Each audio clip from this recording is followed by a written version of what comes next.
to the illness of Wally Mayer, the part of Mike Shayne will be played tonight by Edmund McDonald in The Adventures of Michael Shayne, Private Detective.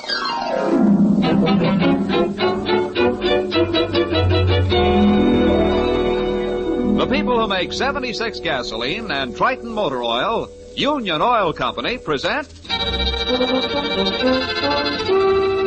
The Adventures of Michael Shayne, Private Detective, starring Wally Mayer and Kathy Lewis.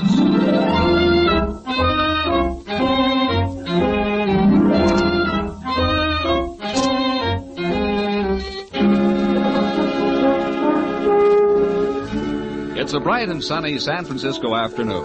The sort of day you want to close up your office, say to heck with work, and go over the hill. Right now, Mike Shayne and Phyllis Knight have closed their office and gone over the bay. But they can't say to heck with work. In fact, work is calling them to the Oakland Railroad Terminal. As they enter the depot, Phyllis looks at her wristwatch. 3:20. Mike, do you realize that train is 5 whole hours late? I ought to. This makes our third trip across the bay to meet it. Watch out for these swinging doors. Yeah. From Chicago, Des Moines, Denver, Salt Lake City on track 2. Oh, it's in all right. Here comes the red cast with the bags. Hey, I'd still like to know why we had to come clear over here to the train to welcome Mr. Frank Hewitt Newton back to his own town. We'll know in a minute, Angel. 15-word telegram can't say much more than meet me at the depot, Pioneer Limited. Plus that little business about a package he's sending you Air Express. Something's wrong, and I guess he wants fast action on it. Yeah. Hey, there he is. Where? Right ahead of us. Those 2 men and that red-headed gal. Yeah. Oh, glad to see you, Mr. Newton. Mr. Newton. Hey, Mr. Newton? It's me, Mike Shayne. Well, just looked right through us. Well, maybe he didn't hear us. Come on, we'll catch him at the taxi stand. Okay. Excuse me. 40,000 people in our way. Excuse me, sir. This way, Phil. Hurry, come on. Yeah. They're outside already, Mike. There he is. Getting into that sedan with the others. Well, run for it, Mike, run! Oh, Mr. Newton! Mr. Newton! Mr. Newton! Oh, save your lungs. Save your lungs, Mike. He's gone. Oh, for the love of... You know, he's got a real cute sense of humor, hasn't he? 3 trips across the bay to glad-hand a guy, and he gives you the glassy stare. Yeah. Maybe it ain't from humor. Let's head back to the office. I want to do some phoning.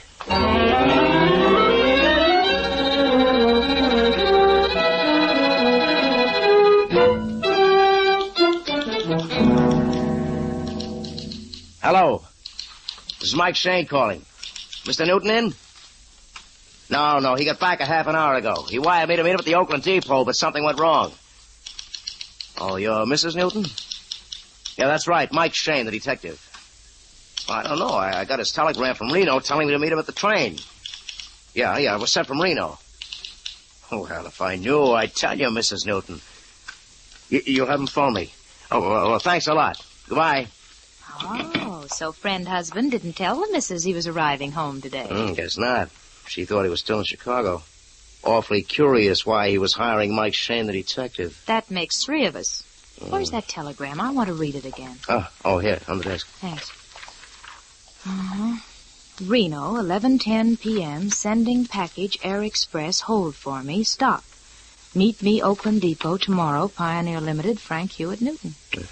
Well, they must have gotten off the train to send the mysterious package. But why? To make little girls ask big questions. Smarty. So far, the score's 0-0. No package, no client. I'll get it.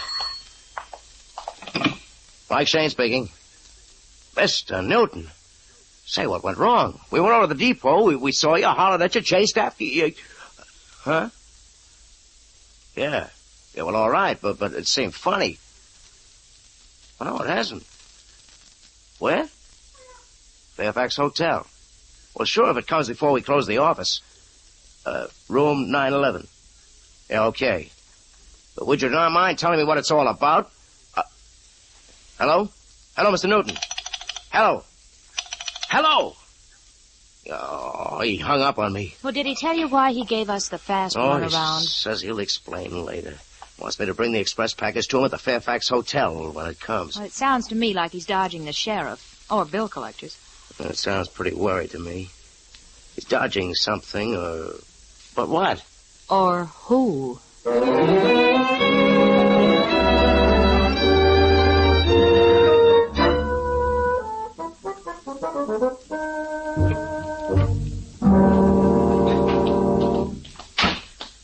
Mr. Shayne? That's right. Something we can do for you? I'm Mrs. Frank Newton.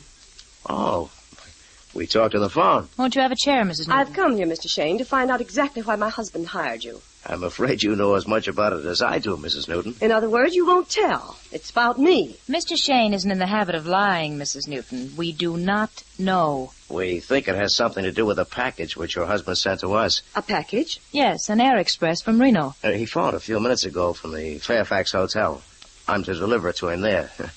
That's all I know. Fairfax Hotel? Well, I'll see about that right now. Well, that lady better watch her blood pressure. This is a divorce case. I'm getting out of it. Yet somehow it doesn't smell like one. Hey, Mike. Now, where are you going? Fairfax Hotel. I'm going to find out what this hoopla is all about. I'll see you later. Oh, fine. Now, all I got to do is sit here and just go crazy. Or write letters, which is worse. There. Hi there, Phyllis. Phyllis. If you want to see Mike, Inspector, you missed him by 15 seconds. Huh, you must have gone down the other hall. You mind if I sit down? Just make yourself comfortable. Thanks. You're just in time to see me go nuts. Huh? Batty. Telegrams, trains late, phone calls, people tearing in and out. Oh, there, you see? See what I tell you? See? Air Express for Mr. Michael Shayne. This is it. It's come. Let me see it. Take it easy, lady. I just want you to sign. Yeah, sure. The receipt. I'll sign it. Here. Like that? Thanks. You're welcome, I'm sure. Yeah. Phil, what's gotten into you? Where's the package? What's the package? What is it all It's about? no bigger than a small book. It doesn't even weigh as much. But this is the dear little darling that's got a skagga. Will you let me have that again? Faraday, we got a telegram. Sending you package Air Express. Hold for me. You walked right past us to the train. Wants it delivered to the hotel. Wife says it's hers. And Faraday, have you got an aspirin? Oh. Relax me, gal. I'll get it. Mike Shayne's office. Huh? Oh, no. Where? Market and Geary. Right away. Faraday, what's the matter? What's wrong? Phil, What? What is it? Mike's been hurt. Bad.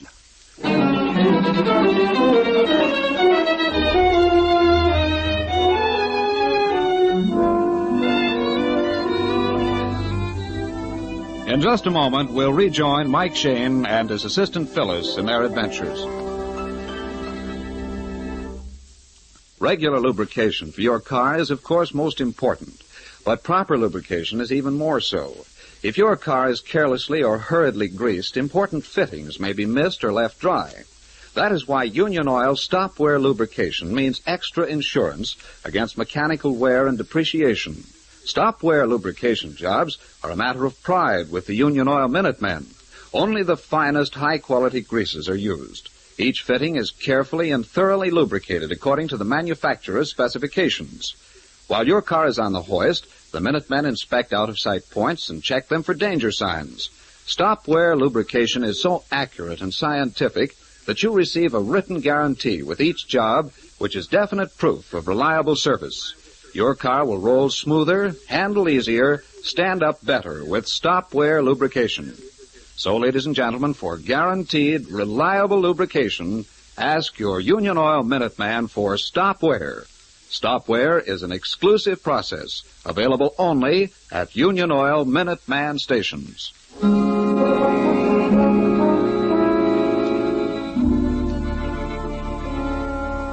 Phyllis and Inspector Faraday have reached the intersection of Market and Geary Streets, where Mike was reported badly hurt. I'm scared, Faraday. I'm just scared sick. If Mike is hurt so bad I know what you mean, but where is he? There's no crowd, no ambulance. Well, maybe they've taken him to the hospital. Perhaps. Let's ask that traffic officer over there. He's just got to be all right. He's the best boss, the best guy who ever lived. Officer. Yes, sir? Did the ambulance take the man who was injured here a few minutes ago? What man? Mike Shayne, my boss, the best guy who... He was run over. Not on my corner. Ain't been even a dented fender around here all day. But they said Market and Geary. They said... Oh. Yeah. A phony call. Somebody wanted you out of your office. Oh, I have been a dope. They wanted that package. We've got to get back, Faraday. Too late now. I've lost it. Mike was to deliver it to the Fairfax Hotel. What'll he do to me? I'm curious. Let's pick him up at the hotel and find out.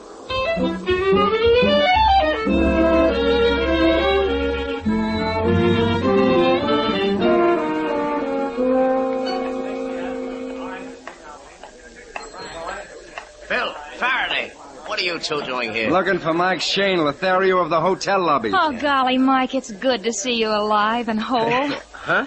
Mike, the Air Express came, and then we got a phone call saying you were hurt and to come quick, and we ran out, and I forgot the package. It's stolen. Holy, we're the oldest trick in the book. Now what'll I tell Newton? Nothing. Just hand him the package. Here it is. Faraday? In your pocket? Yeah, sure. I grabbed it when we tore out. You knew it was a fake call, and you let me go on worrying. I'd like to know who made that call. It was a woman's voice. Mrs. Newton. She tried to get the package before. Maybe. I talked to Mr. Tootin on the lobby phone here. He said he'd be down in a minute. Did he tell you what this hide and seek is all about? No. I think he was holding a conference in his room. One of the men we saw him with him at the depot got out of the elevator. Then you're waiting for Newton now. Yeah, if he ever goes down. Well, let's go up to his room and talk to him. Yeah, I'd like to know what's on the fire myself. I suppose that... Okay, it's room 911. Well, come on, Mike. The elevators are this way. Yes, and so is Mrs. Newton. She just stepped out of one. Yeah. Uh-oh, let's not tangle with her again. Amen. There she's going through that arcade. All right, kids, let's make an end run for it.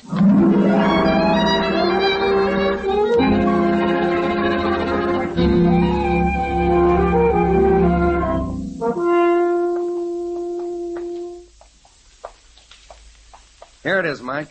Number 911. Huh? Yeah, the key is on the outside of the door. I will be so glad when we get rid of this package. It's hexed. No answer. Suppose we might stick our heads inside? Go ahead. I've got the authority. Mr. Newton. Mr. Newton, it's Mike Shayne. Well, he must have gone downstairs. Hey, what's that noise? Come on, let's find out. I don't see anybody. Uh-oh. On the sofa. Mike, is he... Useless question, don't you think? Pillow over his face. Oh, what used to be a pillow, it's blown inside out. Stuck the gun into the pillow and used it as a silencer. Is that your man, Newton? Must be... Yeah. Yeah, I can still recognize him. Yeah, but this man's dead, and we heard sounds. Here he is. Where? Tied up with bed sheets and gagged. Slugged a couple of times, too. Here, give me a hand, Mike. Yeah, you bet. Hey, I know him. This is one of the guys who came out of the depot with Newton. Yeah, he's not tied very tight. Let's get that gag out of his mouth. Oh, thank heavens. I was choking. Can you stand up? I think so. Ooh, dizzy. He hit me so hard. Who are you? Carl Stanton, Frank's business partner. You, were Mr. Stanton. You mean... Then he did it? Very thoroughly. You know who did it? There were two of them. Man and a woman. She called him George. That's it, Mike. The other two who were with Newton at the depot. Yes. Frank wired me to meet him there. They were with him. Had guns and said they'd kill us if we called for help. That explains why Newton gave us the brush off at the station. We didn't dare make a sign. They forced Frank to come to the hotel and get this room. They made him phone a detective. I guess it was you, sir. Bring the necklace here. You mean there's jewelry inside his package? A diamond necklace. Cost Frank $42,000. Ooh. And he sent it to me because he knew these two were after it. Oh, confound it. They've cut the phone wires. I have to go downstairs to call headquarters. Just a minute, Faraday. Let's get a description of the two so you can broadcast an alarm. Don't worry, I intend to. Now, look, give us the whole story while you're about it, Mr. Stanton. Well, Frank bought the necklace in Chicago for his wife. These people got on the train there, he said. They became so friendly, got suspicious. He sneaked off the train at Reno and shipped the necklace to Mr. Shayne. Well, somehow they must have figured out the trick. Well, they found the Air Express receipt in Frank's wallet. So they made him come to the hotel and then phone the detective. The red-headed girl said she was going downstairs to the drugstore, but she didn't come back, and the other one got awfully excited. He said she was double-crossing him. Well, she made that phony call. She went to our building, watched for the express truck, and then tricked us, huh? Probably. Go on, Mr. Stanton. Well, this fella lost his head. Said he'd blow our brains out if we didn't give him money. We were to call a messenger here to the room with all our company cash. I tried to sneak the gun away from him, and, well, that's the last I knew. Uh-huh. He slugged you, tied you up, then killed Newton. He really went haywire. I'll get it. I'll answer it. Is Mrs. Newton in? Well, Come on in. Well, I didn't expect to find so many... Good Lord, Frank. Yeah, murdered. Couple of jewel thieves.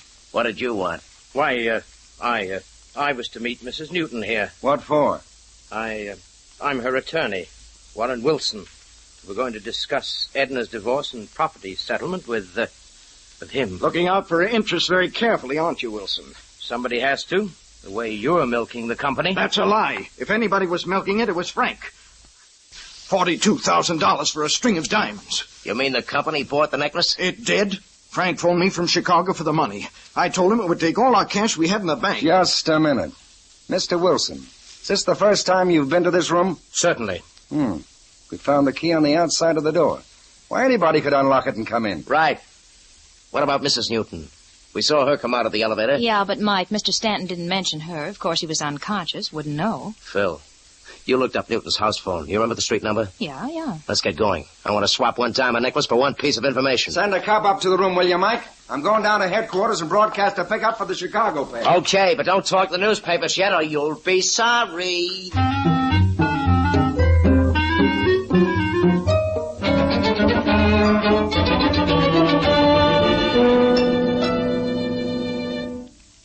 What do you wish to see me about, Mr. Shayne? The Air Express package just came, Mrs. Newton. We understand it's for you. May I have it, please? Certainly. Here you are. Thank you. Your eyes are red, Mrs. Newton. Is there something wrong? Why, no. I'm just upset. I'm getting a divorce. Warren Wilson is your attorney, I believe.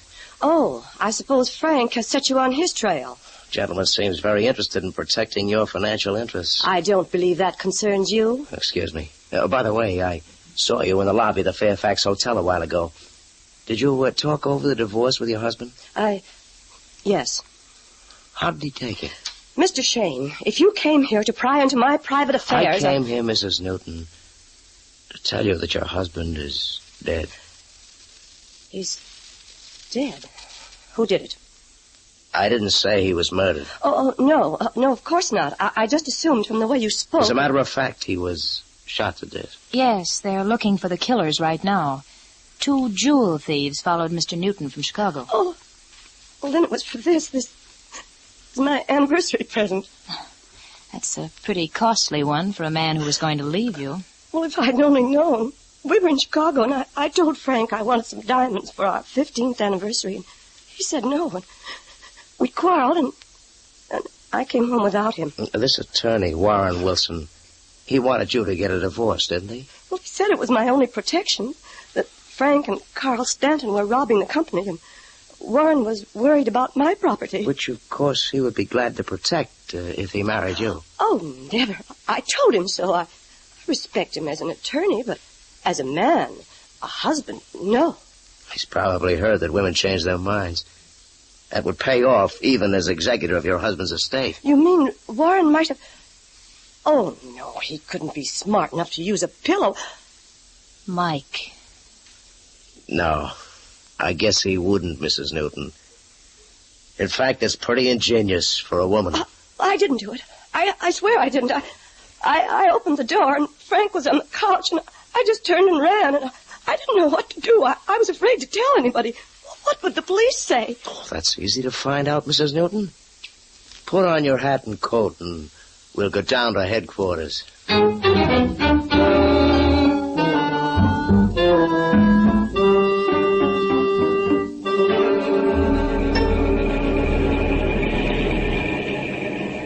Age 26, 28, height 5 feet 3. Weight 105, red hair. Louder, Phil. Turn it up, will you? Repeating, pickup man and woman. George Highland, alias Slip Doyle. Age 36, height 5 feet 9. Weight 155, blonde hair. Woman, Gwen Evans, alias Clara Bloomberg.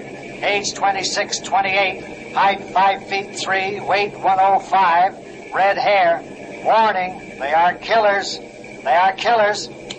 Well, Faraday got a real description of the two. Stanton must have identified them from police photographs. Well, then what's the sense of dragging me in? They're the ones. They killed Frank. Now, did they, Mrs. Newton? I wouldn't be known. Mike, that coupe behind us. Yeah? I saw it park across the street when we rang Mrs. Newton's doorbell. You sure of it? I'm positive. Okay, I'll turn up this corner and see what happens.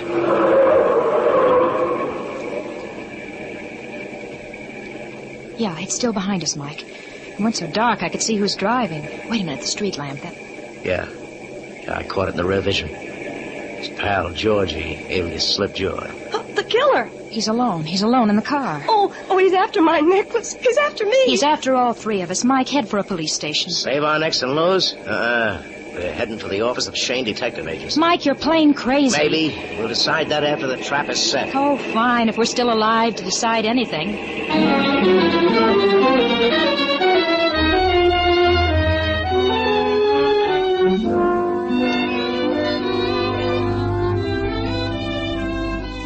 We'll return to Mike and Phyllis in just a moment.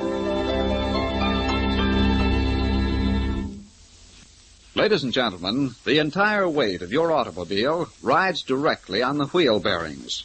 Now, wheel bearings are round, must revolve rapidly, and yet support the heavy weight of the car. Because of this concentrated pressure, and because they are also liable to damage from brake dust, grit, and water, the front wheel bearings need the best possible lubrication. Failure to keep these bearings properly lubricated may result in expensive repairs requiring parts now hard to get. Your neighborhood Union Oil Minuteman knows this. That's why he takes such pains to do a thorough job of lubricating the front wheel bearings. First, he washes out all the old grease and dirt with solvents. Then the bearings and races are individually cleaned until they are dry and shiny. Finally, the clean, polished bearings are replaced in the races and greased with special equipment to make certain that every surface is snugly sealed in a thick coating of Union Oil wheel bearing grease. Then your front wheels are all set for months of well-lubricated, easy rolling. The cost for the entire service of your front wheel bearing assembly is nominal. So for safer, easier driving, just stop in wherever you see the sign of the big orange and blue 76 and take advantage of Union Oil's front wheel bearing service. Thank you.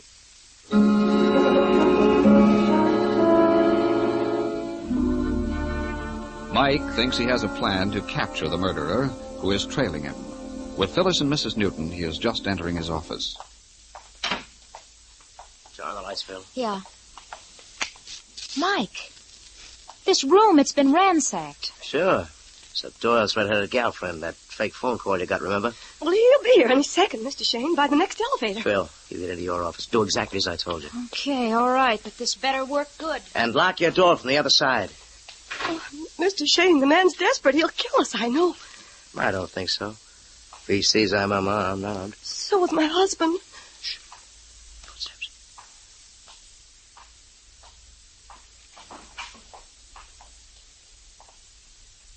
Good evening. Do you always enter with your hat on and a gun in your hand? I saw three of you get out of the car. Where's the girl? Phil? Oh, she went down the hall to the little, she went down the hall. Maybe.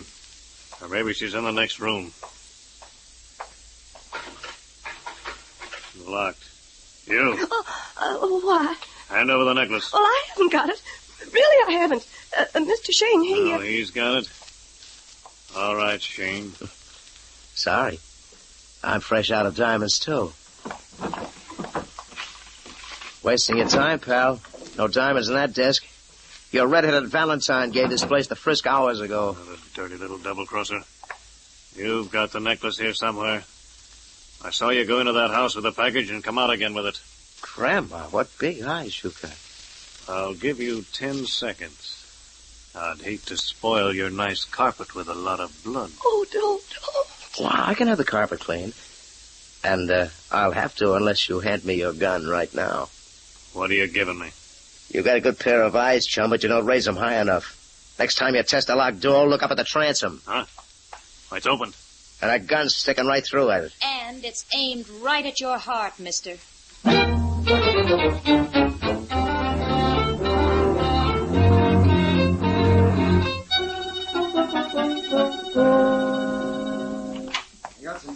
to you, kids. I just talked with ballistics. What do they say? Slip Doyle's gun hasn't been fired for some time. What did I tell you? I didn't do it. Well, maybe he used the girl's gun. We'll have to wait on that. They just picked her up over in Oakland. He might have used another gun. We know he threatened to kill Newton. Well, I was just bluffing. He and that other guy knew it. He said I'd be scared of the noise. I told him there wouldn't be any. I'd stuff a pillow in his face and shove the gun into it, but I didn't kill him. No, you just got bored with the whole thing. You walked out leaving 2 guys to turn in the alarm. No, I locked them in. That's the catch. The key was in the outside of the door. Anybody could walk in and do the job. Okay, then I'd pick Newton's wife. She's in the next room with Stanton and that attorney, isn't she? Yeah, let's have a talk with him. And you're coming too, Slip. Well, all cleared up. Can we go now? Not yet. We're not dead sure this is the killer. What? But you all said he was. You might have that honor, Mrs. Newton. You tried to cover up the fact that you were in that hotel room. But I explained that. Maybe. But you sure had blood in your eye when you left our office this afternoon. Preposterous. It's this jewel thief, undoubtedly. Or perhaps an attorney who tried to get Mrs. Newton away from her husband. I was protecting her from Frank and Carl. They were stripping the business. How very noble of you, Mr. Wilson. However, I agree. It must have been this thief. Oh, you're all trying to frame me. Now, wait a minute. Nobody's trying to frame you. You said you threatened to kill Newton. Now he's dead. You said you were going to fire your gun through that pillar. That's how we found it, the exact way. Say that again, Faraday. Huh? Never mind. Have we been slow? Remember when you and Phil found me in the lobby? I said I saw the Chicago guy going out of the lobby? Yeah, sure. That was before I talked to Frank Newton on the desk phone. Well, then Newton was still alive when Slip Doyle left the hotel. I told you so. Slip Doyle made the threats. He told exactly how he'd kill Newton, but he didn't follow through. There was one other person, the only other one in the room to hear the threat and to carry it out in detail. Carl Stanton. Right. Looked like a cinch. The jewel thief was a perfect fall guy. No, you're wrong. I told you Carl was stealing from the company. With Newton out of the way, he could lay all the blame on his partner. So the 2 crooks had a falling out. That's why Stanton was tied up so sloppy. He did it himself. Okay, I'll send a man to the hotel to find his gun. That'll cinch it. It's cinched right now. We've got the motive, we've got Doyle's testimony, we've got our own. You'll never convict me. I'll kill myself first. I don't think you will, Mr. Stanton. They tell me the suicide rate in the county jail is very low.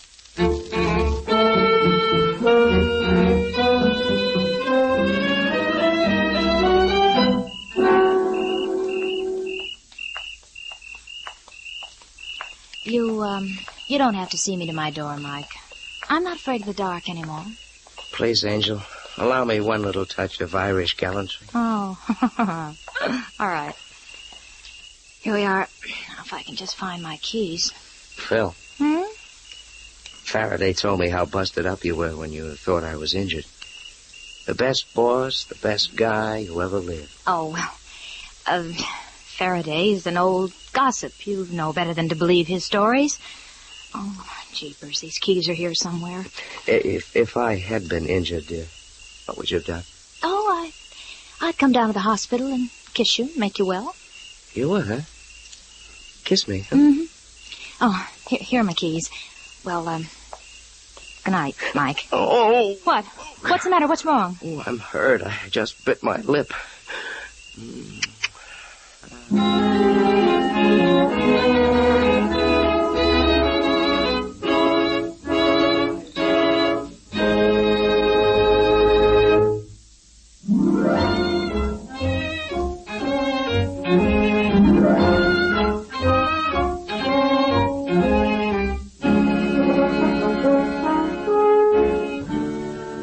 Tune in again next week at 8:30 for another adventure with Michael Shayne, Private Detective, starring Wally Mayer and Kathy Lewis, with Joe Forte as Inspector Faraday.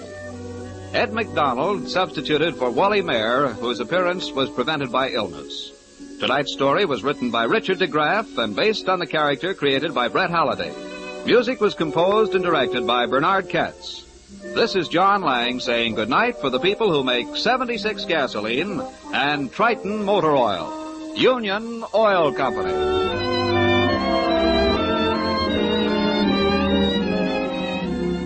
This is the Mutual Don Lee Broadcasting System.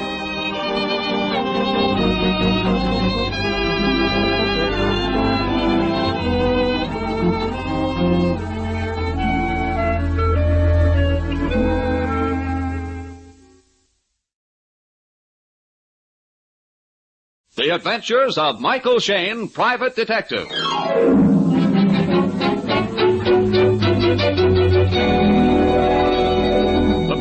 make 76 gasoline and Triton motor oil, Union Oil Company present The Adventures of Michael Shayne, Private Detective, starring Wally Mayer and Kathy Lewis.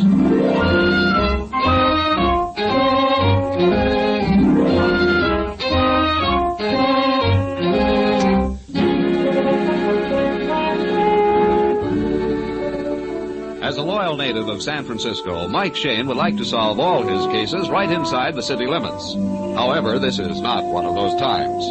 Right now, Mike and his assistant Phyllis Knight are a 2-hour drive east of the city by the Golden Gate.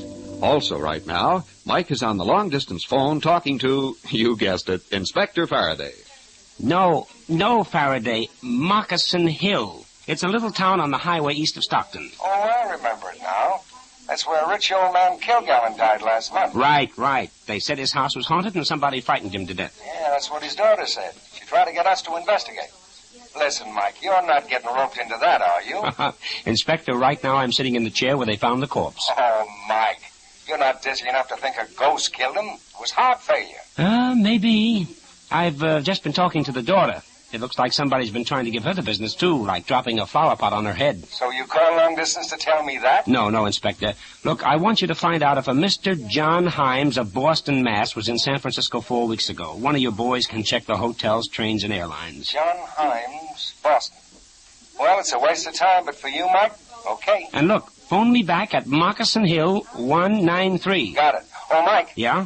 Don't look now, but I think there's a ghost behind you. What? Oh, that guy. Mike, the inspector giving you the Bronx cheer, Mike? Yeah, darling. Oh, Miss Kilgallen, one thing more about your cousin, John Himes. Did you two ever quarrel about your father's estate? Why, no, Mr. Shayne. There's no reason for you to suspect John. He's the only other heir, but he'd never kill Father or try to remove me, I'm sure of it. Besides, Mike, he lives in Boston, 3,000 miles away. But he makes frequent visits to the coast. Miss Kilgallen just finished telling us that. I'm sorry. Well, what do you say we have a look around the house now, huh? I want to know where the ghost hangs out. Well, as I said, Mr. Shayne, they found my father here in the living room, in the chair you were just using. Mm-hmm. What's this next room? Father's hobby room. Oh, he kept his photographs and guns and hunting trophies in here. Oh, jeepers. He had plenty of them. Deer heads, mountain lions, fox. They're terribly old. Father wasn't strong enough to hunt in his last years. He had to content himself with his guns. Mm-hmm. Well, the collection covers a whole wall. You know, it's funny, but this room seems much more worn and older than the living room. It is. Granddad built the house back in the 1860s. The other rooms were added on around it. Wow. Father tried to keep the old part as it was. Mike, look. Look, here's a souvenir of early California. Yes. A poster giving the schedules of the Wells Fargo stages. Really? Yes, Moccasin Hill was right on the old stage route. Oh, that long pistol you see above the fireplace, that was used by Black McGill to hold up the stages. Oh? Hey. What in heaven's name is that? Sounds like a lost soul, doesn't it? Oh. Scared me the first time I heard it. It's just an owl in the chimney up in the attic. Atmosphere, Angel, atmosphere. Every well-run haunted house has an owl in the attic. Now, Miss Kilgallen, I was just noticing the odd shape of this room. Half of the ceiling is so much lower than... That's because Father tore down the partition. On the other side, it was a secret room. We had several secret rooms, just like a movie set. Last year, Father tore out all the sliding panels and made them into perfectly honest rooms. Well, your granddad must have been a queer old duck. Somehow I can't picture a girl like you living in this curiosity. I don't intend to. Especially not after Father's... Well, anyway, it's too far from college. Miss Kilgallen, you said you were away at school when your father died, huh? Yes. I'll sell the place as soon as I get a fair bid. I don't know. Maybe Cousin John will take it. He wrote me that he'd like to if I'd sell for $20,000. 20... Oh, well, that's ridiculous. It's worth much more than that. Which is why I suspect Cousin John. Well, now come on. Let's go outside again. I want to take another look at that busted flower pot. All right. We can go through the terrace door here. Look, Mike. Who's the old character in the straw hat? What? Hey, wait a minute. He's sweeping up the flower pot. Hold on, Oh, partner. he's the gardener, old Dick. What's he? You talking to me, young Yes, feller? Yes, sir. Just leave the pieces of the flower pot right there, huh? We want them for sentimental reasons. Well, Miss Kilgallen always told me to keep things spruce. It's all right this time, Dick. You weren't here yesterday, and you don't understand. By the way, sir, how long have you been gardening here? 3-4 months, I reckon. You wantin' a handyman? No, I was just wondering. Do you, know anything strange about this house? I mean, like being haunted? Of course it's haunted. Dunno who by, but I found it ain't no place I'd hanker to live. I told Mr. Kilgallen. Did he think it was haunted? Course he did. The hants got him, too. They'll get everybody. You just listen a spell. You'll hear footsteps without no feet and moanings and things. That's true enough, but they're not from the spiritual world. Let me see. The flower pot fell from this balcony directly overhead. Yes. It couldn't have just happened. The pot was too big and heavy to jiggle off the railing. Yeah, but you saw no one push it. I wasn't looking up. It was warm yesterday afternoon, and I was watering the geraniums here. Just as I stooped over, it came down crash. 2 seconds earlier, it would have crushed your skull. I think I'll climb these stairs and give the balcony a once-over. Hey, you be careful, Mike. Don't push another pot down on us, huh? You're giving me ideas, my darling. Mike, out! What did I tell you? What did I tell you? Mike! Oh, Mike, are you hurt? Whew, baby, that was a close call. If I hadn't grabbed the railing... Well, Mike, the steps just gave way under you. They're rotten. No, Angel. No, sir. They were meant to give way. Look at the underside of this next step. Huh? Mike, why, that's sawed halfway through. Yes, evidently the ghost of Moccasin Hill wants company.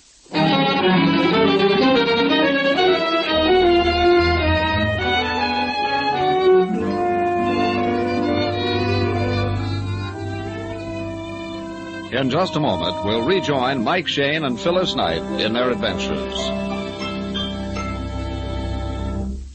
As your car gets older, its bearings wear down. The bushings enlarge and the joints and fittings loosen up and rattle. This means that lubrication becomes increasingly important in relieving friction and protecting worn parts against extra shock and strain. And since even the latest cars are now almost 4 years old, no one can afford to take a chance on a careless grease job. That is why the Union Oil Minutemen take such pride in stop-wear lubrication. Each job of stop-wear lubrication is performed so carefully and accurately, it is guaranteed in writing. When your car receives stop-wear lubrication, you can be sure that only the finest high-quality greases are used throughout. And you can also be sure that each fitting and bearing will be thoroughly lubricated according to the manufacturer's specifications. While your car is on the hoist, the Minutemen will inspect out-of-sight points and check them for danger signs.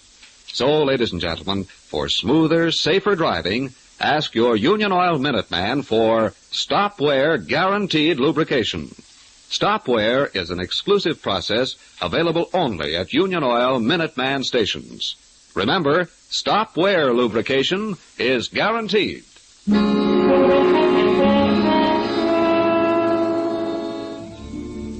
Mike and Phyllis are still searching through the ancient house on Moccasin Hill, stalking the ghost who throws flower pots and designs collapsing staircases.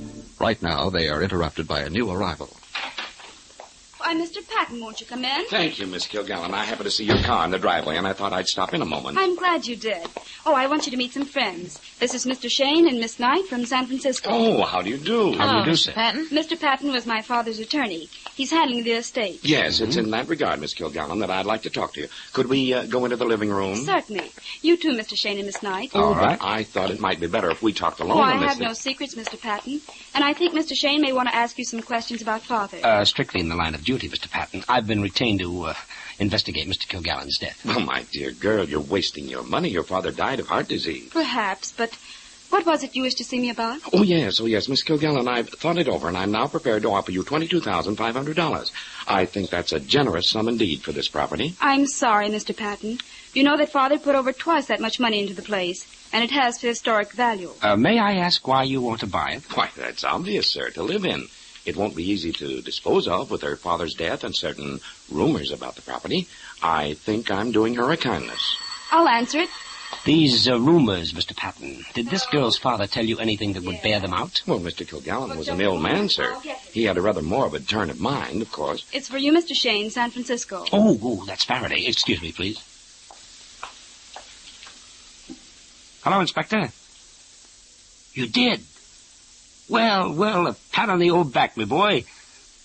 Uh-huh. Right now? Okay, hold him there. Or better still, bring him out here. Oh, I see. Then I guess he's out of reach by now. No, nothing much, Inspector, except that you almost lost your best pinochle partner. Well, the ghost pulled the staircase out from under me. Don't worry, I'm watching out. But thanks for trying, Faraday. No hits, no runs, no ball game, huh? Mr. John Holmes was registered at the Palace Hotel at or about the time the old man died. He also registered there just 2 days ago. Mike, you were right. And checked out this morning. Destination unknown. Oh. Even so, I'm sure you're wrong, Mr. Shayne. Well, Miss Kilgallen, I take it you're rejecting my offer? I'm afraid I must. Well, very well. It's been a pleasure to meet you, sir. Thank you. And Miss Knight. Thank you. Oh, I almost forgot. I found you a new gardener. His name is Fred Norman. I brought him along with me. He's right outside. But I can't fire poor old Dick. You won't have to for a day or two. I'll need both men to help me on a little job. Oh, very well. You'll find Fred waiting at the back door. Good day. Good day, sir. Mike, what are you up to? What job? Are we staying here? Not so loud, honey. I haven't any job for him, but I think Mr. Patton has. Oh, you mean this new gardener is a spy, huh? I mean. Well, we'll give him something to prick up his ears about. Okay. Miss Kilgallen, I want a tape measure, the longest you can find, please. What on earth for? Something tells me your ghost haunts a very secret room. We're going to find that room by yard, feet, and inches.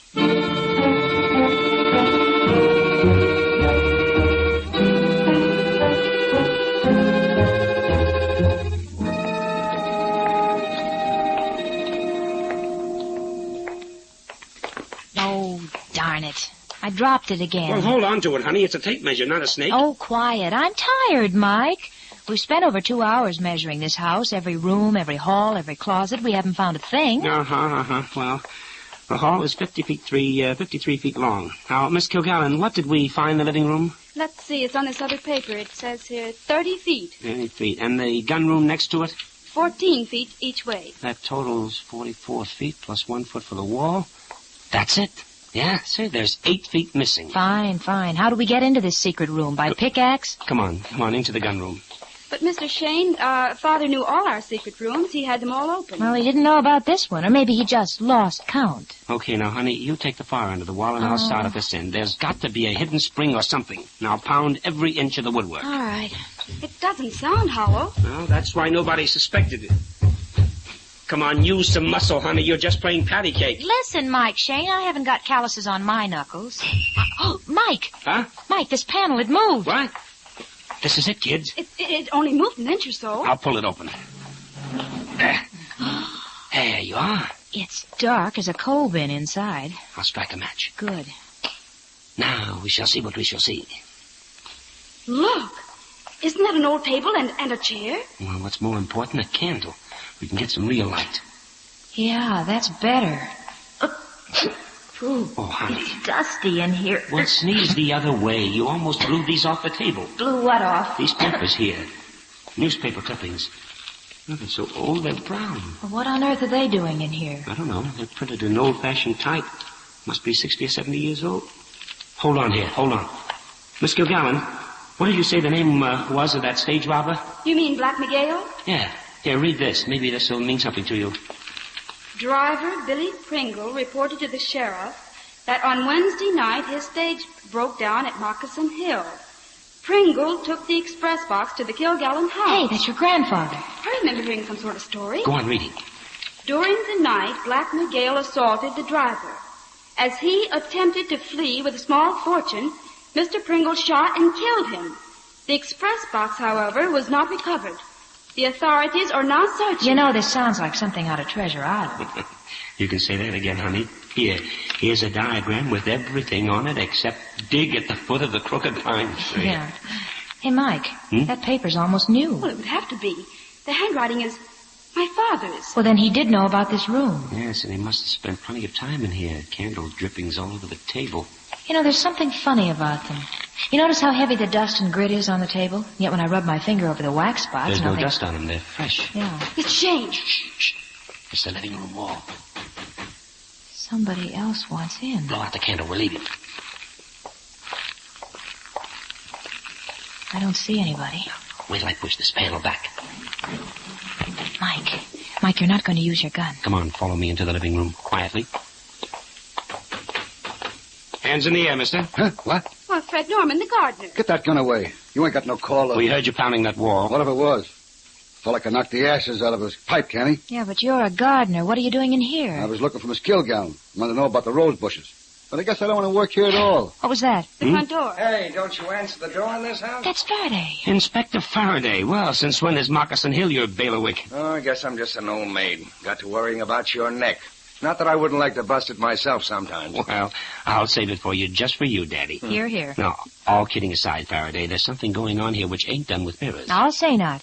We found a secret room, papers telling of a stagecoach robbery 70 years ago, a map of where the treasure's buried. Plus rapping noises, hot and cold running spooks, anything you want, we got it. Yes. Has your cigarette tasted different lately? No, we mean it, Inspector. Somebody's putting on a spook act to frighten people away from here, even if it means killing people. Somebody wants the old express box, and he's willing to kill people to get it. Yeah, right out of this morning's comic strip.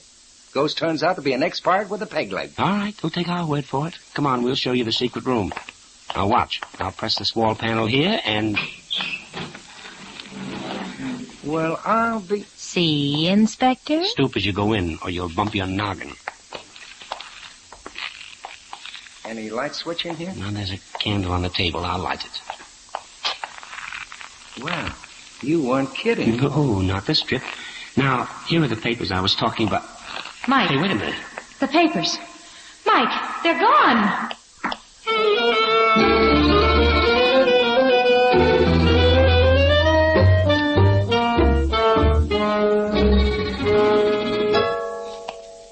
All right, come on now. We mean business, Fred. Come on, hand over those papers. We know you got them. I don't know nothing about any papers, and I don't know nothing about any secret room. You're lying. Patton brought you here. He hired you to steal them for him. And what's more, you ain't no gardener. Old Dick can tell you that. Don't know a shovel from a hoe. I'm leaving right now. I wouldn't work here for no kind of money. You're staying right here.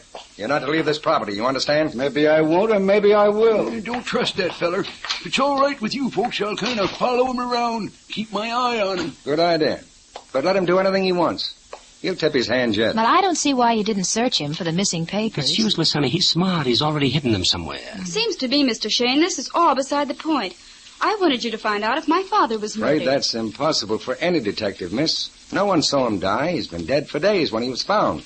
Coroner only made a rough guess when it happened. I think we can establish the time, Faraday. We were looking at the old gentleman's diary. It's here on the desk. Father was very religious in keeping up his diary.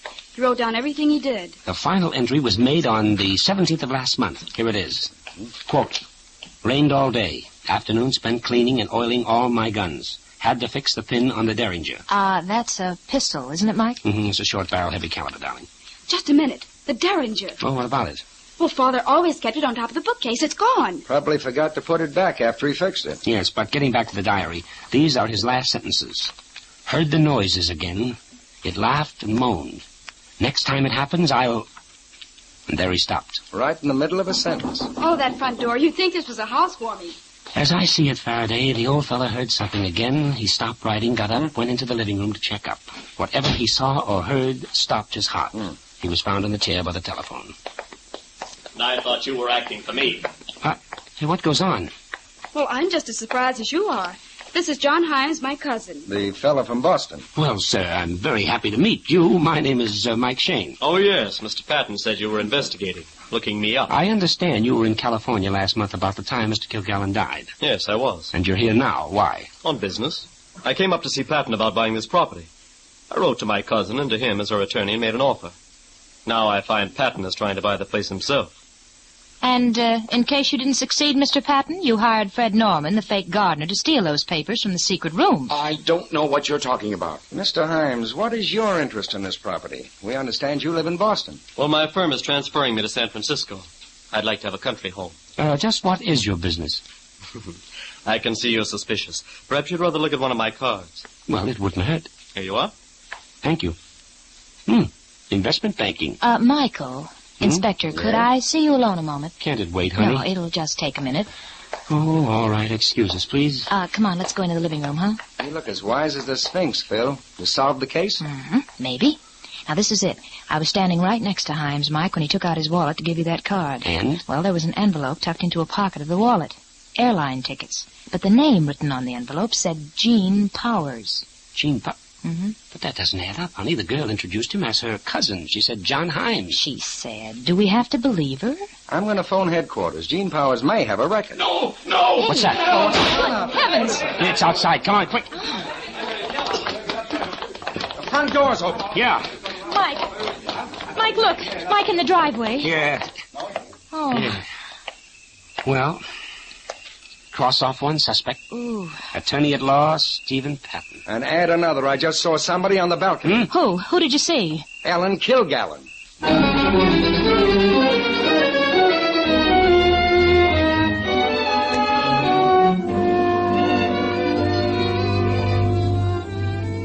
We'll rejoin Mike and Phyllis in just a moment.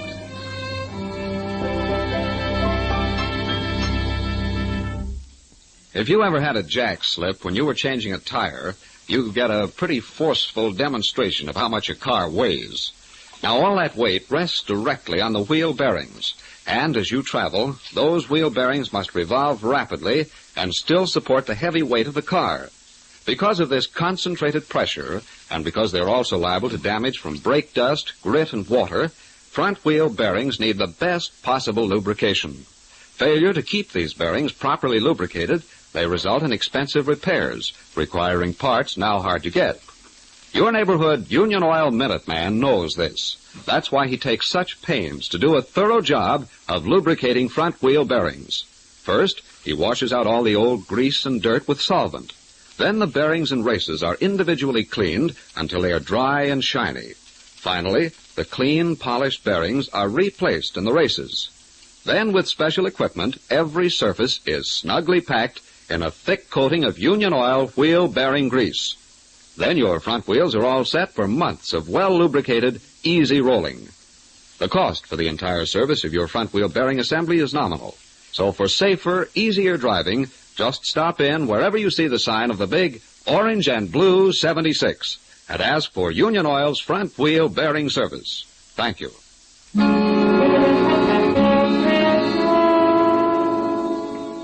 A second man has died at the strange old house in Moccasin Hill. While Phyllis telephones for the local police, Mike and Inspector Faraday are in the gun room questioning 4 uneasy people. Now, we know what we're talking about. One of you here in this room killed Steve Patton because he knew too much or because he was double-crossing you. Miss Kilgallen, we'll start with you. What were you doing upstairs on that balcony? Why, I heard the shot and I ran out to see what happened. Oh, that's no answer. When we left this room, you and your cousin were with Patton. Now, why did you go upstairs? To get Father's old watch for John. Father left it to him in his will. Does that satisfy you? Maybe.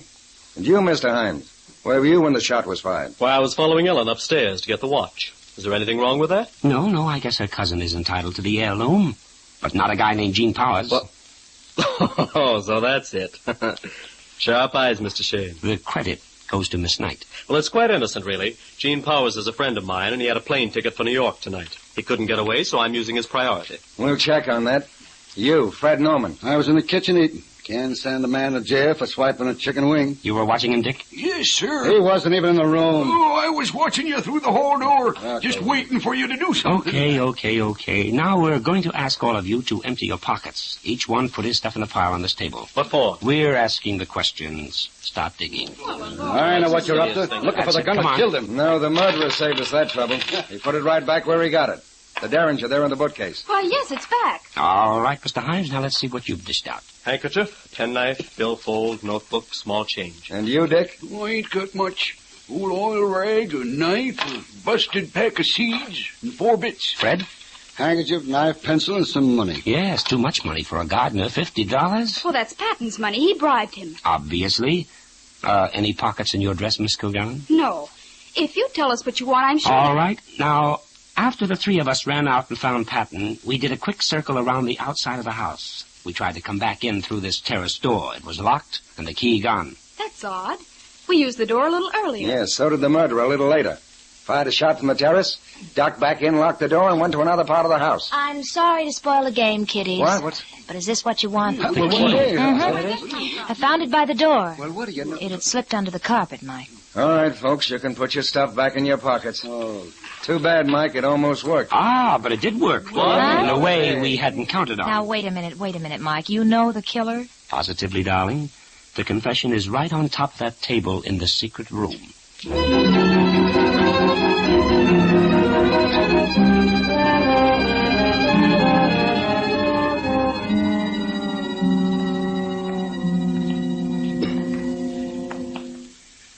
I don't get it, Mike. There's nothing on this table. Just a candle, dust and grit and splotches of wax. That's all, Angel, but it's enough to convict the murderer. Oh, folly, Doddle. Nobody ain't ever hanged a ghost. Take more than a smart, big city detective. Well, I can't believe the motive. I don't think there's any buried treasure. It's quite possible, but Patton and his killer thought otherwise. They wanted no one on this property while they were hunting. So, the haunted house routine. But how could Mr. Patton be so cold-blooded? Father's friend and attorney deliberately scaring him to death. Well, he probably didn't intend to go that far, Miss Kilgallen. Hey, come on, Mike. Who gave Patton the tit for tat, huh? All right. Now, as you notice from these candle drippings, somebody spent plenty of time at this table going over the papers about Black Miguel and the express box. Father, we found that diagram in his handwriting. And somebody else in just the last day or so. Somebody who emptied his pockets onto this table, perhaps searching for a pencil and notepaper. Mike, there's a limit to crystal gazing. You can't... Can't I? Brush your hand over the tabletop. That's it. Now, what have you got in your palm? Dust and grit. All right, now pick out some of that grit and eat it. Go on, it's not dirt. Seems to me. Yeah, I'm sure I've tasted this before. Yes, in restaurants, on rolls. It's poppy seed. Oh, this is the end. And in whose pockets did we find a broken package of poppy seed? Hey, Dix, the gardener. You're all right. Maybe I was in there. I used to play in this house when I was a kid. It was all busted down. I knew every inch of it. That don't spell nothing. Oh, it does. You were very careful not to tell us about this room, not even Mr. Patton. You're right, mister. Patton hired me to watch Dick and you folks. Figured Dick was cheating. That ain't saying I killed him. Nobody can say that. A dead man's diary can, Dick. The day Mr. Kilgallen died, he wrote that he cleaned all his guns, including the old Derringer. You mean there are only 2 sets of fingerprints on the gun? Yes. Kilgallen's and the man who fired it. Yes, Dick. That's exactly what I mean.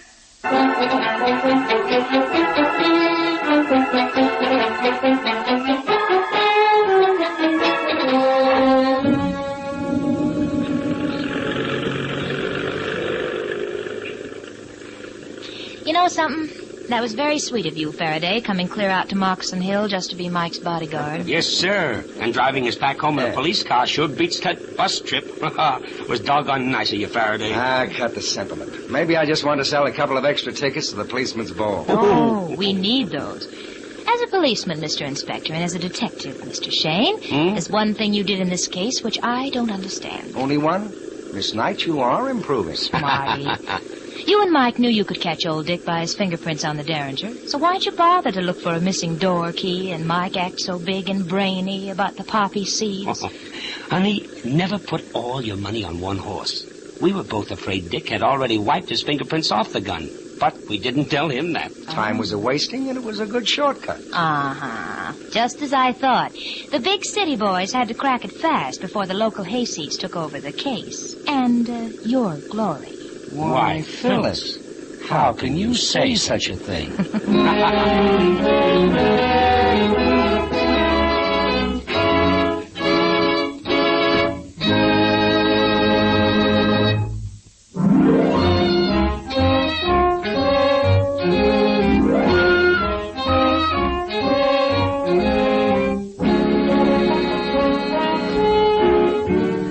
Tune in again next week at 8:30 for another adventure with Michael Shayne, Private Detective, starring Wally Mayer and Kathy Lewis with Joe Forte. Tonight's story was written by Richard DeGraff and based on the character created by Brett Halliday. Music was composed and directed by Bernard Ketz. This is John Lang saying goodnight for the people who make 76 gasoline and Triton Motor Oil. Union Oil Company.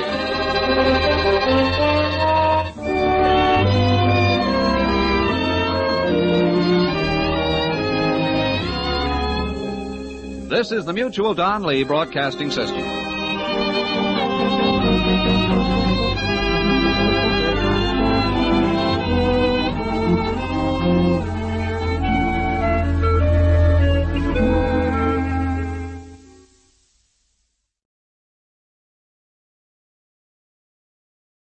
The Adventures of Michael Shayne, Private Detective.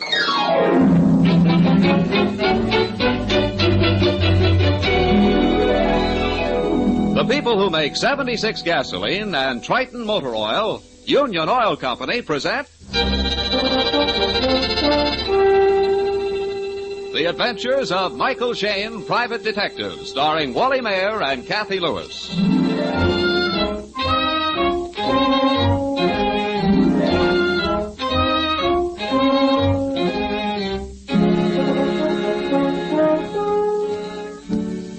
Most private detectives, when they're called into a case by a wealthy patron, are ushered into the library or the gun room or the master's private den. Not so Private Detective Michael Shayne and his attractive assistant Phyllis Knight. Oh, no. They find themselves at San Francisco's Cliff House to keep a date with, well, let Phyllis tell it, which she is doing without any of the poetry she knows so well. Now, there's no use arguing, Mike Shayne. If she weren't a blonde and good-looking, you'd have turned the case down. For the 1,000th time, honey, I tell you, I haven't seen the girl. Oh, really? She isn't blonde, and I don't know whether or not she's good-looking. I'll bet. I only know, honey, that she's frightened. Mm-hmm. She said she was a brunette, 5'2", and wearing a Kelly green raincoat. Well, then there she is, staring out the window. Right, Angel. Well, leave us ankle over. You know, she does look scared. Oh, she saw us. Hey, does she know you? No, but I told her I was bringing you along, and there aren't any other couples around. Mr. Shayne and Miss Knight? Correct. You, Miss Jones? Well, no. Well, that is, I used that name over the phone, but my real name is Wright. Not Patricia Wright? Yes. Oh, then it was your brother. I mean, I read the article in the papers. Say, what is all this? My brother was killed Monday. The police said it was an accident. He fell over the cliff, they said, but... But you think he was killed deliberately? Yes. Murdered, in fact? Yes. Why? Well, I just know he was pushed over that cliff. And now, whom do you suspect? I don't know. My father's manager, Mr. Haberman, for one, and a Mr. Armstrong, a businessman dealing with my father, and... And your father? Well, yes. Well, not that I think my father killed my brother, no, but... Well, I am suspicious of some of my father's business dealings and very suspicious of some of his associates. Miss Wright, your brother was in the business with your father?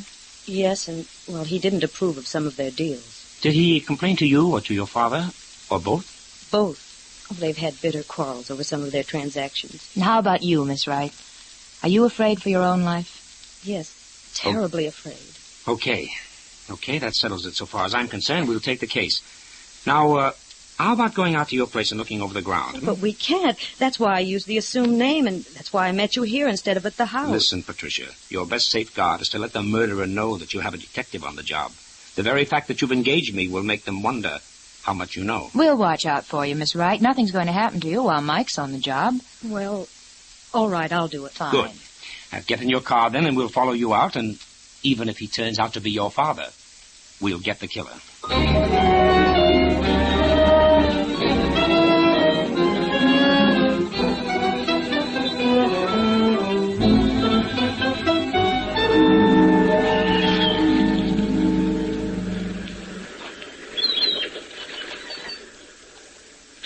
It's over here, just by that white post.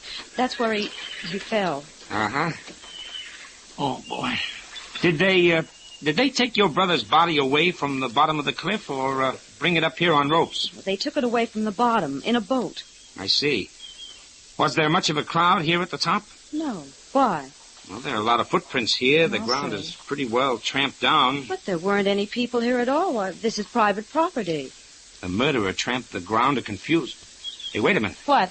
What is it, Mike? Honey, you see those marks? Yeah.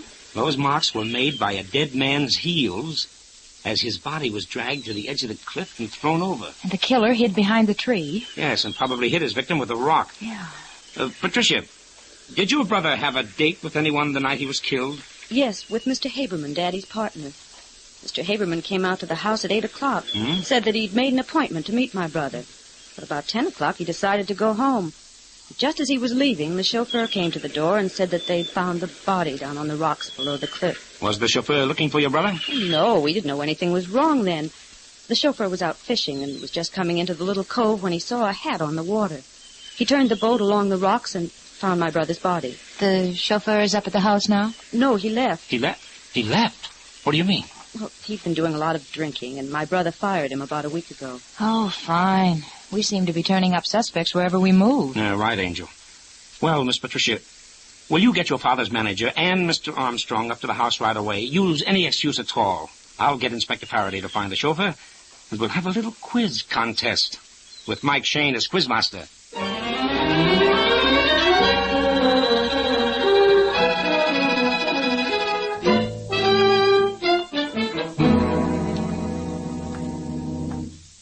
I don't know what on earth you could be thinking of, Patricia, to do such a thing. But, Daddy... Not another word. You tell this Shayne fellow to get about his business. When any private detectives are hired to come to this house, I'll do the hiring. Daddy, I'm more convinced than ever that my brother was murdered. Murdered? Stuff and nonsense. My dear, you're upset. I don't blame you for that. You were very fond of your brother. But thinking for one moment that any of my business associates could be guilty of such a thing. The idea of dragging Mr. Haberman and Mr. Armstrong out here to be cross-questioned by a private detective. Why, it isn't as if there was any suspicion about your brother's death. The police were satisfied it was an accident. I'm not satisfied, however, Mr. Wright. Who are you, sir? Michael Shayne, private detective, and this is my assistant, Miss Knight. Hello, I'm very happy to meet you, Mr. Wright. I'm sorry I can't say the same. I hate to appear impolite, but I must ask you to leave my house immediately. Well, let's go, Mike. We don't have to take this sort of thing from anybody. Just a minute, Angel. Well, really. Mr. Wright, I suppose you realize that by your attitude, you're casting a lot of unnecessary suspicion on yourself. Why, you impudent young whelp. If I were a younger man, I'd thrash you within an inch of your life, you... Will you leave quietly, or will I have to have you thrown out? Evidently, there's company at the door, and I'd much prefer not to have to introduce you. Pardon me, sir, but Mr. Faraday. Faraday? Detective Inspector Faraday, sir. With the chauffeur, sir. Hello, Mike. Phyllis? Hello, Inspector. Mr. Wright here was just about to order us thrown out. He won't have a private detective around the place. I see. Well, maybe he'll let you stay as my assistant. What on earth are you talking about? I'm talking about the fact that we're here to investigate the death of your son. I'd just as soon get on with the questioning if you haven't any objections. Will you have everybody come in here? Inspector, they're all out in the front hall. I don't know what this is all about. I'm only the chauffeur. I haven't done anything. I'll sue you for arresting me. That's right. Be sure and do that. All right, into the front hall. Well, which one of you is Haberman? I'm Mr. Haberman. Why? And Armstrong, that's you, I suppose. Correct. Now, I don't know much about this except what Mike told me over the phone, but I understand that you, Mr. Haberman, had an appointment with Mr. Wright, Jr., the deceased, the evening he was killed. Yes, that is true. What was that meeting about? Well, I don't see that's any of your business. You can answer that question here and now or at headquarters later. Take your choice. Well, it was a business matter. Don't answer him. But right, if I don't, he'll take me in and... And he'll have to answer in the long run. It was business, and young Mr. Wright was going to tell you that he wouldn't play along with the kind of deal you and his father were cooking up, correct? Well, that's putting it rather strongly. He was a young fellow, too many idealistic ideas for the business world. I was quite certain I could straighten him out when we sat down and talked it over. And when he wouldn't listen, you threatened his life. Of course not. You didn't see him that night at all? No, I didn't. And you weren't anywhere near the top of the cliff between 8 and 10:30? I most certainly was not. Can you prove that? I can. I sat and talked with Mr. Haberman all evening. And Mr. Armstrong, I suppose you have an alibi, too? Well, I don't know. I think I was at a picture show that night, but I wasn't keeping track of my movements. I wasn't anywhere near this house, though. Oh, Inspector. Yes, Mike? Come here. I think we ought to do some checking on the murdered man's papers. We might find something that would give us a lead. You're probably right, Mike. Okay, you can all go now. But don't leave the place. We may want a few more answers before we leave. Miss Patricia. Yes, Inspector. Will you take us to your brother's room? We'll see what that leads us to.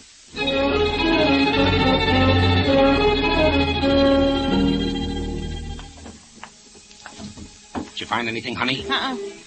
Nothing important, Mike. How about you, Inspector? Nothing. I hope we're not on a wild goose chase. Oh, I know we're not. Hey, wait a minute. Here's something. What is it, Mike? What'd you find, Mike? It's a memo pad. And here's an entry. It says, must talk to father about Haberman's inability to do things honestly. If he can be so dishonest with the people we are doing business with, there will come a day when he will be as dishonest with us. Hey, look at that later entry, Mike. The one made the day he was killed. Here. Oh, yes. We'll have showdown with Haberman tonight. Either he goes or I get out of the business. I've called him and made appointment for 7 o'clock. Wait a minute. 7 o'clock? Haberman said he made the appointment for 8 o'clock. Yeah, that's right. He did. Come on, we'd better hurry up looking through this stuff, and then a little more questioning for Mr. Haberman. What's the matter? What's the matter? Mr. Shayne, Inspector, it's unbelievable. It's horrible. What is it? Haberman. I went to the stables a few minutes ago. Go on. Haberman was lying there, dead.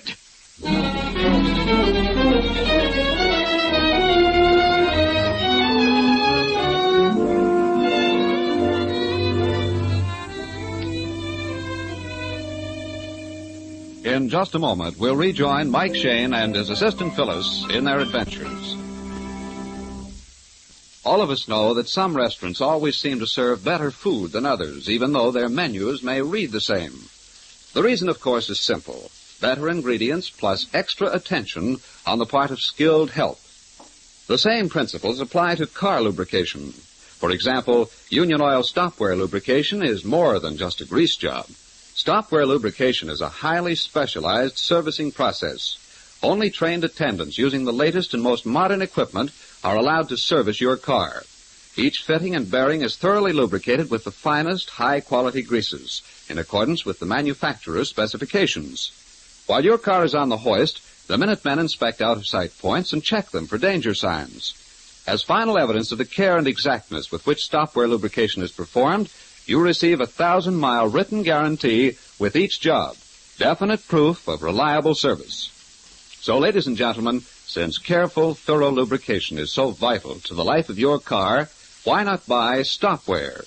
Stopwear guaranteed lubrication is available only at Union Oil Minuteman stations, and it costs no more than ordinary lubrication.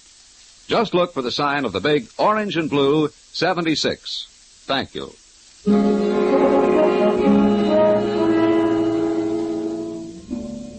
It is a few minutes later. Mike, Phyllis, and Inspector Faraday have reached the stables and stand looking down at Haberman's body.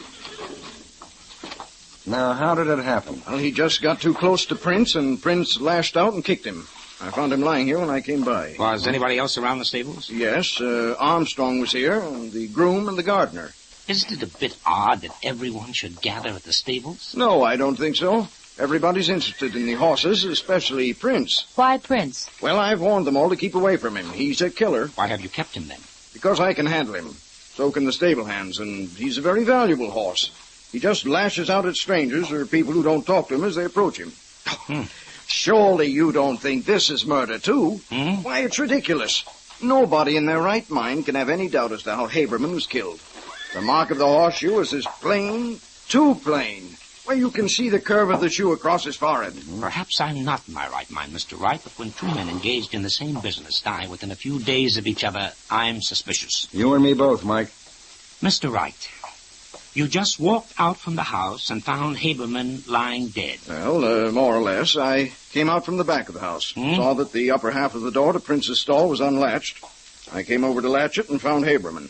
I couldn't see him lying on the ground from where I was because, as you can see, he was hidden by the water trough. Yes, I see. So, Inspector, depending on how you look at it, everybody has alibis or nobody has an alibi. You're right, Mike. They all have alibis if they're telling the truth. Well, I most certainly have. I was talking on the telephone from the time I left you until I came out here. The servant saw me in the hall when I was on the phone. Oh, yes, and the chauffeur and the stable boy, Joe, saw me at the back of the stables. I didn't even come around front until Wright called out. That's true. I'm his alibi, and he's mine. So I'm afraid, Mr. Shayne, you'll have to pin the guilt on the horse after all. Yeah, it looks that way, doesn't it? Oh, Mike. Yes, Inspector? How about running down to headquarters with me? Okay, but you're going to leave someone here. Well, I hardly think we need... Inspector, for 24 hours, I'd like someone posted at the stables and at the west side of the house looking out toward the cliff. Yeah, but Mike... If only to guarantee the safety of Miss Wright. Okay, Mike. I'll leave the sergeant and one man. Will that satisfy you? Excellent, Inspector, excellent. And now I'm quite ready to accompany you to headquarters.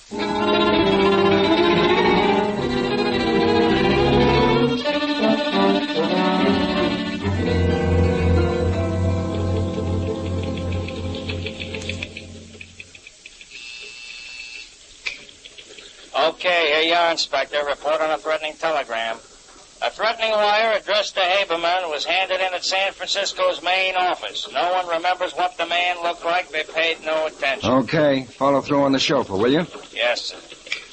Well, it's not much help. Why don't you give up, Mike? After all, we're just following nothing but a hunch from that girl, Patricia. Now, that's right, Mike. I admit it's a bit gruesome having two deaths in the same household, but it's happened before. Oh, there's something wrong about the whole thing. What do you mean, Mike? Well, as I see it, the father, Mr. Wright, isn't above entering into shady deals. No, that seems apparent. So one can legitimately assume that his manager, Haberman, wasn't averse to entering into the same sort of deal. We don't have to assume that. We know it from the son's memo pad. Yeah, that's right. The son actually accused him of being crooked. And we have Armstrong, a business associate. We can assume in his case, too, that he's not above turning a sort of twisted penny. To all of which the son is opposed. to such an extent that he actually puts in writing that he's going to talk to his father and that either the crooked manager goes or he does. Right. And if we assume, too, that the father would rather have his son in the business than the crooked manager, we have motive for murder. For some men, at least. And we have Haberman making a date to see the son. Which Haberman says was for 8 o'clock, but which we know for a fact was at 7 o'clock. You're building quite a case, Mike, but it all hinges on supposition. Suppose, Mike, that you're right. Yeah?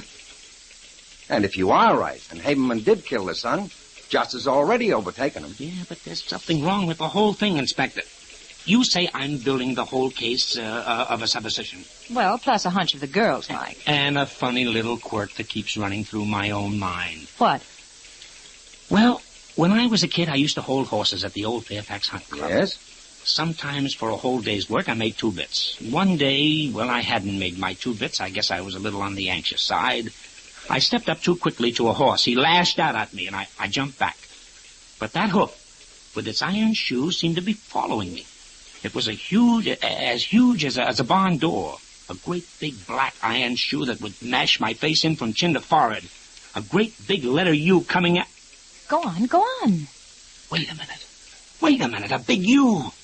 That's it, that's what's wrong with the picture. Oh, what a blockhead I've been. Say, what goes? What is it, Mike? Oh, come on, can't you picture Haberman lying there on the ground by the stable? Well, sure I can, Don't you remember what Wright said? The mark of the horseshoe is as plain, too plain... You can see the curve of the shoe across his forehead. I remember him saying that, but what on... Mike, you're right. Well, I don't get it. Huh? Yes, I do. Haberman would have had to be standing on his head for the horseshoe to have left a mark like that. Atta girl, honey, the mark was upside down. Come on. Back to the Wright stables as fast as that squad car of yours will take us, Faraday.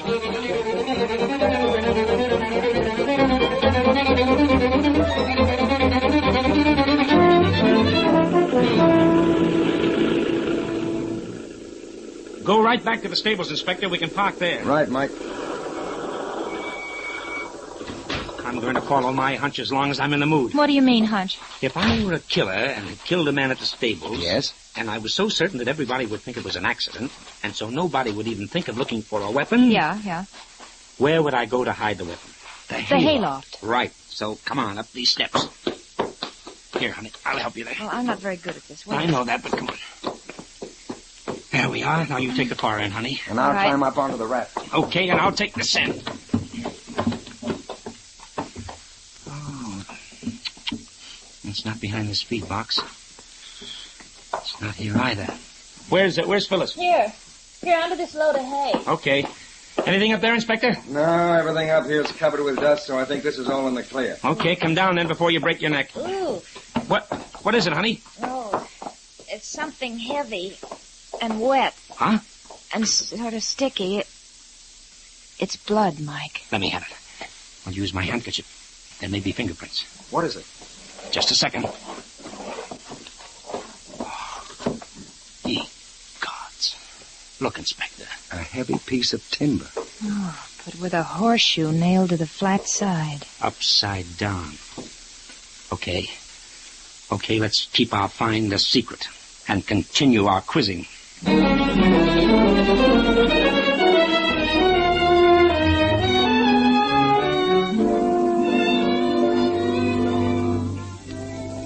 We'll rejoin Mike Shayne, Phyllis Knight, and Inspector Faraday in their search for the killer in just a moment.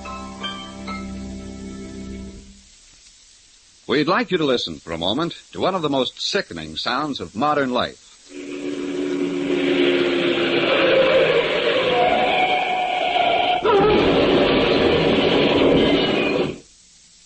Lately, you've been hearing that sound more frequently. Traffic accidents in the United States are increasing to an alarming extent as our automobiles grow older. To reduce human casualties and conserve transportation, the International Association of Chiefs of Police has developed a program to emphasize the need for good brakes for all cars. For the next 6 weeks, law enforcement officers throughout the nation will conduct a brake-checking campaign. They are seeking to protect your life and property. This program on brake emphasis for traffic safety is supported by over 100 automobile clubs and traffic organizations, including the Office of Defense Transportation. Your cooperation is earnestly requested. You can help by checking your own brakes. If you can depress your brake pedal within an inch of the floorboard before the brakes take hold, they are inadequate and demand immediate attention.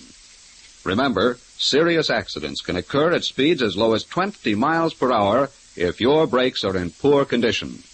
So, ladies and gentlemen, if you have the slightest doubt about the condition of your automobile brakes, don't take chances. Have them inspected without delay.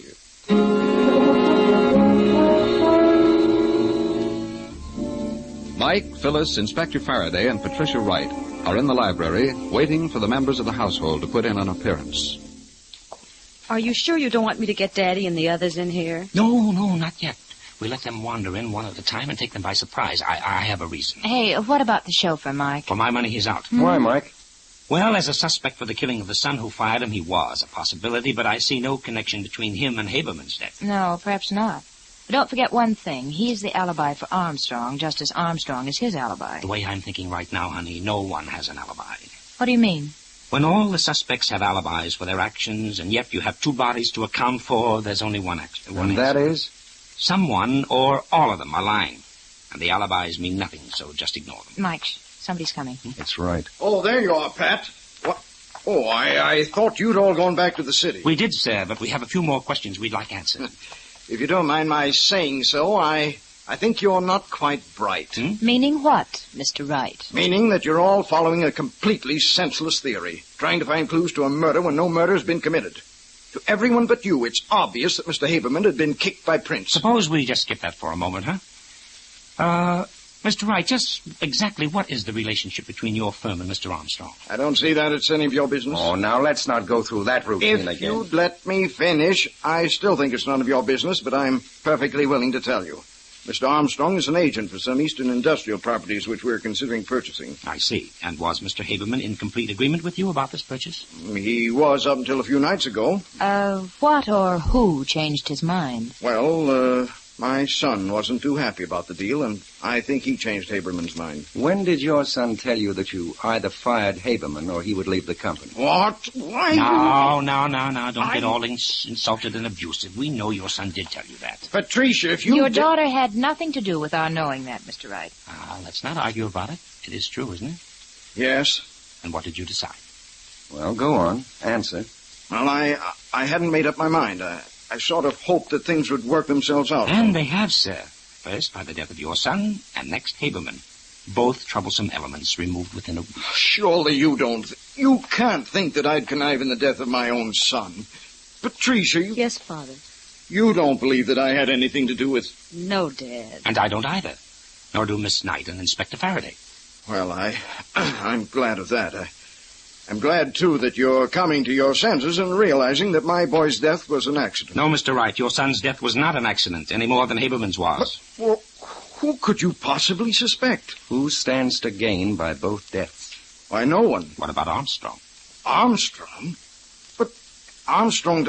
Well, you mean that Armstrong was afraid that my son's objection to our deal and later Haberman's objection might cause the deal to fall through? Exactly, Mr. Wright, and it's very easy to prove, that is. It will be easy. If you will cooperate. Oh, certainly. I'll cooperate in any way I can, but... You haven't been very cooperative so far, Mr. Wright. Yes, well, I'll do whatever you ask me to. Now we're getting somewhere. Now here's what we'll do. Phyllis, the inspector, and I will hide. Phyllis behind the curtains leading to the terrace. The inspector in a closet. Got it. And I'll get behind the door. Yes? Patricia will go to her own room.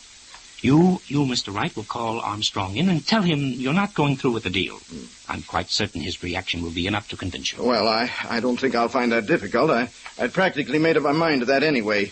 I think Armstrong is coming in the front hall. Oh. All right. Now, quick, everybody, quick. Get set. You run upstairs, Patricia. Go on.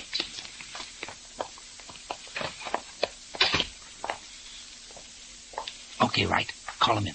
That you, Armstrong? Yes. Did you want me? Yes. I think, in spite of all the tragedy around here, that we ought to arrive at some definite conclusion about this transaction. Well, I suppose you're right.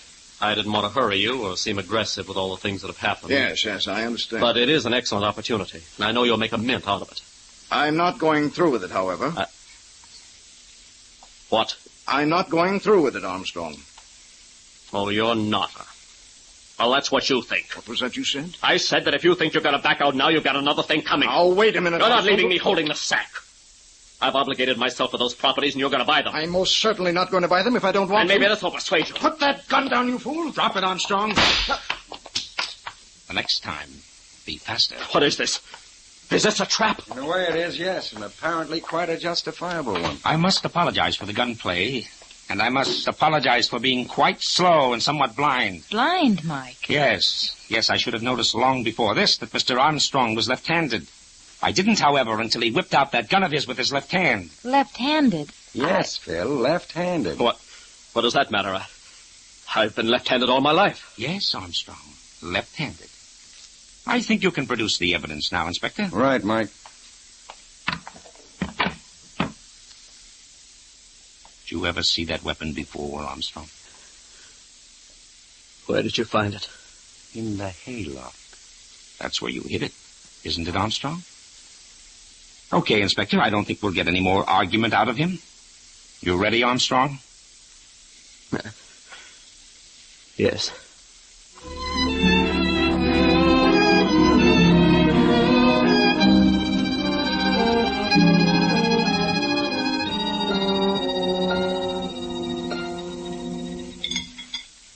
You want some more coffee, Inspector? No, thanks, Phyllis. That was an excellent dinner. Oh, say that again. Angel's a good cook. Flatterer. As well as being good at poetry review. Oh. Say, that left-handed business, I've been turning it over and over in my mind. I don't see what on earth Armstrong's being left-handed had to do with the case at all. Well, I thought perhaps his being left-handed was, responsible for him nailing the horseshoe on the club the wrong way. Oh, no, Angel, no. That was just the inevitable slip that a murderer makes. Well, then what was the left-handed clue? When I remarked on Armstrong's being left-handed, you repeated it after me, remember? Yeah, sure. I caught the look in Mike's eye and repeated it after you. Well, yes, I remember that, too. It impressed me, but I didn't catch on. It impressed Armstrong, too, and he didn't catch on. He didn't know why or what we had in mind, and the inspector and I didn't give him time to find out. We played cat and mouse with him. Armstrong thought that his being left-handed was a clue. He couldn't figure out what it was. But our tone of voice convinced him that we had him dead to rights. And, he broke down. Smarty. It was nothing but playing up a guilty conscience. Right, Angel. One of the best weapons a private detective has. So let it be a lesson to you there, darling. And don't try holding out anything on your old man, Mike Shayne, or your good old conscience will get you. See?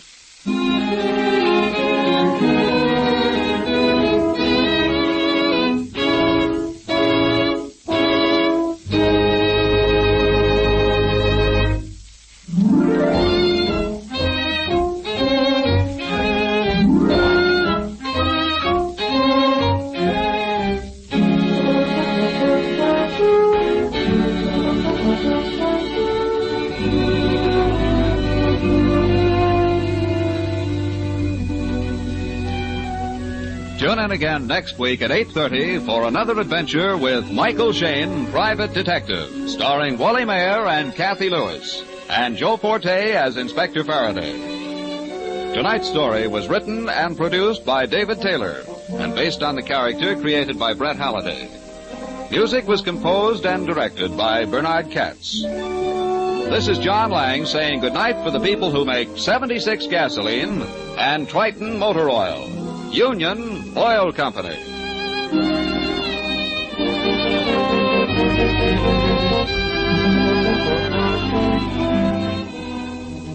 This is the Mutual Don Lee Broadcasting System.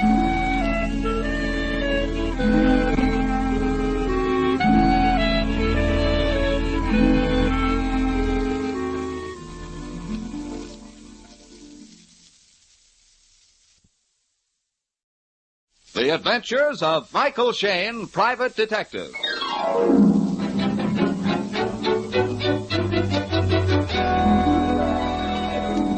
The people who make 76 gasoline and Triton Motor Oil, Union Oil Company, present The Adventures of Michael Shayne, Private Detective, starring Wally Mayer and Kathy Lewis.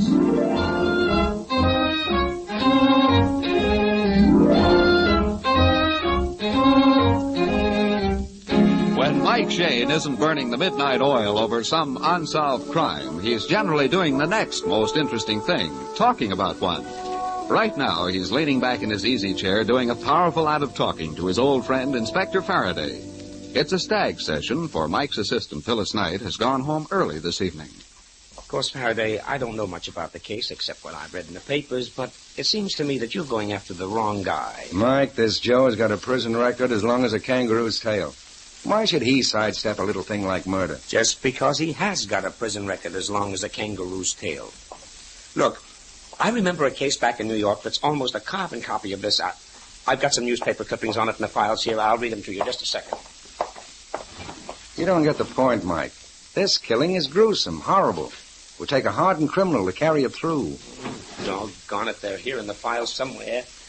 Now, Phil could turn right to it. Yeah, she went home kind of early this evening, didn't she? Yeah, she's got a girlfriend staying up at the apartment with her. Went home to help her pack up. Friend from out of town? Uh-huh. Girl had a fight with her fiancé and wants to play hermit for a few days. I know. The old feminine trick. Goodbye forever. Till next Saturday night. Right. I'll get it, Mike. Hello? Mike? Oh, thank heavens you're still there. This is Faraday, Phyllis. Mike's ransacking his files. I'll get them for you. Wait a minute. You better hear this too, Inspector. Maybe it's your business. What's wrong, girl? You sound scared blue. I am. I know something's happened. I don't dare look. All right, but what is it, Phil? Yeah, wait a minute. Let me talk to her. Here, she sounds like she's going to cry. Hello, Angel. Oh, Mike. Mike, get over here quick. Now, wait a minute. Calm down, honey. Now, tell me what's wrong. Well, you know Lois was leaving my apartment tonight, and I came home to help her pack. Yeah, sure. Well, Mike, she's not here. At least I don't think so. Now, please, Angel, wait a minute. I can't tell what you're talking about. Well, I found her trunk already packed and locked, and... Yeah? And I think... Yep. Yeah, what, honey, what? I think her body's inside.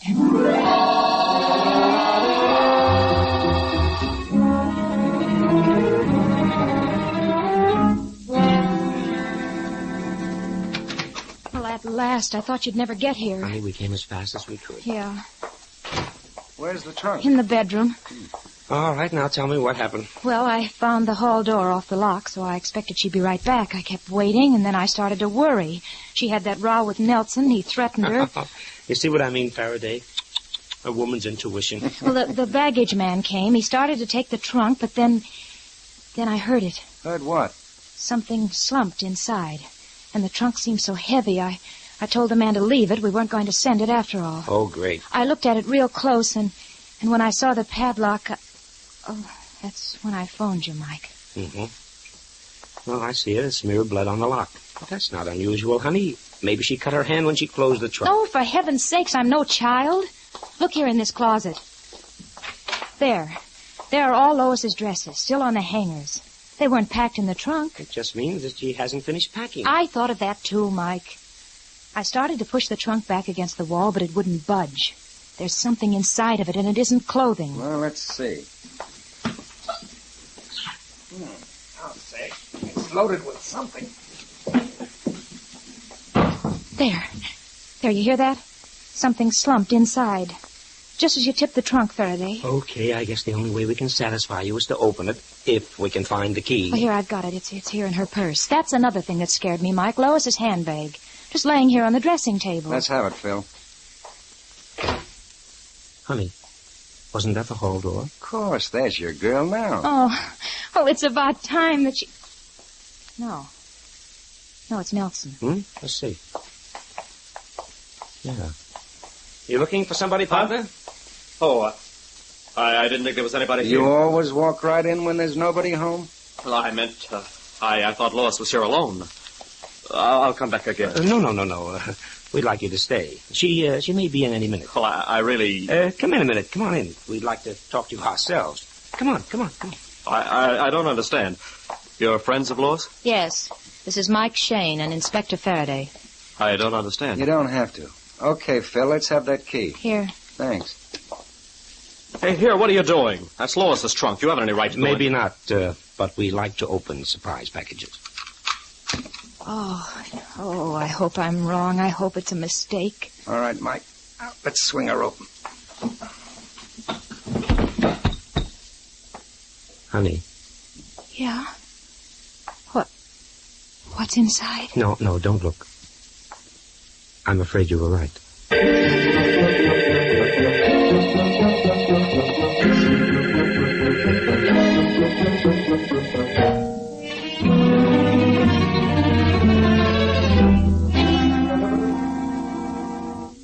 Coroner's on his way. It doesn't seem real.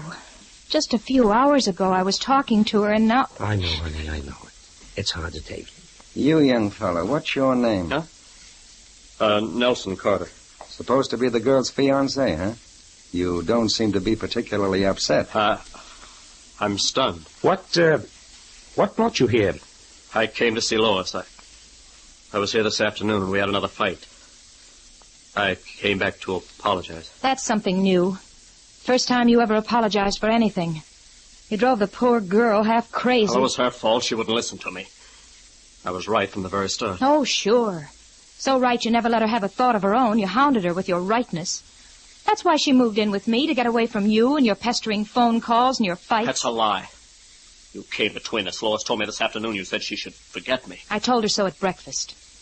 But she couldn't. She was still in love with you. Huh? She was going back to her apartment tomorrow morning. There's something I don't get.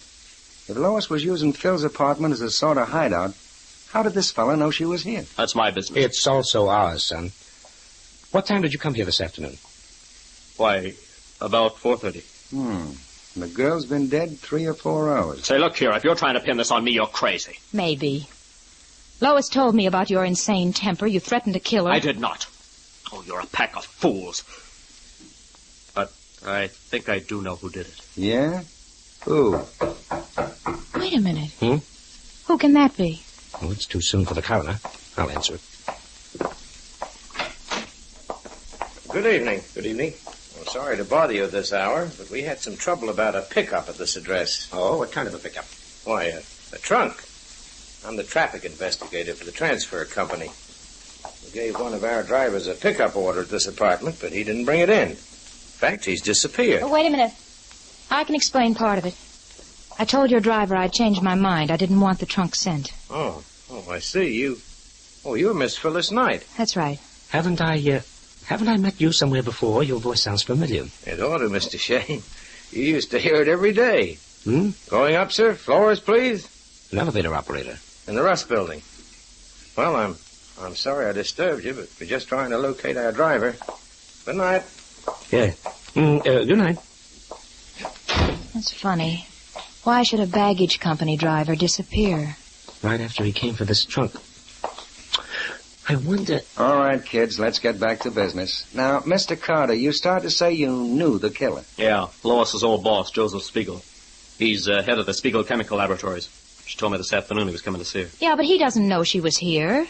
Lois quit her job with him last week. Assume he did know. Why should our next boss want to kill the girl? Because he's a crook.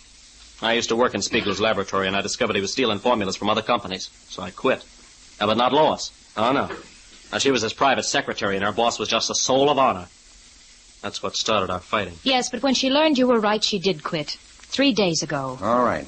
But it sounds like a pretty flimsy reason to kill a girl. Not if Lois had the goods on him. He wanted to stop her tongue. You weren't fighting about that this afternoon? No. No, she told me she was going to go to work for another chemical company. I told her when I married I didn't want my wife working. Well, we both got pretty mad. She said she'd never marry me. I can imagine how you took that with your conceit. How about it, Mike? I don't know.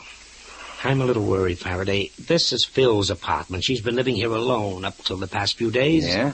Lois and Phyllis are about the same height, same color hair. Maybe somebody thought he was killing Phyllis. Huh? Who'd want to? I haven't an enemy in the world. Oh, you've got hundreds, Angels, as many as I've got. Mike Shayne and Phyllis Knight have sent plenty of lugs up the river. Yeah, but Lois and I don't really look alike, Mike. A killer would be awfully certain before he did it. Why should he, honey? Yours is the only name on the mailbox. If some crook hired a gunman to come to this address and knock off the girl living in apartment 616... Listen, Mike, that stuff doesn't happen in San Francisco. Those are the old Al Capone days. Well, maybe I'm a nervous Nellie. I just don't want Phil running any danger. Mike. Yes? Come here a minute. Look here. Here. This ashtray. I see what you mean. Mr. Carter, do you smoke? What? Yes, a pipe. Oh. There's a cigar butt in this ashtray. Spiegel. He smokes them all the time. I told you he was coming here. Maybe we should check that right now. You know where he lives? Yeah, he's got an apartment at his plant. It's next to the laboratory. That's on Bay Street. Okay, suppose Phil and I mosey over there right now and swap formulas with Dr. Spiegel. Good, and if the coroner gets through here in time, I'll join you. Oh, Mr. Shayne. Have you got a gun? You think I'll need it? You might. Spiegel's a huge man with a cunning, fiendish mind. Well, thanks for the warning. I'll be ready with a few shenanigans of my own.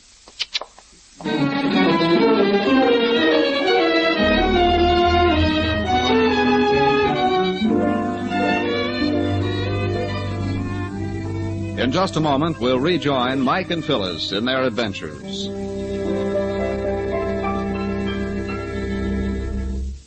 Quality of workmanship and materials has always been the hallmark of successful business. That is why Union Oil Company has copyrighted the name Stopware. You see, Stopware lubrication is more than just a grease job. It is a system that has been worked out from years of experience to give your automobile the best possible care.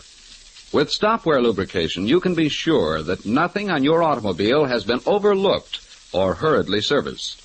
Each fitting is carefully and thoroughly lubricated according to the manufacturer's specifications.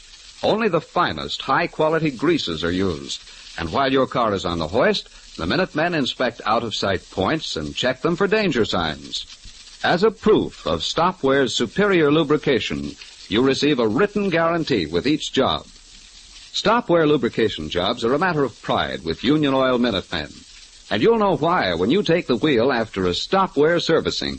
You'll find your car rolls smoother, handles easier, stands up better with regular Stopware lubrication. So, ladies and gentlemen, with correct car servicing so important these days, why take a chance on inferior work? Stopware, the best attention you can buy, costs no more than ordinary lubrication. Remember, Stopware is an exclusive, guaranteed process, available only at Union Oil Minuteman stations. It is a dark and foggy street in San Francisco's commercial district. Light streams out into the night through an open door, the entrance to the Spiegel Chemical Laboratories. In the doorway is the huge silhouette of a man. Shayne?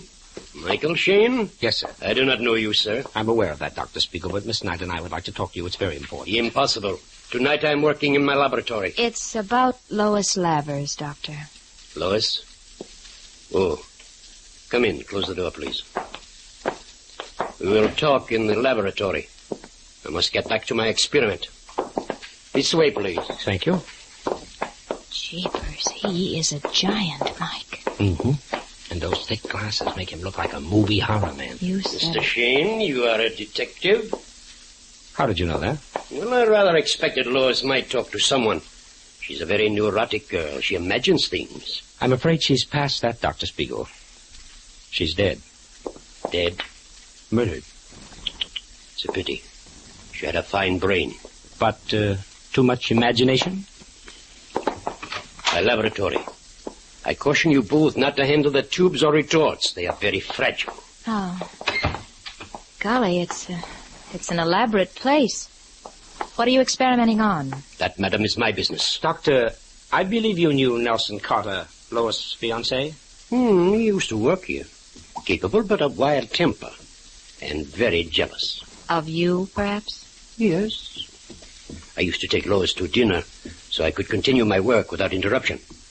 Nelson misunderstood. Yes. I should not be surprised if he killed her. Perhaps. You saw Lois this afternoon, Doctor. About what time? A very good detective. About 5 o'clock, I would say. How did you know she was staying in my apartment? One moment. There is trouble with this retort. Better. How did I know? It is very simple. Lois telephoned me. Her last paycheck was incorrect. I brought her a new one. Is that all you went to see her about? No. Also, I asked her to come back. She was an excellent secretary. Mr. Shayne, what are you doing? Just admiring your laundry in this sink. Laundry? Does your experiment include bleaching of blood-soaked handkerchiefs, Doctor? Good heavens. Yes, they are my handkerchiefs, yes. But the blood is not from Lois's veins. Ooh. She was strangled, then stabbed to death by a sharp instrument, Doctor. Like this surgical knife here. Perhaps I show you how I use that knife. In this cage... Ooh, rats. Hundreds of them. 100, madam. Disease, very sick rats. When my experiments are concluded, they go in here. Into this bin. Oh, no. Ooh. Very dramatic, Doctor. But it doesn't fool us. Sure, you wanted Lois to come back to work, but she told you she was going to another chemical company. That scared you, Doctor. If she told about your stolen formulas and your other cookery... So she did talk. I thought this was a trick. Don't you reach for your gun, Mr. Shayne. My hand is already in my pocket. You killed her. You lie. She's not dead. It is a trick to get something on me. Get out. Get out of here, both of you.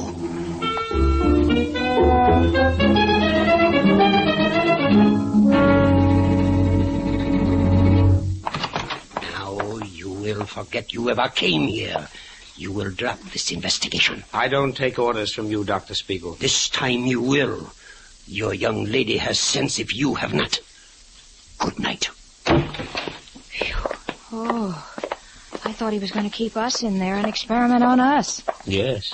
He's a cold-blooded baby. Yeah. Mike. Hey, the inspector. There, he's parked in that police car. Oh, with Nelson. Yeah. Just got here in time to see the bums rush. What are the odds? I don't know, Inspector. He's devilish enough to commit murder. Should I take him in for questioning? No, not yet. He'll be here. He doesn't scare out. Mike found handkerchiefs soaking with blood. He said he was experimenting with rats. I think he was sincere, though. He figured we were on the trail of those stolen formulas. He killed her, I tell you. If the police don't get him, I will. Oh, stop acting. You're too dead anxious to pin it on Spiegel. Yes, and the good doctor threw the honor right back at Nelson. I'm on the fence. Spiegel had the motive, Nelson had the jealousy and the temper to do it. Each saw the girl about the time she died. Mike, if you ask me, you're passing up a bet.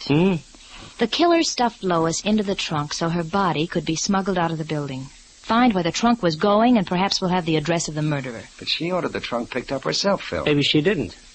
Anyway, it's worth a try. Hop in, Angel. We're heading for that transfer company.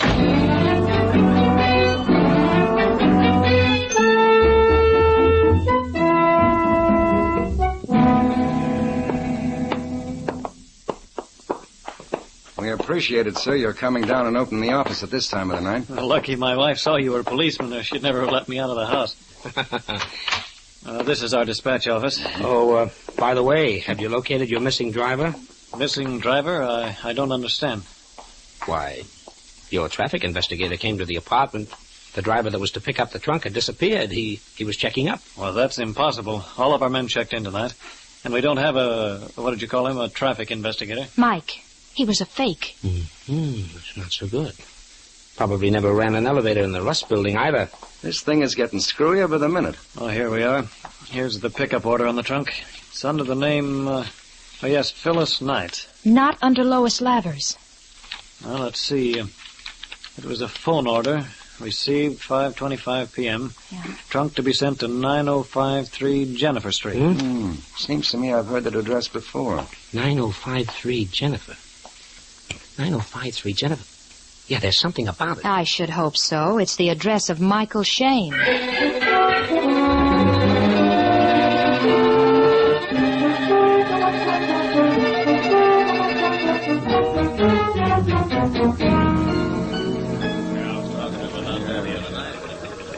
I was right, Inspector. I was right. Lois was killed by mistake. It was intended to be Phil. Well, if that's the case, then Carter and Spiegel cancel out. Correct, honey. The murderer had planned to kill Phyllis, send her body in a trunk to my apartment, and leave me to explain it to the police. All right, maybe so. Say the motive is revenge. You got 100 enemies, Mike. One of them poses as a transfer company investigator, but who is he? He didn't leave a single fingerprint in Phil's apartment. Where do we start looking? Oh, if I could only remember the guy. I know his voice. But where have I heard it? When did I? I must know him. Well, he didn't know me very well, or he'd never have killed the wrong girl. Lois and I were the same height, same color of hair, Mike, but that's all. Maybe he figured you changed a lot, honey, if he hadn't seen you in a long time, if he'd been away, if he'd been... Faraday? Yeah, if he'd been away in prison. Kids, we're going to make a phone call right now. Hello, give me San Quentin. Phil, honey, close that door to the other room. I can't hear a thing. Hello, Inspector Faraday, San Francisco calling. Yes, I want to speak to him personally. Might get on that extension phone. Yeah, okay. Hello, Faraday. What's on your mind? Plenty, sir. We need a list of all prisoners you've released from your little sanatorium in the past 2 weeks. Past 2 weeks, huh? Yeah. I'm afraid it'll hardly make a list, Faraday. Only one man. What's his name? Now, let me see. Oh, it was Ford. Harold Ford. That mean anything to you, Mike? Well, never heard of him. Oh, who's that on the phone, Mike Shayne? Well, you got sharp ears, sir. We figured maybe you had released a prisoner who had a grudge against me. Some old enemy of Mike's who might try his hand at revenge. No, that's the only release we've had lately. In fact, Mike, you can subtract one enemy from your book. Died here last week. Al Smock. Holy jumping. Now I remember. It's Al Smock's brother, Jack Smock. That's right. He had a brother. Came up here and claimed the body. Does that mean anything to you? Ha-ha! Does it? Set an extra plate in your dining room, Chief. We're sending you a new boarder. Goodbye, sir, and thanks a million for your help. Jack Smock. He must have dyed his hair and put on glasses. Phil, you remember the case, the two brothers, about 4 years ago? Yeah, vaguely. It was manslaughter. You helped send the one called Al Smock up for 20 years. Right, honey, right. Jack was supposed to be brothers Al, alibi. Yeah. But our testimony tied him up in bow knots. Yeah, that's so right. Al died in prison. Now brother Jack is out for revenge. Oh, fine. But where is brother Jack right now, and how do we catch him? Got it, honey. Jack claimed the body, so he must have buried him. Now we gotta find that body.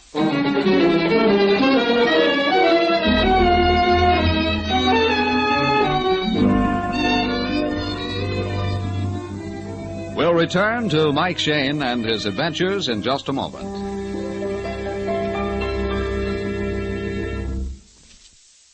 Due to their position, the front wheel bearings of your automobile are subject to damage from dirt, water, grit, and brake dust.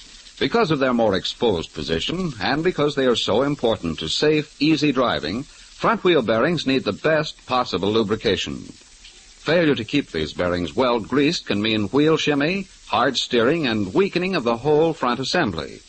For these reasons, your neighborhood Union Oil Minuteman uses extra care when he lubricates your front wheel bearings. First, he washes out all the old grease and dirt with solvents.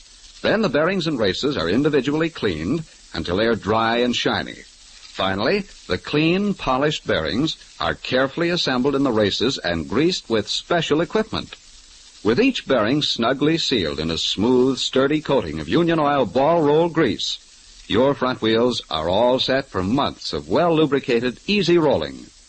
The cost for the entire service is nominal, so for safer, easier driving, just stop in wherever you see the sign of the big orange and blue 76 and ask for Union Oil front wheel bearing service.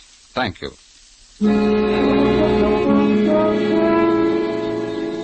At police headquarters, Mike and Inspector Faraday each holds a telephone in his hands.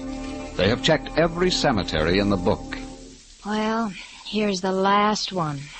Shadow Mountain Cemetery. Yes, sir. Here it is. Albert Smock, interred last Friday.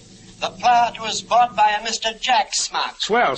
What's his address? Our records show it as 1960 Waterfront.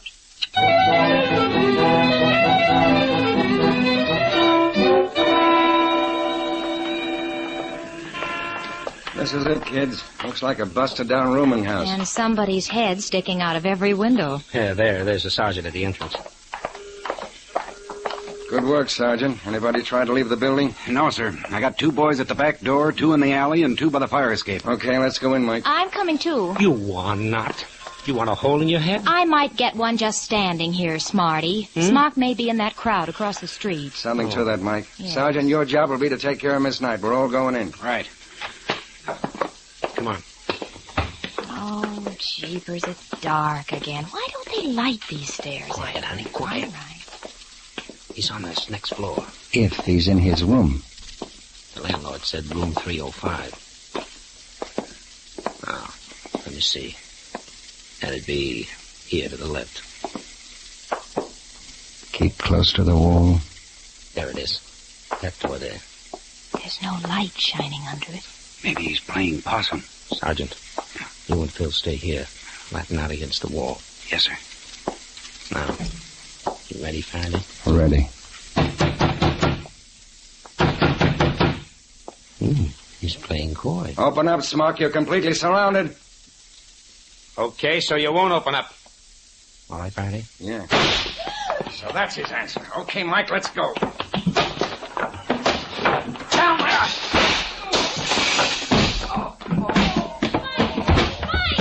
Wait a minute, I'll get the light. Oh, hurry up. Here it is. Something happened. Mike. Oh, he's flat on the floor. Mike, are you all right? Yeah, I guess so. Okay, Inspector, okay. Climb out from under that table. I knew somebody got hit, but who? He shot the gun right out of my hand. Yeah, I know.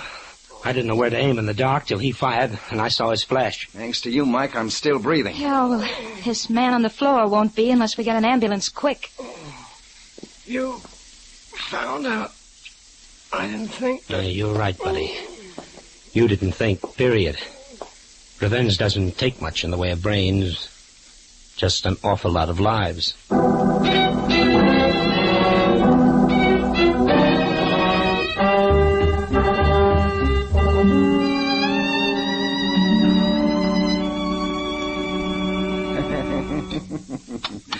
Don't be silly, Phyllis. Mrs. Faraday will be glad to put you up for a couple of nights. Here, drink this down. He's right, honey. Stay out of your apartment for a few days till you sort of forget what's happened. Oh, all right. I was just thinking, you know, this was a freak case. Everything stacked up so strongly against Nelson Carter and Dr. Spiegel. And yet at the last minute, it turned out to be almost a complete stranger. Because we were looking for the wrong motive. Yeah, I'm worried about that guy Spiegel. He looks to me like a guy who'd commit plenty of murders. And will before he gets through with his career. No, you can spike that, Faraday. Lock him up for stealing chemical formulas. That'll keep him quiet. Not a bad idea. Keep him so busy making little ones out of big ones that he can't make dead ones out of live ones. Well, I hope, honey, that this little episode won't scare you out of the detecting business. Nearly getting bumped off by your boss's enemies. He's got plenty more enemies besides Jack Smock. Oh, I don't know. I'd stick anyway. My boss forgets the attractions of the job. What? What? Why, honey.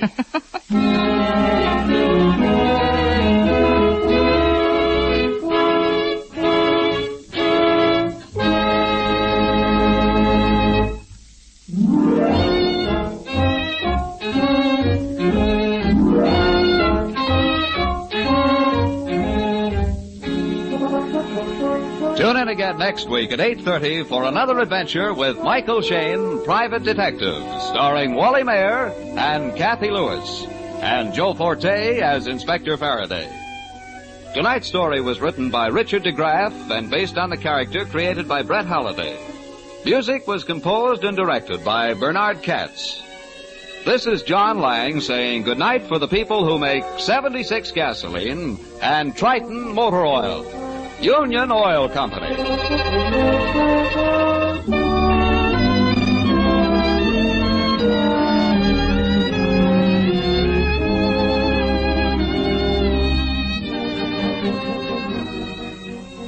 This is the Mutual Don Lee Broadcasting System.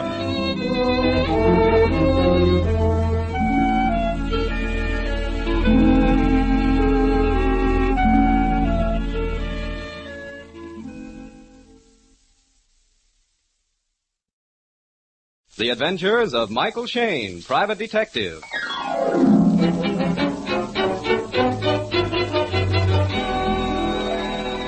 The people who make 76 gasoline and Triton motor oil, Union Oil Company, present The Adventures of Michael Shayne, Private Detective, starring Wally Mayer and Kathy Lewis.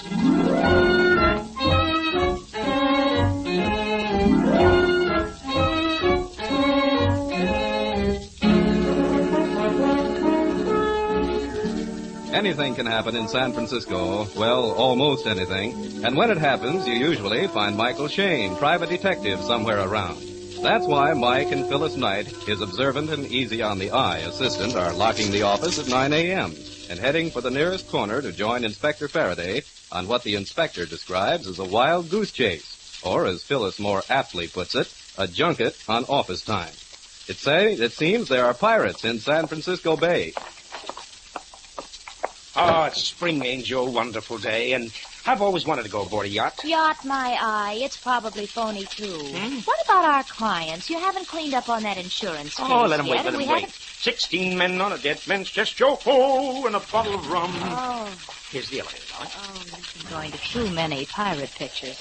Pirates in San Francisco Bay. Do you suppose they're related to the Indians at Stanford? What are you muttering about? I always mutter when some publicity-seeking chorus girl lets herself be found drugged in her pajamas, wrapped in a blanket in the bottom of a canoe. She's no chorus girl, honey. She's the wife of a college professor. But when she says pirates boarded a yacht, killed her husband, and kidnapped her, well, now really, Yes, Mike, I know. You don't believe it. Well, I'm the open-minded type, darling. Certainly are. Here's where we get off. Oh, smell that air. As I said before, honey, it's spring. Mm-hmm. And in the spring, the sap rises. Over here, folks. Oh, hi, Inspector. Hello, Inspector. Climb in. Here, darling. Thank you. Sausalito, first stop. Oh, what a day for a motorboat ride. Why, Inspector, you're actually glowering. What's happened? Plenty. I think I got my finger on the guy at the bottom of this deal. A movie press agent by the name of Jim Fonda. And never that guy pulling his Hollywood shenanigans in my town. Why, Inspector, no pirates. Oh, plenty of them, Phil. Too many of them. A whole brig full. There's 200 of them. What? You've already got 200 pirates in jail? Holy smoke. A brigantine is a pirate vessel, Mike. Huh? Right, Inspector? Right, Phyllis. They might as well be in jail. For that anchor doesn't budge until I give the word. Lafitte's men, I suppose, from around the horn. No, nothing so romantic, my dear. They're Captain Kidd's men from Central Casting in Hollywood. There's a movie company aboard the ship, and they're getting ready to sail down the coast on location when I climb down. Oh, aren't you a bit rough on them, Inspector? After all, press agents have to have their fun. Or do you know something I don't know? No, not a thing, Mike. I guess I lost my sense of humor. Hollywood had its laugh this morning.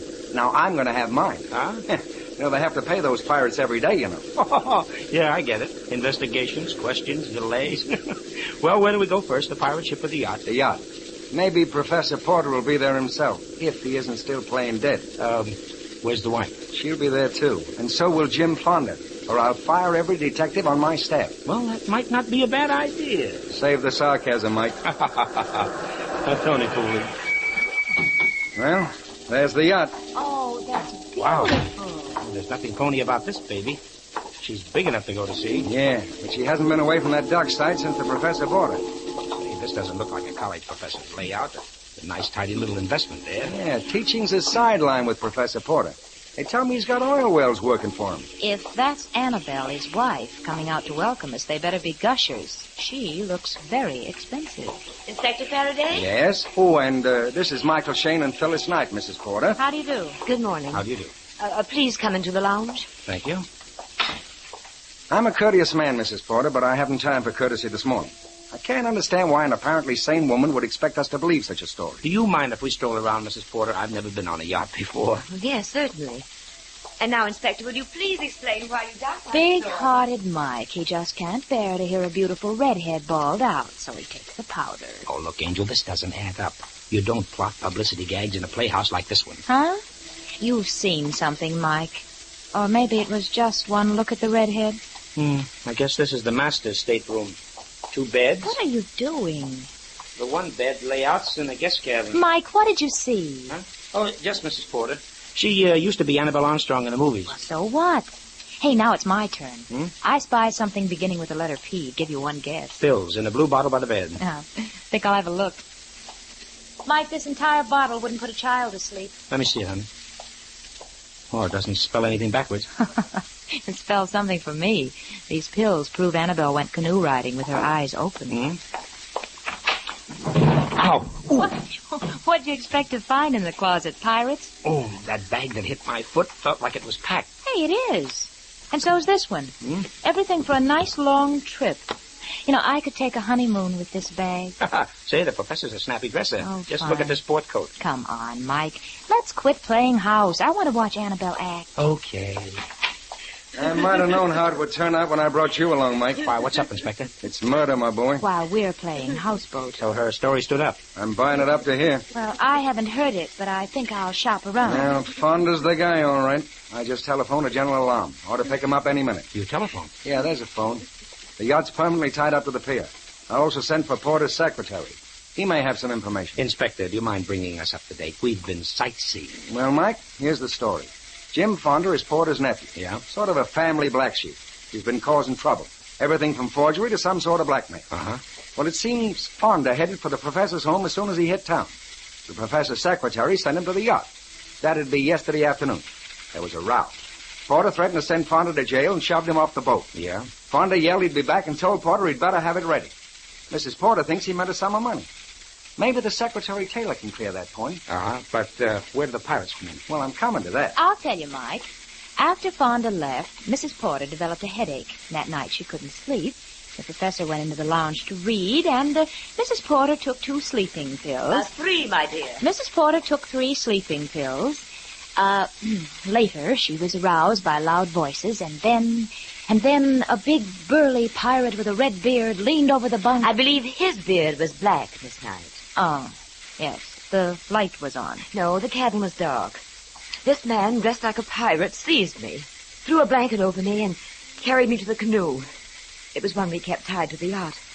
There was a body wrapped in a blanket on the bottom. He paddled for several minutes, and then put the body overside. Maybe you'd better ask the questions, Mike. Well, you're doing fine, Angel. Thanks. Mrs. Porter, the cabin was dark. There was no moon. How did you know the man was dressed like a pirate? He struck several matches. Oh? Yes, he was smoking a pipe. I see. And why are you so sure that this man dressed as a pirate was Jim Fonda? I knew Jim. He was publicity man on one of my pictures. Oh, maybe I should explain. I'm Annabelle... Oh, not at all. I recognized Annabelle Armstrong the moment I came aboard. Oh, thank you. Well, Jim Fonda had 2 peculiarities. His eyebrows were highly arched, and his left eye twitched. Hmm? I recognized him despite his disguise the first time he lighted a match. Did he know you had recognized him? I'm not sure. He might have worn the pirate costume as a prank. Jim had an odd sense of humor. I believe he intended taking me with him. He tried to arouse me when he landed the canoe. I was too heavy to carry far. Those sleeping tablets must have been pretty powerful. Mr. Shayne, those tablets are a mild, harmless sort. I was wide awake. Limp from fright at first, and then I acted. Don't forget, I used to be an actress. Why did you stay in the canoe after he left you? Well, I yelled my head off and nobody came. It was dark and, well, I was afraid I'd fall into the water. I can't swim. Well, that's sensible. Do you think you could locate the spot where your husband's body was dropped into the water? I pointed out the spot when the police brought me to the yacht this morning. That's right, Mike.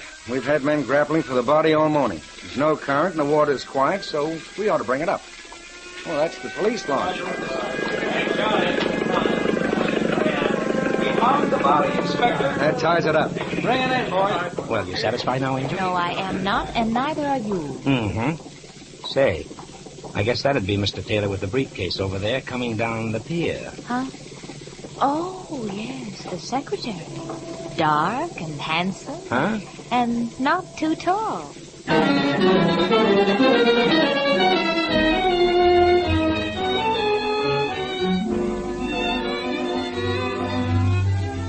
In just a moment, we'll rejoin Mike Shayne and Phyllis Knight in their adventures.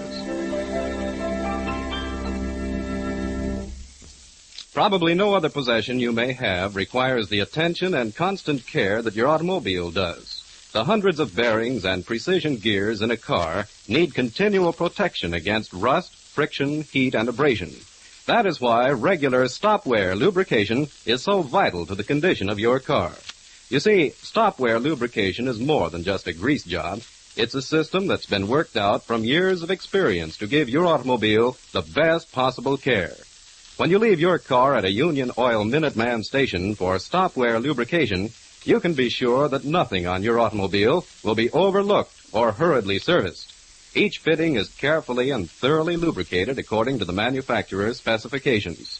While your car is on the hoist, the Minutemen inspect out-of-sight points and check them for danger signs.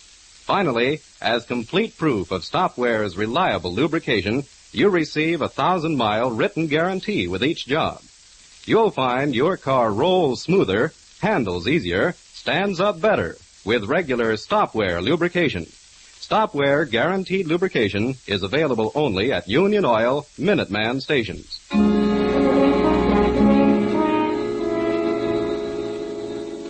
Professor Porter's body has been recovered from the bay, and Inspector Faraday is hurrying to meet the launch at the end of the pier.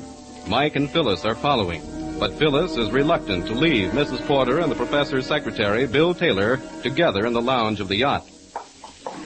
Come on, hurry, honey. They'll be here in a minute. You're getting awfully careless, Mike. I know what I'm doing. I wonder. Oh, cut it out, Angel, please. Oh, Mike, get tough. Be yourself. Why, what do you mean? Well, don't let a good-looking redhead blind you. So far, she's got all the answers, Angel. Good answers. All of them. All right, take it easy now. Yeah, okay. Bring it over here. Hey, give me a hand. This is heavy.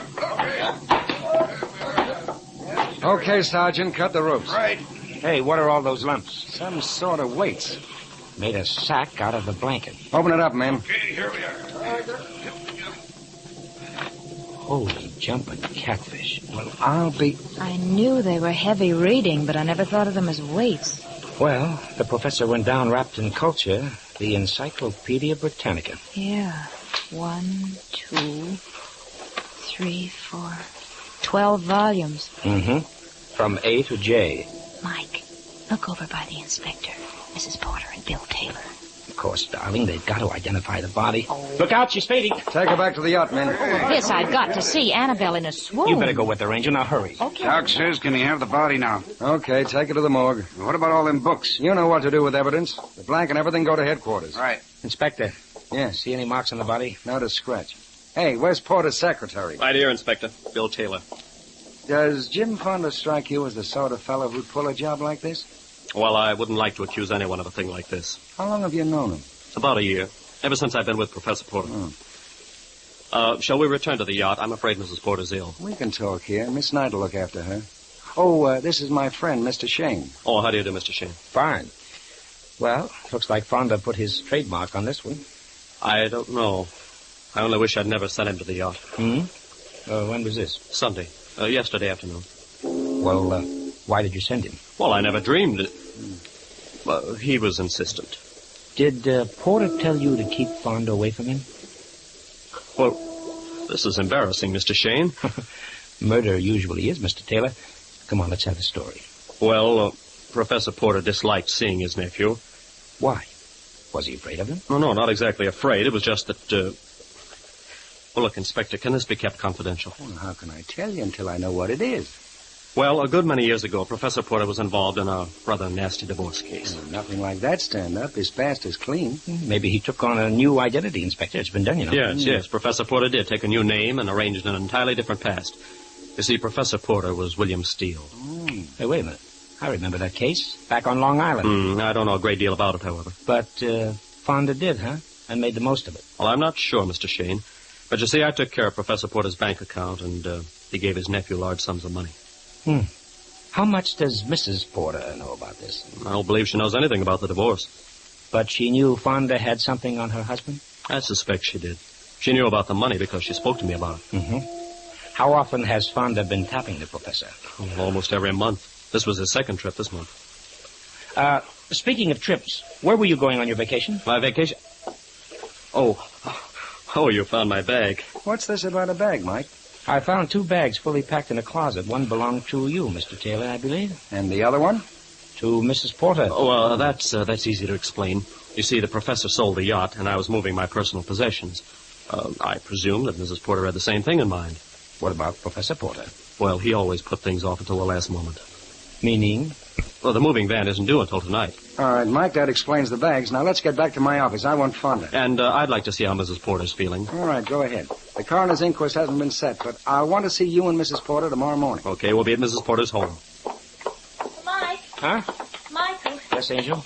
Now I've seen everything. How is Mrs. Porter? Oh, she's beautiful, but bereaved. She's repairing her makeup. Come on, I want to get to my office. Mike, did you ask Mr. Taylor about the bags? Yes, Angel, yes. But he knows the answer.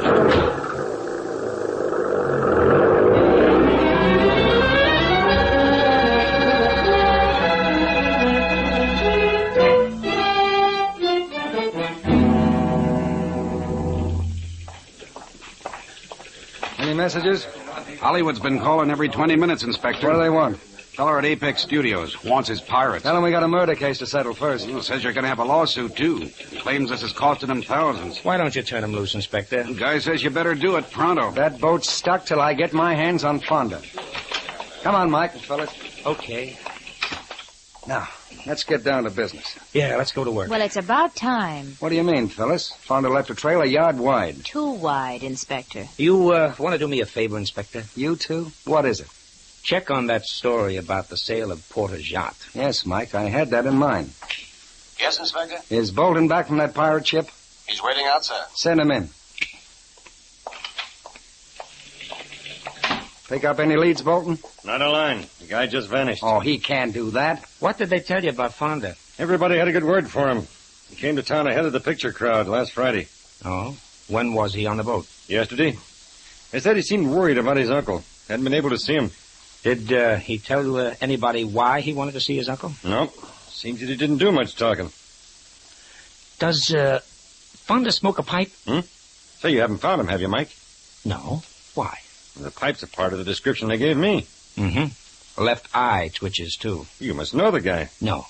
No, just the woman he kidnapped. Well, he can't get out of town. Must be holed up somewhere. You searched the boat? Yeah. Even turned up some girl pirates. Any pirate costumes missing? Wardrobe man says they're all there. Well, how about the odd parts? Wigs, scarves? I thought of that. Could be. But it'd take a week to check. Okay, take a week, but check it. Okay. Hello? That Hollywood guy's on the wire, crying. Tell him I got a murder in my hands. The boat stays here. Fonda's not on that boat, Inspector. His friends are. Get back to that boat. Yeah, if I stay out there any longer, I'll turn pirate myself. Got any ideas, Mike? Well, I'd like to know about, About that Porter yacht, Inspector. Yes? Professor sold it all right. That satisfy you, Mike? Well, that cooks one idea, anyhow. I've got an idea, Inspector. Let's have it, Phil. Remember when lovely Annabelle was giving us Act 2? Oh, let's don't be catty, Angel. You be quiet. I know when you're getting ready to spring something. Oh, I wish I knew as much. All right, Smarty. Well, Mrs. Porter spoke of Jim Fonda in the past tense. A natural reaction. Probably glad to have him out of her life. Oh, you don't. Just heard from the coroner's office, Inspector. When's the inquest? Tomorrow. Funny thing, What's that? Doc says Porter's been in the water 2 or 3 days.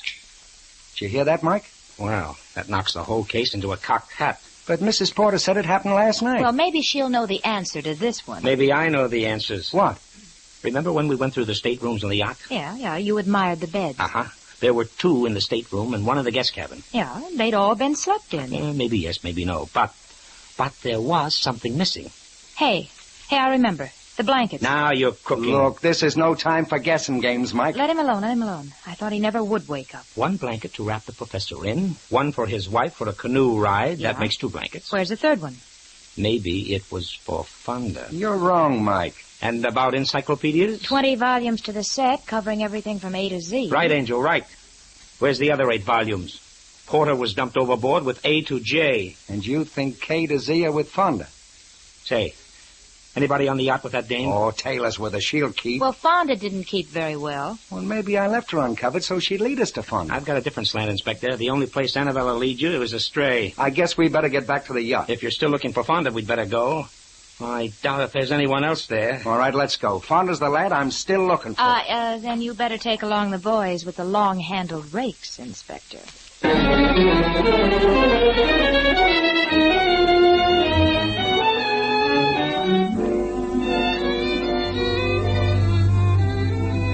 We'll return to Michael Shayne and his adventures in just a moment. The front wheel bearings on your automobile are made of finely machined high-carbon steel. With proper lubrication, these bearings will last the lifetime of the car with no other attention. But notice, ladies and gentlemen, that we say, with proper lubrication. For front wheel bearings do require extra protection.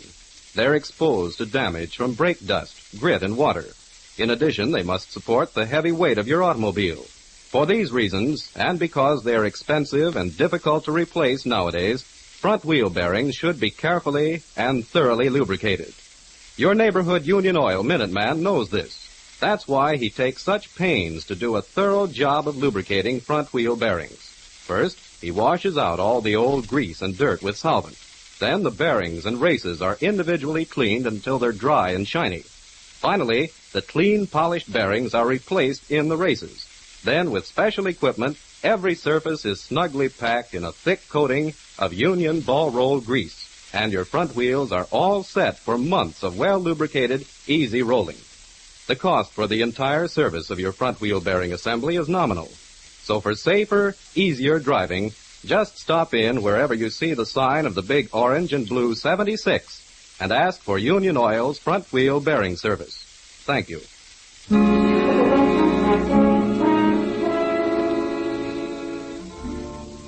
Mike, Phyllis, and Inspector Faraday are back at the yacht.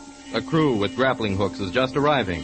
It would be Old Home Week if Mrs. Porter and Bill Taylor were there, but they've flown the coop. The inspector mutters to himself. I hope this phone's still working. Hello?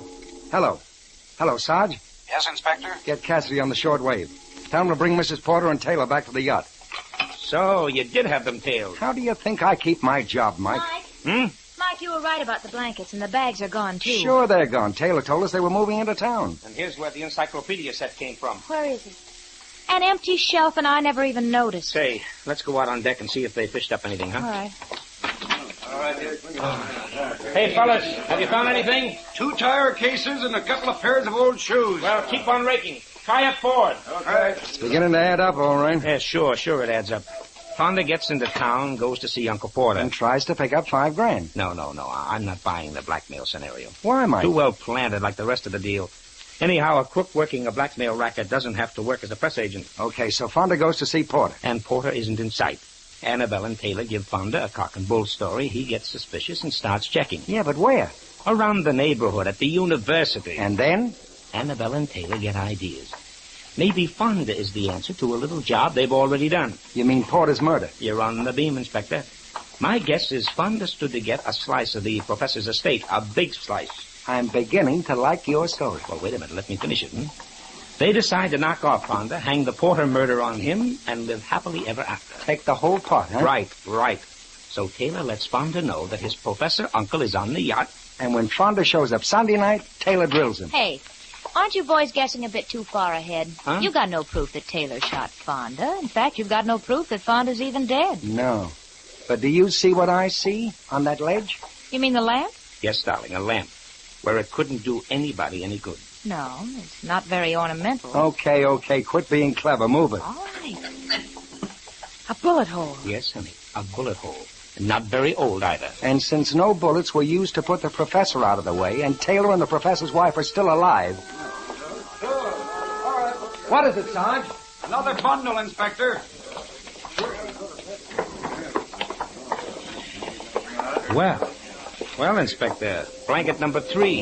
Yeah, and the same kind of bulges as the other bundle. Yes, Angel. Encyclopedia Britannica, volumes K to Z.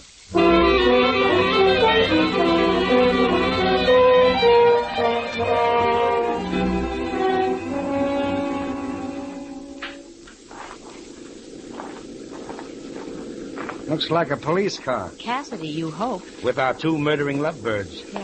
Yeah, it's Cassidy, all right.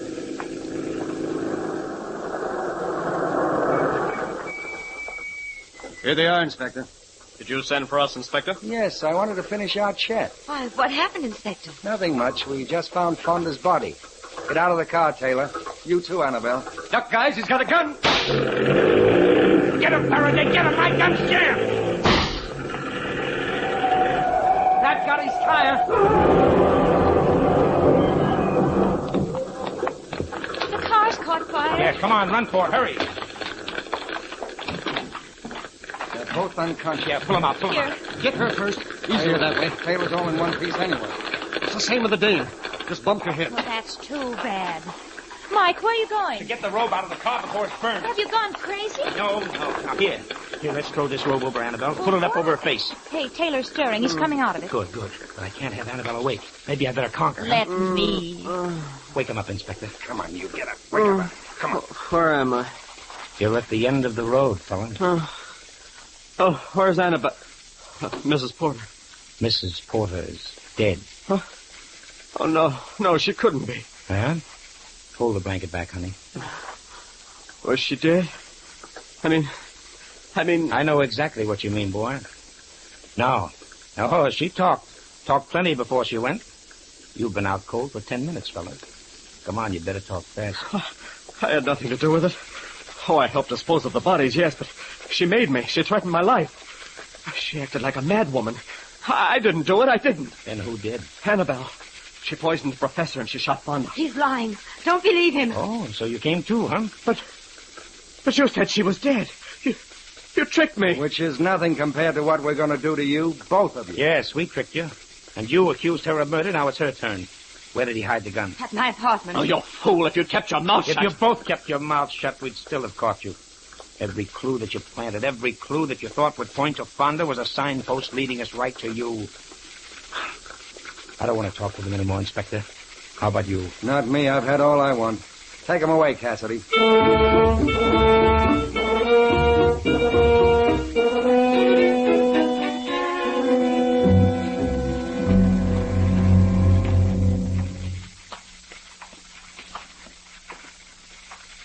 Well, Mike, this is my apartment, remember? Huh? Oh, yes, Angel, yeah. What are you thinking of, Mike? The redhead? Redhead? Oh, her, no. Oh, no. She did sort of go for it, in a mild sort of way. Not me, honey. I knew she was a phony. Don't give me that. No, look, Angel, look. What do you think I am, a fool? Yes, where blondes and redheads are concerned, yes. Angel, from the word go, I had her tagged. She tried to identify Fonda as the guy who kidnapped her. Well, I know it. Well, could you picture Fonda picking her up, wrapping her in a blanket, carrying her to a canoe, and all the time striking matches to light a pipe he was smoking? Tut, Angel. Well, then why didn't you say so before? Just because you look so cute when you're jealous? Jealous? What? Angel, please, Angel, not here. The neighbors are watching.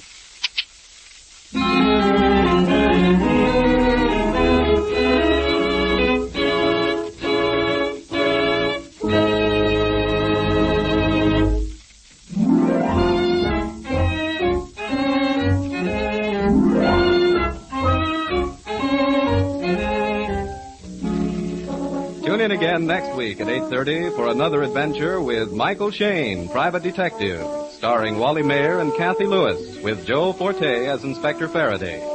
Tonight's story was written by Tom Petty and based on the character created by Brett Halliday. Music was composed and directed by Bernard Katz. This is Ed Stevens substituting for John Lang, saying good night for the people who make 76 gasoline and Triton Motor Oil, Union Oil Company. Ladies and gentlemen, despite all our efforts to know that living costs are rising, and certainly the high taxes of war are cutting deeply into our incomes, so why not help yourself and your country by starting a victory garden now? Growing your own vegetables will not only make a big saving on your grocery bill, but will provide a healthy, interesting hobby. Those who have no yards of their own may be able to find space in nearby vacant lots. So wherever you live, whatever you do, serve yourself and the nation with a victory garden in 45.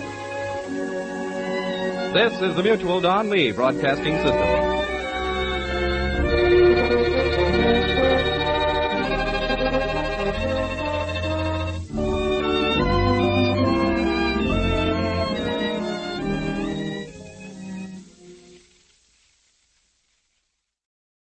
The Adventures of Michael Shayne, Private Detective.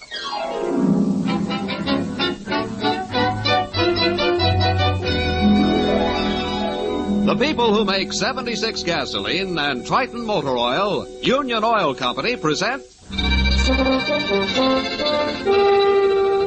The Adventures of Michael Shayne, Private Detective, starring Wally Mayer and Kathy Lewis.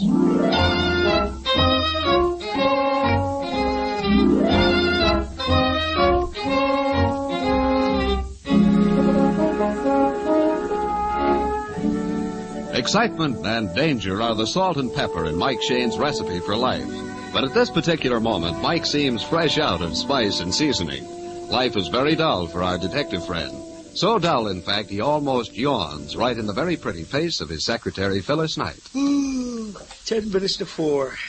You've had that poetry book propped under your nose since lunch. Well, certainly. If I'm going to write poetry reviews, I've got to read them. Exactly 3 people have walked through that door today. 1 bill collector and 2 guys asking where they could comb their hair. 3 plus 1 equals 4. You, sir, are Monsieur Michael Shayne, the private detective? If it's all right with you, ma'am. I am Madame Jelaine Toulot. Once again?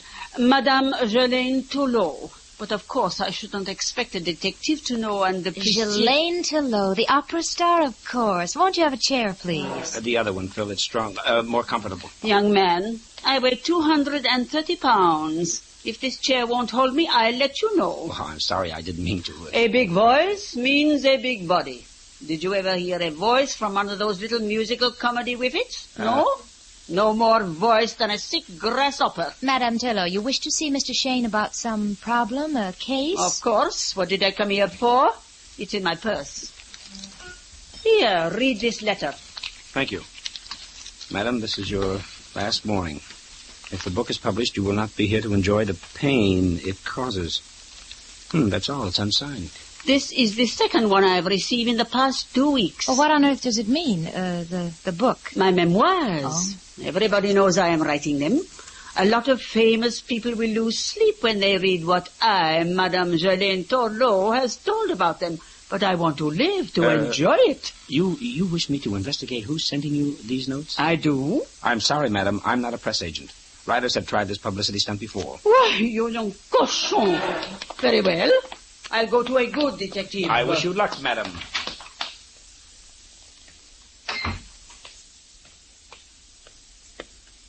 I like you, young man. You talk back to me and don't apologize. Only in months spelt with an R. I admit I like publicity, Mr. Shayne. I love to see my name in print, but not in the obituary. If you will take the case, I'll give you the names of the people that might have written these notes. Go ahead, Mike. We wouldn't want anything to really happen to Madame Toulot. Thank you, my dear. What is your name? Phyllis Knight. I remember hearing you sing Carmen when I was a little girl. You're older than I thought. You like opera? Oh, I love it, yes. I've got record albums at home of Aida and Carmen, Rigoletto, Cavaliero Rusticana. Wait a minute. Didn't I see in the papers that you were singing that tonight? The benefit series. Yes. My 5th farewell appearance. Coming back to business, madam, you were going to give me some names. Yes. The first one is Roderick Mackenzie of the Newport Mackenzies, an old suitor of mine. Would he threaten to kill you? He's come clear out to the coast just to keep his name out of my memoirs. He wants to buy his letters back from me. Oh? My dear Jelaine, he says, I was a wild and foolish boy, but that was long ago. There is my family, my circle. You're writing this down, honey? Yes. Then there's my ex-husband, Edwin Buck. He's got political ambitions which my book might sour. And Leonora Baril, Madame Baril. Do you think I have to sing tonight with that Hungarian hoot owl? And one other, Savadal, our maestro. They're all in your memoirs? Any others? Yes. Savadal, our maestro, he hates the air I breathe because I won't let Helen marry him. Helen? My secretary, Helen Smith. Oh. The girl thinks she's in love with him. She's too young, too good for him. You might add the secretary to the list, honey. Mm-hmm. Helen? Impossible. She couldn't. No, never. Well, we've got 4 names here. Now, where do I find these people? Come to the opera tonight, the Figaro Theater. I will have them all there for you. Figaro Theater, okay. It's a double bill, Pagliacci, then Cavalleria. I sing in the second half. Let us meet in my dressing room during the intermission. One thing more, madam. Do we have to listen to the opera itself? Of course. Someday you can tell your children you heard Madame Jelaine Toulot. You will never forget tonight. That's what I'm afraid of.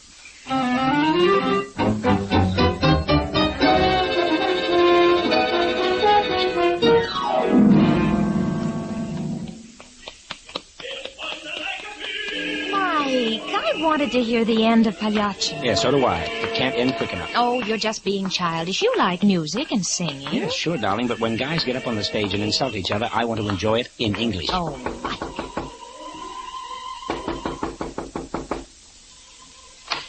Yes? Oh, we thought this was Madame Toulot's dressing room. I'm sorry. It is.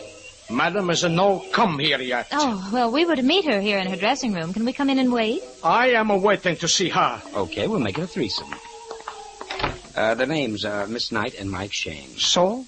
I am Sabadell. The maestro? But I thought you were conducting the... Cavalleria only, madame. Oh. Diavolo, she's late. Excuse me. Hello? Madame, the time I wait. So? See, they are here. You, Mr. Shayne. She want to talk. Oh, thank you. Hello? Monsieur Shayne, I am going to be late. A certain person has been here at the house trying to tear up my memoirs. What? Who? I'll tell you when I get to the theater. Come back to the dressing room after the performance. Au revoir. Goodbye. I want to talk to her. I'm sorry, Maestro. She hung up. Oh, that woman, that pig. I will not stand to this. I warn her. No, we do it. Do what? Hey, just a second there. That, my dear, is what we artists call temperament fortissimo. Yeah, well, I've got a plainer name for it. Come on, darling. Let's go back to our seats and join the other sufferers.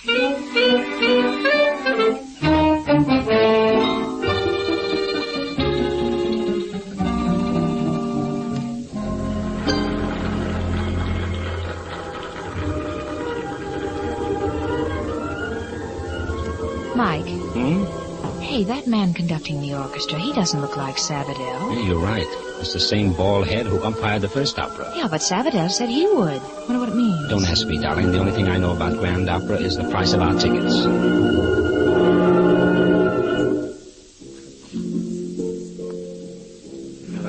Hey, that's awfully funny. Yeah. Well, this is the last part of the prelude, and right now the tenor's supposed to be singing off stage. The curtain's going up.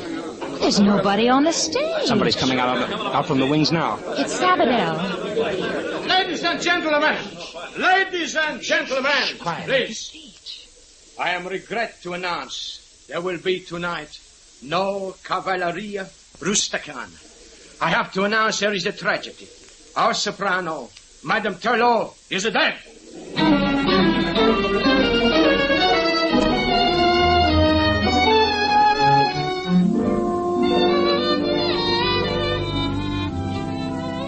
We'll return to Mike and Phyllis in just a moment.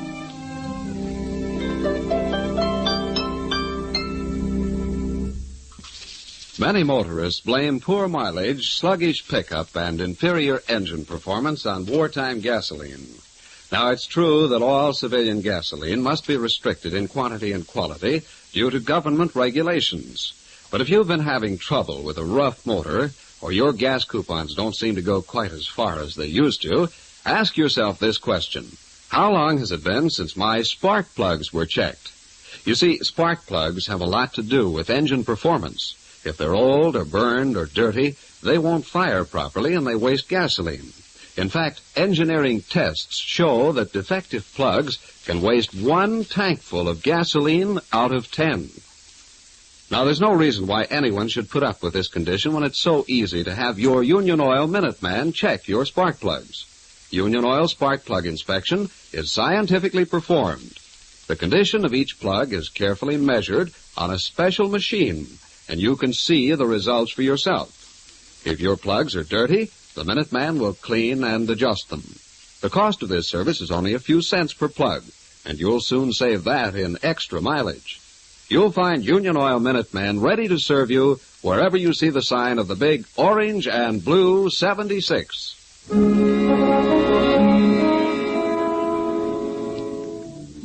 The sudden death of Madame Turlot has been announced from the opera stage. It's a few minutes later. Mike and Phyllis are at the home of the dead singer. As they hurry through the entrance hall, Inspector Faraday is explaining. Well, for once, Mike, I beat you to the scene. Yeah. The old lady started to phone the police, but never completed the call. One of our operators heard gunshots over the phone. So you hightailed it right over? Yeah, when somebody at the opera phoned for her, I gave him the news. Well, this is the living room. The bodies, well, you can see for yourself. But Inspector, there are 2 of them. Yeah. Mm-hmm. As bloody as Grand Opera itself. Oh. And when she came to our office, I thought it was a publicity stunt. Mike Shayne, you're a hero. Oh, Mike, you couldn't possibly know. I haven't had time to identify the other body. It's a woman of, I'd say, 25 or 26. That's probably Helen Smith, the secretary. Only we knew who was here with Madame Turlot when she telephoned you at the theater. Yeah. The somebody who had just tried to destroy her manuscript. So that's what it was, a manuscript. One of my boys found a pile of paper over there in the fireplace. A lot of it was burned up. Uh-huh. Looks like some old photographs and letters, too. Oh, maybe that's the coroner. Be right back, kids. Okay. Look at these, Mike. Here, these pages didn't burn. Chapter 5, My Husband. There never was a more dashing, gallant figure of a man than Edwin Buck. There's something screwy here. She's giving him a gold-plated Oscar, unless it's supposed to be sarcasm. Her desk looks as if she'd been working on a manuscript, Mike. A lot of typewriter paper and carbon sheets. Only used a couple of times. Oh, good. You know what to do with them. Mike, what are you staring at? Bloodstains on the carpet. They trail from the phone over here to the piano where she died. Oh. Well, she must have clutched at the music rack as she fell. There's music all over the floor. Uh-huh. She's got a couple of sheets crumpled in her hand. Looks like they were torn out of something. Let me see. That's part of an opera score. An aria from Rigoletto. Court I.G. on I. Valrazzi. Mike. Corsiani Vilrazzi. It's a baritone aria.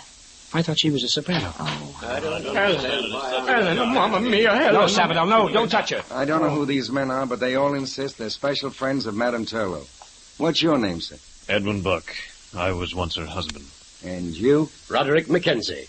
I've known Shayne for, a long time. I was supposed to meet all three of you gentlemen this evening about certain threatening letters sent to Madame Turlot. So I understand. Have you got those letters, Mike? I have one, Inspector, here in my purse. Maestro Sabadell, when we were in the dressing room with you, you blew your top about Madame. You said you had warned her, and now you would do it. Do what, Maestro? I was a meaning for Helen. Madam, she say we cannot marry. I'm say Madame Turlot have no right to stop us. Tonight I'm decide. No more talk. We do it. And where did you go when you slammed out? First I go for a walk. Get over my temper. Then I phone Madame. She's very late. They say she's dead. Mr. Buck, you came here for some reason, but you're very quiet. Yes, Well, it's so horrible. And how long ago were you divorced from Madame Turlot? About 18 years. I understand you have political ambitions. Is that right? I hope to run for Congress. And what your ex-wife wrote about you might do your opponents more good than you, Why, no. From all Shayne told me, she wrote rather well of me. From all she told us, that wasn't her idea. Can you tell us, Mr. Buck, where you were during the past hour? Why, certainly. At the opera to hear Shayne. Mr. Mackenzie, I believe you made a special trip here from New York to keep your name out of these memoirs. There's no crime in that. You tried to buy your letters back from Madame. I did. I have my family to think of, my social standing. Some of my letters were, full of youthful enthusiasm. I was afraid Shayne would distort them. Mr. Mackenzie, where were you during the past hour? I was at the opera. No, that is one a lie. He was here. I'm see him. All right, Mackenzie. Drop the innocent act. What were you doing here? Well, if you must know, I came to talk to Shayne's secretary. And? I was going to bribe her to steal my letters for me, but nobody answered the door. I never got in. You can't prove anything on me. Except that you're a poor liar, sir. That goes for all of you. Any one of you three could have sneaked up here from the opera and killed these women. Inspector? Yes, Mike. Madam has some of the musical score in her right hand. I want to borrow it for an hour or so. But, Mike, that's evidence. Nothing's going to happen to it, Inspector. And, honey, if you'll give me the keys to your apartment, please. What? I'll go with you. No. I want you here to sort of observe proceedings. Mr. Shayne, please. I want to talk with you. It must be private. Inspector Faraday will be glad to hear anything you have to say, Maestro. I'll be seeing you, children. Oh, Angel, you dropped your handkerchief. Oh, thanks. All right, Mr. Sabadell. What was it you wanted to tell Mike? No, it's like I say, it's a private. Okay, I suppose it's private why you came here earlier and saw Mackenzie. I'm already tell. I come to see Helen and say to Madam that we get married. But nobody's opened the front door. They're already dead. Inspector. Now what? This isn't my handkerchief. It's got the initials L.B. Mm-hmm. Of course. Leonore Beryl, the singer. Her name was on our list, too. Then she must have been here. We're knee-deep in suspects. Well, maybe this one is the fish we're really after. See you later, Inspector. Hey, Phil, where you going? Where do you suppose? Right, Inspector?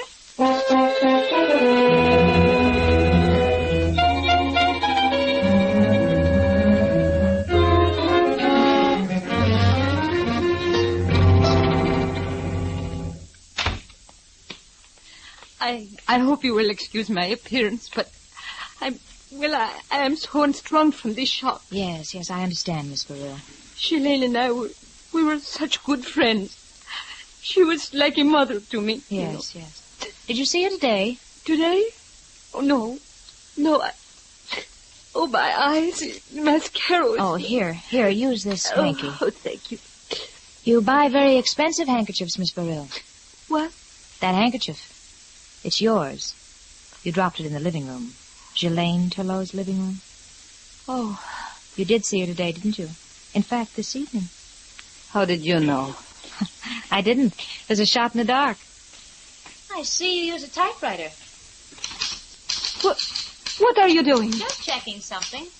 Will not be... Yep, it's the same. It is the same what? The letter E on your typewriter, exactly like the E in the note threatening the life of Shayne Turlow. All right. I was trying to scare her. She had me in her memoirs. I am trying to get my husband back. But if Sabadell reads the malicious way she twisted things... Sabadell? He's your husband? And our divorce became final last month. But I am going to get him back. Oh. He was going to elope with Helen.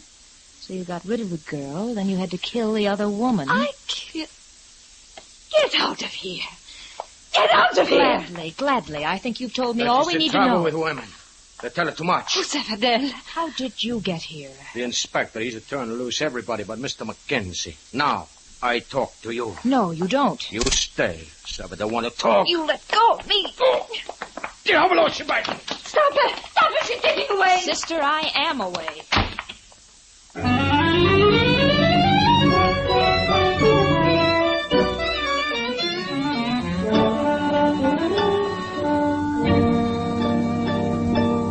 She was lying every minute of the time because everything that she said... Please, Angel, please give it to me slow. I can't get it all at once. Well, listen, all right. Faraday has turned everybody loose except Mackenzie. He's holding the wrong man. Well, it could be, but Inspector Faraday must have his reasons. But the handkerchief. Leonore Beryl admitted she was with Madame Turlow tonight, and she was married to Sabadell. So you said. Well, doesn't all this mean anything to you?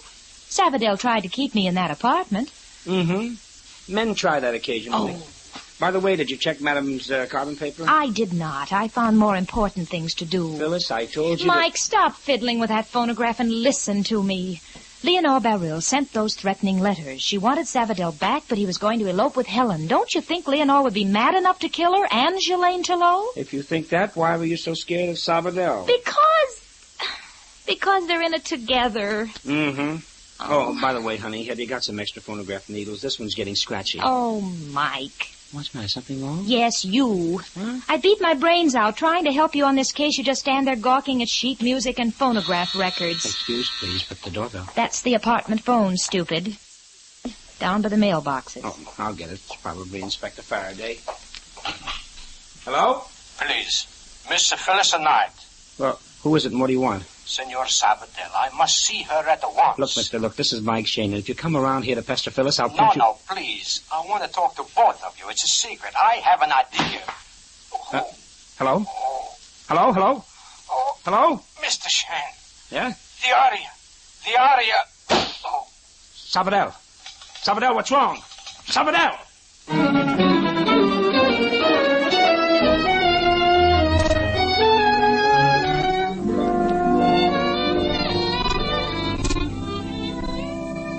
In just a moment, we'll return to Michael Shayne and his adventures. A few minutes ago, we mentioned some of the reasons why clean spark plugs are important to the efficient performance of an automobile engine. Now, while you're having your spark plugs checked, it's a good idea to ask the Minuteman to look at your ignition cables, too. These cables are the small, fine wires which deliver electricity to the spark plugs. If any of them are broken or frayed or the insulation damaged, even brand new plugs won't help your driving.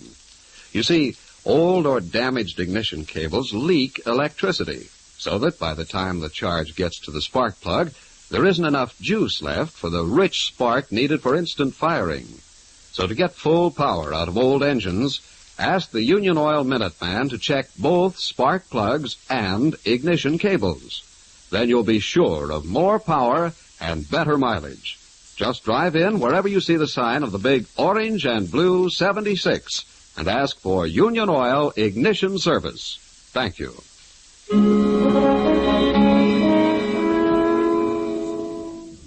For the second time tonight, a phone call has been ended suddenly by a revolver shot.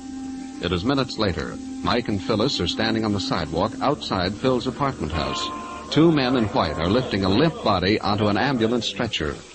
Mike, do you think he'll live? Well, the doctor says he will if they get him to the hospital quick enough. Even so, we won't be able to question him for days, and that may be too late. Not a soul in this crowd saw who did it. Somebody decided Savadell shouldn't talk to us. Yeah. Oh, if I had only listened to him when he tried to tell me something at Madame Turlow's. Or you at Leonore Barill's. Well, if we just knew what he wanted to tell I us. think I have a sneaking hunch, honey. You have? Yep. Well, come on, Bright Eyes. We're going to phone Inspector Faraday and send out the invitations. Invitations? Mm-hmm. To a midnight reunion at Madame Turlow's. The guest list will be very select and slightly dangerous.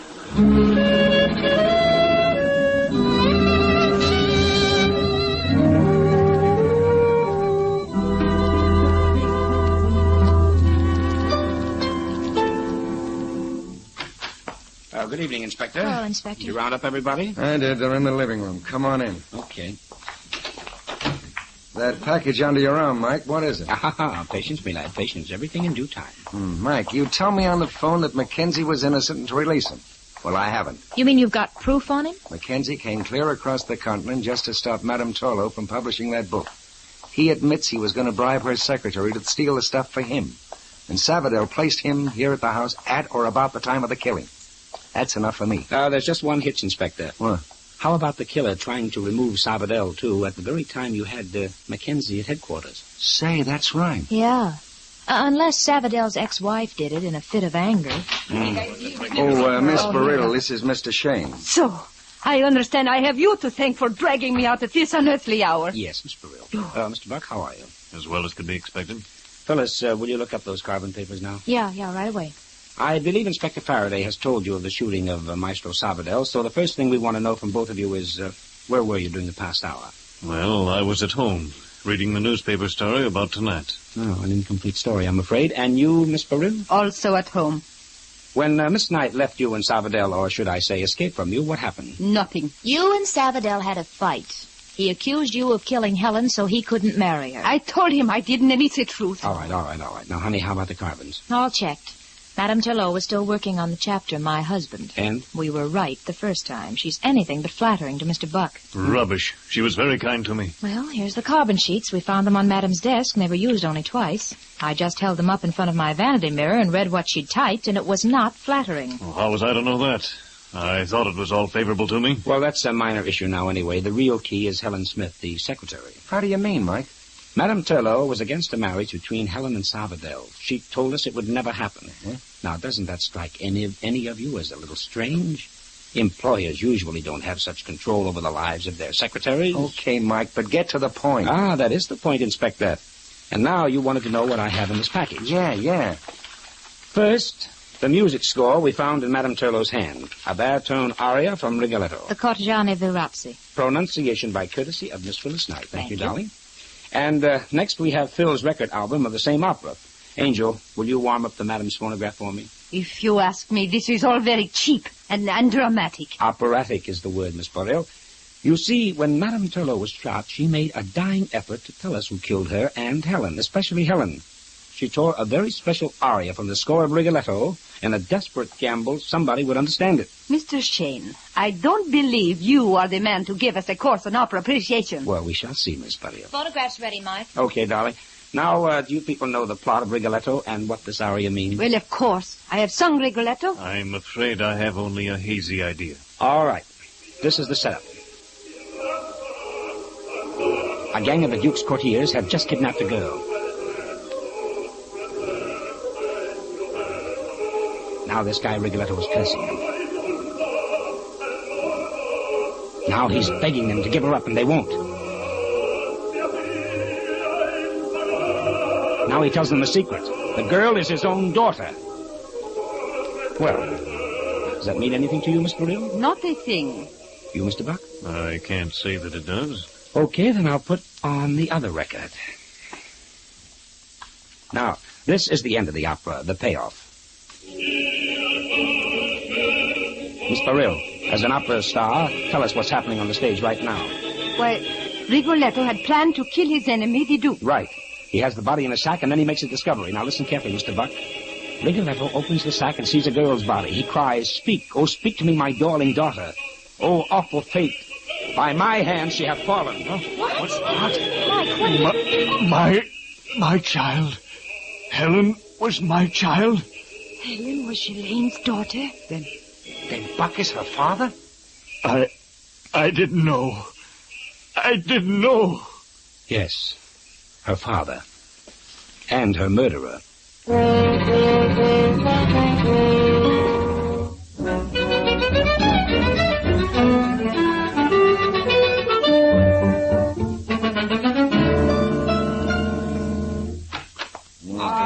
There you are, Maestro. Very well. Are you feeling better? Mr. Shayne, to you, bigger congratulations. Your work, bravo. She's the most brilliant. Well, thank you, Maestro. I thought it was pretty good myself. Good? Well, Buck could hardly add anything to his confession. He hadn't seen his daughter Helen since she was 6 years old.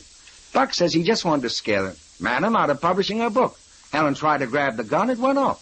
Then he had to shoot again. Mr. Salvador, you had something you wanted to tell me privately. Can you talk now? Yes, I can. Tonight, I see aria from Rigoletto in a madam's hand. Mm-hmm. The ideas have come to me. Maybe Helen is not orphan the way she think. Maybe she is the daughter of Madame and Mr. Buck.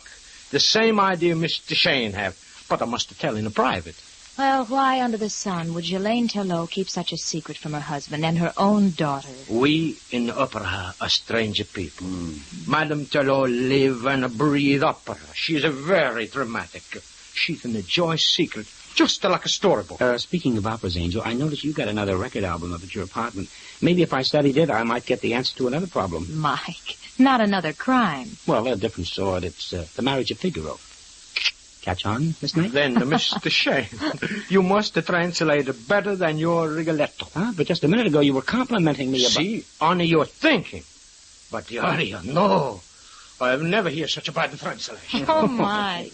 Dear, I was so proud of your learning and your culture. Well, what about you? You didn't correct me. You're supposed to be the highbrow in this partnership. Oh, I am. Opera, music, books, poetry, reviews. Climb down off that pedestal, you fake. Why, Michael Shayne... Bill, there's only one book a man wants a woman to review. I know. A cookbook. Right.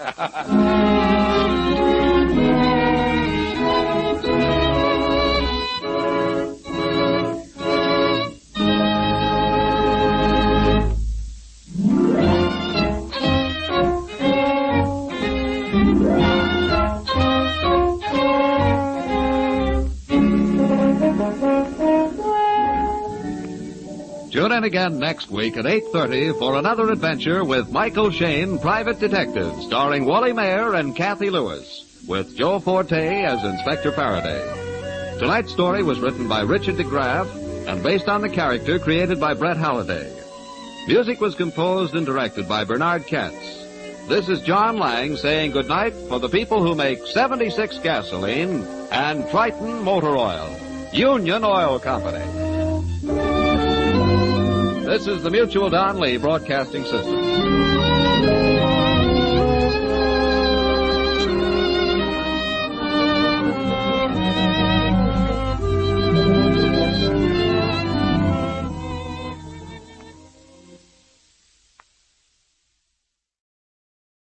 The Adventures of Michael Shayne, Private Detective.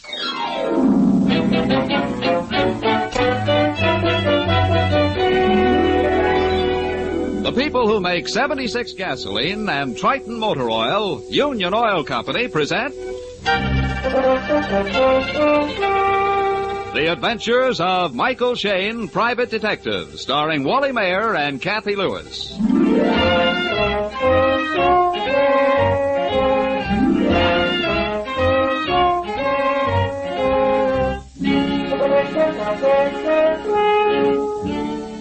Even the busiest detectives can't always be detecting. And on this late Saturday afternoon, we find Mike Shayne and his pretty assistant, Phyllis Knight, driving through the timber country high up near the Nevada border. They're on their way to keep an important date.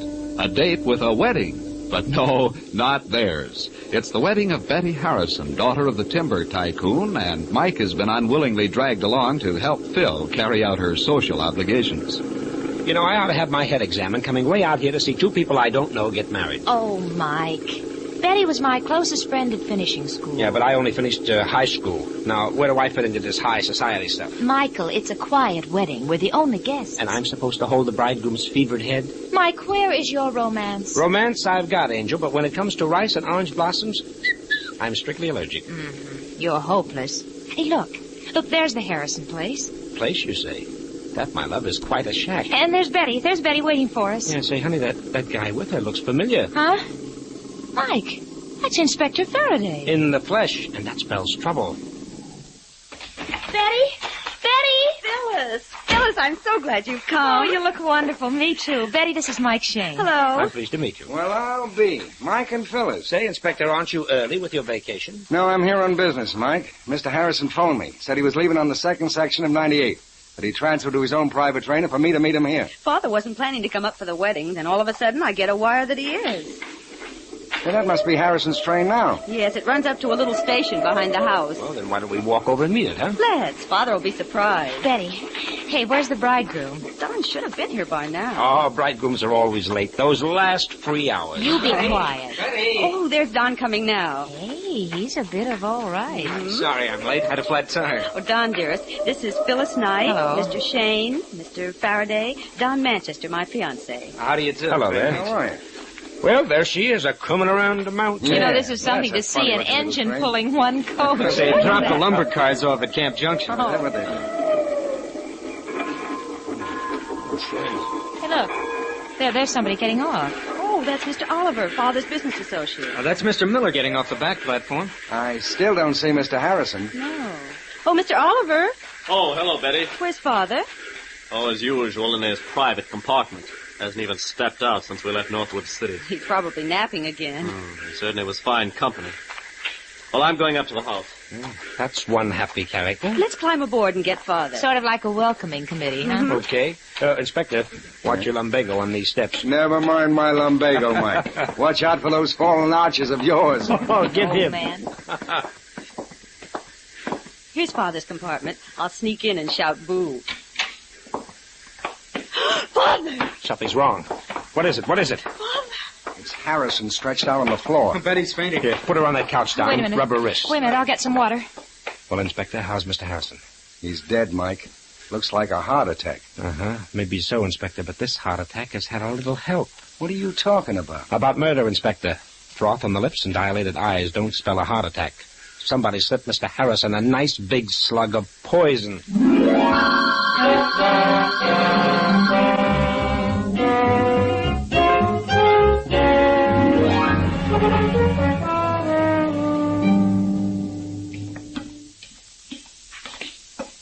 Oh, there you are, Mike. Get Betty up to the house all right? Yes, Inspector. Phil and Don are taking care of her. You still think Mr. Harrison was poisoned? I know so, Inspector.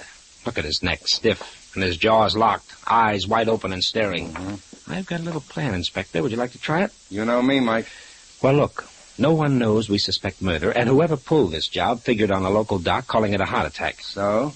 Now, you take Harrison's body into Northwood City along with that thermos of coffee we found by him. While you're checking for poison, Uncle Shayne here will keep his big ears open here.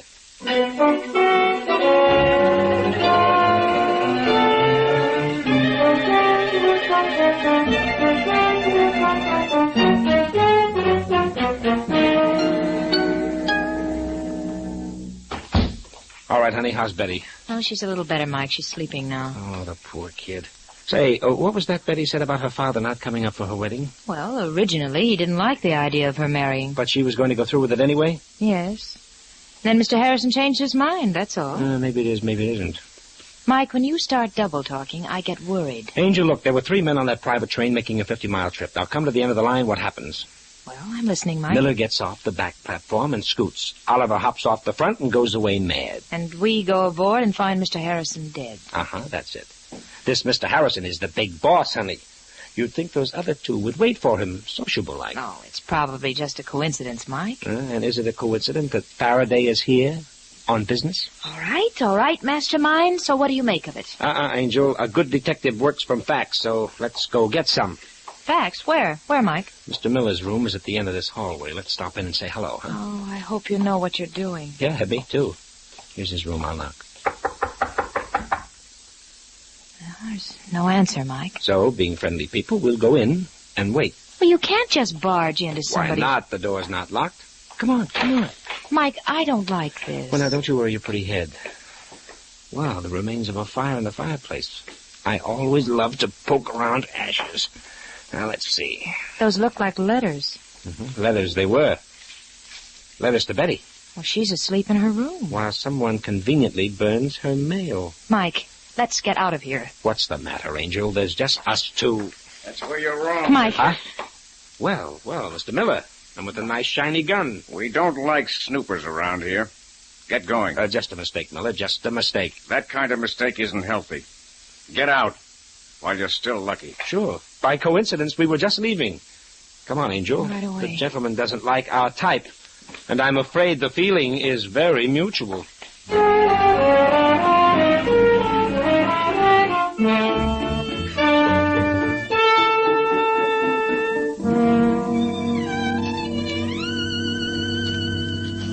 These couple of scraps I took from Miller's fireplace don't help much, honey. Well, I can't understand why anyone would burn Betty's letters from her father.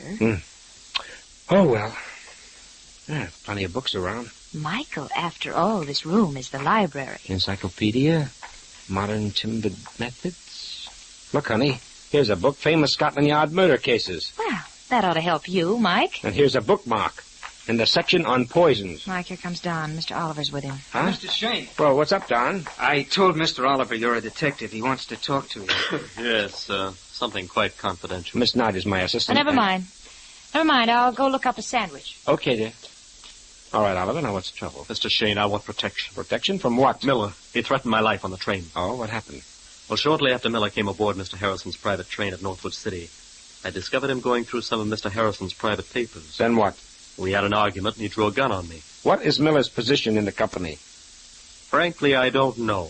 He's on Harrison's personal payroll. And Betty's been rather worried. She felt that Mr. Miller had some sort of a hold on her father. Yes, that's it exactly.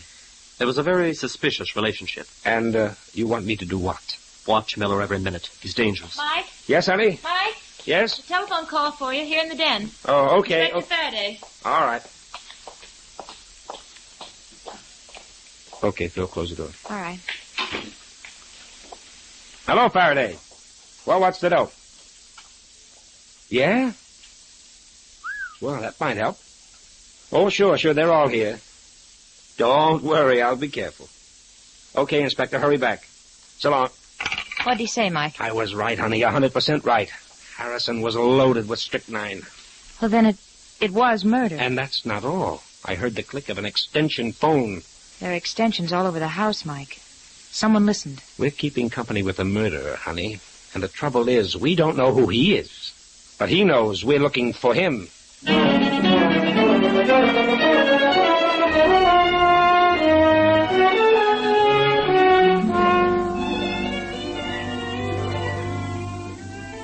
In just a moment, we'll rejoin Mike and Phyllis in their adventures.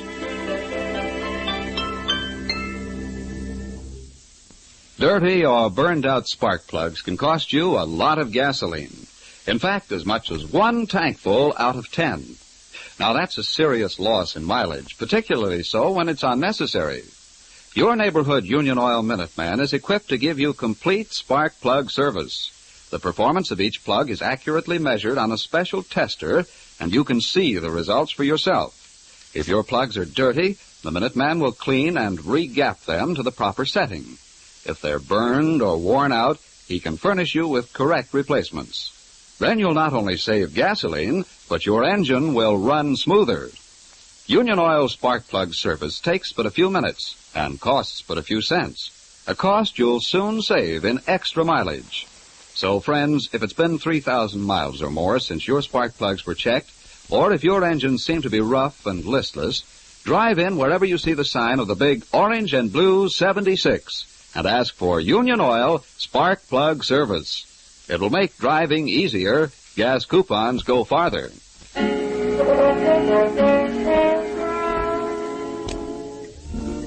It is a few minutes later. Mike and Phil have learned that what started out as a happy wedding has turned into a grim case of murder by poison. We find them walking rapidly towards the station behind the Harrisons' house. The murdered man's private coach is still there on its siding, made almost invisible by the tall trees which turn the weak moonlight into gloomy shadows. Come on, honey. I'm hurrying as fast as I can. I want to see if that briefcase is still in the car. Inspector Faraday remembered that Harrison mentioned some important papers he was bringing up with him. Well, then whoever was listening on the extension, they know about it, too. Right, and I want first crack at that briefcase. Hey, maybe you do, Mike, but so does someone else. Yeah, a flashlight. In Harrison's private car. Maybe it's the murderer. Hang on, honey. We'll find out. Mike, there he is at the end of the car. Hey, honey, look out! Mike, did he hit you? No, a clean miss. Oh, he got away out the front. Could you see who it was? No, a flashlight in my eyes. Well, we'll catch up with him sooner or later. Oh. Let's go look over the compartment. Here it is, the briefcase. Oh, what a break for us. We frightened him away without the case. Sorry, honey, bad guess. The lock on the briefcase has been forced open. Oh. And whoever was here opened it and got what he wanted. Correct. Now, here's some papers. Business letters, checkbook, some kind of a report. Honey! What's the matter? This report. It's from the Atlas outfit. Atlas? Uh-huh. The detective agency in Los Angeles? Sure. Listen to this. On the basis of our completed investigation, you have sufficient grounds to instigate criminal action against Z. Z? Evidently, Harrison didn't want the name mentioned. Well, Mr. Harrison was certainly checking up on somebody. And getting ready for the kill. I'll bet that's why Inspector Faraday's here. Mike, this is the motive for the murder. All we have to do is find out if Miller or Oliver is the Z in that report, and we've got the murderer. Partly right, Angel, partly. But I'd say it was better this way. Find out which one of them is Z, and the other guy is the killer. Huh? I don't get it, Mike. Look, Angel, look. The murderer listened in on my telephone conversation with Faraday. Yeah. He heard the inspector tell me about this briefcase, and he knew it held evidence that could hang him. Well, of course. That's why he dashed down here. Right, Angel. He beat us to the briefcase, and yet this report is here for us to find. Oh. You see? Mm-hmm. He wanted us to find this report, and that means the killer isn't Mr. Z.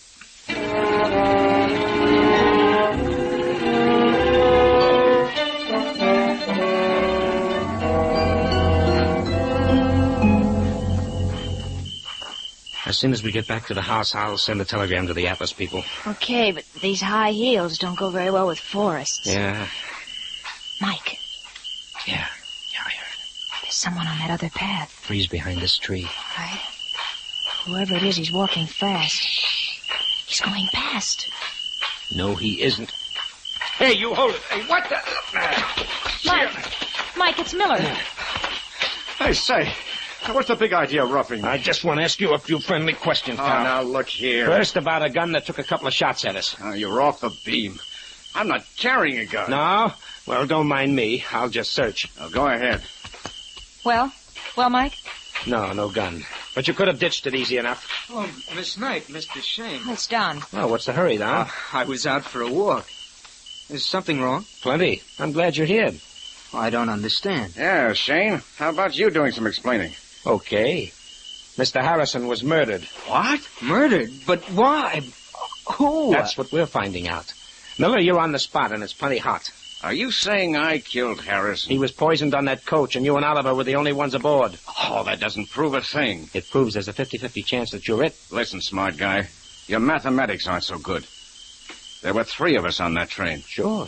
But only you and Oliver walked off. I don't mean Harrison.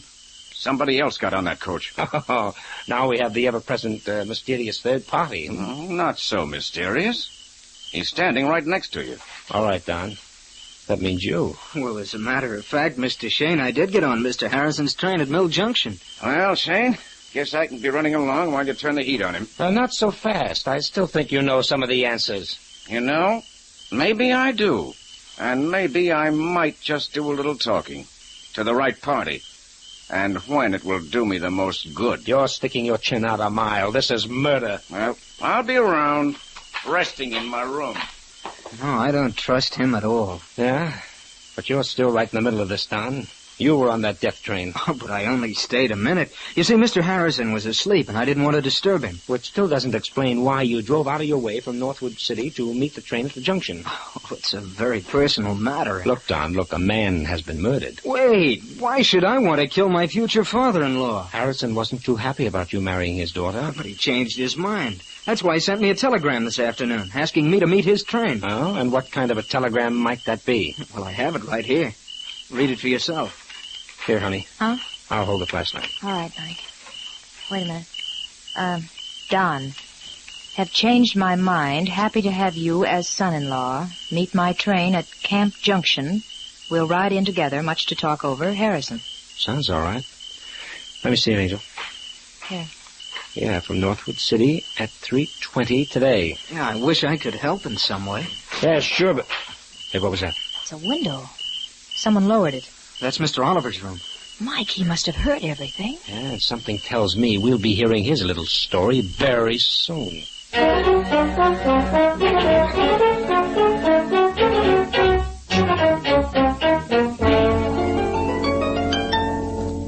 That's right. The telegram is to the Atlas Detective Agency, Los Angeles.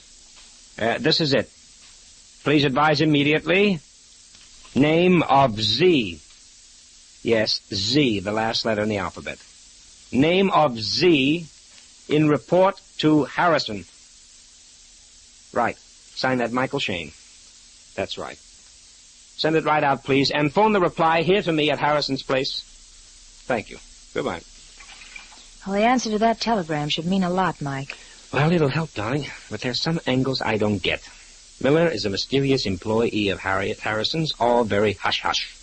Oliver's scared stiff of Miller, and Don goes walking around in the moonlight right after somebody takes a shot at us. Oh, you can't blame him for that, Mike. Here the night before his wedding and his future father-in-law is poisoned. Yeah, sure, but there's one thing we do know. There's a killer here. Well, there's a car outside. That must be Inspector Faraday, and in a big hurry. It's too bad you haven't the murderer all signed, sealed, and ready to deliver. Now, Angel, now sarcasm doesn't become you. Well, Mike, Phil, how goes the home front? Oh, quite a few interesting details for you, Inspector. Whatever you're figuring, Mike, forget it. That means the inspector knows something. Plenty. While you two were taking it easy, I cracked this case wide open. Yeah? Well, give. Who's the murderer? Miller. Miller? Sure. I thought his face had a familiar profile, so I checked on him with headquarters. And found what? He's got a record a mile long. Mm-hmm. Well, I'll be willing to wager it's for blackmail. That's right. But how did you know? Inspector, are you forgetting? Mike is smart. All right. I hope Miller's still around. He said he'd be in his room. Good. Let's go pick him up. Okay, let's go. Well, Mr. Shayne, it looks like Faraday beat us to it this time. Oh, he's just a good man, honey. Yeah. Tell me, what's the line on Miller? All the usual stuff. Hires out as a private investigator and then turns the information he picks up into blackmail. Ah, cute boy. That racket should put him in clover. Yeah, but this time, Mike, it'll put him right in the middle of the lethal chamber at San Quentin. Ooh. Here's Miller's room. Yeah, no need to knock, Mike. Just open it up. Okay, here goes. Miller, we want you... Say, what? Well, there's your man, Inspector. You can take him in, but unfortunately, he's very dead.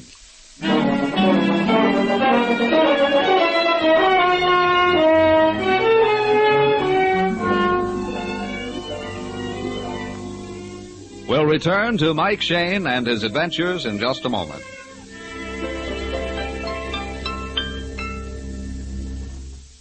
It's true that clean spark plugs make a difference in engine performance and gasoline mileage. But it's also true that even the finest spark plugs cannot fire properly if the ignition cables are defective. These cables are the small, fine wires which carry the electricity from the distributor to the spark plugs. They should be carefully inspected whenever your spark plugs are checked because old or damaged ignition cables leak electricity, which means that only a thin, weak spark reaches the plugs. So to get new performance out of old engines, ask the Union Oil Minuteman to check both spark plugs and ignition cables. Then you'll be sure of more power and better mileage. Just drive in wherever you see the sign of the big orange and blue 76 and ask for Union Oil Ignition Service. Thank you.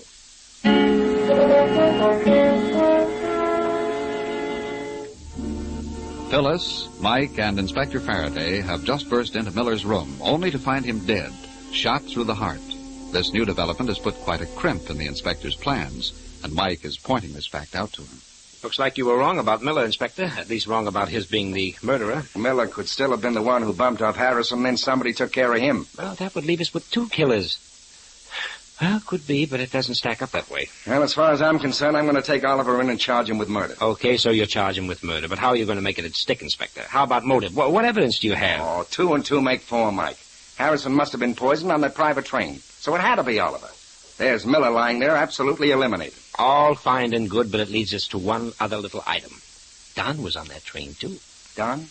Betty's fiancé? Mike, you saw the telegram Mr. Harrison sent him. Don couldn't have been the murderer. In this business, honey, we've got to figure every suspect guilty until we know they're innocent. Yeah, Mike's right. Oh, Phil, would you step into the other room and phone the coroner down at Northwood City? Yeah, sure, Inspector. I'll give him your compliment. You know, this business is beginning to make sense. The one who poisoned Harrison had to get rid of Miller because he knew too much. Miller said he might do some talking when the right time came. Well, Mike, for my money, Oliver fits into the picture. He's our man, and I'll get some evidence out of him. Oh, I'm sure he knows plenty, but... Yeah. Inspector, I tried to call the coroner, but the telephones are dead. Uh-oh, the wires have been cut. Well, that don't make much difference. Oh, yes, it will, Inspector. You see, I'm expecting a reply to a telegram I just sent. A very important telegram. About this case? Yes, sir, in connection with the detective agency's report to Mr. Harrison. The answer to that wire might be just what we need. Oh, now that the phones are dead, what are we going to do? Do? Simple, darling. The inspector will sit tight here while you and I go for a nice moonlight ride back to Northwood City.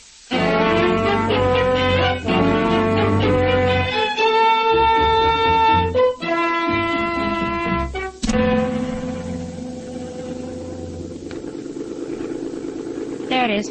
There's the telegraph office just on the other side of the tracks. Okay, I'll park the bus here. Now, watch it. Easy crossing these tracks, honey. Oh, thanks for the tip, old boy, but you could have carried me. Huh? More trains. Yeah, this is the main line from San Francisco. Isn't this the place where Harrison transferred to his private train? Correct. Now, here's the telegraph office.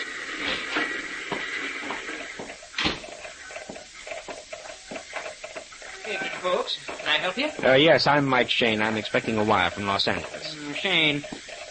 Let me see. Yeah, your telegram's coming in now. I'll have it for you in just a minute. Okay.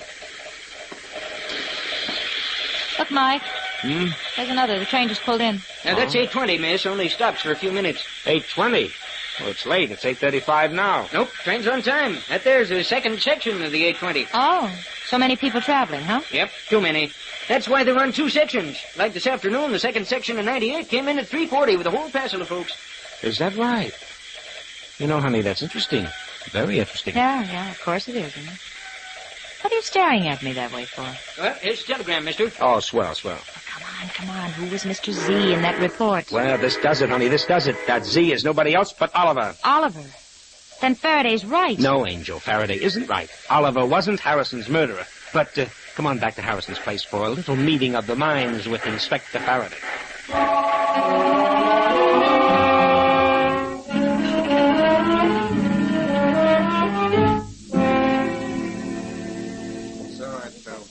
All right, is everybody coming? Yeah, they're coming, Mike. I told Betty, Don, Oliver. Good girl.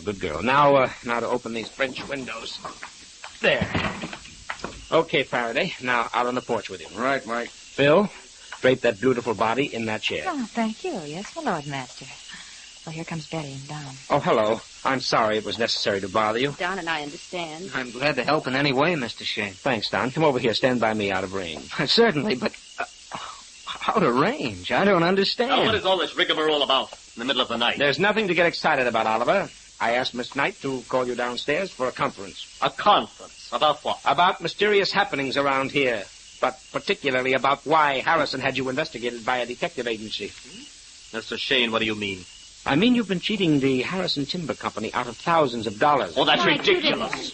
Why, Mr. Harrison trusted me implicitly. He did, until he finally caught up with you. That's why he was going to turn you over to Inspector Faraday today. I won't listen to this. There's no proof. There's plenty of proof, all written down in black and white. What's more, you knew Harrison had you dead to rights. That's why you poisoned him. You're mad. I never killed anyone. It's no use, Oliver. You're hooked like a fish. No, I didn't murder him. You can't frame Mike, me. he's running. He's running towards that window. I'll stop him. No, Don, no. Drop that gun. That's better. You knocked the gun out of my hand. You let Oliver get away. Oh, no. Here comes the inspector. And he's got our friend Oliver by the well-known collar. No. Here he is, Mike. Squirm in, but safe and sound. I didn't do it. I'm innocent. Take him in, Faraday. You've got enough on him to make it stick and stick hard. Yes, he's a dead duck. Oh, Mr. Shayne, I can't believe Mr. Oliver would kill my father. But He didn't, Betty. What? Well, you just told the inspector to take him in. Sure done. I'm taking Oliver in for theft. But for Mr. Harrison's murder, we'll take you. Me? Oh, what are you saying? Sorry, Betty. Don wanted to marry you in the worst way. He married a couple of other girls with wealthy parents. Oh, Betty, don't listen to When him. your father suddenly wired he was coming up, Don knew it was the showdown. That's ridiculous. Oh, no. You had a hunch Harrison engaged Miller to investigate It's you. a lie. You saw the telegram Mr. Harrison sent me just this afternoon. Sure, Don, sure you got a telegram. A telegram you sent to yourself. All you did was slip over to the Northwood City, wait until the train pulled in, and then send that telegram to your own address and sign Harrison's name. Oh, nothing but lies. No, son. It's a fact that we can prove. Because you made a mistake, a bad mistake, Don. You saw the train pull into Northwood City and thought that Harrison was on it. But you didn't know that there were 2 sections of that train today and that Harrison was on the second section. You sent that telegram 20 minutes before Harrison got there.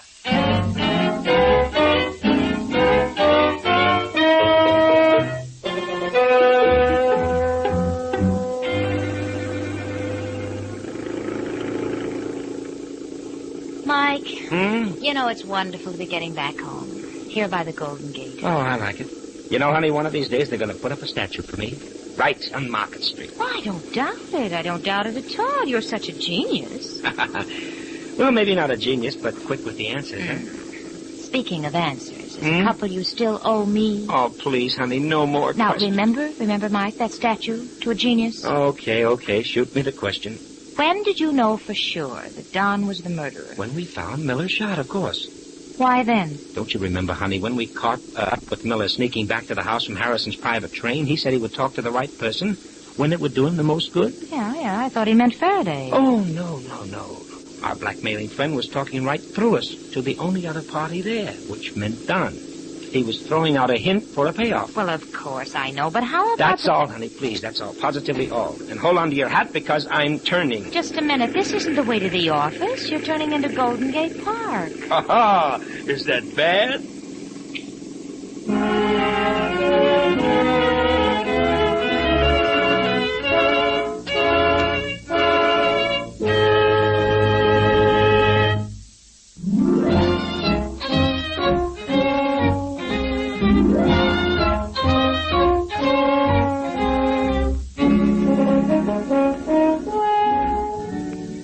Tune in again next week at 8:30 for another adventure with Michael Shayne, Private Detective, starring Wally Mayer and Kathy Lewis, with Joe Forte as Inspector Faraday. Tonight's story was written by Richard DeGraff and based on the character created by Brett Halliday. Music was composed and directed by Bernard Katz. This is John Lang saying goodnight for the people who make 76 gasoline and Triton Motor Oil, Union Oil Company. This is the Mutual Don Lee Broadcasting System.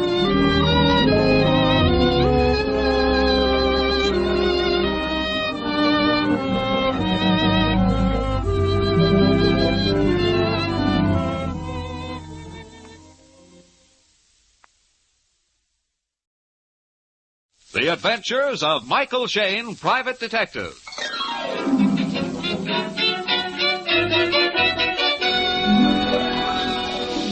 The people who make 76 gasoline and Triton Motor Oil, Union Oil Company, present The Adventures of Michael Shayne, Private Detective, starring Wally Mayer and Kathy Lewis.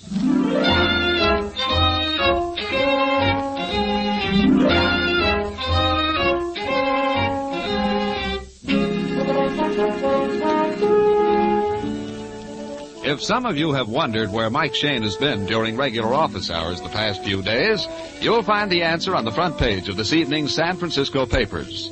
That's right, the murder trial of Jack Holmes. At this moment, which is along about 6:30, Phyllis Knight has one of those newspapers spread out on the desk before her.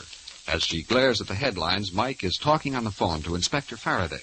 Yeah, Faraday, I just got back from court. Didn't take the jury long to decide. Less than 2 hours, Mike. That boy is no more guilty than I am. Sure, somebody killed the watchman, but not Jack Holmes. Now, don't take it so hard, Mike, just because his sweetheart hired you to investigate. All right. Maybe I'm sentimental about those 2 kids, but I say Jack Holmes isn't the killer type.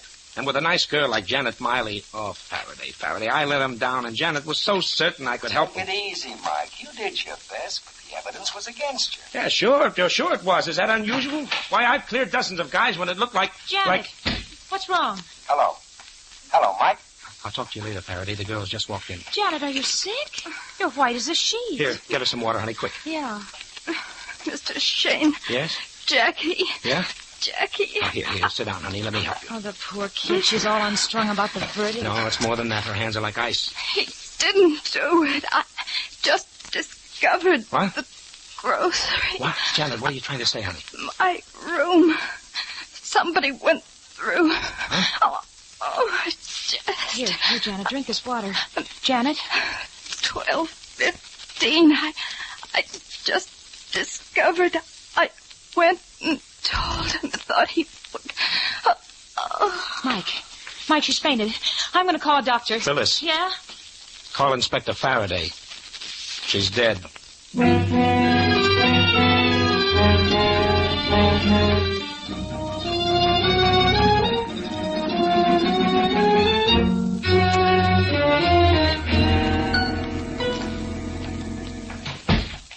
Okay, Mike, I fixed it. We can go to Jack's cell now. All right. Now remember, honey, not a word about Janet's death.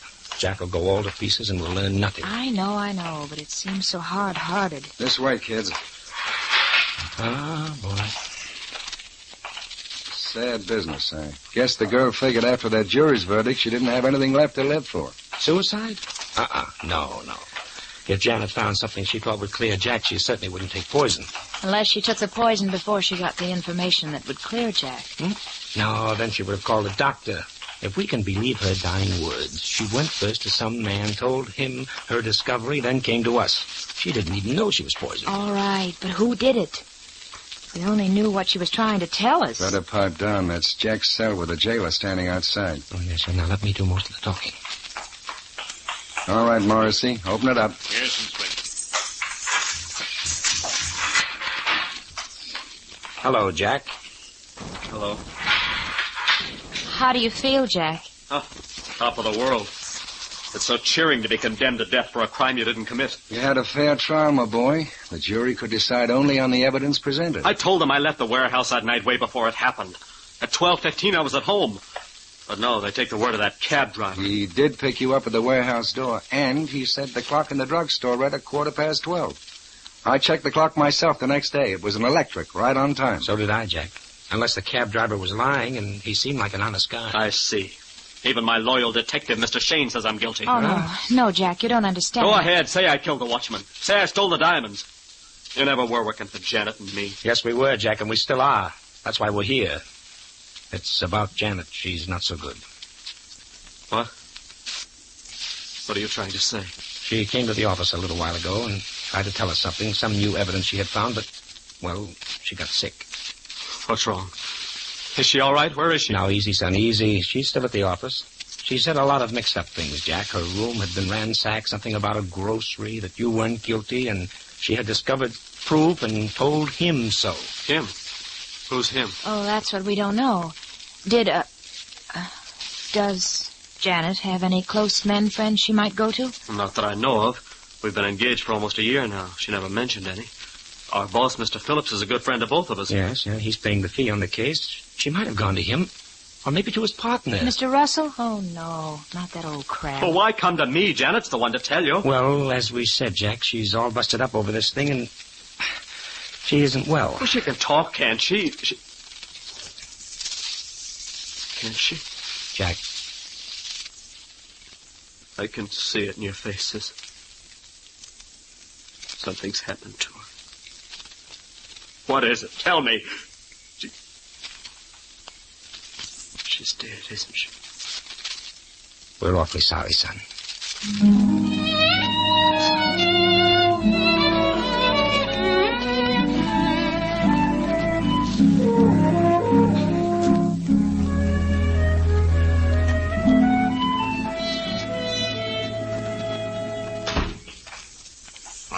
I see you went out to my home, Mr. Shayne. That's right, Mr. Phillips, and your wife told us you were working at the office this evening. Yes, Russell and I spent so many days in court on the trial. We had to work evenings to keep up with business. Now, I wouldn't imagine there'd be such a turnover in the wholesale jewelry line. You'd be surprised. Our firm cuts and mounts gems for at least half the better jewelry stores in the city. Then the robbery and loss of the diamonds didn't hurt your trade. It would have, Inspector, except for the capture and trial of Jack Holmes. Of course, we're covered by insurance. If you'll step into the office. Oh, Mr. Phillips. Mr. Phillips. Yes, Bauer? May I see you a moment, sir? Yes. Excuse me, please. Go right into the office. Okay, sure. Thank you. Well, good evening, Mr. Russell. Miss Russell. Good evening. I believe you and your sister know Inspector Faraday. Of course. Yes. How are you, Inspector? Fair enough, thanks. So the lady executives work nights around this company, too. If she's the treasurer, she does. I'm sorry to keep you waiting. And now, Mr. Shayne, I suppose you'd like your fee, now that nothing more can be done for poor Jack. Well, I'd hardly bring Inspector Faraday along just to collect the check, Mr. Phillips. Well, I assume... The case is cracked wide open again. Janet Miley has just died. What? Janet? She was poisoned. She staggered into our office about an hour ago, gasped out a few words, and she died. I was afraid of this. Remember, Anne, I said to you, if the jury brought in a guilty verdict... It wasn't suicide, Mr. Russell. I said she was poisoned. Poisoned? Her dying words were that she'd found new evidence, and that she had gone to him, some man, and told him. Well, of course, she came to me, but she didn't say anything about evidence. What time was this, Mr. Phillips? About 6 o'clock. She was crying and hysterical. Begged me to help Jack to get a retrial or an appeal. I tried to comfort her. Excuse me, Mr. Phillips, but I thought you'd like these invoices. I'm very busy, Mr. Bauer. Oh, yes, sir. I'll leave them here on the desk. If Janet found any new evidence, it'd hardly be likely to clear Jack Holmes. I'm pretty well convinced that young man is a born criminal. Mr. Russell, that's unfair. Is it? Look at the court testimony. Phillips and I found shortages in Jack's account books. We called him back to the office that night to explain. He couldn't. Said he wanted to spend the night checking back through his records. Phillips and I left. Next thing we know, 1,300 carats worth of diamonds are missing. Night watchman's found dead. You never found the diamonds? Of course not. He hid them. I'm afraid it's true. The watchman's clock was smashed. It stopped at 12:10. The cab driver picked up Jack at 12:15. Mr. Bauer, would you mind leaving the room? Oh, yes, sir. I'm sorry. He's new here. Bauer is the nosiest secretary I've ever hired. Bauer! Now I remember. Remember what? Well, I was in the outer office this evening. When Janet came out of this room, Bauer stopped her. I heard him say something about going out to a bar and having a little chat. I'm going to call him back. A bar, eh? Do you suppose the poison was slipped into a drink? Mr. Bauer. Oh, Mr. Bauer, hold on. Stop! Inspector, what's wrong? He's running for the front door.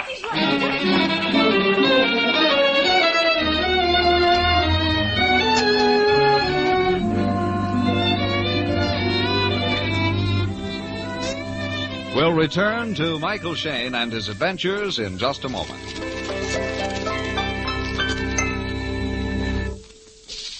Week in and week out, a lot of motorists go along wondering why their engines lack power without realizing that much of their trouble may be due to dirty or worn-out spark plugs.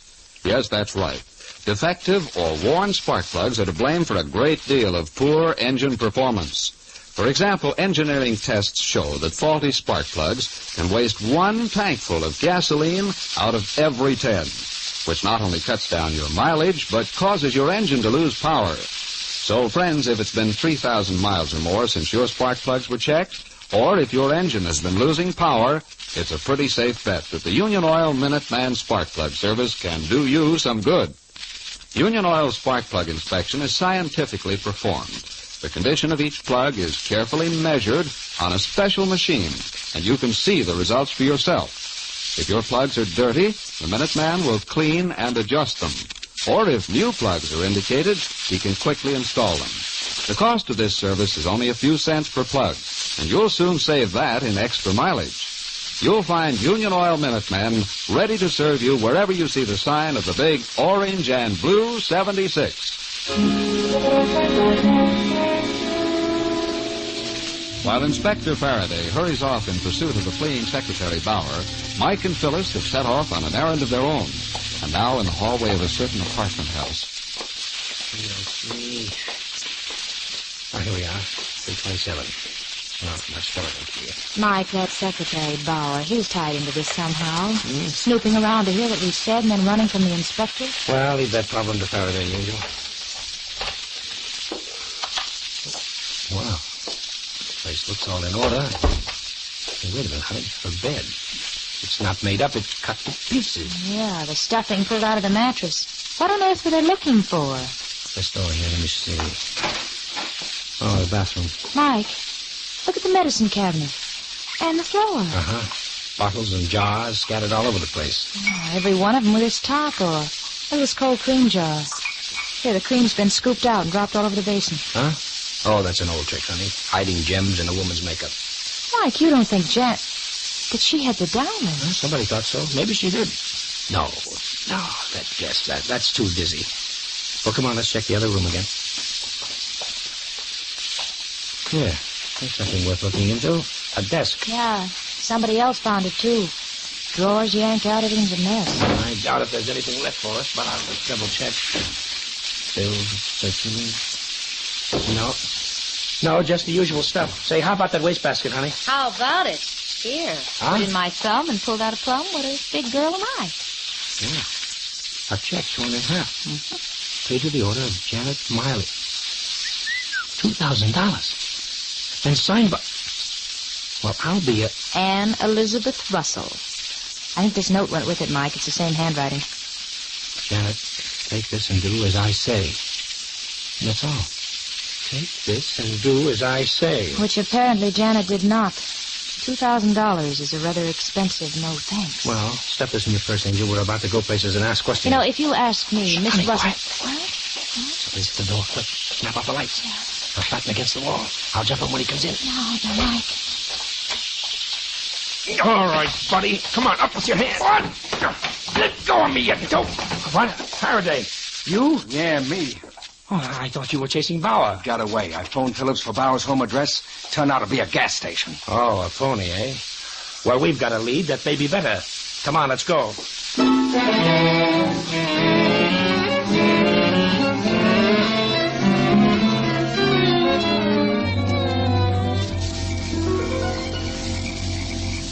Give the doorbell another push, Mike. You know, I wish these people would stay put. First we go to their homes, but they're working at the office.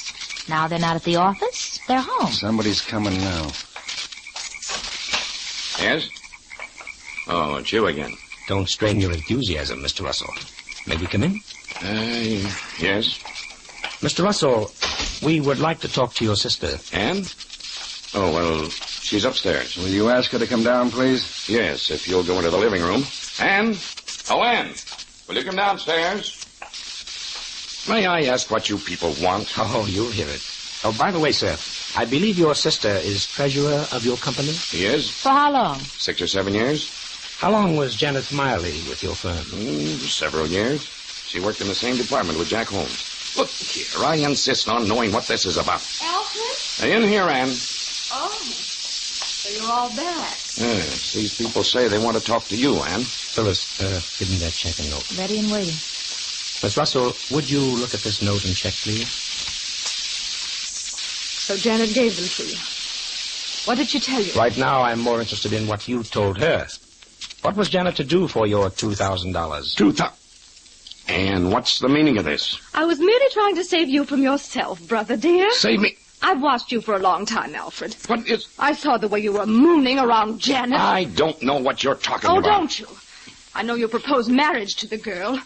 And now with Jack out of the way, you thought she'd say yes. But I'm not going to have another woman in this organization. I have trouble enough as it is. That doesn't explain the $2,000, Miss Russell. Of course it does. I offered her the money to get out of town and not come back. And what right had you?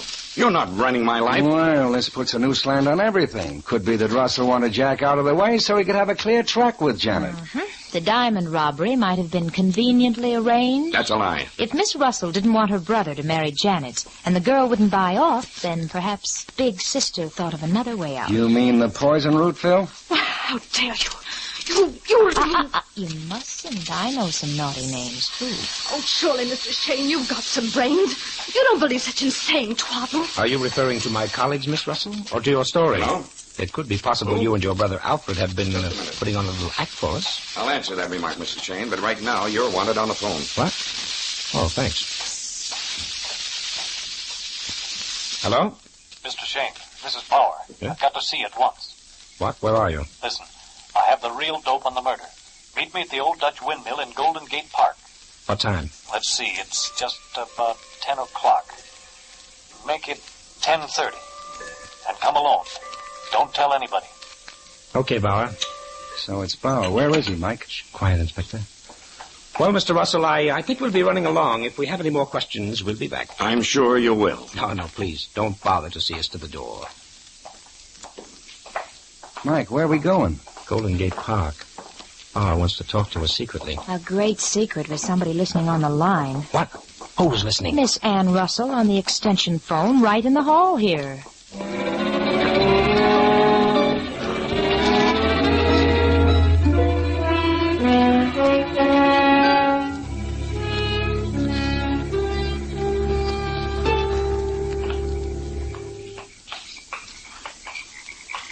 What time is it, Mike? 10:28. Now keep back in the shadows with Faraday. This guy Bauer certainly picked a romantic spot to meet the old Dutch windmill in the loneliest corner of the park. Not to mention spooky. Look at those four huge veins above us, like the arms of a giant hovering over our heads. Oh, Angel, your poetry picks the doggonedest times to bust loose. But I can't help it. I'm nervous. What time is it now?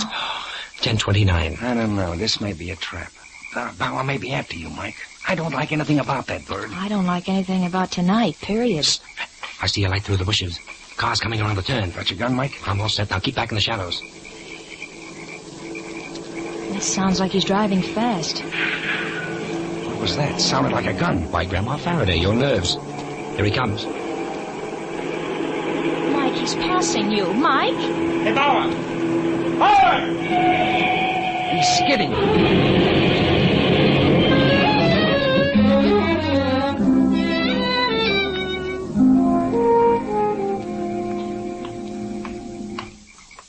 Is he hurt? Is he hurt badly? Can't tell yet. Open his shirt, Mike. Oh, it's a waste of time, Inspector. Look at the back of his head. Oh, guess I was right. We did hear a shot. But who would do it? Who knew he was coming here to talk? Oh, that phone call. Yeah, Ann Russell. Well, I guess there's no mystery about this killing. Hey, Faraday, here's his wallet. Maybe it will answer a few things for us. Let's see.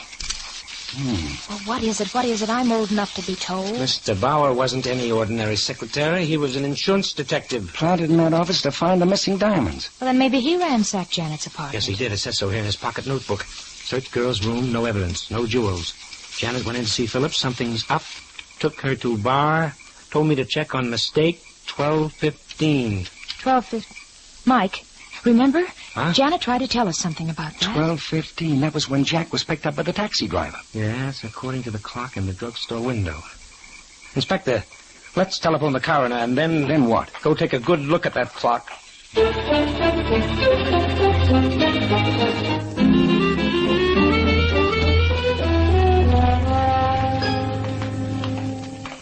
Oh, this is a waste of time, Mike. I checked that clock the day after the robbery. So did we, Inspector, before the trial began. It's an electric. It keeps perfect time. It couldn't be wrong. Save your breath, pal. Mike's in another stubborn spell. Oh, the drugstore's closed for the night. Yeah, but there's the clock. You can read it 100 feet away.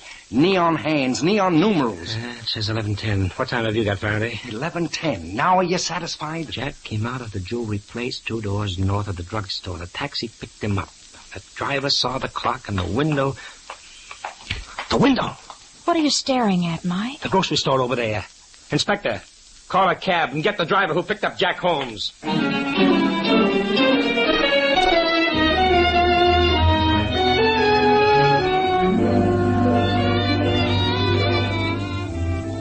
In just a moment, we'll return to Mike and Phyllis.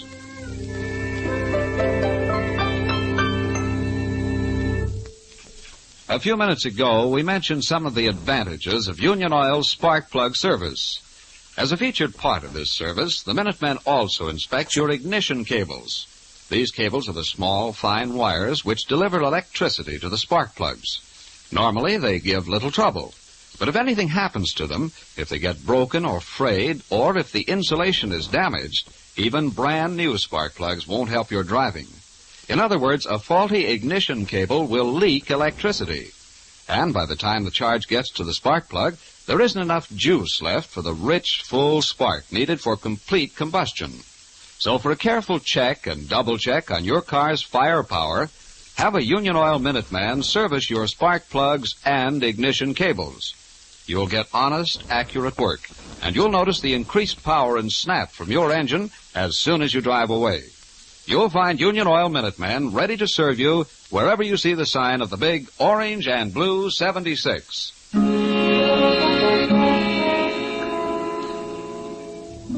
It's a few minutes past midnight. At a lonely street corner in the commercial district, Mike, Phyllis, and Inspector Faraday are talking to a scared little taxi driver. Look, fellas, it's just like I said in court. I'm cruising along here and I see this guy. The Inspector and I know that, Smitty. Now, we just want you to show us. Now, do exactly as you did that night. Yeah, cruise down the street and pretend you're picking up Jack Holmes. And we'll get in the back seat and ride along. Okay, climb in. Here, darling, come in. Thank you.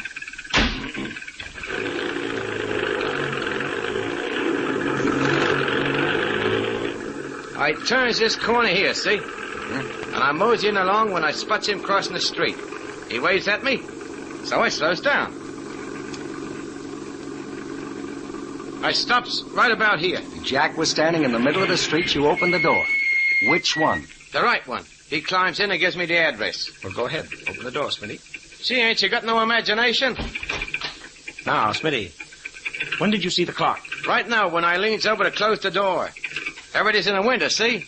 All lit up with neons. Okay, look at it. What time does the clock say? Gee, it's just like that night. 12:15. Mike, you were right. He made the same mistake all over again. Look at it again, Smitty. Look hard. Now, come on, look hard. What do you mean, look hard? The clock says, hey, there's something screwy. The numbers, they're backwards. Right, Smitty, right. You're not looking at the clock. You're looking at the reflection in the grocery store window. The real clock is across the street in the drugstore. The drugstore clock reads 11:45, but the reflection looks like 12:15. 30 minutes difference, Smitty. Gee, I could have sworn.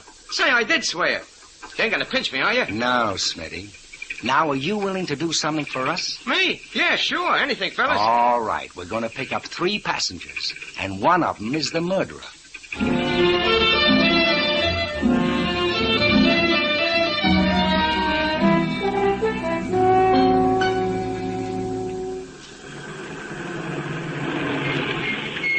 Here we are, folks. Here's the office. Right. Mr. Shayne, I doubt we'll find anything in here that the police haven't already gone over. Well, they had the wrong slant, Mr. Phillips. You see, someone planned to steal those diamonds, but they needed a fall guy, Jack Holmes. So they faked the shortage in his account books. Then they called him that night, very indignant at discovering his dishonesty. Just a minute. I was the one who found him out. Shut up, Ann. Jack said he wanted to check back through his records. He didn't leave till 11:45. About midnight, the thief came here and stole the diamonds. The night watchman surprised the thief and was killed. Then the cab driver blundered about the drugstore clock, and Jack was really on the spot. For the killer, it was a beautiful out. Janet discovered the mistake this afternoon. She told it to Bauer. He checked her story. When he discovered Janet was dead, he tried to tell me what Janet told him. That's why he was killed. Oh, that's rubbish. Bauer ran away from the inspector. Why? He must have had a reason. He had. He wasn't ready to talk yet. You see, there's one detail we didn't tell you people. Bauer was a detective himself. He was what? Oh, yes, hired by the insurance company to find those diamonds. You mean that he was... Do you think he found the diamonds? I'm sure he didn't. If we can step inside the office, Mr. Phillips, I'll show you why. Now, Bauer had a suspect, but it was the wrong one. He did know, however, that Jack was innocent. And when he telephoned me, the same call you listened in on, Miss Russell, the killer knew he was trapped, unless... I don't believe it. I didn't hear anything on that phone. Oh, yes, you did, Miss Russell. You ought to have recognized it. Now, perhaps you will now. Mr. Shayne, stop this cat-and-mouse business. Please. That clock on the bookcase there, in 5 seconds, it's going to strike the hour. Now, listen. 1, 2, 3... This is fantastic. 4...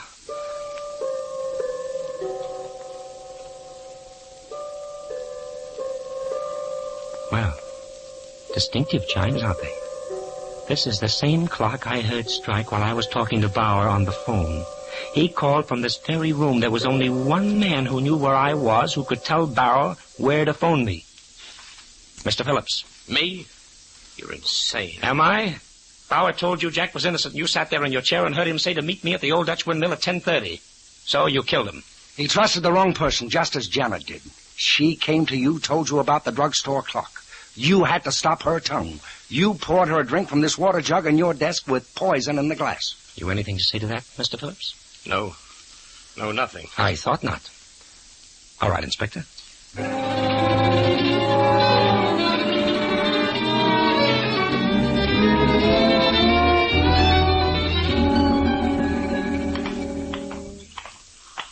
Oh, come on in the house, kids. Mrs. Faraday will be glad to fix us some eggs and coffee. Oh, no. It's pretty late, Faraday, and I think we all better get to bed. Look at Phil here. She's almost asleep. I am not. I was just thinking. How did you know, Mike, that the clock you heard over the phone was in Philip's office? Oh, I heard it the first time we went there, dear. It just took me a little while to get it placed in my memory. Clocks ran all through this case, didn't they? The watchman's clock stopped at 12:10, the drugstore clock that convicted poor Jack, the office clock that caught the murderer. Yeah, sometimes a clock can tell more than the time of day. Oh, Mike, that's corny, but I knew you'd say it. I was just waiting for it. Well, I guess Michael's entitled to a little corn off the cob tonight. That was neat thinking, my boy. A clock reflected in the window and the hands reversed by 30 minutes.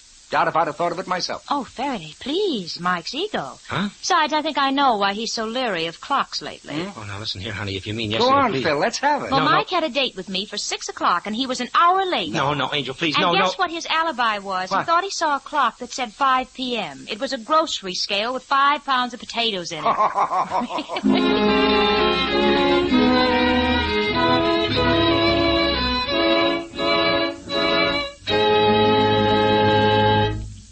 This is Mike Shayne again. On June 4th, we come on the air 1/2 hour earlier. Remember now, that's not next Monday night, but the Monday following, June 4th.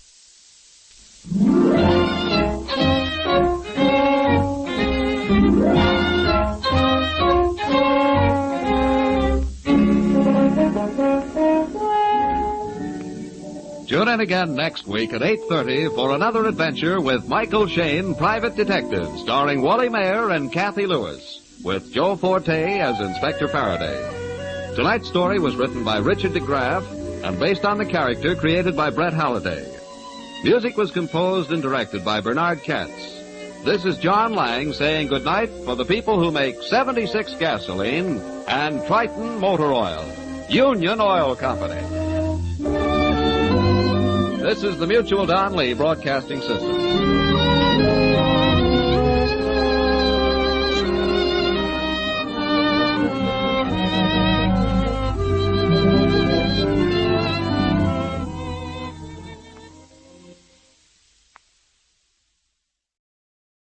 The Adventures of Michael Shayne, Private Detective.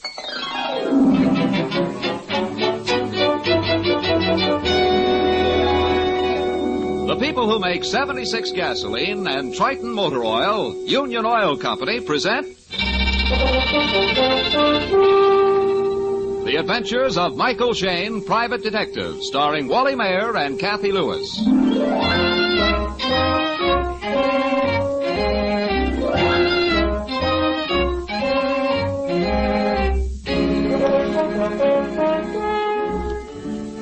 Many an exciting case crosses the desk of our detective friend Mike Shayne. Right now, there's something special on that desk. Bending over it are Mike, his assistant Phyllis Knight, and Inspector Faraday. Shh, watch. Mike frowns grimly. Then slowly, carefully, he turns to the next page of Lear magazine. Oh, no. Oh, no. Oh, Mike, where did they get that picture of you? Oh, no. A day from the life of Mike Shayne, San Francisco's sophisticated sleuth. Oh, anything for a story. If they were going to write about me, why didn't they interview me? What are you kicking about? Is publicity. That super sleuth, that maestro of the clue, that glamour boy of detectives. Yeah. Hey, here's a picture of both of us. Handsome detective inspects scene of society murder. Oh. The willowy damsel on his left is Mike's current heart in... Hey, current. I like that. Sure. It seems Mike is a wizard with the ladies. But read all about it on page 7. I'm packing my bags and heading for the mountains. Spare the suitcase. This may be a client. Oh. Hello? Yes, this is his secretary. I'm sorry, he's busy right now. Who is it? Oh? Oh, yes, yes. When? Who is it? Shh. Tonight. 7:30. Well, I'm sure he'd be delighted to come. Honey, yes? I'd be delighted to what? What? Shh. Certainly. Certainly, I'll tell him. Thank you very much, Miss Melton. Goodbye. Now what have you got me into? Your magazine story is paying dividends already, Mr. Shayne. You and I are going to attend one of the exclusive parties of Miss Sherry Melton. Oh, no, not that sob sister. But, of course, she gives such different parties. And her newspaper column, why, she might write you up, too. Yeah, well, I can skip that. Kids, I don't like this setup.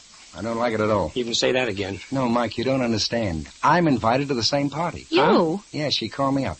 I told her I liked parties, but being inspector of homicide, I never know about my evenings. Then she said I had to come because she was going to recreate a murder. Oh, one of those things. Mike, I'm leery of this sort of stuff. Something always goes wrong. What do you mean? It seems someone always gets hurt. Well, but why is she doing it? What's her reason? What goes? Not what, darling. Who goes? And the answer? We do.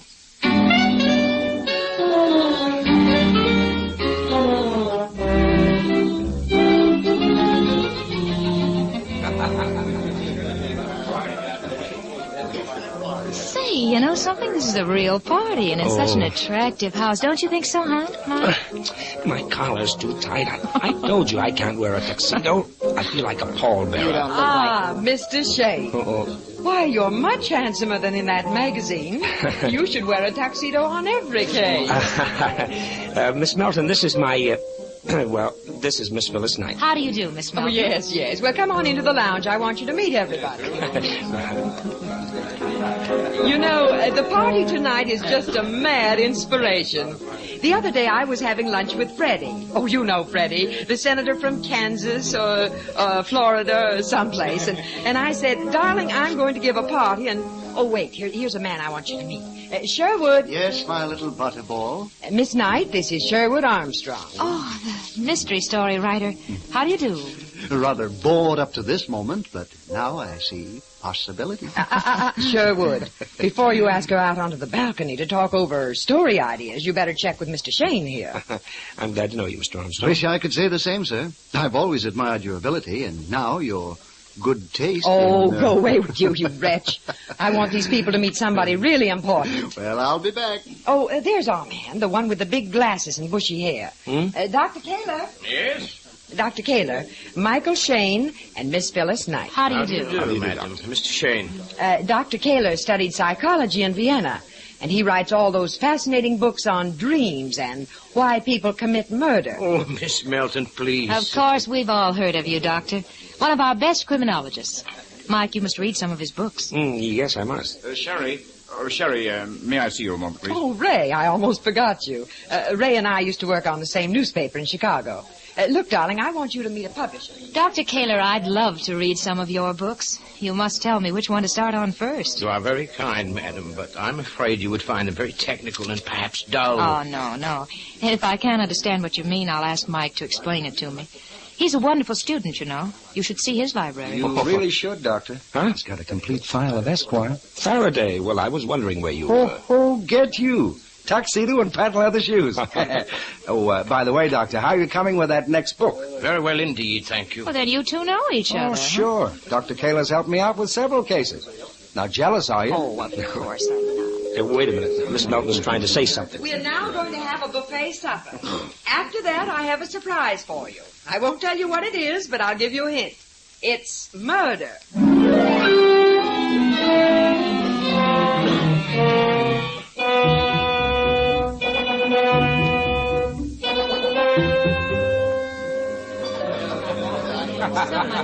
Quiet, everybody. Quiet, please. I've brought all of you upstairs to this bedroom because we're going to play a game. Oh, I don't care what Faraday says, Mike. This is going to be fun, huh? Now, I want 4 of my guests to pay particular attention. Inspector Faraday. Yes? Mr. Shayne. Yes? Dr. Kaler. I'm ready. And Sherwood Armstrong. Sherwood, will you look around this room and tell us what you see? Besides people. Well, let's see. A double bed. Right. Nightstand. Telephone. 2 chairs and a bureau. Yes. Wow. Does anything about it look familiar to you? No. How about you, Dr. Kaler? It's a complete mystery. Inspector Faraday? Well, the arrangement and spacing of furniture does look familiar to me. Reminds me of the bedroom of a man who was recently murdered. You're right, Inspector. The bedroom of John Hines. Oh, yes. I've arranged everything to duplicate his bedroom. And tonight, we're going to reenact the murder. Mike, that killing's never been solved. As you all know, I like to give unique parties. So I've invited 4 famous crime experts here tonight to give us their own solutions of this unsolved mystery. Mr. Shayne, do you know the details of the case? Well, fairly well. It happened about 2 months ago. John Holmes was a rich old miser. He was found shot to death in his bedroom with the doors and windows locked from the inside. The only suspect was his secretary, and he had a watertight alibi. Is that right, Inspector? It is. All right. Now, you, Dr. Kaler, will be John Hines. Lie down on the bed, please. Oh, now, hurry up. Don't be so shy, Doctor. All right.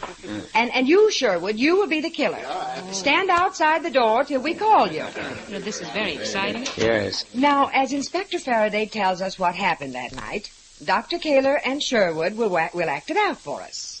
Now, if you please, Inspector. Well, it's about midnight. John Hines is in bed, probably asleep. Doors and windows are locked. Somebody comes to his hall door. All right, Sherwood. Hines thinks it's his secretary. He gets out of bed, goes to the door, he unlocks and opens it.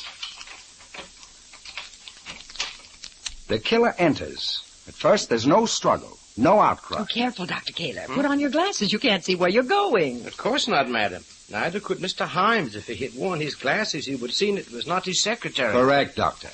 The killer advances into the room, demands the old man hand over the cash he has hidden in the house. The old fellow refuses. The killer insists. He raises his gun and then... What's that? Mike!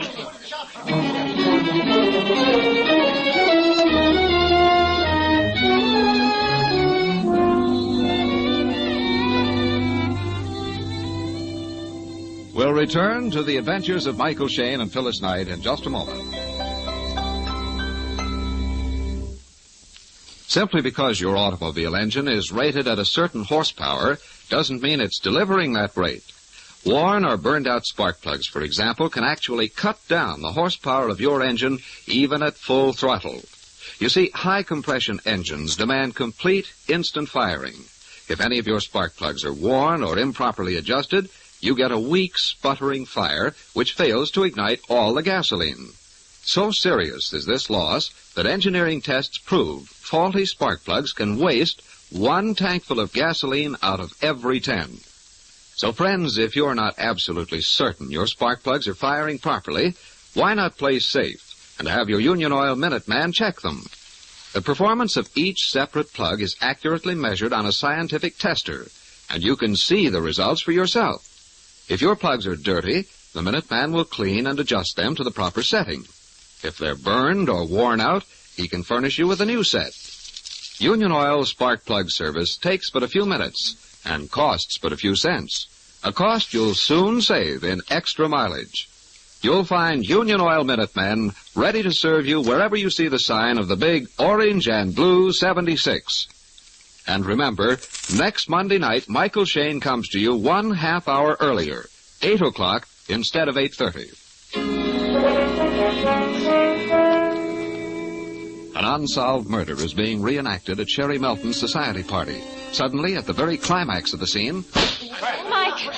Everybody stay where you are. Who fired that shot? Armstrong did. He had the gun. I saw him. Don't be ridiculous, Ray. I was just faking a gun with my pipe. Please, is anyone hurt? Oh, no, only your dignities. 4 famous crime experts, and they don't know a fake gunshot from the real thing. What? You mean it was a phony? Of course. I slapped this yardstick here on the bed pillow. Oh, for heaven's sake. Very amusing. A perfect example of mass psychology and suggestion. Now let's get on with the crime. You've been shot, Dr. Kaler, so stretch out on the floor. Yes, perhaps like this beside the bed. Oh, that's perfect. You make a very convincing corpse, Doctor. And now, Inspector, if you'll just go on. Well, there's nothing more to tell. The killer didn't find the money he was after, so he slipped out of the house again. Perfect crime, eh? Well, if the police couldn't solve it, I can. Or at least I will in my next book. That's where a writer has it all over the police. Oh, we'll solve it, Mr. Armstrong. In fact, just this evening I got a fresh angle on the case, which I can't tell anyone yet. Wow. That means a neat headline. Sherry Melton's party gives police answer to a puzzling murder. Oh, always the news hawk, Ray. But meanwhile, let's play my game. You 4 masterminds have 30 minutes to solve the mystery. You're each to go to a different room so you can't compare notes. In 30 minutes, we'll vote who has the most exciting solution. And the prize, champagne, of course.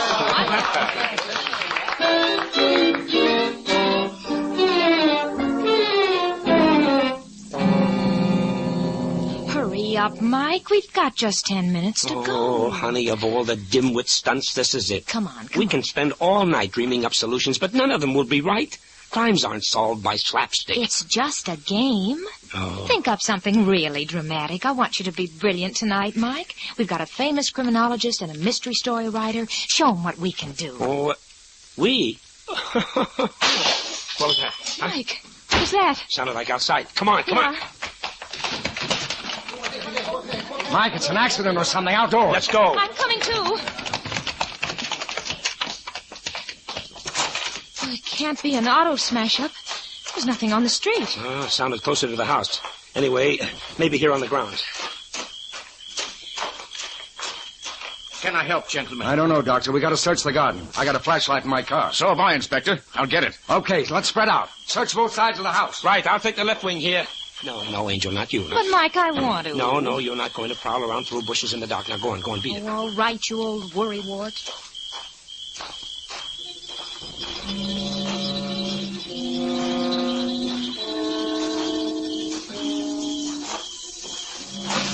Who's that? Answer me. Who is it? An elk looking for his lodge. Oh, Faraday. Well, did you find anything on your side? Nah, too dark. Ray was supposed to bring me his flashlight. I got tired of waiting. Well, come on, let's go get our own flashlights. Mike? Inspector? Where are you? Coming. Maybe we're just chasing our own tails. This is another one of that woman's party gags. It isn't. It isn't, Faraday. Huh? What I just found doesn't belong at any party. Found what? On the running board of Faraday's car. A dead body.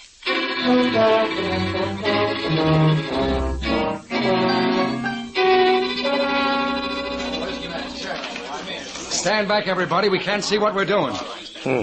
Looks like he was knocked out first and then strangled with his own tie. Oh, but who would want to kill Ray, and why? What was he doing on my running board? He said he was going to get the flashlight from his car. Well, that's fairly simple, Inspector. Miss Melton says that's his sedan right behind yours. Looks like a rental. But it's the same make, model, and year. Sure, he thought he was getting into his own car. Did any of you people see anybody come near this car? Not me. Only this night. We were all looking for the cause of that crash. Oh, I forgot. I found the cause. Huh? Here's what's left of it. Looks like a table lamp. An expensive one, too. It was at the end of the hall upstairs. Somebody must have thrown it out the window. The cook found it in a flower box. That's it. Smashed on purpose to get us outdoors. But why? I'm the only person Ray knew in town. I invited him here to the party so he wouldn't be lonely.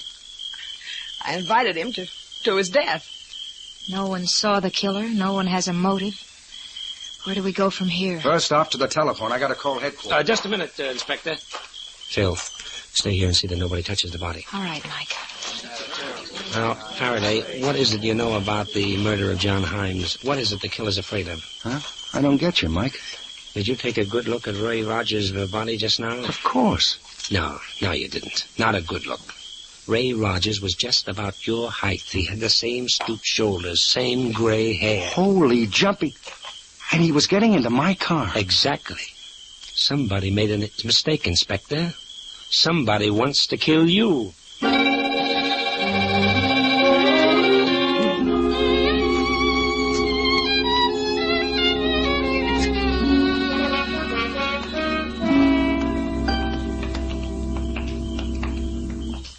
This is the window right here, Mr. Shayne.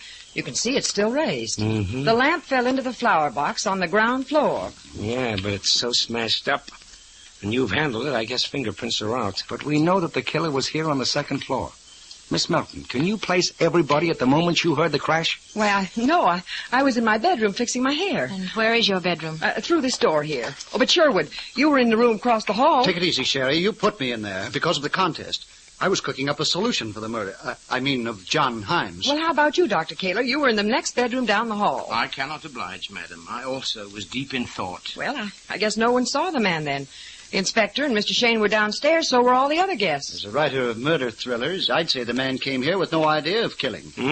Ray was strangled with his own tie, so the man was without a gun. You assume the unknown, Mr. Armstrong. The victim was strangled, which is a masculine technique in murder. Therefore, a clever woman with a strong arm might choose that very method. Yes, a red herring. That's very clever, Dr. Keeler. Miss Melton, I know you're famous for unusual parties, but why did you decide to reenact a murder tonight? Why, it was just an inspiration of mine. Then Sherwood suggested we do the case of John Himes. Hmm? I interviewed the old man once, and yes, I even covered his inquest for my paper. I see. Sherwood Armstrong suggested it. When we entered your contest, you asked all of us if the room and furniture looked familiar. You, Mr. Armstrong, said not at all. Well, that was just an act. Sherry and I knew you'd made sketches of the actual scene, and we wanted to trip you up if we could and get a laugh. But why did you pick the particular murder of John Himes? I knew him. He was a fan of mine, read all my books. So you and Miss Melton both knew him? That is hardly a crime, Inspector. I, too, knew Mr. Himes. We were members of the same club. However, it is disturbing that they should choose that particular unsolved crime. As a psychologist, I know the subconscious desire of every killer to confess his murder. Some return to the scene. Some even talk about it to strangers. The criminal's subconscious feels cheated of the drama, the notoriety which comes with his confession or capture. Look here, I don't like the drift of this talk. Well, I apologize, my friend. I'm always going off into a lecture. I'm sure neither of you is guilty. None of us is. We have no motives. Here come my boys. Well, it's about time. You ready, Mike? All set. Honey, get your coat. Are we leaving? Yes, we are. The answer to Ray Rogers' death isn't here. It's in a house that's been padlocked for 2 months.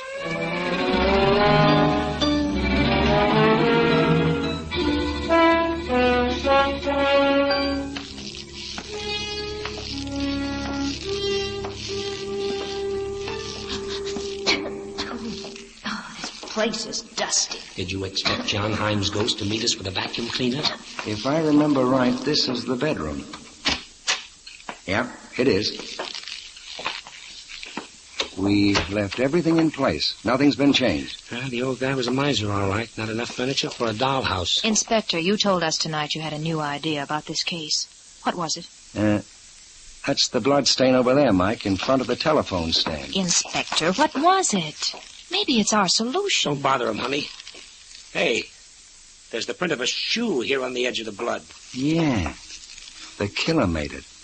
Wore tennis shoes. We tried to trace it. How about fingerprints? All identified. Well, except for one. Probably an old print.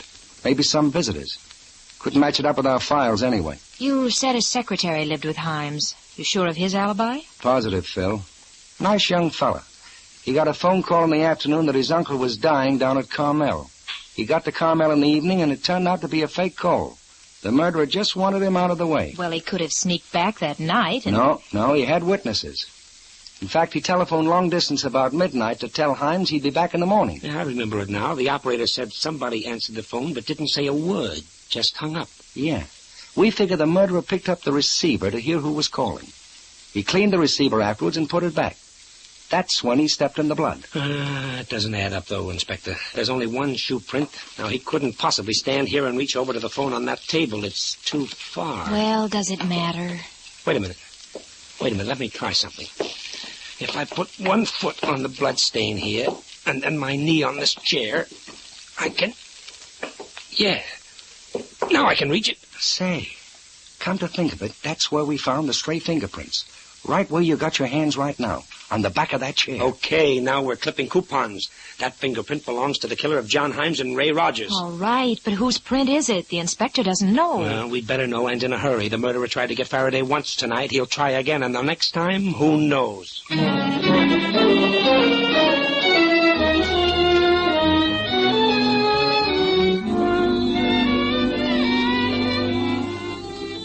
In just a moment, we'll rejoin Mike and Phyllis in their adventures.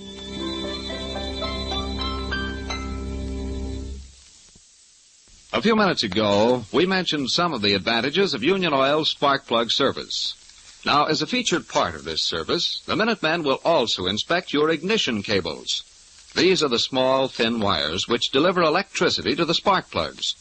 Naturally, if any of them are defective, even brand new spark plugs won't receive enough juice for proper firing. In other words, a faulty ignition cable will leak electricity. So for a complete, accurate check on your car's firepower, have the Minutemen service your spark plugs and ignition cables. You'll notice the increased power and snap in your engine as soon as you drive away. You'll find Union Oil Minutemen ready to serve you wherever you see the sign of the big orange and blue 76. It is midnight. Mike, Phyllis, and Inspector Faraday are at headquarters. Mike and Phyllis are bent over a desk studying a police file. No luck, kids. Huh? Boys, recheck those fingerprints. None on record. But we've got to have it, Faraday. Your life may depend on it. All right, there are 130 million people in the United States. Shall I ask every one of them to mail me their prints? Oh, easy, Inspector, easy. Well, we're stymied. That's all there is to it. Well, we'll keep on trying. Phil and I have been going through the coroner's report here. So far, nothing new.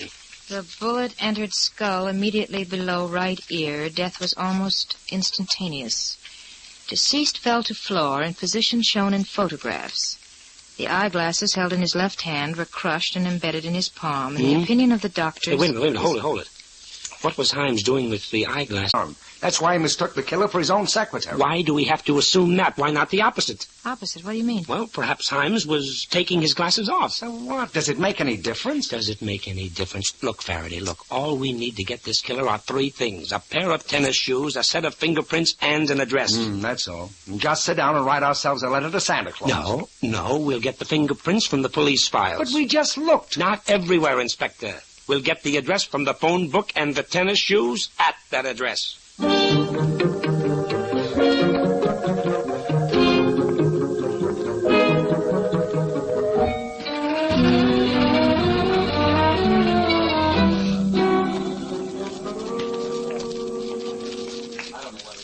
the party doesn't sound quite as lively as it did a few hours ago. Mike, that paper sack, everybody will know their shoes. Carry it like a bottle of champagne. Quiet. Here comes our hostess. Well, at last. We thought you'd never get back. My guests want to go home. Oh, they can shortly. Where are they? In the bar, most of them. Sheer escapism, gentlemen. Personally, I prefer this book of poetry. Shakespeare's sonnets. How nice. What's wrong with a copy of Sherwood Armstrong? Any luck, boys? Well, I think so. How about it, Inspector? Dr. Kaler, you're an expert on fingerprints. I have in these cards 2 sets of fingerprints. Will you examine them and tell us if they're identical? Certainly. This whorl here and the lines. They're identical. Do you recognize them? No. Mr. Armstrong, do you recognize them? No, I don't. And Miss Melton? Why, no. But I'm not an expert. May I ask where you got these prints? From the back of a chair in the bedroom of John Himes. The second card is from the file of honorary members of the police force. Oh, I mean, isn't that strange? You were about to say, Miss Melton, that you, too, have been an honorary policeman for the past 3 years? Yes. Oh, but surely you don't think that I never did like the idea of your parlor entertainment, Miss Melton. When I came here tonight, I expected that something might go wrong. Or at least that the murder of John Himes might be present. Now, just a minute, Inspector. I think you're going... I told you people I had a new angle on the murder. Actually, I didn't know a thing. It's an old trick making the murderer think you have the answer. He'll stampede and give himself away. Which is exactly what happened. The killer tried to remove the inspector, but he made a mistake out there in the dark. He got the wrong man. Now, I have here in this paper bag a pair of tennis shoes worn by the murderer. May I ask you, gentlemen, what size shoes you wear? A number 9. Also a 9. I see. But the night you killed John Himes, you wore an 8.5, Dr. Kaler. The night I... Sir, this is a joke. Is anyone laughing? The sole of this left shoe shows traces of blood. The blood of John Himes. The blood you stepped in when you answered the phone in that bedroom. But no, they are not my shoes. I do not play tennis. You bought them because they were noiseless, Doctor. We found them in the closet in your room at your club. And the fingerprints are from your honorary police card.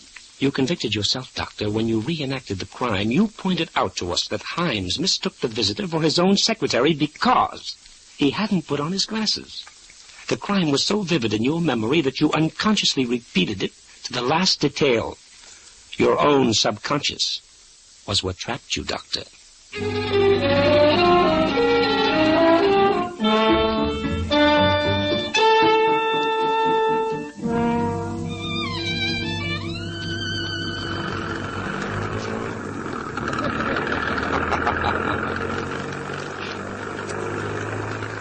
Golly, Mike, I wish that magazine had waited a few days. Let they really have something to write about. Mike Shayne outwits famed criminologists. Well, I'd say the honors go equally to our friend and companion, Inspector Faraday. Oh, I don't know.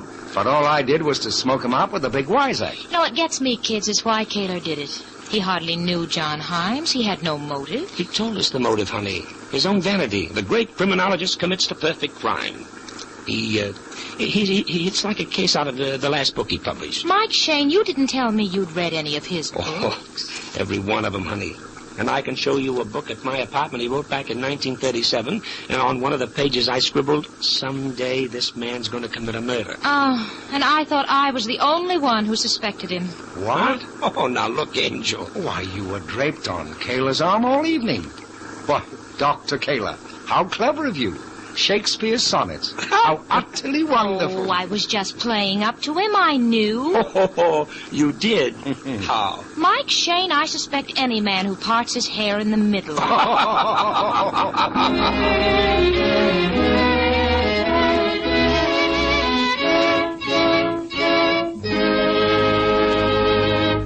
This is Mike Shayne again. And this is Phyllis. Both reminding you that next Monday evening we'll be on the air 1.5 hour earlier. Same night, same station. Remember, won't you? Mike and Phyllis at 8 o'clock next Monday. Good night, all.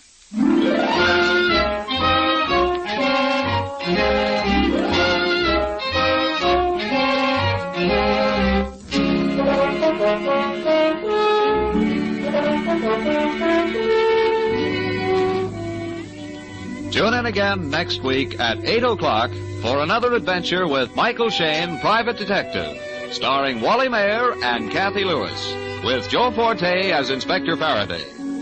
Tonight's story was written by Richard DeGraff and based on the character created by Brett Halliday. Music was composed and directed by Bernard Katz.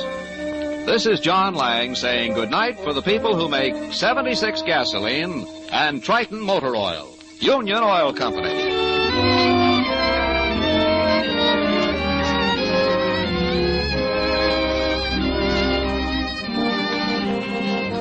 This is the Mutual Don Lee Broadcasting System.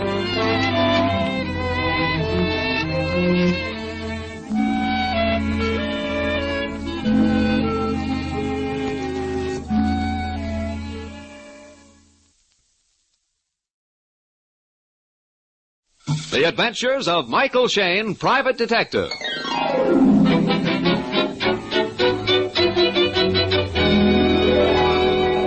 The people who make 76 gasoline and Triton Motor Oil, Union Oil Company, present The Adventures of Michael Shayne, Private Detective, starring Wally Mayer and Kathy Lewis.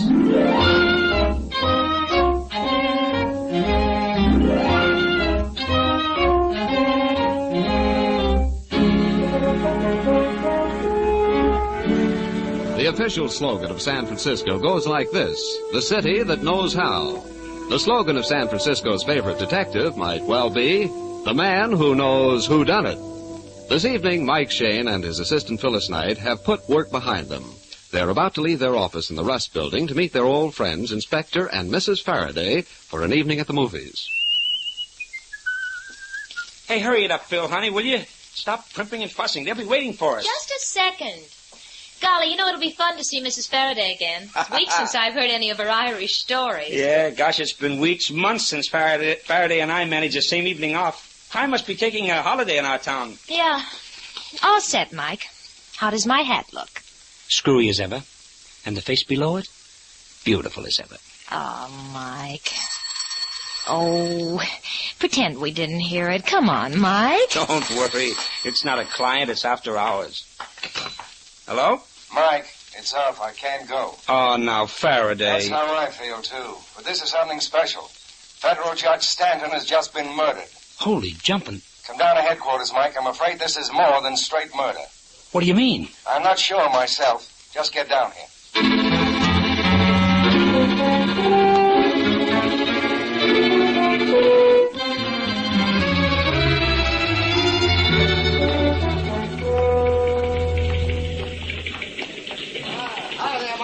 Oh, hi, Sarge. Evening, Mr. Shayne. Miss Knight. Hello. Hello, Quinn. The inspector in his office? Yes, sir, but I think he's busy. So he said. Inspector.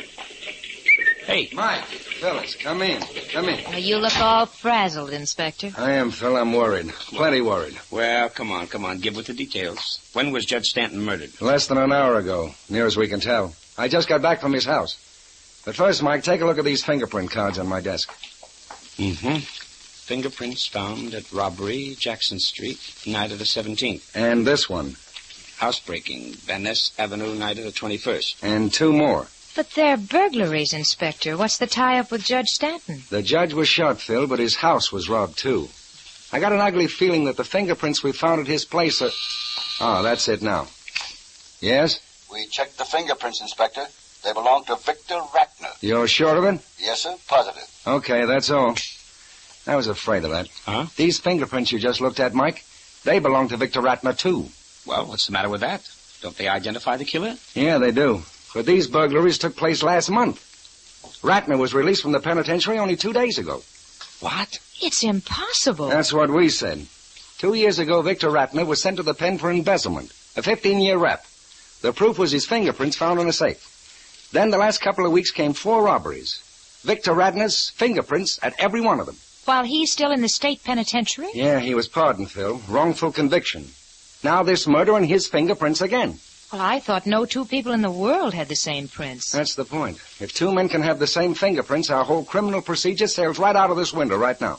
Well, Inspector, if Ratner was released 2 days ago and the judge was murdered tonight, he's still bound to be your suspect.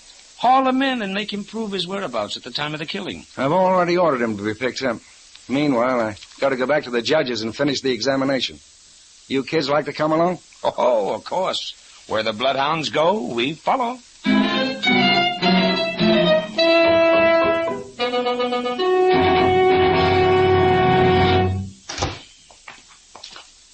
This is the judge's study. On the flare over there by the desk is the... Uh-huh.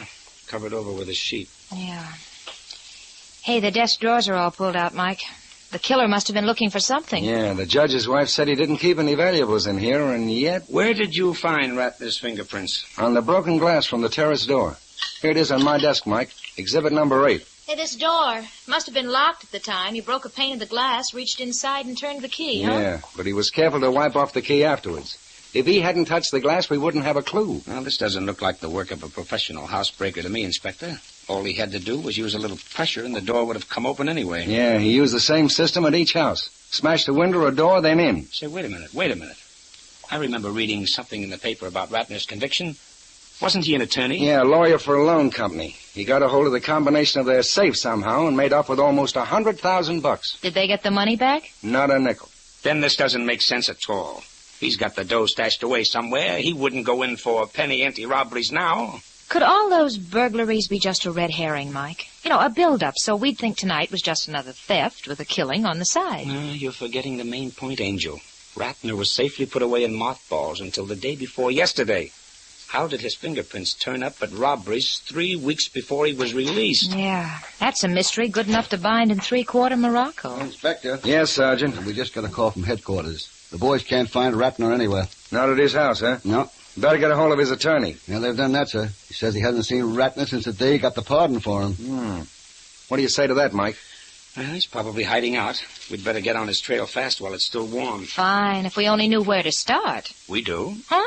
At the old homestead of Mr. Victor Ratner.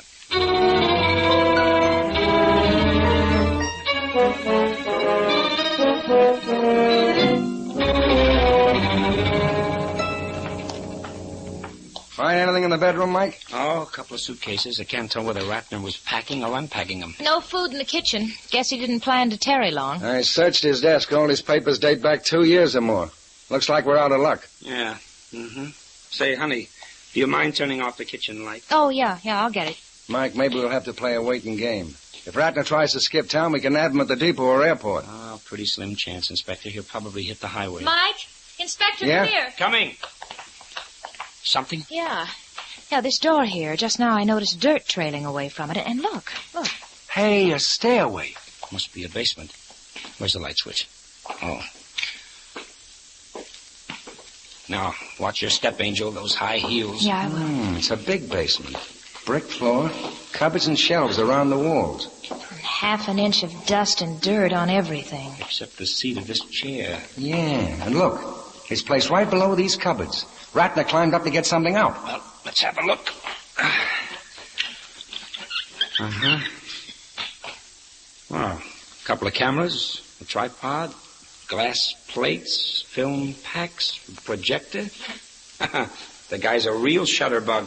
Oh, doggone it. What happened, Phil? Oh, I turned my ankle on a loose brick. Just a minute. There's more than one brick loose. Mike. Coming. Look, there's no mortar between these bricks. Yeah, an area of about 3 square feet. I think we know what this means. Below these bricks, Mr. Ratner banked his $100,000. And came back to dig it up. Shh. Listen. Upstairs. Ratner, he's come back. Sounds like he's heading for the kitchen. What if he comes down here? Quick, turn off the light. Where? I don't see a switch. Oh, great. It turns off from the head of the stairs. Shh. Okay, then duck under the steps fast. Yeah. Now, not a sound. Oh, good heavens, my purse. I left it hanging on that chair. It's too late now. Mike, that's a woman's footstep. Hello? Who's down there? Who? Oh. She sees Phil's purse. Hey, stop! Come on, Faraday, after her. Holy herring, Mike, I think we're locked in. You think we're locked in? You know darn well we're locked in.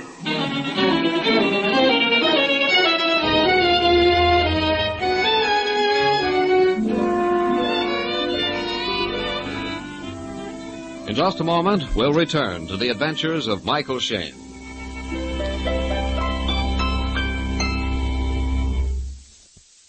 Ladies and gentlemen, June probably seems like an odd month to talk to you about winter driving.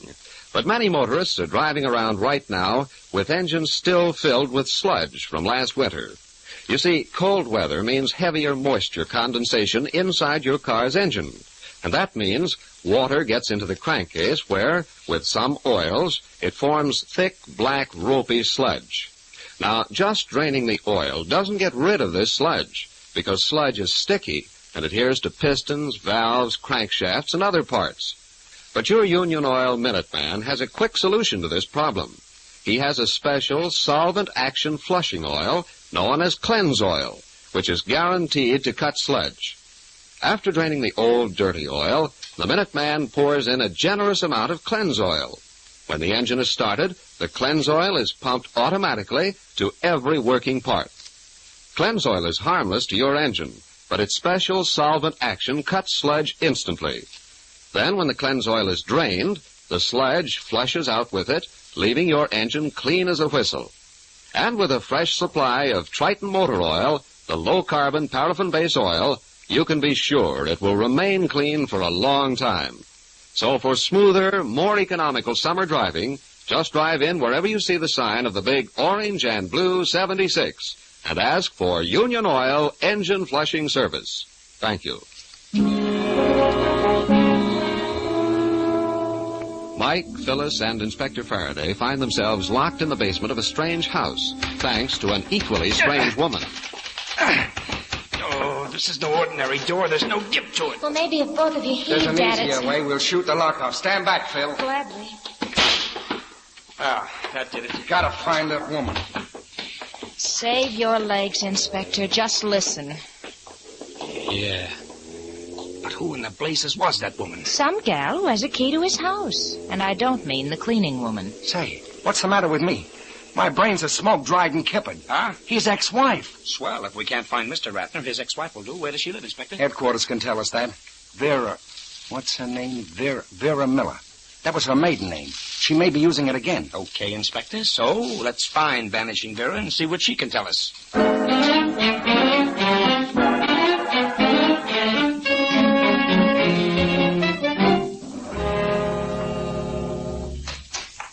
Yes? Who is it? This the resident of Vera Miller? It is. May we talk to her, please? I don't know. Who are you? I'm Inspector Faraday, Police Department. Oh. Well, come on in. Please excuse my manner. I thought it might be about something else. My name's William Miller. Oh? A relative of Vera's? Her brother. She's in the parlor here with a caller. Vera, Yes?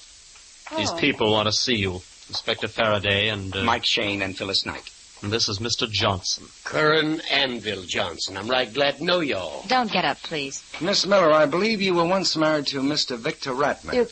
Is there something wrong? We'd like very much to talk to him if we can locate him. Do you know where he is? Well, no, I'm afraid I don't. Mm-hmm. May we ask why you locked us in his basement a few minutes ago? His Well, basement? there's some mistake. Mr. Johnson and I just got back from the movie. Honey. Just skip it. The lady says she went to a movie, so she went to a movie. Sir, I don't like your attitude toward Miss Miller. What do you people want of Ratner? Wasn't he pardoned and released? The Corey approach. I see. We want to talk to him about Judge Stanton. The one who was killed? Marvelous. The news flashes you can get at the movies nowadays. We heard it on the radio. Victor wouldn't do such a thing. I know he's innocent. They let him out of prison because they were wrong about his fingerprints. They're wrong again. Well, I never trusted him.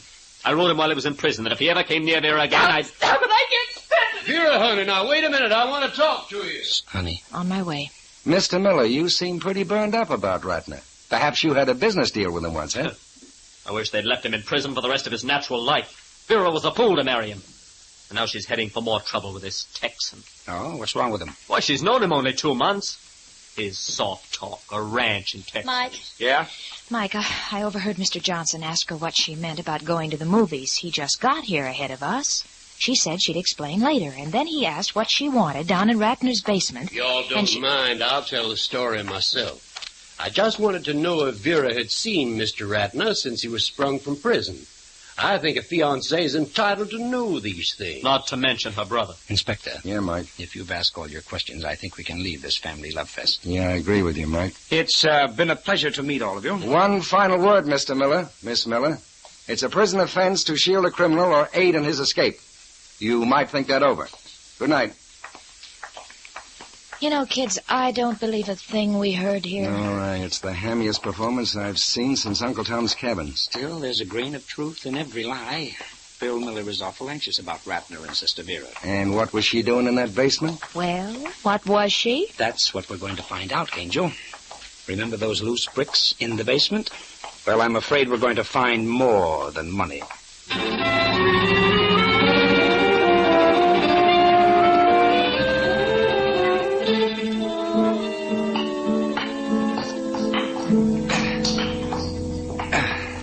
How are we coming, Mike? Just a few more bricks. Then we can pull up these planks. Why are there planks underneath the For bricks? support, Phil. Otherwise, the floor would cave into the hole. There. Okay, Faraday. Up with the boards now. Pull it. Seen anything yet? Something. Maybe I can reach down and pull it up. Mike. A man's leg. Here, let me grab hold. That's it. Pull. Lay him down here. Well, this is the end of the trail, Mike. It's Ratner. 2, 3, 4 bullet holes.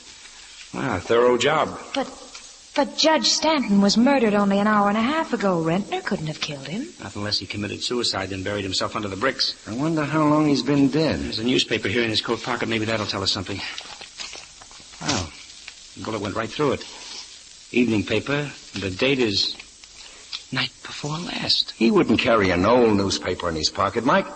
That means he was killed the day he got out of prison. Ratner wasn't murdered for nothing. There must be some tie-up with Judge Stanton. There is. Ratner's fingerprints. It wasn't any ghost that left that calling card on the judge's glass door tonight. We know that, Mike, but that's all we do know. Faraday, you said those fingerprints were found at 4 different burglaries. Yes. Okay, we've got to recheck every one of them. Now, where's the nearest? Let's see. We're on 27th Avenue. There's one on... Uh-oh. Huh? A.J. Bremner. Where's he? Oh, you'll razz the whiskers off me, Mike. He's on 26th Avenue, right behind us. In fact, the two backyards join. Inspector Faraday, will you please open that clam-like face of yours and tell us these things? I know, Mike, but I got so wound up on Judge Stanton, I clean forgot the robberies. Backdoor neighbors, eh? But he won't tell you anything, Mike. He's as sore as a goat to the department. Keeps ringing up every day to ask if we found the stuff he had stolen. Sounds like he's keeping tabs for a reason. All right, Inspector. Call headquarters and have a man bring out all your exhibits. We'll meet him at A.J. Bremner's.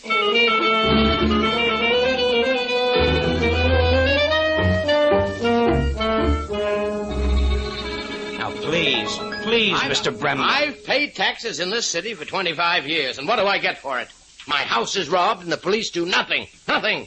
Isn't that right, Margaret? Yes, dear. Now, look, Mr. Bremner, I'm not a policeman. I'm a private detective. If I can help you get your stuff back, I've had enough talk. I want results. Don't we, Margaret? Yes, dear. We just want to look at that smashed window, Mr. Bremner, to see the glass. I've replaced it. We weren't going to freeze, were we, Margaret? Yes, dear. No, dear. What did you do with the old glass? I don't know. I think I threw it in the trash can in the backyard. Then let's go to the backyard. Well, I suppose I'll have to show you. Back door's this way. Come on, Sergeant. Yes, sir.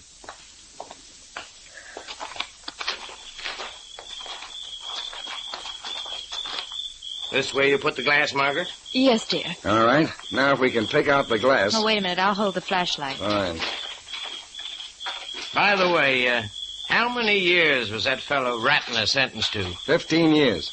And I think he'd be willing to sell that house of his. You interested in buying? Well, it's a good rental property. Here you are, Inspector. All the glass I could find. All right. Now the pieces you brought with you, Sergeant. Now, let's put them all together on the pavement here. Beats me what you people are up to. There's something wrong, Mike. They won't all fit. Well, that's no great surprise. Here, Inspector. Here, feel these 2 pieces of glass. What about them? Oh, one of them is your exhibit piece with Ratner's fingerprints, Inspector. But this other glass is at least 1/8 of an inch thicker than the glass with the fingerprints. I'm beginning to smell a rat. Yes. These fingerprints were faked and planted here and at all the other houses. And the man who did it killed Judge Stanton. Which is still a king-size mystery. Mr. Bremner, can we get to Ratner's house through your backyard? Yes. There's a gate behind the garage. Say, if you fellas don't mind, I'd like to go along and watch you work this out. Wouldn't you, Margaret? Yes, dear. Oh, I'm sorry. Not at this stage. We'll give you an invitation a little later on, I promise you. Mike, that sounds ominous. Now, don't twist my words, Angel. The killer has made his first mistake. Now we'll trick him into his last one.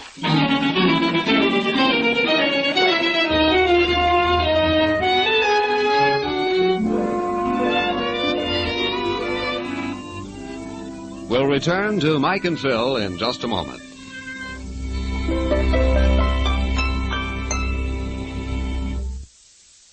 Ladies and gentlemen, did you know that your selection of motor oil determines the amount of carbon formed in your engine?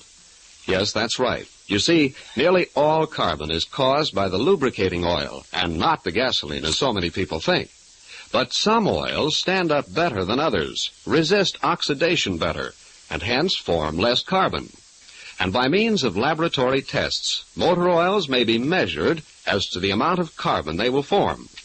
Now, you'll be interested to know, therefore, that Triton Motor Oil, in a competitive test with the 7 leading motor oils sold here in the West, contained 38% fewer carbon-forming elements than the next best oil, 86% less than the average.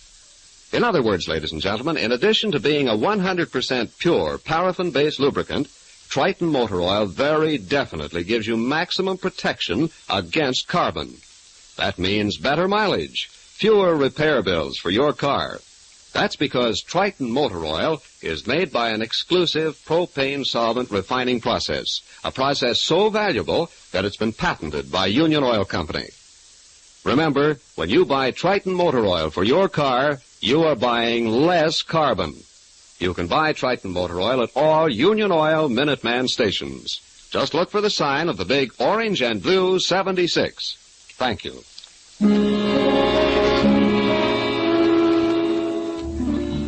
Mike, Phyllis, and the inspector are once more in the basement tomb of Victor Ratner, spread out on a tool bench are the dead man's cameras and photographic accessories.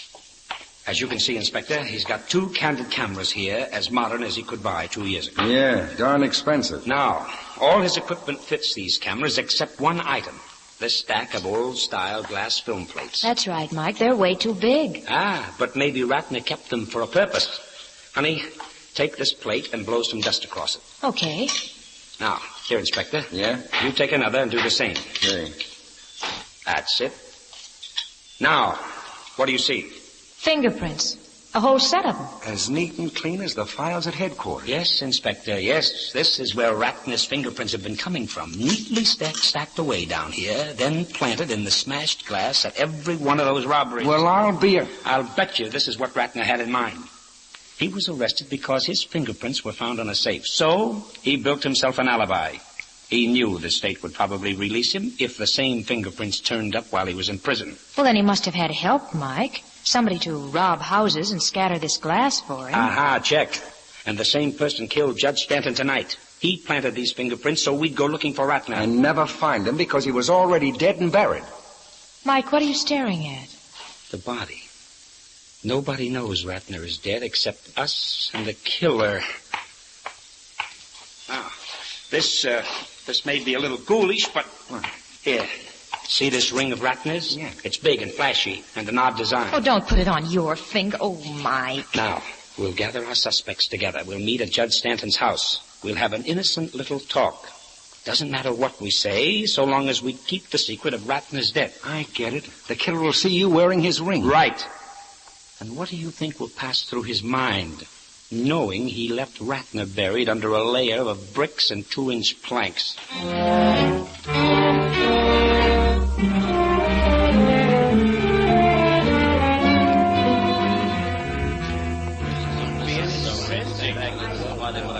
Sorry we had to call all you people together at this hour of the night, but it seemed necessary. Well, why bring us to Judge Stanton's house? If Ratner killed him, that's not our concern. It happened to suit our convenience, Mr. Miller. Excuse me for asking, sir, but what am I doing here? Mr. and Mrs. Bremner and I just seem to be what you might call excess baggage. Well, I don't mind. It's all very interesting, especially if I get my stolen property back. Isn't that right, Margaret? Yes, dear. Miss Miller, would you tell us when you last went up to the penitentiary to see your ex-husband? Oh, then you know. Just answer the question, please. Your brother would learn about it anyway. Well, it must have been 2 months ago. Did he give you anything or ask you to do something for him? No. And you, Mr. Miller, when did you last visit him in prison? Are you trying to be funny? I'd never go near him. Then it ought to please you to know that Ratner never should have been pardoned. He did embezzle that money. I don't believe it. They made a mistake. No, Miss Miller. Victor Ratner's fingerprints were fakes. They were planted at those house robberies. You're just trying to trick us. Please, honey, you mustn't rile yourself up. There'll be no further cause for it, Mr. Johnson. We've told her she refuses to cooperate. That's all we can do. Yep, that's all for tonight. You folks can go home now. You mean all this for nothing? Yeah, the officer at the door will let you out. Okay, Faraday, Phyllis, out the back way. We've got to race the murderer to that basement.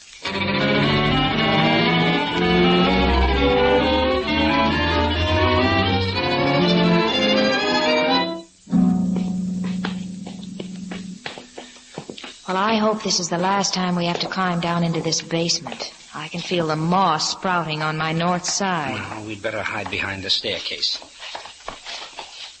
Phil, turn off your flashlight. Okay. I hope this worked, Mike.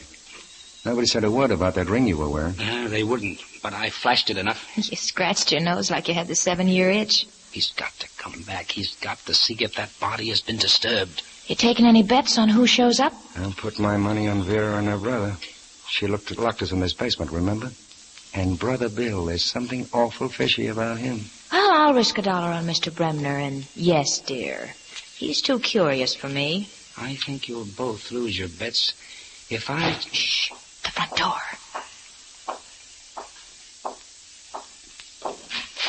Jeepers, if they turn on the lights. There they go now. Mike, your gun. I'm ready.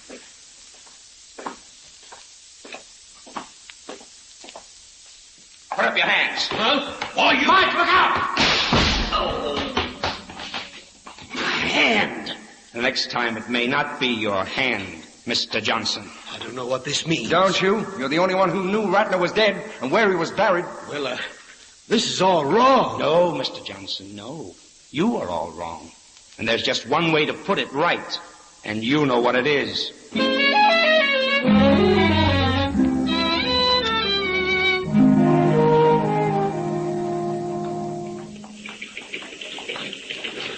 Hey, I thought you kids had gone home. Oh, no, not until we hear Johnson's confession. He just dictated it. He admits he was Ratner's cellmate up at the penitentiary, released 2 months ago.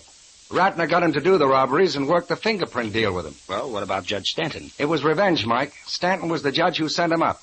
Johnson had big plans for this fingerprint racket, so he double-crossed Ratner. I'll say, even tried to marry his ex-wife. Oh, I doubt it, honey. Probably just playing around with Vera to learn where that money was hidden. That's just what he said, Mike, but the girl was innocent. So, Mike, the inspector and I bet on everybody but Johnson. You said we'd lose. How'd you know? Well, I got to thinking over that first talk we had with him. Our cattleman from Texas wouldn't use a jailbird's word for getting out of prison. He didn't say Ratner was pardoned. He said he was sprung. Of course, that wasn't proof, but it made me suspicious. I see. Well, I guess that winds up the case. Yeah, thanks a million for helping me out, kids. Sorry it ruined the evening. Oh, that's all right, Inspector. There's always another night for fun. Well, what's the matter with this one, Angel? You know, I knew I shouldn't have said that.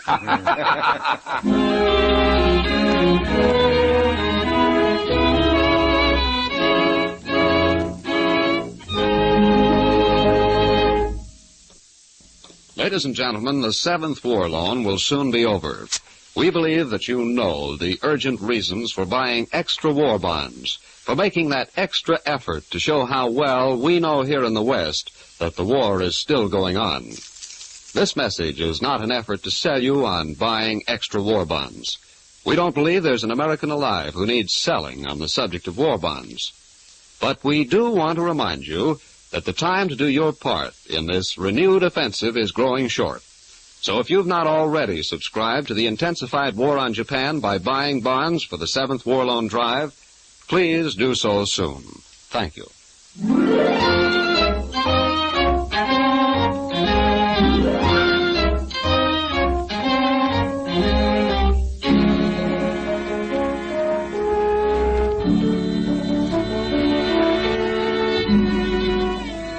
Tune in again next week at 8 for another adventure with Michael Shayne, Private Detective, starring Wally Mayer and Kathy Lewis, with Joe Forte as Inspector Faraday. Tonight's story was written by Richard DeGraff and based on the character created by Brett Halliday. Music was composed and directed by Bernard Katz. This is John Lang saying goodnight for the people who make 76 gasoline and Triton Motor Oil, Union Oil Company.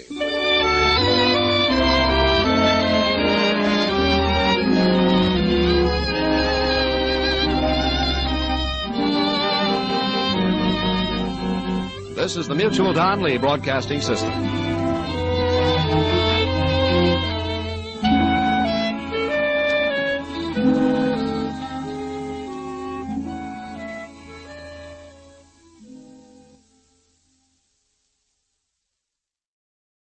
The Adventures of Michael Shayne, Private Detective.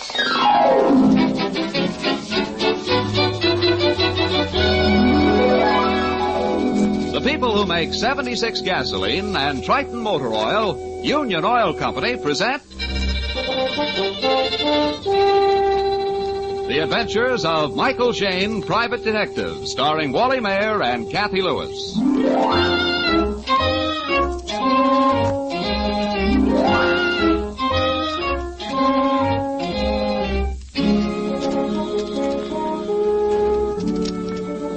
As San Francisco's busiest private detective, Mike Shayne can be found at almost any hour, at almost any spot in the city, except one, perhaps, his apartment. Yet right now, that is just where we find him. Of course, he's there only long enough to pick up his overcoat and 2 theater tickets. Waiting impatiently in the hall doorway is his attractive assistant, Phyllis Knight. Mike, what's keeping you? I can't find the ticket. Oh, fine. Fine. The master detective. Oh, I know. I left them in my other suit. Say, Mike. Hmm? Somebody's coming up your stairs. A strange woman. Yeah?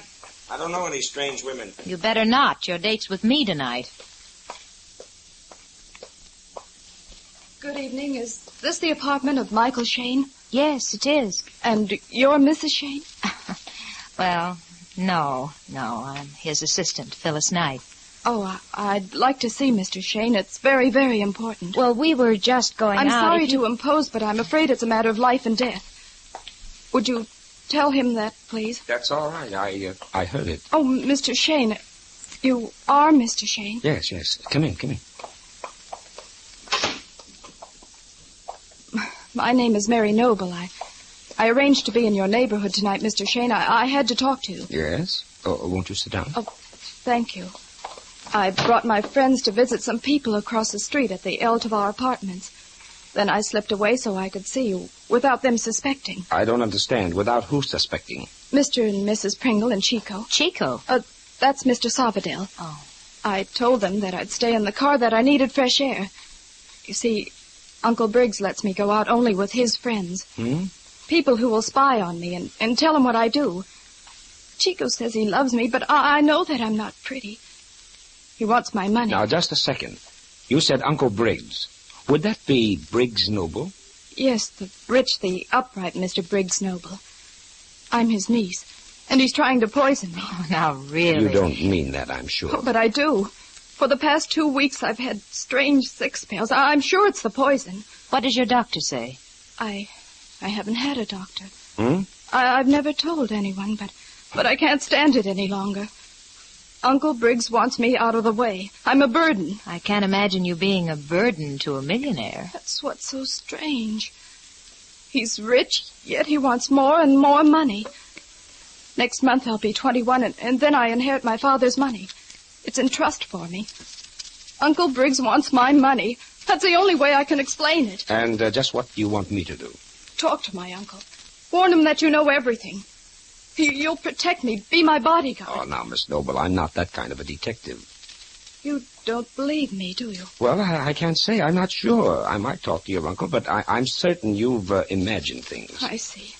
I thought you really helped people. But I was wrong. No one will help me. No one. Miss Noble, now, if you'll tell me... Wait a minute. Miss Noble! Well, that gal certainly got off the merry-go-round backwards. She seemed perfectly reasonable when she first walked in. But that talk of being a burden on a rich uncle, spied on by his friends, and poison... I don't know. She walked the fence between sanity and, well, the opposite. She was scared, Blue, anyway. She almost got me going. People do talk strangely when they're in terror. She said those friends were across the street. The Altivar. Yeah, that's right. I'll tell you what. Let's go after her.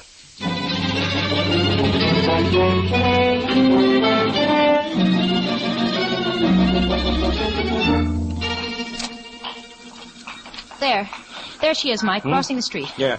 Miss Noble. Mary Noble. Mary, stop! Mike, that taxi! Mike!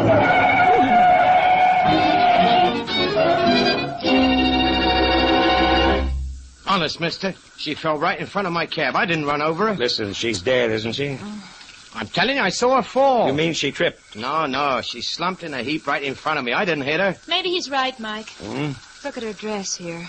There's no dirt from the wheels. She wasn't dragged. Sure, I stopped in time. My bumper hardly touched her. Yes, it's Mary. Hurry, heavens. Yes. What happened? She's dead. She's dead. Oh, William, I told you we shouldn't have left her in the car. Well, she said she wanted some fresh air. How could we know this would happen? I take it you are Mr. and Mrs. Pringle? Why, yes. Do we know you, sir? No, I'm Mike Shayne, a private detective. Oh. This girl just left my apartment. Oh, so that's where she went. Huh? She got out of the car and said she wanted to take a walk. You her chauffeur? Yeah, that's right. I don't understand, sir. Why did Mary go to you? She thought somebody was trying to kill her, that her life was in danger. Rubbish. Tommy rot. The girl imagined things. Maybe not, Mr. Pringle. You're a good friend of my boss, but I don't mind shut saying... up, Dan, for heaven's sake. Please, gentlemen. Poor Mary. She lies dead. What must we do? We must go call an ambulance. We'll call more than an ambulance, honey. We'll call the inspector.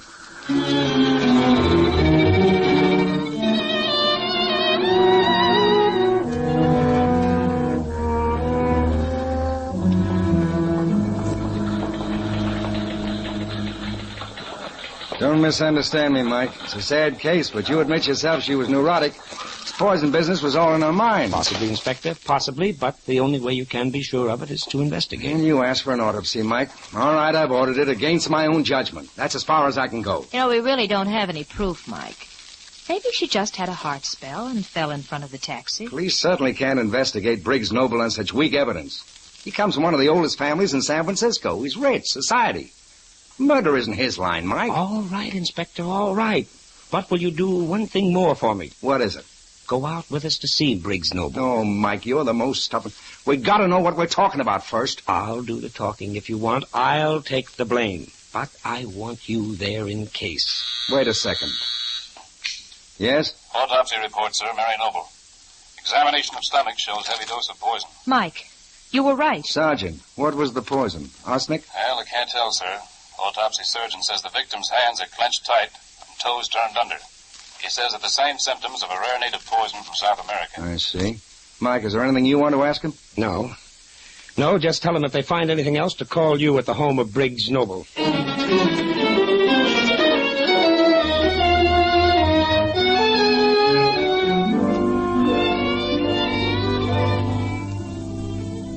In just a moment, we'll return to the adventures of Michael Shayne.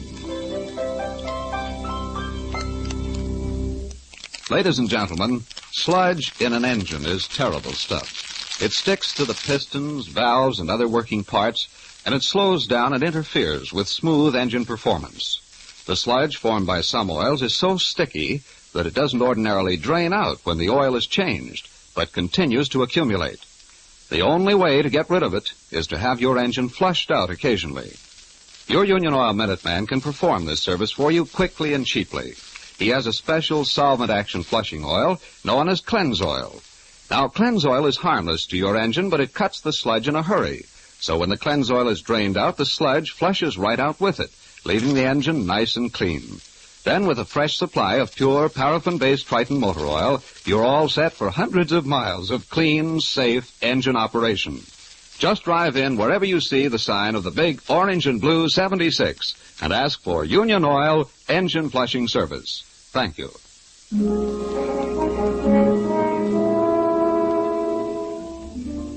Mike, Phyllis, and the inspector have just entered the ornate library of Briggs Noble.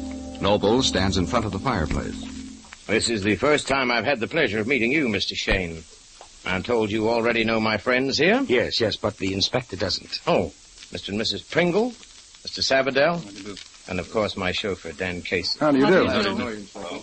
I imagine, Mr. Shayne, that you've come here to tell me my niece appealed to you for protection. Yes, she did, Mr. Noble. I told your friends that. Yes. Oh, poor girl. I never understood her. She was so moody. I tried to make her happy. Gave her everything she asked for, except the one thing she really wanted, her pretty face. So she chose the final remedy. You mean she committed suicide? What else? She threw herself under a taxicab. It's not that simple, Mr. Noble. The autopsy shows she was not killed by the taxi. Really? No, she was poisoned. What? Poison? Why? Quite bent on death, wasn't she? Perhaps not, sir. You see, we think she was murdered. Oh, no. Did she have any enemies, Mr. Noble? None, nor many friends. I suppose that was the trouble. Do any of you know if she was sick during the past couple of weeks? Why, yes, I remember one day I was driving her and Mr. Sabadell. She almost fainted. You remember it, sir? I remember. Did she tell you, Mr. Sabadell, that she planned to see a detective tonight? No, I come in, Mr. and Mrs. Pringle are with her. I give Maria a box of candy. We make small talk. She keeps saying we must all go visit some friend. Well, that is all. It's difficult to remember. Mr. Noble, your niece said she was to come into an inheritance on her 21st birthday. Where will that money go now? Well, I'm the last member of the family. It'll come to me. Oh, I see. Our family has had a tragic history. All violent deaths. My brother Edward died in a shipwreck off China. My nephew, Grant Noble, disappeared in his plane over Brazil. Dodd Noble, Mary's father, was crushed in a train wreck. Aren't the women alive? No, Edward and Dodd married, but their wives are gone, too. It's been very, very depressing. Mr. Noble, it's time to be frank with you. Your niece came to me for protection from you. She said you were trying to poison her. Why, that's fantastic, Miss. She thought that about me. Poor girl. I told you she had strange moods. It's a very weak explanation, sir. You admit she had no enemies and that you would inherit her estate. Why should I want her money? I have more now than I want. You gentlemen don't realize the penalties of wealth. It's neither here nor there, sir. Mary Noble was poisoned. She named you. It's my duty to determine the facts. I see, Inspector, that you're determined to make me out a murderer. All I can say is this. I'm not guilty. But, Mr. Noble... Furthermore, if you insist upon bringing charges against me, I'm a man of wealth and power. I can employ the best legal counsel. I think you'd look very embarrassing in court. It would not benefit your reputation. I see. Thank you for the warning, sir. And good night.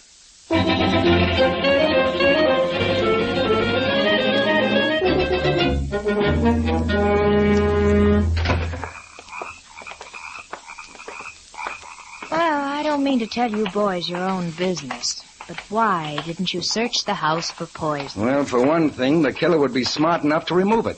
Second, I don't think Noble is our man. He has no motive. Now, don't tell me the brave inspector is scared out. No. Look at it this way, Mike. Poison is one of the subtlest types of murder. Mm-hmm. The killer figures that because nobody sees him actually give the victim poison, no jury will convict him on circumstantial evidence. Noble has a perfect alibi. She committed suicide. He ought to know. He's our uncle. If it were suicide, the girl would hardly run to Mike to protect her life and then take poison. Unless she hated her uncle enough to try to frame him with her murder. Well, let's get rid of this suicide alibi right now. Inspector, if she took poison, it must have been in some container. Now, we didn't find anything suspicious in her purse, but she would have to leave the bottle someplace. Now, where was she just before she died? In your apartment. But she didn't swallow anything there. And before that, she was in her car. So how about giving that a quick once-over, huh? Okay by me. Suppose it's the car over there by the driveway? Well, we'll find out. Uh-huh. It's a limousine with a chauffeur's compartment. Here's the light switch. See anything, Mike? Magazines, lap robe, newspapers and stuff. Now, there's nothing under this cushion. No bottle. Well, then she didn't have any poison with her in the car. That still doesn't rule out suicide. Hey, wait a minute, Inspector. What? We've been a couple of dopes. Mary accused her uncle. We accepted that and forgot everyone else. Got anybody in mind? Yes, the autopsy report said Mary's hands and toes were curled up tight, the symptoms of a South American poison. Who in that house there is a Latin? Sabadell, of course. That's enough for me, kids. We're making a round trip right now.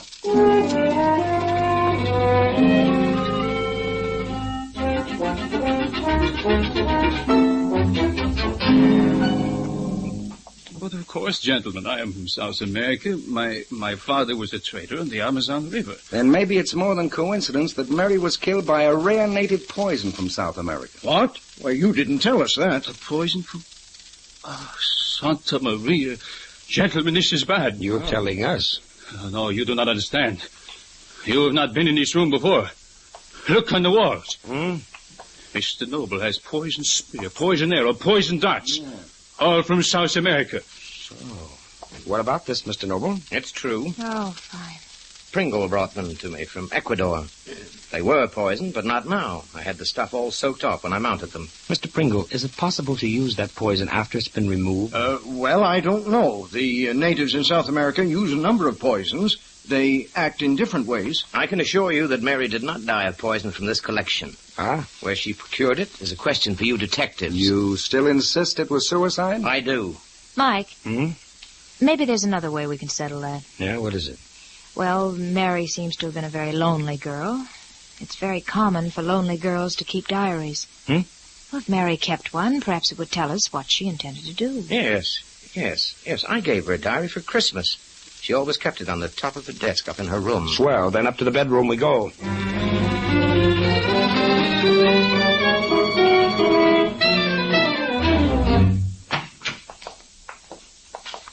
That's her desk over there by the window. And we'll find it on top, huh? That's right. It's a big green and gold book. Well, I don't see it, Mike. Maybe it's in the drawer. No, just the usual stuff. Well, it's not here, Mr. Noble. No, that's very strange. Could she have hidden it? Well, I don't know if it's important enough to make a search right now. We'll go on with the question. Noble, do you mind... You're going? Well, yes. My wife and I'd like to get home. If there's nothing we can do for you, we'll say goodnight. Well, the inspector may not have done with you. I think so. If we need you, Mr. Noble can give us your address and phone number. Yes, of course. Well, good night, then. Mrs. Pringle. One moment, please. Pardon? Your purse. Hasn't it taken on weight very suddenly? What? May I look inside, please? Well, Mrs. Pringle? A diary. Well, I didn't know. Mr. Noble motioned to me to open my purse and he slipped something in. I didn't know it was a diary. You see, it's a different color. I'll admit it. I misled you all. I slipped the diary into her purse while you were searching the desk. It certainly doesn't help your case, Mr. Noble.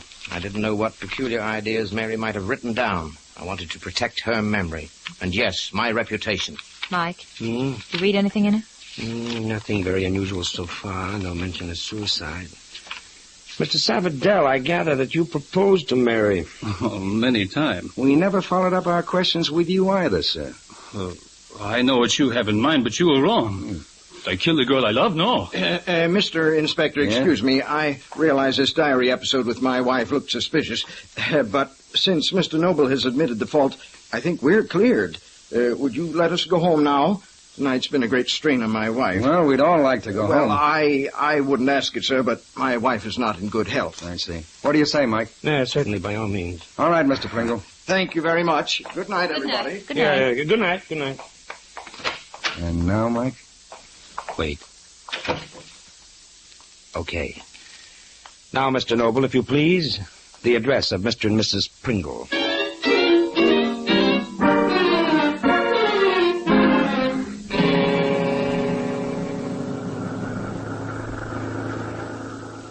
I suppose you boys know this may be a wild goose chase. Oh, I don't think so, Angel. The Pringles were a little too anxious to get home. And I'm still not satisfied about that diary in the purse. They put on quite an innocent act.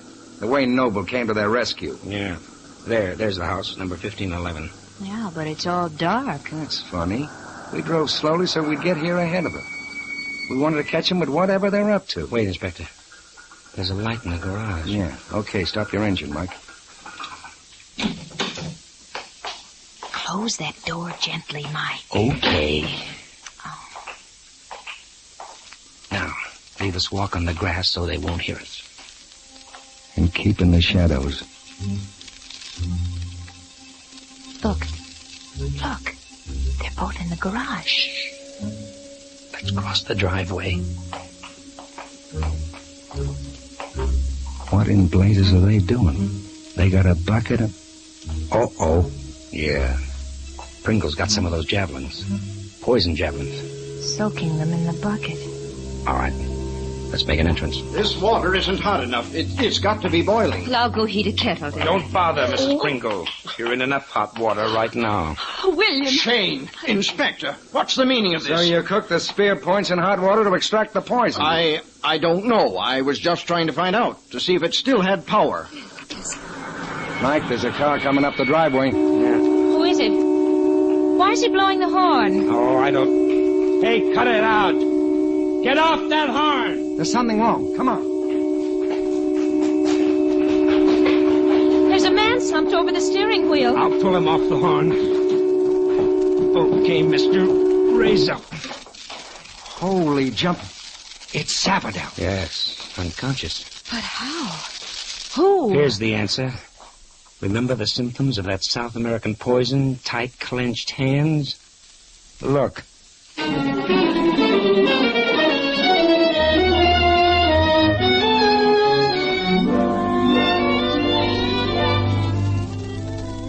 We'll return to Mike and Phil in just a moment.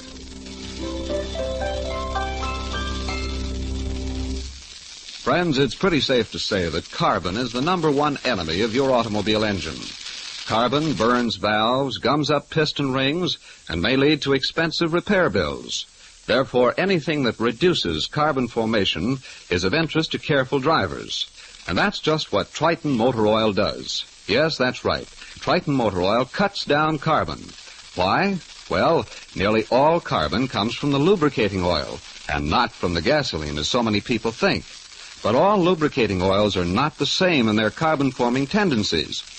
In fact, in a recent comparative test made with the 7 leading motor oils sold here in the West, Triton contained 38% fewer carbon-forming elements than the next best oil, 86% less than the average.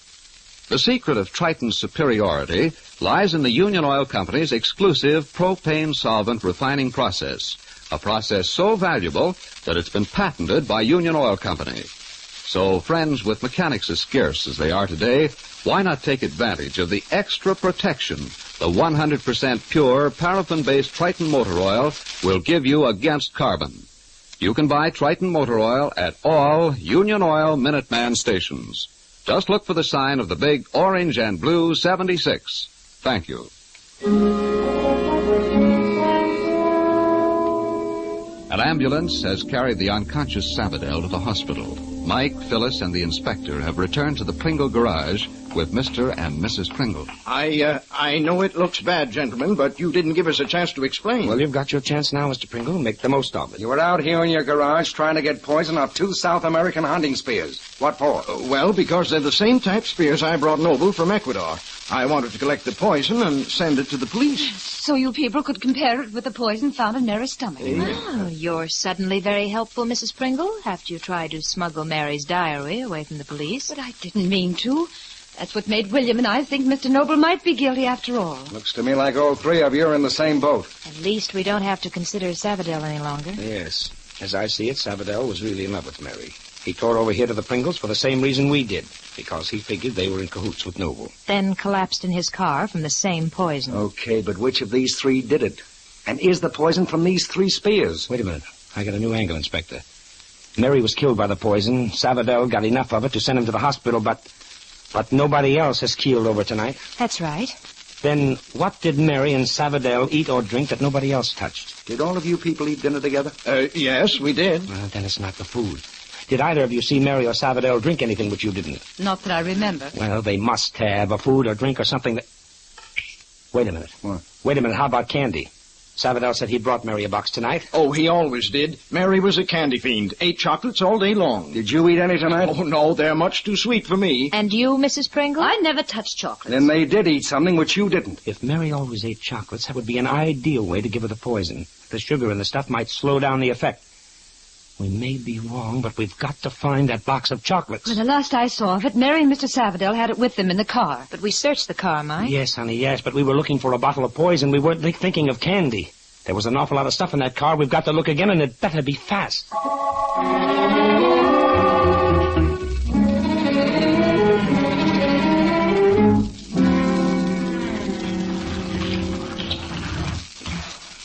I put the car in the garage here just a minute ago.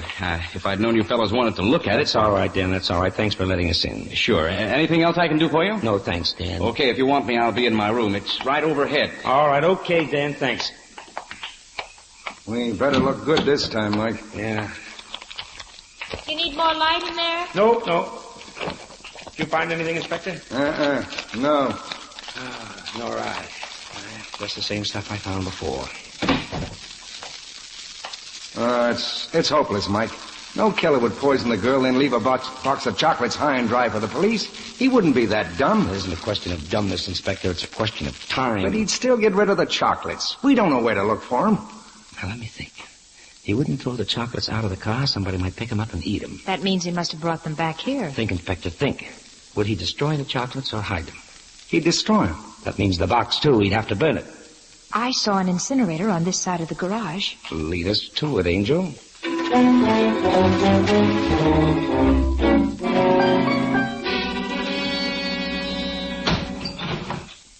Mike, you got a hold of something.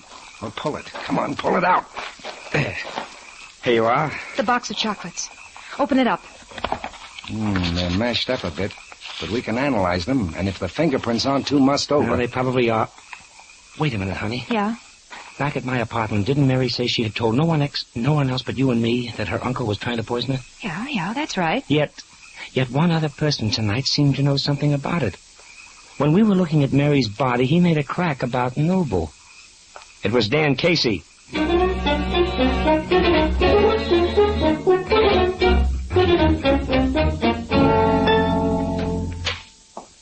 Yes? Oh, Mr. Shayne. Yeah, do you mind if we come in for a minute, Dan? Why, glad to have you. Dan, tonight when we found Mary Noble's body, I heard you start to tell Mr. Pringle that your boss could stand some investigating. Oh, I guess I was right, wasn't I? Perhaps, but before Mary came to me, she hadn't told her fears to a living soul. Yet you were able to name Briggs Noble. Well, that's just one of those things. Mind if we take a little look around your room, Dan?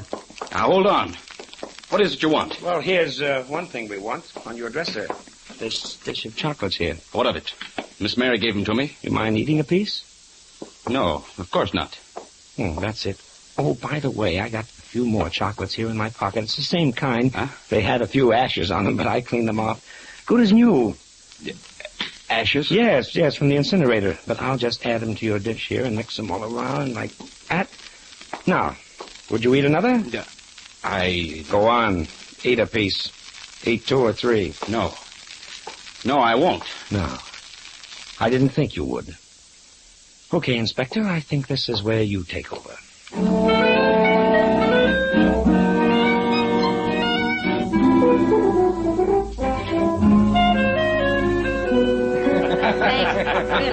I insist. You must have a drink. A cup of peace between the inspector and myself. Well, I guess I would drink to that. I can understand your suspicions of me, gentlemen, when I kept telling you it was suicide. But what gets me, Mr. Noble, is how you could employ a chauffeur for months and not recognize him as your own nephew. You forget I hadn't seen him for over 10 years. When he disappeared in his plane over Brazil, he was hardly more than a boy. When he was dead, the whole family thought he was dead. But, Mr. Noble, he was Mary's cousin. Could he still inherit her money? Certainly. The inheritance was so arranged that it would go either to him or, if dead, to me. So he planned to disappear after tonight and come back in a few months as the long-lost heir. Quite a scheme. Chocolate-coated murder. Say, speaking of that, do you think there's a candy store open at this hour? I'd like to buy Phil a box of chocolates. No, thanks, no. After tonight, I've lost my sweet tooth. Oh, but maybe when you see him, honey, nice, big, luscious bonbon. Mike Shayne, you haven't given me a box of chocolates in years. If you do it now, I'll know what to expect. Oh, no, you won't, Angel. Oh, no, you won't.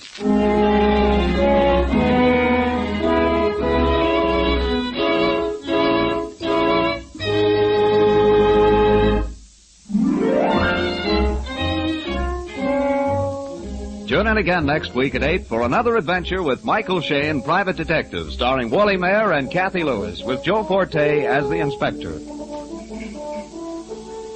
Tonight's story was written by Richard DeGraff and based on the character created by Brett Halliday. Music was composed and directed by Bernard Katz. This is John Lang saying goodnight for the people who make 76 gasoline and Triton Motor Oil. Union Oil Company. This is the Mutual Don Lee Broadcasting System.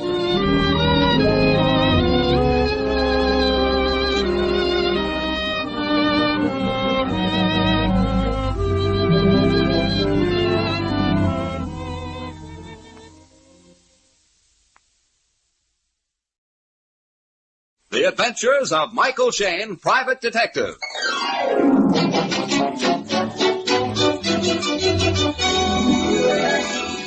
The people who make 76 gasoline and Triton Motor Oil, Union Oil Company, present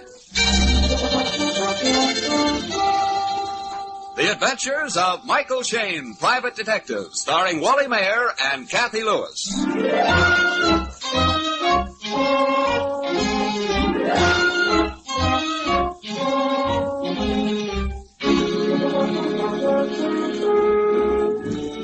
For once, Mike Shayne, San Francisco's favorite detective, is in his office high up in the Rust Building attending to business. Phyllis Knight, his easy-on-the-eyes assistant, is taking notes as their latest clients, inventor William Belsey and Miss Hess, try to explain the unexplainable. Now, let me get this straight, Miss Hess. You have been visiting your aunt in New York? Yes, for 6 months. I wired Daddy that I would arrive Wednesday, but I managed to get an earlier train and arrived Monday. And the house was all in order when you came home Monday at 10 in the morning? Yes, that's right. I expected Daddy for dinner, but, well, he didn't come home. You didn't call his office and tell him you had arrived earlier than expected? Oh, no. Daddy hated people in the family calling him at the office. And you weren't particularly worried when he didn't come home at all that night? Not particularly. Daddy often stayed at the club. But you didn't call the club, hmm? No. So Monday night he didn't come home. All day Tuesday he didn't come home? Nor Tuesday night, nor all day Wednesday. So it was only because Mr. Belsey called you Wednesday night and said your father had an appointment with him and that your father hadn't showed up. It was for that reason only that you started to worry. No, I wouldn't say that. I worried more and more as the time passed, but you must remember Daddy didn't expect me till Wednesday night. And his appointment wasn't with me exactly.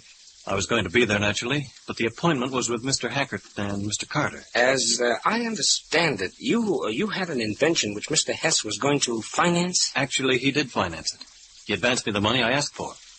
But I saw that my estimate was wrong, so I laid the cards on the table and gave Mr. Hess the chance to withdraw. And instead of withdrawing from the venture, he invited Carter and Hackert in on it, hmm? That's right. And I wanted them to think it over before they accepted the deal. It's pretty much of a gamble, you know. And although Miss Hess maintains that her father hasn't been home since Monday, you saw him at lunchtime on Wednesday. Well, just for a second. We just happened to be lunching at the same cafe. You reminded him of the evening's appointment? He reminded me. So today you both decided to ask me to investigate. Well, the idea was Mr.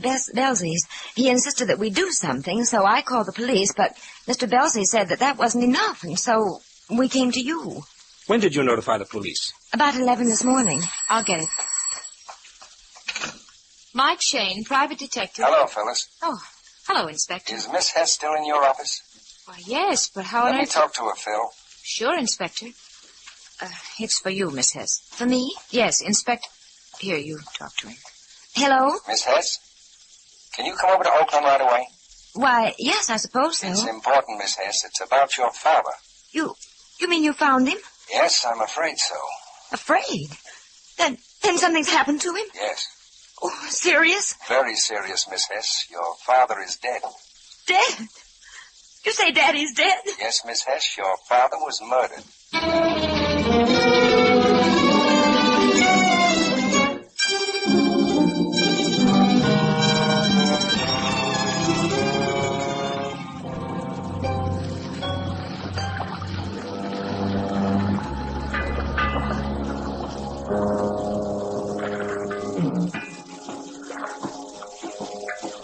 Hello, Mike. Hello, Inspector. Hello. Thanks for bringing the young lady along.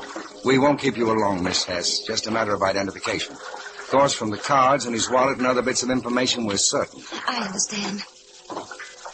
All right, Sergeant. Yes, sir.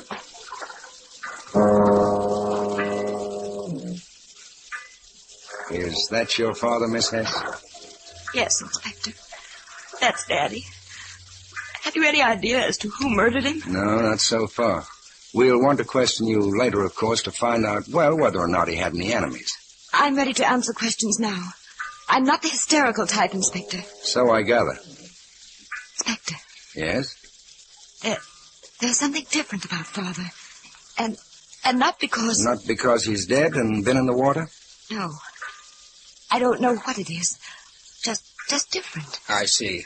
Has the inspector asked about the possibility of your father's enemies? He had none that I know of. How much do you know about Mr. Belsey and the other partners in this deal, Miss Hess? Mr. Carter and Mr. Hackett? Well, I don't know Mr. Belsey at all. I never spoke to him before he called up Wednesday night because Daddy hadn't kept his appointment. You've known the others how long? Ever since I was going to high school. What do you know about them? Well, nothing except that they seem nice. Mr. Shayne. Inspector. Yes? I know what it is that's different. Oh? Yes?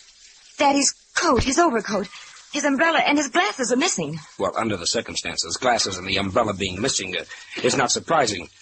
Of course, he might not have been wearing his overcoat. Daddy always wore his overcoat. It was one of his distinguishing habits. He never went out without an overcoat. Do you know how many coats he had? Well, yes, he had 3, unless he bought one while I was away. Do you mind if we go to your house right now? We might find something there in the nature of a clue. No, I have no objection. Okay. Inspector? Yes? You take Miss Hess. Right. Phyllis and I will take Belsey, and I think the sergeant ought to gather Carter and Hackett, too, don't you? The sergeant already called headquarters and asked them to locate them for us. Good. Then we'll all meet at your place on Pacific Heights.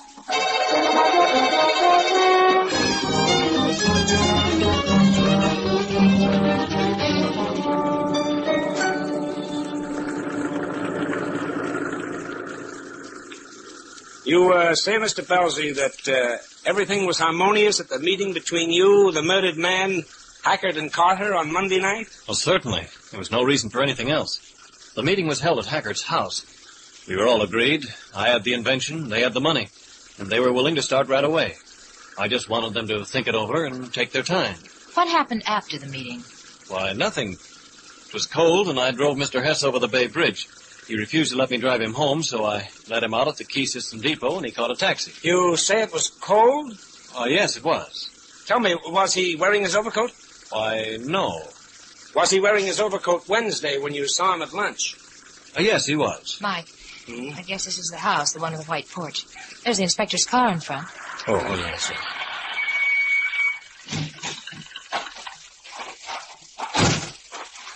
Oh, there you are. Miss Hess is checking the closet for her father's overcoats. I said I'd show you into the living room. In this way. Hackett and Carter are on their way out, Mike. Good. Car just drove up outside, 2 men getting out. Oh, that's them. Inspector, Daddy's dark blue overcoat's missing, and so is his favorite umbrella, the one with the handle carved in the shape of an elephant. Did you say umbrella, miss? Yes, Sergeant. With the handle shaped like an elephant? That's right. What is it, Sergeant? Well, the headquarters just phoned. They found the umbrella in the overcoat with a pair of eyeglasses in the pocket. Where'd they find them, Sergeant? Washed up at the yacht club jetty in Sausalito. What? At Sausalito. Well, that's 10 miles from where we found the body. That's funny. It's more than funny, Inspector. It's the first clue yet. The murderer's first mistake.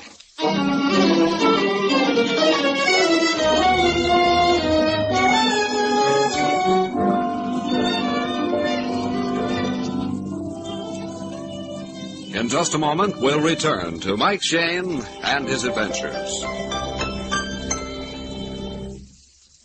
Friends, your automobile engine gets dirty inside as well as out.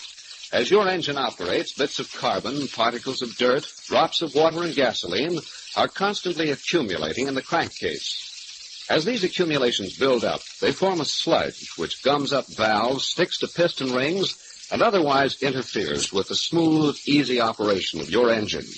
That's why Union Oil Company recommends flushing out your engine from time to time with Cleanse Oil, the special solvent action cleansing oil. Cleanse Oil is harmless to your motor, but it penetrates quickly to every working part, cutting sludge away swiftly and cleanly. Then, when the Cleanse Oil is drained out, the sludge flushes out with it, leaving your engine clean.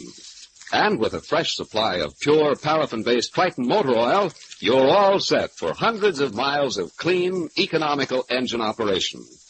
Just drive in wherever you see the sign of the big orange and blue 76 and ask the Minuteman for Union Oil engine flushing service. Thank you.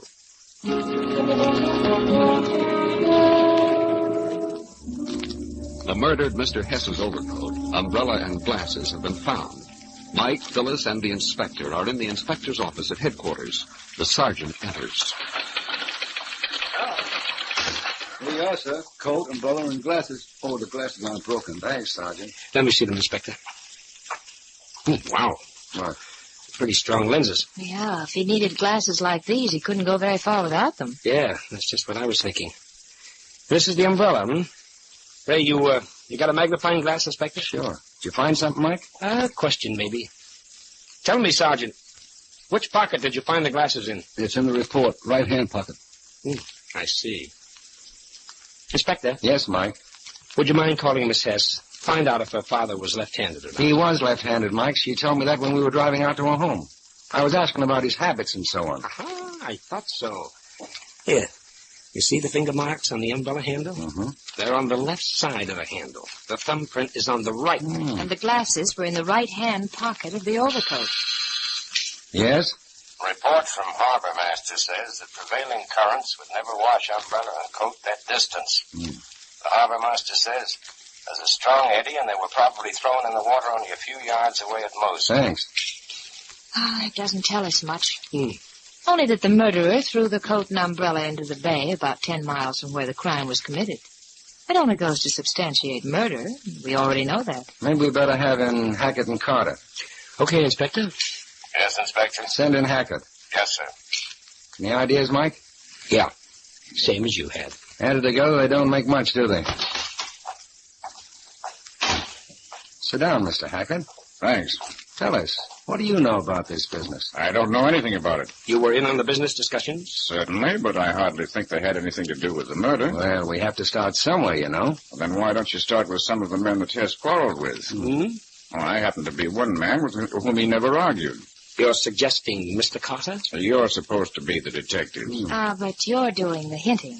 And Carter wasn't the only one who hated Hess. Well, if Carter hated Hess, why did Hess invite Carter into the deal? Hess didn't know that Carter hated him. Well, you're not suggesting that Carter had anything to gain in this venture. That is, by Hess's death. I'm not suggesting anything. It does seem to me, though, that many people had plenty of reason for killing Hess. Some men hated him. They could have killed him out of anger or revenge.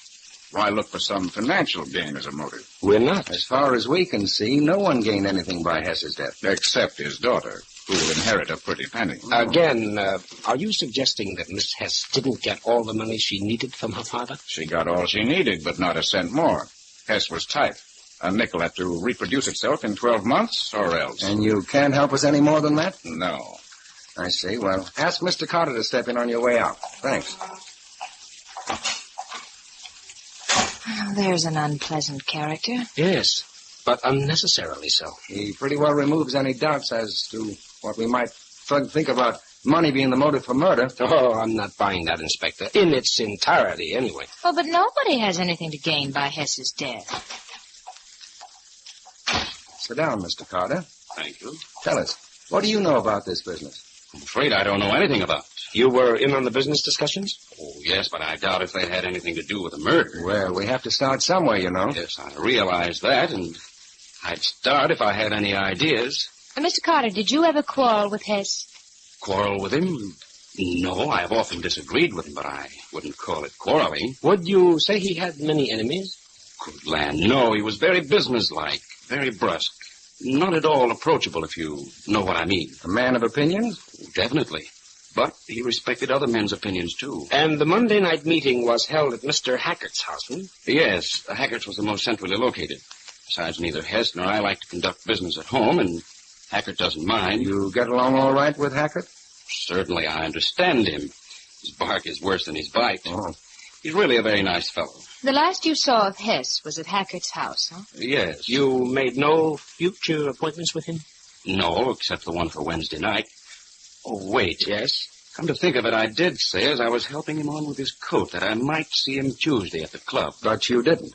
No, because I didn't go to the club. I was detained on business over in Oakland. I see. And you can't tell us anything more? I'm sorry, no. Thanks a lot, Mr. Carter. We'll call on you if we need you. Well? Not much help. I disagree. What? What? He was a great help. I can't see a suspect in the whole bunch. No, nor can I. All we have is a murdered man. You want me to prove that the murderer is one of the four? Yes, but you can't. One of them lied. Which, Mike? That I don't know, honey. If I did, we'd have the murderer. But that doesn't alter the fact that one of them lied. Well, it is true that Hackert's description of Hess's character is very different from Carter's, but I'd hardly call that lying. Oh, I'm not talking about that. Inspector. Yes, Mike? Ask the sergeant if Carter and Hackert have left the building yet.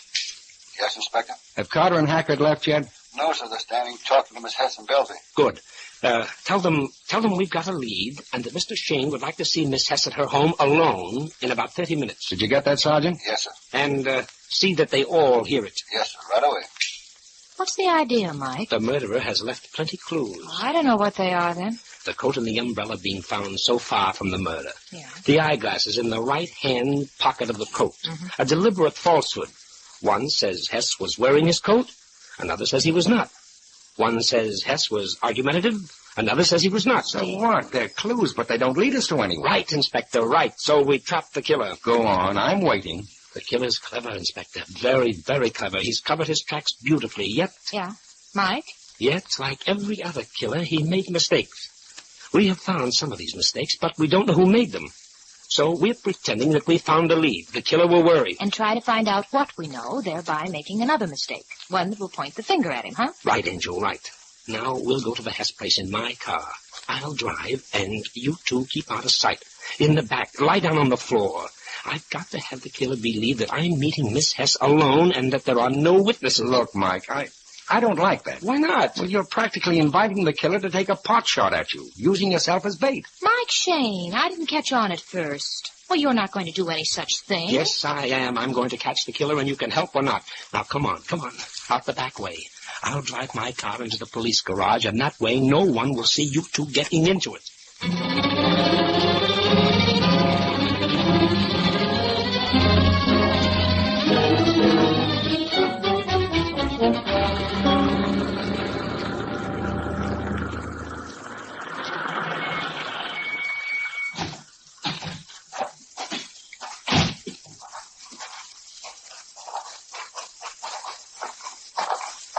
What is it, Mr. Shayne? Oh, I can hardly wait. What have you found? Are you all alone?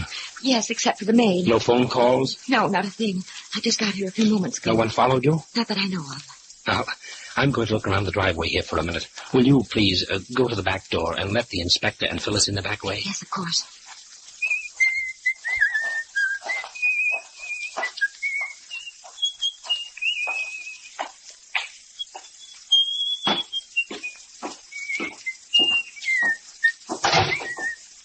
How about it? No soap, eh, Mike? Apparently it didn't work. Well, I'm just as glad. I can't see any profit in catching a murderer and losing my boss. You expected the killer to follow you. Maybe shoot you because you said that you had found the lead. Well, that was the idea, Miss Hess. But it didn't work. Hello? Inspector there. Yes. It's for you, Inspector. Yes? Just got a report from the surgeon. Yes, Sergeant. The surgeon says Hess was killed Monday night or Tuesday morning. The body's been in the water at least that long.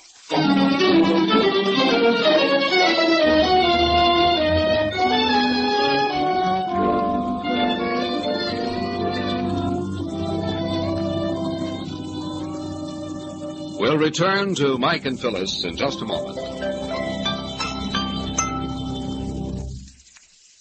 Friends, just about everyone who drives a car knows that carbon is one of the prime evils of motoring. But what many people don't know is that the choice of a lubricating oil has a direct influence on the amount of carbon formed in their engine. Yes, that's right. Your selection of a lubricating oil determines the amount of carbon formed in your motor. That's because nearly all carbon comes from the lubricating oil and not from the gasoline, as so many people think. But lubricating oils differ widely in the amount of carbon they will form. For example, in a recent laboratory test made with the 7 leading motor oils sold here in the West, Triton motor oil contained 38% fewer carbon-forming elements than the next best oil, 86% less than the average. In other words, ladies and gentlemen, in addition to being a 100% pure paraffin-based lubricant, Triton motor oil gives you definite protection against carbon. That's because Triton motor oil is made by an exclusive propane solvent refining process, a process so valuable that it's been patented by Union Oil Company. You can buy Triton at all Union Oil Minuteman stations, wherever you see the sign of the big orange and blue 76. Remember, Triton cuts down carbon.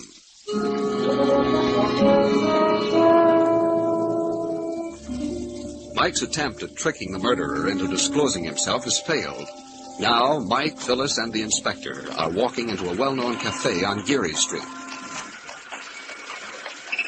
Well, we'll soon find out whether or not that nice inventor, Belsey, was telling the truth. My guess is that we will. Really? Why do you say that, Inspector? If Belsey had killed Hess on Monday night, he wouldn't try to establish an alibi for himself by saying that he saw Hess in this cafe on Wednesday.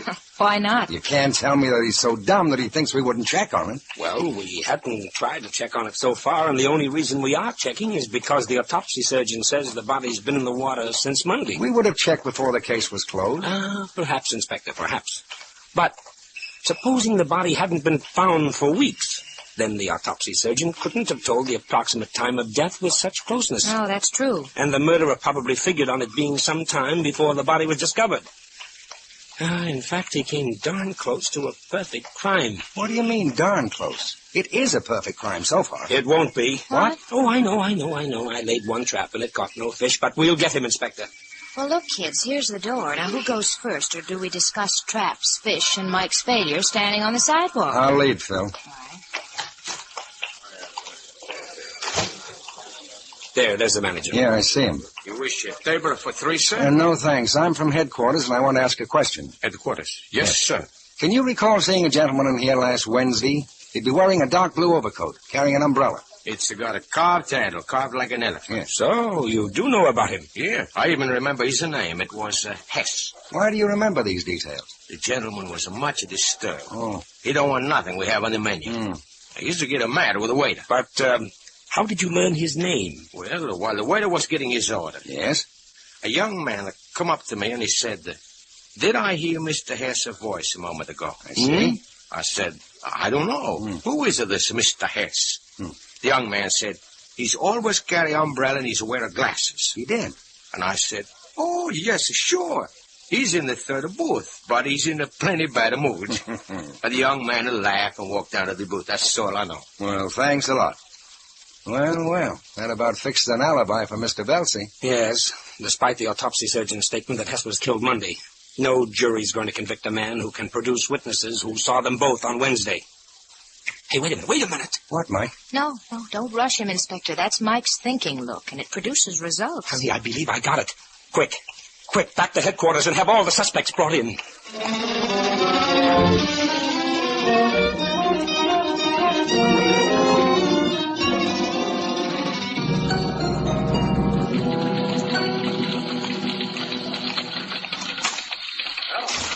Any results, Inspector? Yes, Mike. The boys examined the umbrella and found 2 different sets of fingerprints. So the umbrella had been handled by someone else besides Hess. Oh, that's not conclusive by any means. Why not? A waiter or anybody could hand a man's umbrella to him, honey. They're working on the coat now. What about the eyeglasses? I was holding that one back, Mike.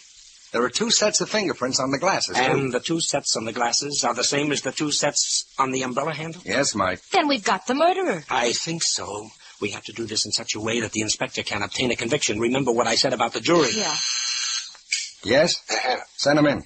Now remember, at the appropriate moment, I'll spring my story and you 2 watch like hawks. All right, Mike.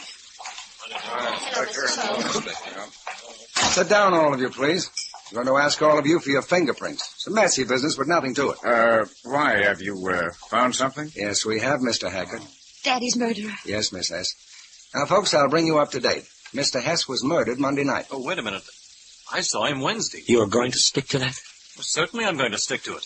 Mr. Belzy, I'll give you one more chance to get yourself out of the jam you're putting yourself in by continuing to lie about seeing Mr. Hess on Wednesday. But I tell you, I did. I'll explain. It's a matter of ordinary police routine to look for the person who last saw the murdered man alive. Well, yes, I know that. The autopsy surgeon says Mr. Hess was murdered Monday. You're insisting on putting the rope around your own neck if you continue to claim that you saw him Wednesday. But I did see him Wednesday, and the people in the cafe can prove it. All right, Belzy. You asked for it. Miss Hess, gentlemen, here's how the murder was committed. Mr. Hess was hit over the head Monday night and his body thrown into the bay not far from the Key System depot. The murderer kept Hess' coat, umbrella, and glasses. Go on. You catch on quickly, Mr. Carter. The murderer then waited till Wednesday, and wearing Mr. Hess' coat, eyeglasses, and carrying Mr. Hess' umbrella, he made a point of making himself known at the cafe. He then put the eyeglasses in the coat pocket. The right coat pocket, which was a mistake because Mr. Hess was left-handed. But he put the glasses in the right-hand pocket, and laying the coat and the umbrella on the chair, he then made himself known to the manager as himself, looking for Mr. Hess, whose voice he claimed to have heard. Clever.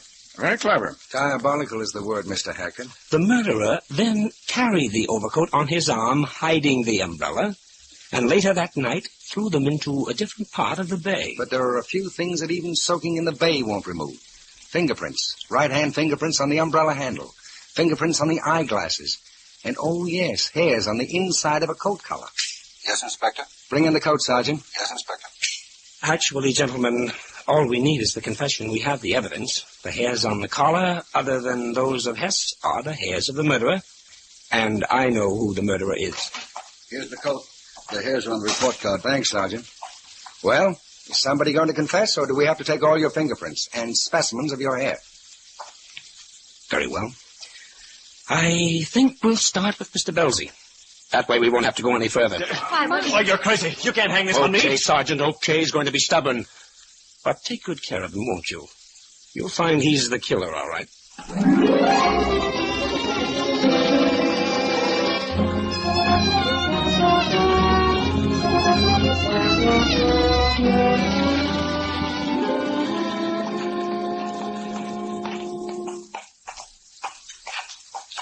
You know, I've been racking my brains all the way home, Mike, hoping I wouldn't have to ask this question. Well, what is it, Angel? Well, all the evidence, if you can call it evidence, could have applied to any one of the suspects. Yes, Angel. Was it a good guess? Or were you dead sure that it was Belzy? I was dead sure it was Belzy. Oh, I admit I guessed about his method of operation in the cafe, but it was close enough. Well, I still don't know what single thing it was that pinned it on Belzy. But that is from your standpoint. It wasn't a single thing, honey. It was 2 things. All right then, Clam Shayne, give. Well, in the first place, Carter said that he had helped Hess on with his coat at Hackett's house on Monday night. Yeah, that's why Carter was so excited in the inspector's office. He remembered that. Correct. And Belsley lied about it. He said it was a cold night and that Hess didn't have his coat. Ah, yes. And the second point? Well, the second is obvious, my dear. Hess had advanced the money to Belzy. Now, if Belzy didn't go on with the invention, then Belzy was several thousand to the good. Oh. I doubt if Belzy's invention ever existed. The whole thing was a clever confidence trick with murder thrown in. Well, I hope it teaches you a lesson, Mike Shayne. Why, Angel? Why me? Oh, just the trouble hairs on a coat collar can get you into. They don't have to be blonde, either.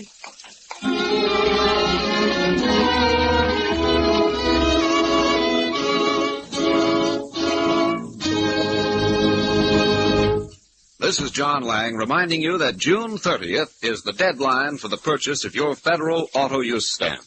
To help you safeguard this valuable tax stamp, your Union Oil Minuteman has on hand a supply of handsome decal protectors. These decals fit right over the stamp on your windshield.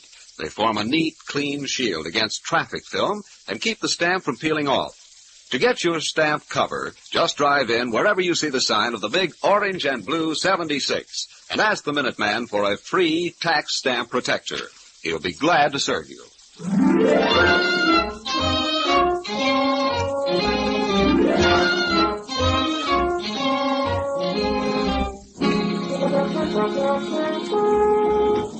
Tune in again next week at 8 o'clock for another adventure with Michael Shayne, Private Detective, starring Wally Mayer and Kathy Lewis, with Joe Forte as the inspector. Tonight's story was written and produced by David Taylor and based on the character created by Brett Halliday. Music was composed and directed by Bernard Katz.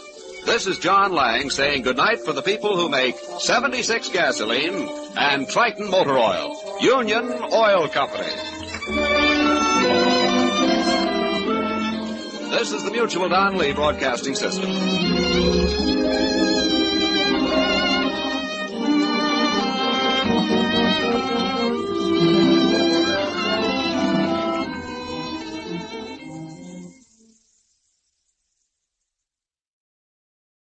The Adventures of Michael Shayne, Private Detective.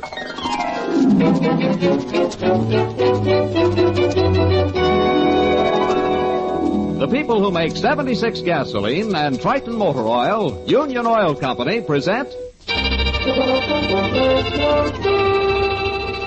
The Adventures of Michael Shayne, Private Detective, starring Wally Mayer and Kathy Lewis.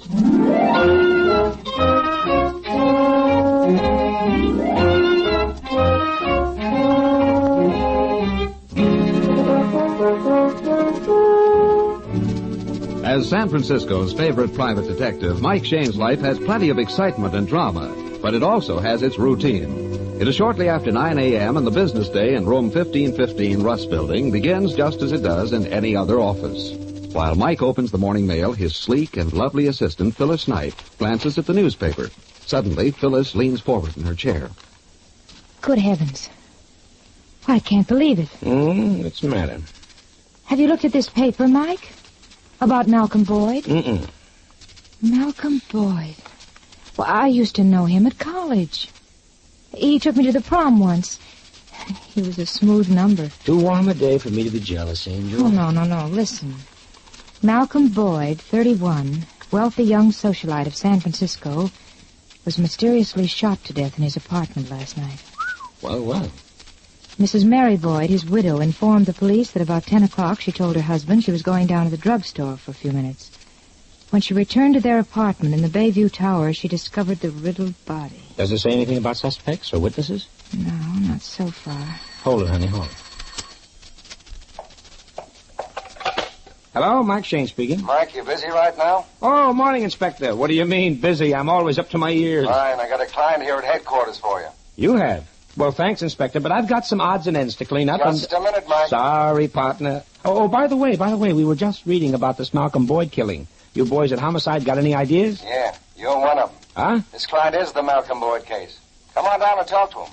Or are you still too busy with odds and ends? As a matter of fact, Inspector, I'm at the end of my odds right now. I'll see you in 5 minutes.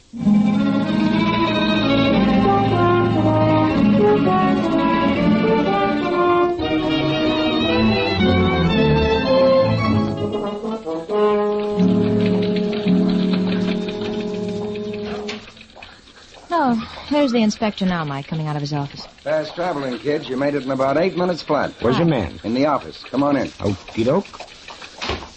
Richie, I want you to meet Mike Shayne and Phyllis Knight. Friends of mine from way back. Mr. Ward Ritchie. Glad to know you. How do you do, Mr. Ritchie? The reason I called you in, Mike, is that this department can't help Richie. What he needs is a lawyer and a darn good private detective. It's about the Malcolm Boyd case? That's right. But I didn't see your name in the newspaper account of it. We didn't give it to the papers, Phil, but they'll get a hold of it soon enough. Oh. Pull up some chairs and I'll tell you the story. Yeah, sure, Inspector. Thank you. Now, as you know, Malcolm Boyd was shot last night in his apartment, the Bayview Towers. Mm-hmm. His wife telephoned homicide.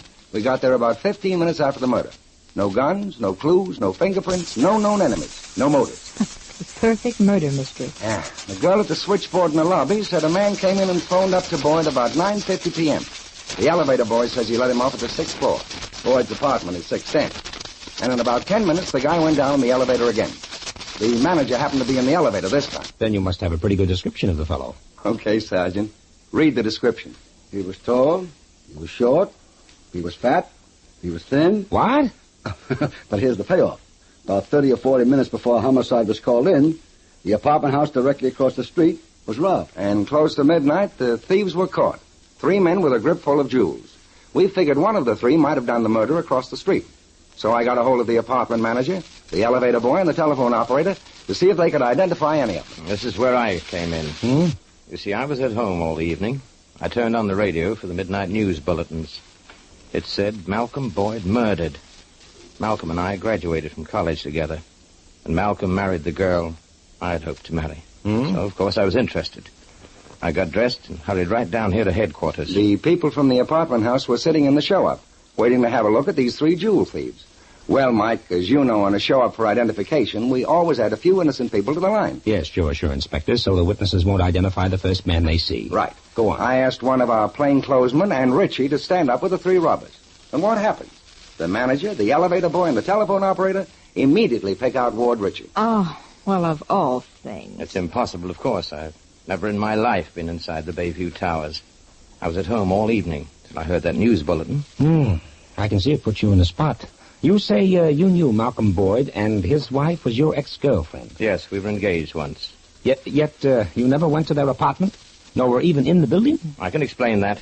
Malcolm took Mary away from me. He had a devilish way with women. I was terribly bitter. I didn't want to see them again, at least not Malcolm. I told him if he ever mistreated Mary, I'd kill him. Oh, fine. That'll sound great to a jury. It's a case of mistaken identity, of course, a terrific coincidence. And you want me to prove it's a coincidence by digging up the real killer? That's our job, too, Mike. But it's less embarrassing if Richie gets his help from outside this department. The inspector tells me that if we don't find the real killer very soon, he'll be forced to arrest me. That would ruin me. Isn't there just a possibility that Mrs. Boyd herself may have killed her husband? Oh, no, Mary isn't that type. She's refined and gentle. Murder is beyond her.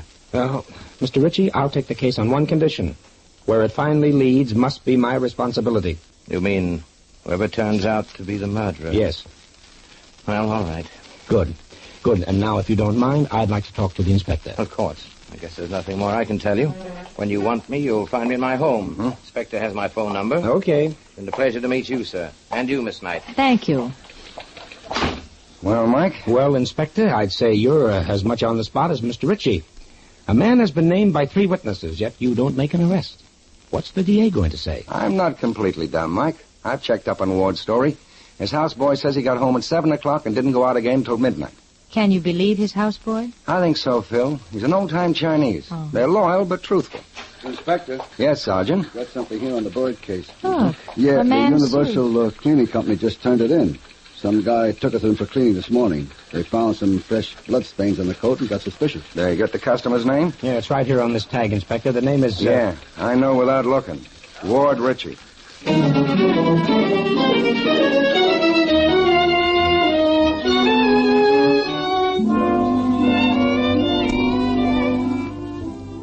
We'll return to the adventures of Mike Shayne in just a moment.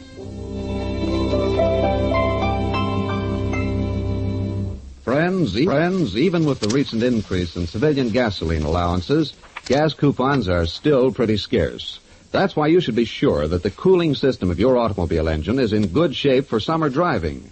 For, whether you realize it or not, a hot motor wastes gasoline. And believe it or not, cars driven around town usually get hotter than those driven on the open road. So even if you aren't planning any trips this summer, it's a good idea to drop in at the Union Oil Station and ask the Minuteman to flush out your radiator. Using a special solvent known as Union Radiator Flush, he can clean out the rustiest radiators in just a few minutes. Union Radiator Flush is harmless to metal, but its special solvent action cuts scale, rust, and grease right out of choked water lines. Then, when you fill the radiator with clean, fresh water, you can be sure it will really circulate and cool your motor with a fast, steady flow.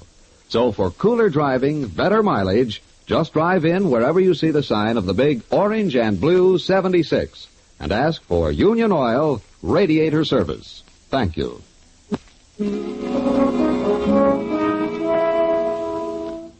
At police headquarters, Phyllis watches two worried men pace the floor, Mike Shayne and the inspector. Mike, but I've got to arrest Ward Ritchie for the murder of Malcolm Boyd. When 3 people identify him and a cleaner turns up with his blood-stained suit... It's still circumstantial evidence, Inspector. Look, the simplest thing would be to ask Ward Ritchie if the suit belongs to him. Unless you think he might lie. If he's the killer, he will lie. Besides, there's one other thing I'd like to do first. I'd like very much to meet Mrs. Mary Boyd. And she's still at the apartment. I can drive you out there right now. Thank you, Inspector. Then let us meet the widow.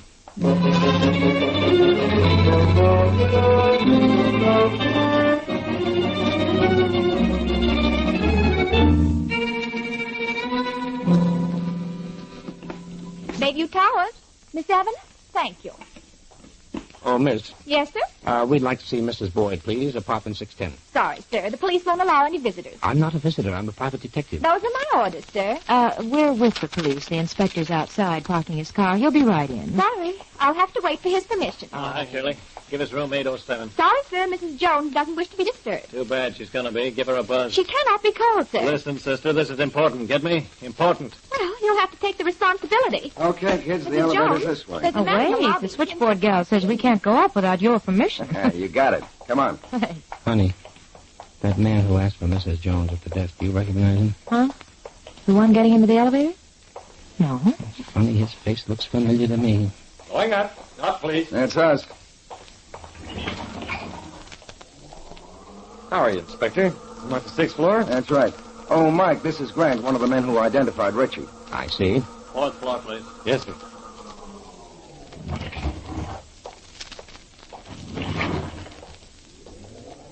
I'd still like to know who that guy is. It bothers me. Out on 6.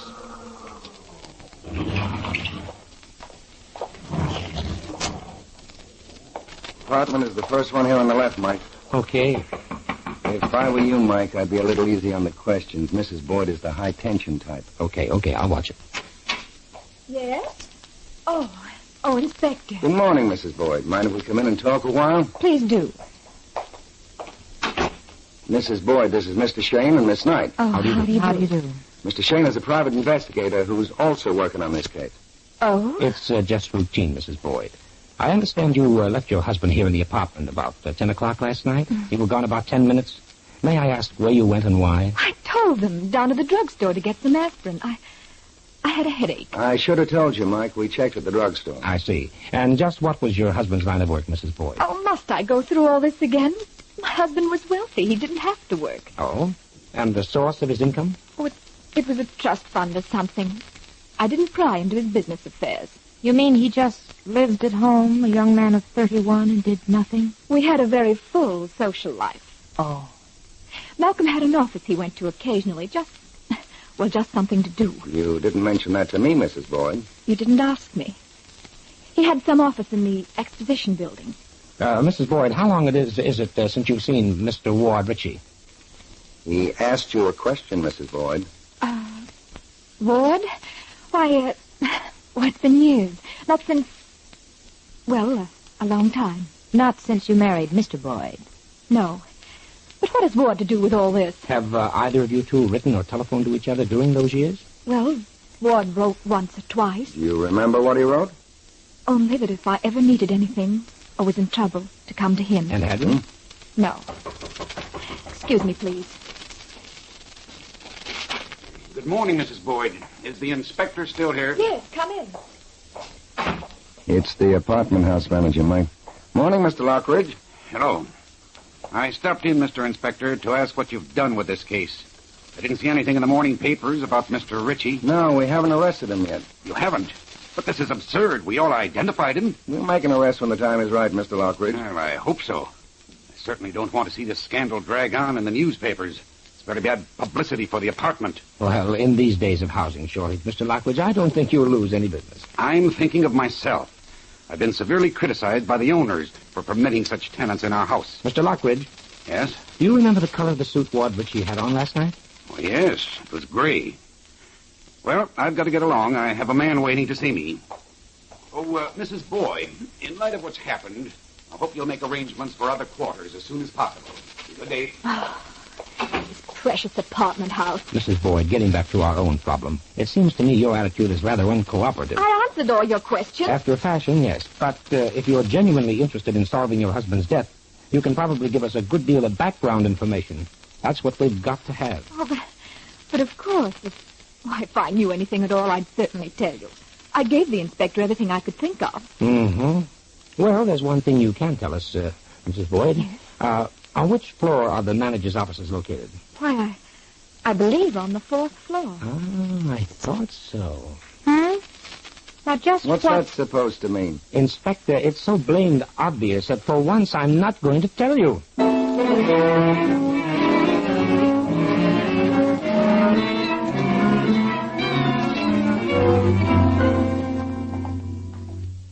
Yes, sir, gentlemen. I was glad to help the police. I always say there was something wrong about that Mr. Boyd. Did he come down to his office much, Gideon? Well, sir, I can't say. I janitors mostly afternoon and the night time. This here's his door. I'll get out my keys here. Yes, sir, Mr. Boyd had oceans of money. He was a big man. But I always told my wife, I don't like that look in Mr. Boyd's eye. Someday it's gonna go bad. There he is, gentlemen. Thank you, Gideon. Glad to do it, sir. Glad to do it. Well, this is certainly a Barney place. Just one desk and 2 chairs. There's not even a picture on the wall. Means we have little to search. Yeah. Nothing on top of the desk. I hope the drawers aren't locked. Huh. Look at this drawer. Theater programs, ticket stubs, list of box holders at the opera. Well, we know he was a social butterfly. There's a bunch of newspaper clippings.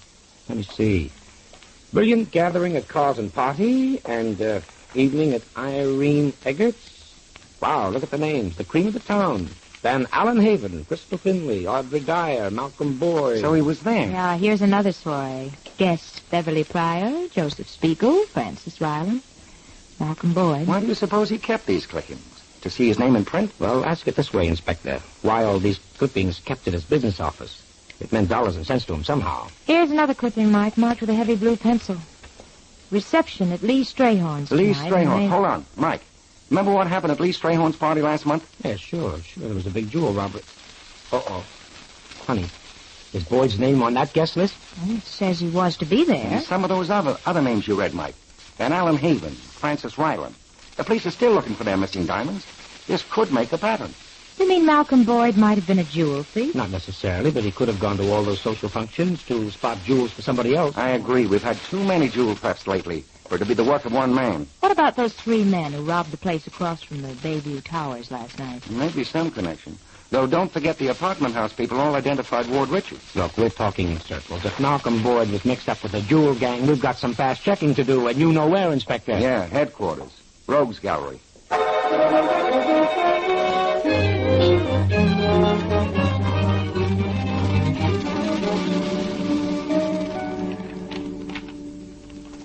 Howard Warden, 42, housebreaking. Ed O'Leary, 23, hold up on assault. Inspector. Yeah? When you look at those photos, we got a new batch of mixed room. We'll get to him, Sergeant. Want to finish burglary files first. Yes, sir. Oh, by the way, Inspector. Yeah? We checked on that suit from the cleaners. Huh? The guy who took it to them wasn't Ritchie. You got a description? Yes, sir. Middle-aged man, heavy set. We found out the suit was bought this morning at a fire sale on Mission Street. Hey, then it was a fake. A plant. Yeah, a plant, and so was the identification of Mr. Ritchie. You mean the apartment house people? Honey. What, yes? Honey, take a look at this picture. You too, Inspector. Yeah. Mike, it's that man. The one in the lobby and the elevator. Yeah, no wonder his face was familiar.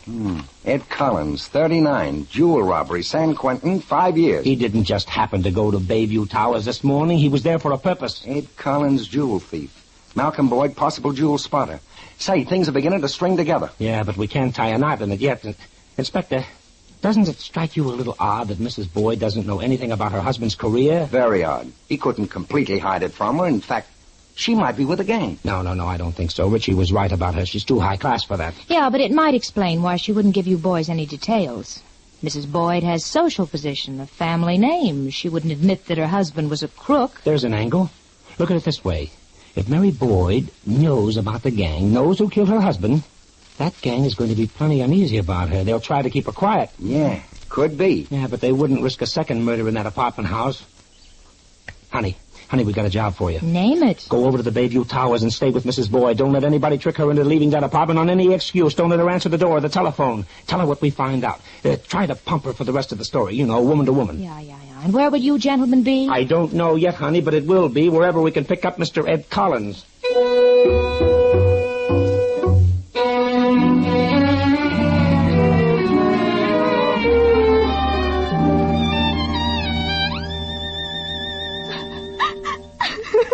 Well, then Mr. Shayne was right. Oh, yes. Yes, it's true. I didn't want anyone to know. My husband was no good. I was going to leave him. He was working with a gang of jewel thieves? Oh, I don't know who they were. I began to suspect a few weeks ago. I told him he had to give it up or I'd divorce him. He said he talked to them, but they killed him. Uh-huh. This is the truth now. No more acting. Oh, the truth. Keep away from that phone. Keep away, I'll get it. Hello? Mrs. Boyd? Yes. Who is it? You know who. Why didn't you let your husband meet me last night? When? Meet who? You know who. He told you about me. Well, didn't he? Well, I don't know which man you mean. He told you about me, didn't he? Oh, who is this? Who is it? Hello? Who was it? What did he say? Oh, wait a minute. Let me think. I've heard that voice. Oh, what did he want? What does it mean? Oh, wait a minute. I know. I remember. The man in the lobby. It was Ed Collins. Oh, Miss Knight. Miss Knight, I'm afraid. No, just relax. Operator, get me the police quickly. Oh, I'm sorry, ma'am. All my lines are busy. Well, clear one. This is an emergency. I'm sorry. You'll just have to wait. Well, I won't wait. I'll call you when I'm ready, ma'am. Oh, she cut you off. She wouldn't connect you. No, and she'll never connect us. She's one of the gang. Oh, the door. Quick, lock it. Just a little too late, ladies. Collins.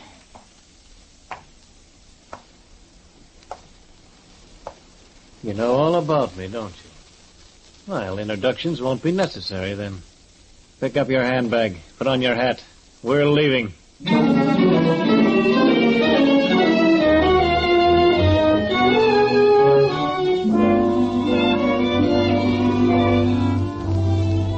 In just a moment, we'll rejoin Mike and Phyllis in their adventures.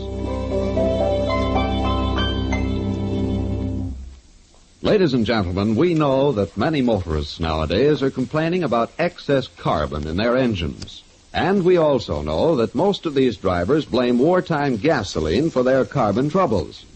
Now, that's unfortunate because actually nearly all carbon formed in automobile engines comes from the motor oil. But, and this is the payoff, no two motor oils form the same amount of carbon. For example, it is a proved laboratory fact that Triton motor oil will form less carbon in your engine than any of the 7 leading motor oils sold in the West.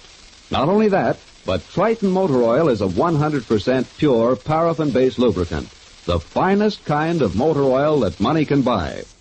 The secret of Triton's superiority lies in Union Oil Company's exclusive propane solvent refining process, a process so valuable that it has been patented by Union Oil Company.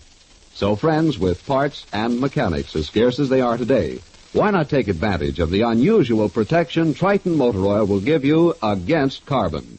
You can buy Triton at all Union Oil Minuteman stations. Just look for the sign of the big orange and blue 76. Thank you.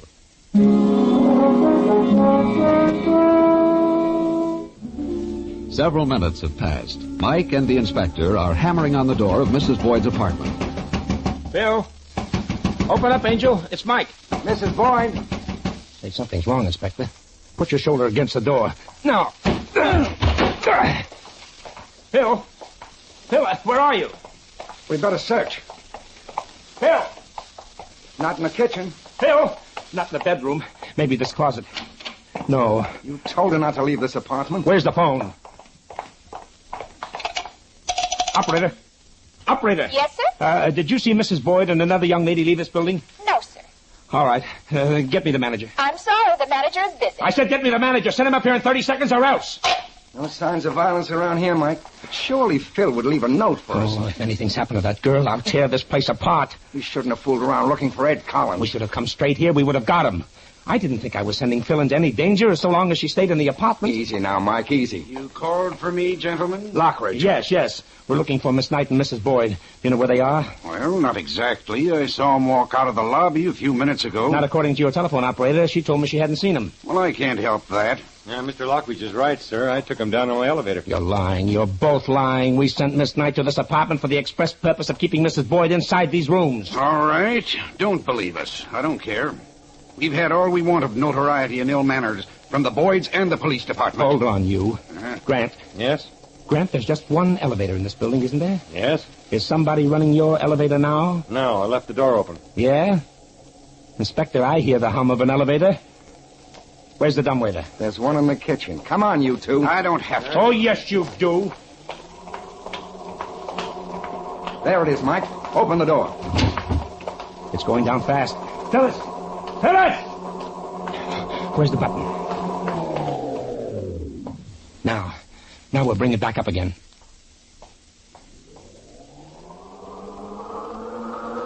Stay where you are, Lockridge. You too, Grant. You guys are all wrong. Here it comes, Inspector. Be ready. All right, Collins, get out of there. Smart guys, aren't you? Inspector. Yeah. Is Phyllis all right? Yeah, she's bound and gagged, but she's all right. I'll watch these guys. You cut the girls loose. Okay, Mike. Oh, Mike. Oh, Angel. Well, it's about time. He was going to kill us. You butched this up, Lockridge. We told you not to kill Boyd in the apartment. Shut up, you double-crosser. Yeah, I'll shut you up. Oh. Drop that gun, Lockridge. How about it, Mike? Yeah, he got him all right. Collins is dead. Okay, Lockridge. Now you got 2 murders to answer for. Come on, let's go.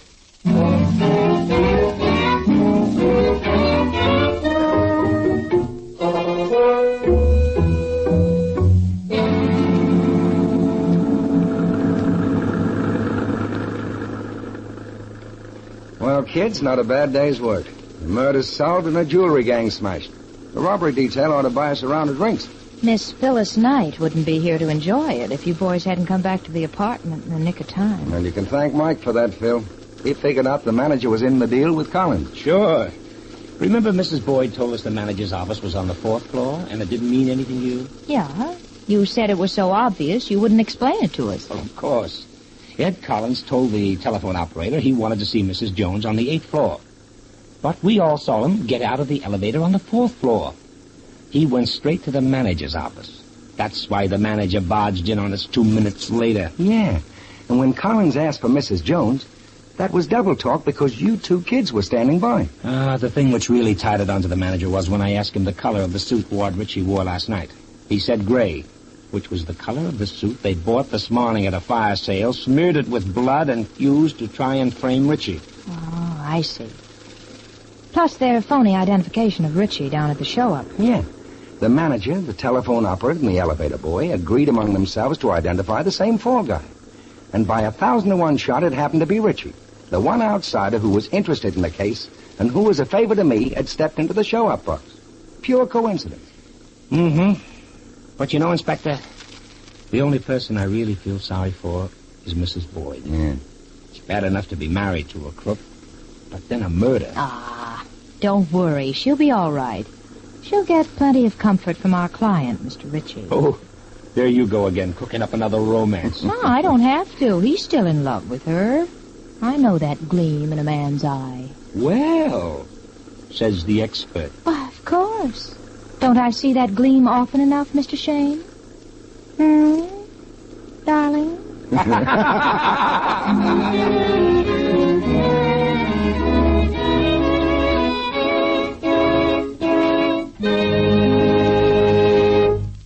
Ladies and gentlemen, the domestic heating situation is going to be tougher this winter than ever before. All fuel, including oil, coal, gas, coke, and wood, will be scarce. Here in the West in particular, war industries are going to need more fuel for manufacturing. That means you should act now by weatherproofing and insulating where you can, and by checking up on your heating equipment in order to conserve fuel next winter. And don't wait for some special fuel which may not be available. Stock up now on whatever kind and quantity of fuel your dealer can let you have. Remember, fuel will be scarce this winter. Be sure you're prepared.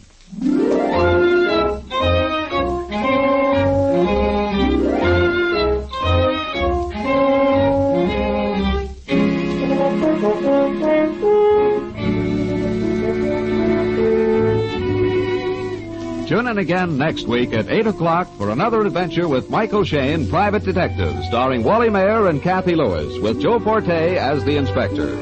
Tonight's story was written by Richard DeGraff and based on the character created by Brett Halliday. Music was composed and directed by Bernard Katz. This is John Lang saying goodnight for the people who make 76 gasoline and Triton motor oil. Union Oil Company.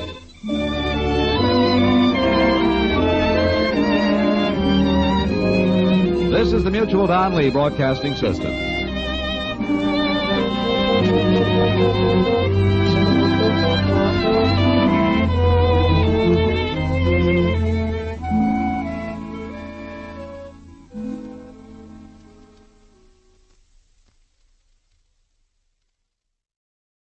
The Adventures of Michael Shayne, Private Detective.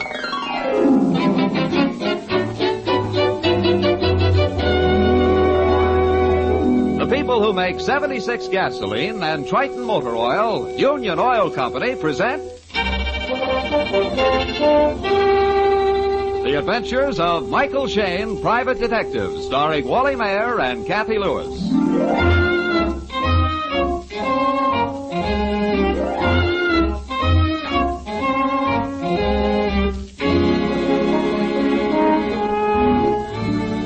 It's one of those drowsy summer afternoons, the sort of day executives spend on their favorite golf course, and office workers spend watching the clock. But not Mike Shayne. He's hard at work. Hunched over a desk in his private office, Mike's mind is clicking like a Powell Street cable car. In fact, he's right in the middle of a crossword puzzle. Phyllis Knight, his capable assistant, is daydreaming in the outer office, gazing out a window at San Francisco's rooftops. A quiet day? Let's be frank. It's a downright dull afternoon. But wait. Is this Michael Shayne's office? Yes. Do you wish to see him? Idiotic question. Of course I wish to see him. In there, I suppose. Wait, well, of all the nerve. Are you Michael Shayne? Oh, yes. And the young lady who was suffering from spring fever is my usually capable assistant, Miss Phyllis Knight. Won't you have a chair? I'm Winifred Spencer. The society columnist? I believe that is the correct title, although most of my readers and radio listeners prefer to call me a gossip writer. I know something of your work as a detective, Mr. Shayne. Well, I'm just an amateur, Miss Spencer, in comparison with you when I think of all the skeletons you've dug out of closets. I'm afraid I've found one too many, Mr. Shayne. I received this letter this morning. I'm going to kill you. Your poisoned words have caused grief, wrecked fortunes, divorce, suicides. Now they're going to cause your death.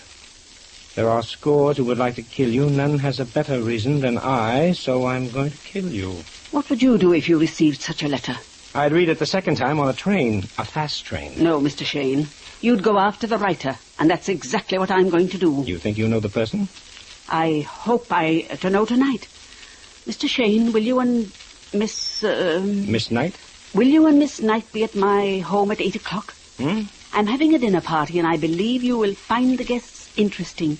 You may even find the person so intent on murdering me. We'll be there, Miss Spencer. Oh, may I keep this note and the envelope, too, please? Of course. And please dress. You're to be friends from out of town tonight. We'll endeavor to be presentable. And I trust prompt. Goodbye, Mr. Shayne and Miss Knight. Goodbye. Mike, you didn't ask her any questions. Well, for the present, Angel, I'd rather she did the talking. And I believe she was actually frightened. Oh, she's scared stiff, honey. Her chickens are coming home to roost. Half the people in San Francisco, the so-called better half, would like nothing better than to send flowers to her funeral. Yeah, I guess that's true enough. No, you can't grow up on the right side of the tracks, tattle on your friends, and not get your fingers burned. Hey, isn't there a brother somewhere in the background? A bit younger than the old dame. Went through his money fast, and now they say he's going through hers. I believe he lives with her. Let's have a look at the note, huh? Envelope plain, business type. Addressed to the old girl at her office. Mailed at 6 p.m. last night. You notice anything odd about the paper? Oh, let me look at it against the light. Watermark business stationery, Mike. This has been torn. The letterhead's been torn off. Right you are, Angel. Now, look at the typing. Oh, it looks almost like a professional job to me. Could be. But, come on, let's do a bit of research on San Francisco's society. Oh, that won't be necessary, Mike. I'm one of Winifred's constant readers. Just ask me questions. I'll remember that when the time comes. Now, please, Mr. Shayne, I'd like the rest of the afternoon off. We get a red-hot client and you want to play. No, dear. I want to get my hair done. We're stepping out in society tonight. Say, I wonder if I got a black tie.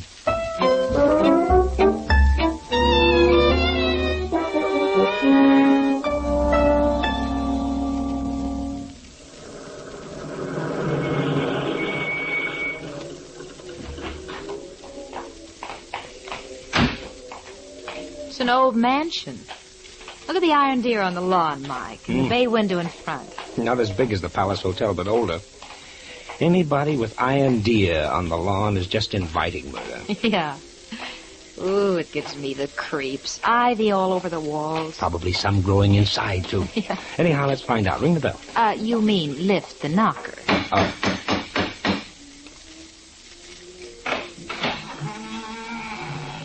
This way, please. Bring them in here, Henry.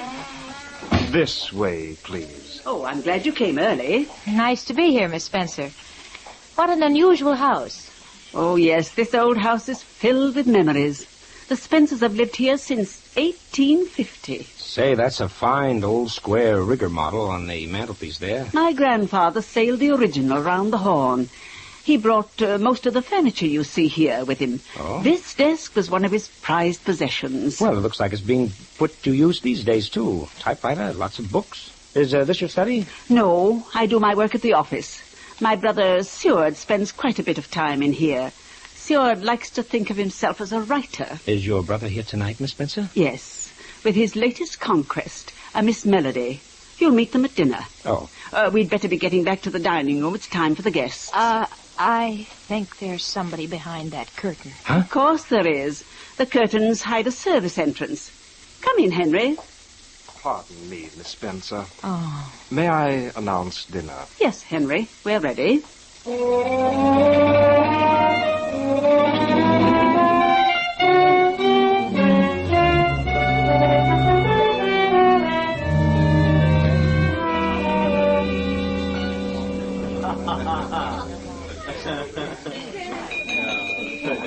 Oh? Will you please stop boring one another and listen? I've a surprise for you. This is my broadcast night, and it's almost time for me to go on the air. You're going to do your broadcast right here? No, I recorded it this afternoon. But we're going to listen to it on the radio. I thought it would be interesting to have the people I'm going to talk about as my guests. That's why most of you are here tonight. I'm sure you'll find what I have to say interesting. Mr. Davis, Hugh, please step into the drawing room and turn on the radio. I don't want anyone to miss a word of this broadcast. You might have spared us this, Winifred. I'm through protecting you, Steward. Well, I'm not going to sit here and be made a fool of by my own sister. You'll remain right where you are. What's the station, Winifred? And for heaven's sakes, how do you turn this antique on? Oh, bother, I'll come and do it. I believe he was afraid to turn it on. What's this all about, Mike? It looks like she's going to tittle-tattle on Seward and her guests. Oh. Hey, Mike, look at Seward. He's ready to explode. He's not by himself, honey. Most of the guests seem to have high blood pressure. Yeah. Oh, I don't know. There's Mr. Davis. He's standing there by the door laughing. Huh? Oh, it looks like the joke's on Winifred. I don't believe the radio's going to work. Well, what seems to be wrong with the radio? Well, that's what Winifred's trying to find out. She should have bought a new one years ago. Are you sure it's plugged in, Winifred? Well, I guess we're going to have to listen to her. And now, your society reporter, Winifred Spencer. Good evening. This is Winifred. Have I been gathering tidbits about people you know? The first item tonight concerns an immediate member of your reporter's family, my brother Seward. He has played with fire once too often, and I regret to announce that my brother has gone too Come on, Merle. She's got no right to talk to me. There goes Seward into the drawing room and Miss Melody right after him. Oh, come on, Phil. Let's get in there. Hey, what goes on here? It's Winifred. She's dead. She's dead. A knife in her back? She's dead, all right.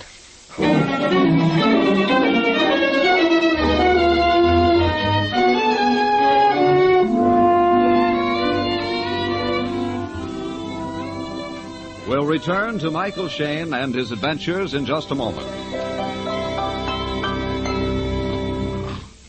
Friends, if your automobile engine has a habit of giving a death rattle when you step on the accelerator, the fault may lie with the motor oil you use. You see, most rattling and pinging in an engine is due to excess carbon.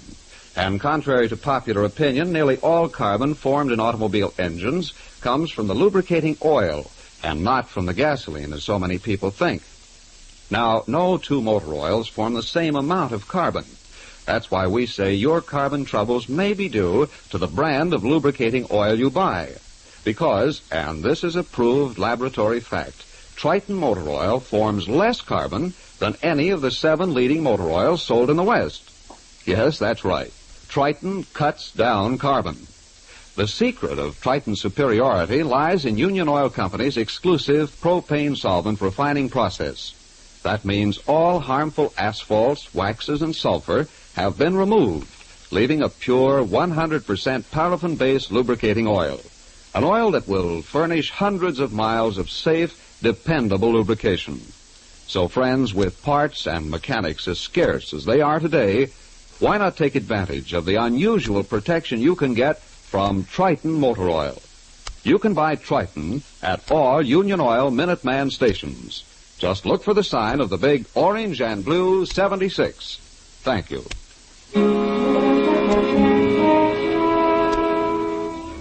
The inspector is on his way. Mike has announced his identity and taken over. 10 minutes has elapsed since someone murdered Winifred Spencer in her drawing room, not more than 12 steps from where a dozen guests sat finishing their dinner. May I have your attention, please?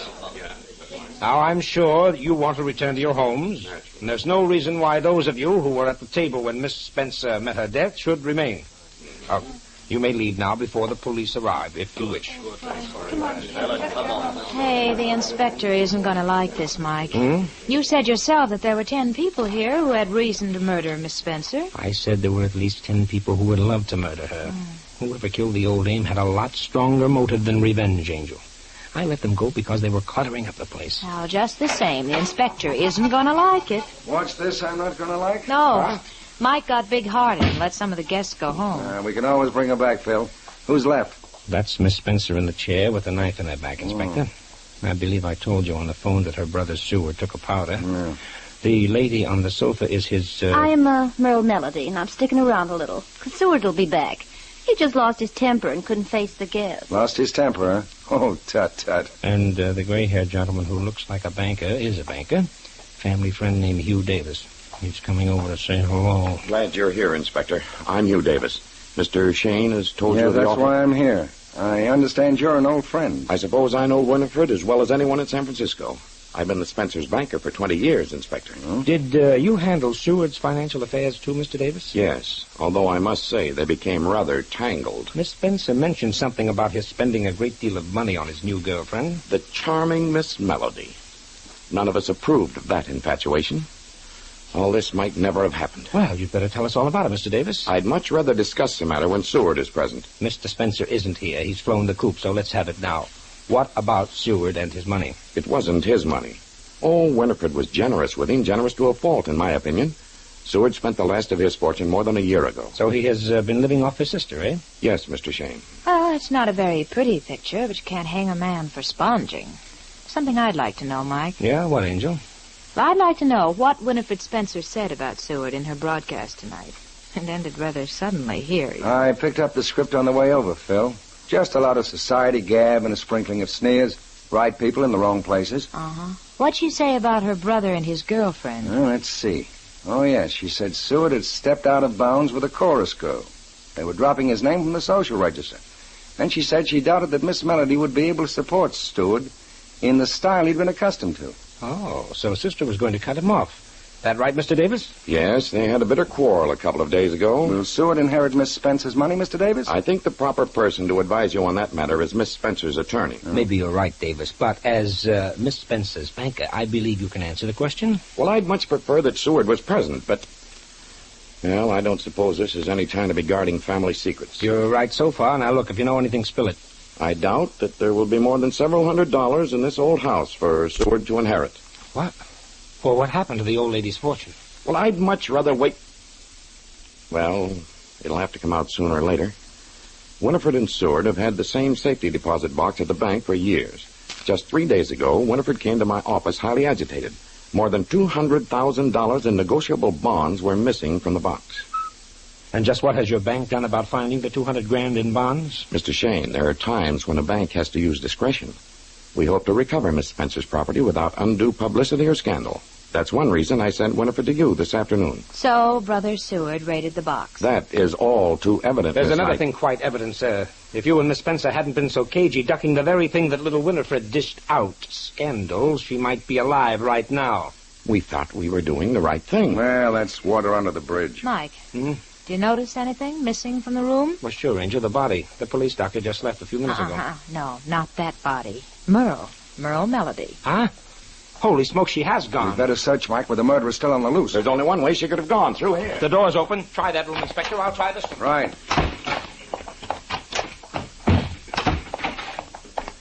Here she is, on a bed. Is she alive? Well, I don't know yet. Yeah, she's breathing. Now it's like a light. Oh, sleeping pills. Yeah, I guess so. Pulse is slow, but regular. Didn't want to answer questions, eh? All right, let her sleep. Let's have a look around while we're back here, Mike. You read my mind, Inspector. Which way is the kitchen, Davis? Next turn to the left and down the hall.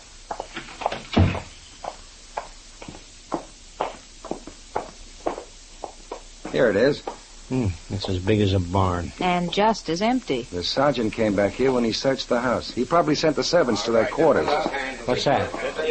What have you picked up, Sergeant? I just nabbed the butler. Let me go in the back door. Bring him into the light. Wow. Look who's with him. The missing brother. Thanks, Sarge. I'll take him. All right, sir. Bring him into the drawing room, Inspector.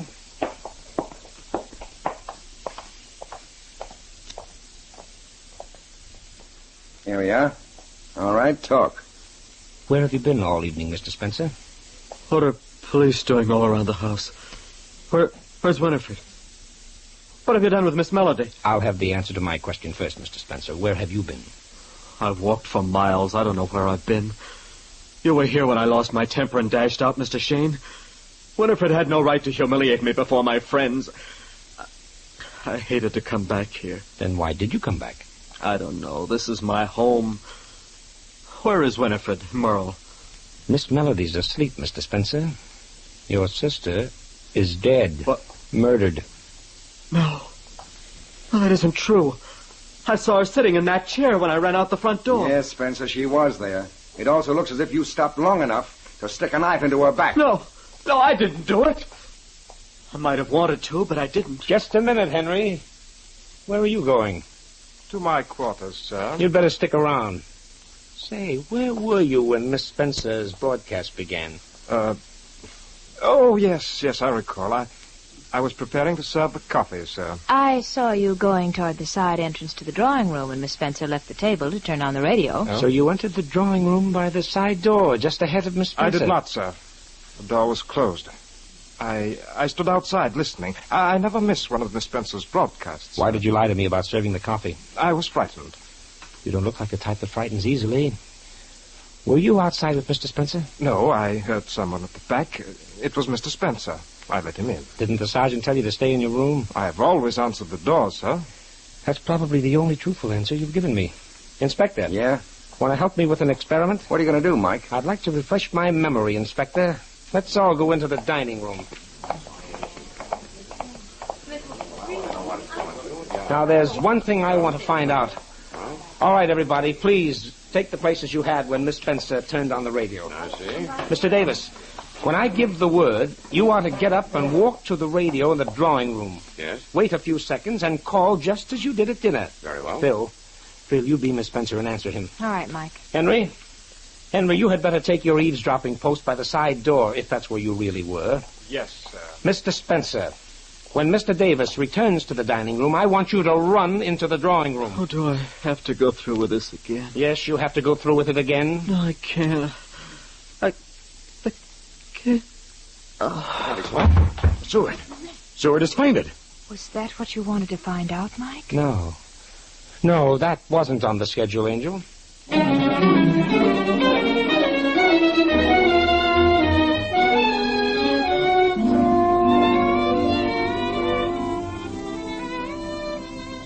We'll rejoin Mike and Phyllis in just a moment.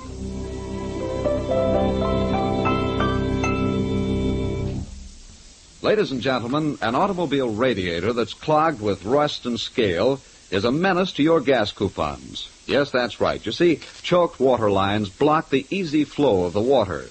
That means your motor heats up more than it should. And that spells trouble because motors, when too hot, can waste gasoline. Now, another thing which many people overlook is that cars driven around town with constant starting and stopping get hotter than those driven on the open road.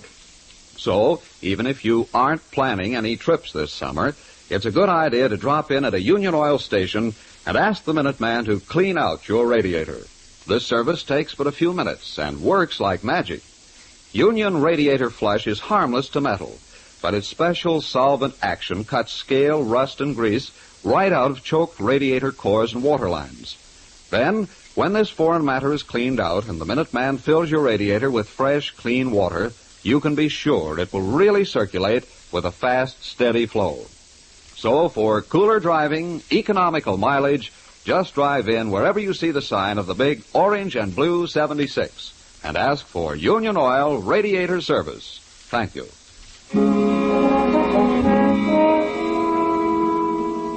A couple of minutes has passed. Seward has been placed on a leather couch. Mike, Phil, and the others are gathered around the couch. A rather cruel thing to do, Mr. Shayne. Pretending to make Seward go through with all that nonsense. It wasn't nonsense, Mr. Davis. Here, loosen his collar. Henry, is there any brandy in here? I'll fetch it, Mr. Davis. It's in the pantry. Oh, wait a minute. He's coming, too. No, I can't. What? Oh, I fainted. Yes, you fainted, all right. Now maybe you'll tell us why you killed your sister. What you did with those bonds. I didn't kill Winifred. I tell you I didn't. And I don't own any bonds. My glasses. I've lost my glasses.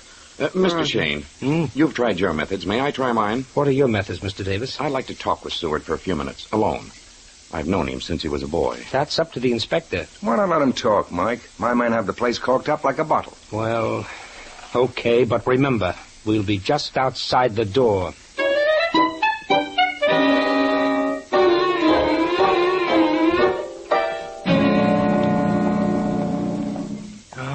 Like this, Inspector. But, Mike, all we got on Spencer is circumstantial evidence. The fact he was the last one with his sister. Don't forget the $200,000 in bonds. I'm not, Phil, but with this kind of evidence, I need a confession. We'll get it, Inspector, from one of the three. Three? Yeah, sure. Seward, the butler, and Davis. Davis has a pretty fair alibi, Mike. You told me yourself he was back at the table seated before Winifred Spencer turned on the radio. Yeah, that's right, Mike. He was sitting on my left. Yes, he was in the dining room, but he's still on my list. Now, Let me see. I know it. What are you muttering about, Mike? 10 steps, 12, maybe 14 seconds. That's it. Why didn't I think of it before? Come on, let's go. It's in the bag, Inspector. Maybe you got it locked up, Mike, but I... Oh, there you are, Inspector. It didn't take long. Well, Davis, the conference over? What's that you've got in your hand, Mr. Spencer? Well, you thought I should sign it. The bonds... I'll explain. Seward wanted to make a statement after we'd talked a bit. All right, what about? Seward and I talked things over, and I typed a statement which he dictated to me. Yes, I wanted to clear up any... Let me see that paper. Did you read this before you signed it, Mr. Spencer? Well, I can't read without my glasses. Hugh read it to me. I thought so. Mr. Spencer, this is a signed confession to the murder of your sister. So you did get it, Davis. He tricked me. He told me to say Winifred took the bond. I didn't kill her. Grab him, Inspector. No, not Seward. You, Davis. Come here. What's the matter with you? Hold him. Let me search him, Inspector. Well, here's a pair of glasses. This is outrageous. Those are my glasses. Like to try them on for size? You couldn't get them on with a pair of pliers. They're Seward's glasses. You picked them up when you helped carry them in here. You're crazy. Davis, you killed Winifred Spencer when you found out you couldn't hoodwink her any longer about the theft of those bonds, the bonds you stole. Are you out of your mind, Shayne? I was standing where you could touch me when Winifred was killed. You killed Miss Spencer. You tried to hang the murder and the theft of $200,000 in bonds on young Spencer. You stole his glasses, persuaded him to sign a confession he couldn't even read. You'll find such absurd surmises difficult to prove, Mr. Shayne. I couldn't have killed Winifred, and all of you know it. Mike, I really don't see how it was possible. I was with you in the dining room when Winifred was killed. I was standing within plain sight of at least a dozen people. Can you answer that one, Mike? I don't have to, Inspector. It has nothing to do with the killing. I think you're all familiar enough with the radio set to know that after you switch it on, it takes a few seconds to warm up. A few seconds, yes. But I was in the dining room considerably more than a few seconds, Mr. Shayne. Besides which, I was carrying on a conversation with Winifred, in full view of you all. A one-sided conversation. Winifred didn't answer. Very convenient of you to think of that now, Mr. Shayne. But hardly enough to charge me with murder. I'm afraid Mr. Davis has a point there, Mike. Mr. Davis has a point in that I was half asleep when I should have been wide awake. I heard the noise that was the clue as to who killed Winifred Spencer. All of you who were in the dining room heard it, too. But no one thought anything about it. You mean the snap of the radio switch? Well, I heard Miss Spencer turn it on, too. But that's just where we were all wrong, Angel. We didn't hear the radio switch when Miss Spencer turned it on. Mr. Davis? Yes? This is what you did. You saw that the radio was plugged into a light switch. So you switched off the light. That meant that when Miss Spencer switched on the radio, nothing happened. You grabbed her, slapped your hand over her mouth, and stabbed her. Then you walked to the dining room door, stood there talking, and when sufficient time had elapsed, sufficient time that you felt you had an alibi, you slipped your arm behind the wall, pulled on the light switch, and about 10 to 15 seconds later, the radio came on. Anything to say to that, Mr. Davis? From the look on his face, you must have been right, Mike. Oh, I know I'm right. His efforts at blaming young Spencer will hold up in any court. Okay, here's yours, Inspector.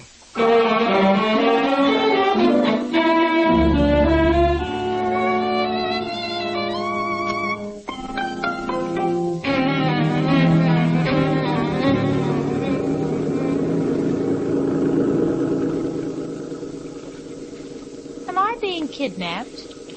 This isn't the way home. I've got to get that society clam bake off my conscience, honey. We're heading for Fisherman's Wharf. Oh. Maybe a nice cold lobster. Jeepers. We forgot all about Merle Melody. Oh, the Sleeping Beauty? Well, she's young Spencer's problem now. Mike, what made you so sure Davis was the murderer? Oh, he kept tipping his hand. Yeah, but that radio business was a clever alibi. Not too clever, Inspector. He counted on the noise covering up the click of the switch. His timing was bad. It didn't. Yeah. We both heard the snap, but we weren't thinking fast. Well, maybe you can tell me one other thing, Mike. I'll make a stab at it, Angel. Oh, don't use that word. I only wanted to know if they serve crab louie where we're going.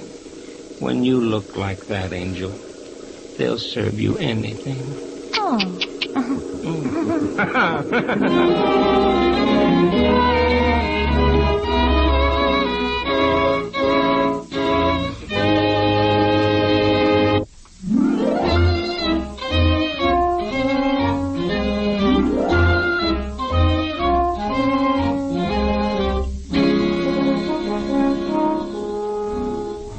again next week at 8 o'clock for another adventure with Michael Shayne, Private Detective, starring Wally Mayer and Kathy Lewis, with Joe Forte as the inspector.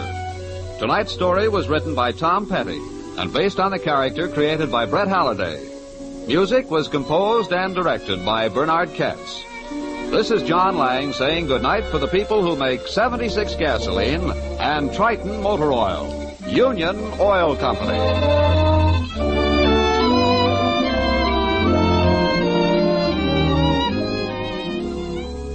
This is Michael Shayne with a message from Director of Fleet Maintenance, Admiral V.D. Chaplin, United States Navy. It reads, quote, "To all welders, riggers, electricians, coppersmiths, and other skilled shipyard repairmen. Subject, fleet maintenance. There is a serious skilled labor shortage in all West Coast shipyards due to heavy battle damage suffered by our warships in recent weeks. For 3 straight months, Nip planes have hammered at our fleet off Okinawa. One day alone, late in May, 11 of our ships were hit. Not every day is that bad, but every day is bad enough. Until these smashed ships can be patched up or rebuilt, they are as total a loss to the fleet as if they were sunk. This is an urgent appeal to all skilled workers who may be able to qualify as shipyard repairmen to apply at once to the nearest United States Employment Service office." Unquote. Well, that pretty well tells it, friends, except to say that if you can qualify as a shipyard repair worker, apply at once. You'll find the number of the nearest United States Employment Office in your phone book.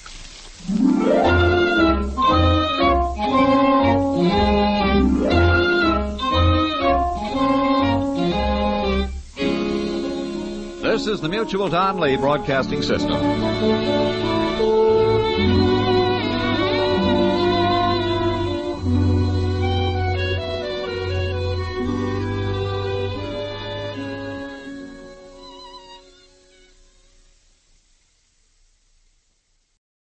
The Adventures of Michael Shayne, Private Detective.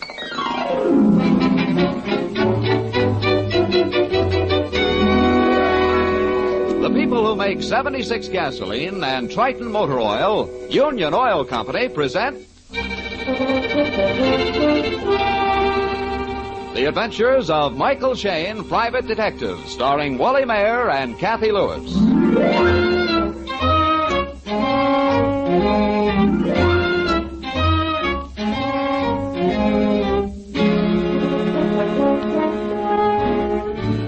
As a seasoned private detective, Mike Shayne is hardly surprised at anything. Puzzled, yes. In fact, this evening, Mike is very puzzled, along with his trim and lovely assistant, Phyllis Knight. Mike's car grinds to a stop near the Presidio, in front of an old brownstone mansion overlooking the Golden Gate. In fact, it is the home of Captain Tires, shipping magnate. The car door slams. Mike and Phyllis hurry up a flight of stairs. The front door opens before them. Oh, good evening. What do you wish, please? Mike Shayne and Miss Knight to see Captain Tire, please. Oh, yes, sir. You follow Hop G, please. Yes. Thank you. Oh, Mr. Shayne? Hmm? Oh, it is Mr. Shayne. Yes, that's right. This is Miss Knight. How do you do? I'm Norma Tyre. I talked to you on the phone. Yes, you were calling for your uncle. We're sorry to be late. I am, too. The captain gets so impatient, you know. Hop, take Mr. Shayne's hat. Oh, yes, Missy. Yeah. Now, they're all waiting in the library. In here, please. Well, Mr. Shayne, you did make port at last. At last, sir. I hope Who's that? That with you? Your wife? I'm Mr. Shayne's assistant captain, Miss Phyllis Knight. Assistant. Huh. Fine breed of men nowadays. Always got some woman trailing behind them. A man's world. Ah. Captain Tire, All right. Let's get the introductions over. My brother Milton, general manager of the Tire Oriental Lines. How do you do, Mr. Shayne? Mr. Thomas Packer, our secretary-treasurer. Glad to know you. How do you do, sir? Mr. Shayne, we're sailing in pretty choppy waters.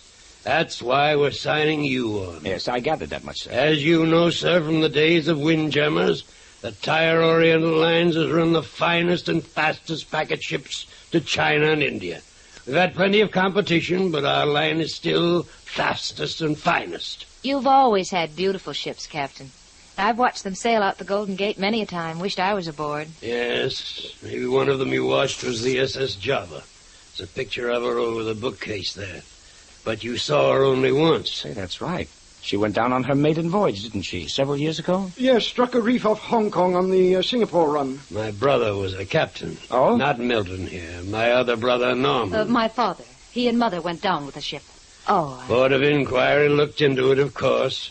My brother Norman was dead, so he couldn't testify. Mr. Graves was first officer, and Mr. Graves was on the bridge when they hit that reef.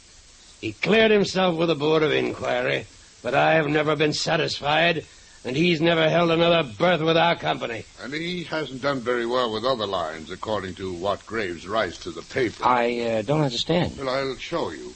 We've got newspaper clippings here of letters he's had published each year on the anniversary date of the sinking of the Java. It's been going on for years now. In every letter, he claims that the Java was poorly built, that we made a goat out of him, and now no other line will give him a berth. He says we've ruined his career. Ha. You see, Mr. Shayne, next Thursday will be another anniversary of the loss of the Java. And we understand Mr. Graves is going to send another letter to the newspapers. And the following week, we launch our newest ship, the SS India. We're an old and respected line, Mr. Shayne. I don't intend that we have any cloud hanging over that launching. I've had enough of Mr. Graves' blather. I won't have any more of it. No more, do you hear? Captain, how do you know he's going to write another letter? He telephoned the captain and said so. We think he's being paid by some other ship line to embarrass us. We want you to find out the facts. Isn't it possible that he just has a persecution complex? Has brooded over the affair too much? I doubt it. And if he's taking money to scuttle our line, I'll attend to that gentleman myself. I've handled his breed before. I'll do as I please. Who's in command here? Do I have to settle that again? Now, Captain, you've got to watch yourself. I never saw such a crew of old women. Captain Tyre, I haven't taken this case yet. And if I do, it must be on one condition. What's that? If we find that Graves is guilty as you suspect, the matter must be turned over to the police. You're not to settle it yourself. We agree to that, Mr. Shayne. I want Captain Tyre's statement, please, sir. Well, it's better than he deserves. All right. Good. Now, can any of you tell me where I'll find this Mr. Graves? I may want to talk to him. The last we heard, he was staying at some apartment on Clay Street, a place that caters to old sailors. Oh, that's good enough. You better get on it tonight, sir. I'll check back as soon as I have something, sir. Glad to have met all of you. I'll see you to the door. Mr. Shayne, may I ask, what will be your first step? Well, we'll probably drop by police headquarters to see if they have any record on Graves. Then we'll check his friends and acquaintances to see if he's spending money beyond his means. Mister, your hat, please. Oh, thank you. Good night, Mr. Shayne. Miss Knight. Good night. Angel, what's the matter? You were so particularly quiet in there. Oh, you noticed. Well, I spent most of my time reading a note and wondering what was in the wind. When Norma shook hands with me, she pressed a note into my palm. Wait a minute, here's what it says. Mr. Shayne, I've got to see you. Your apartment, 10 o'clock tonight.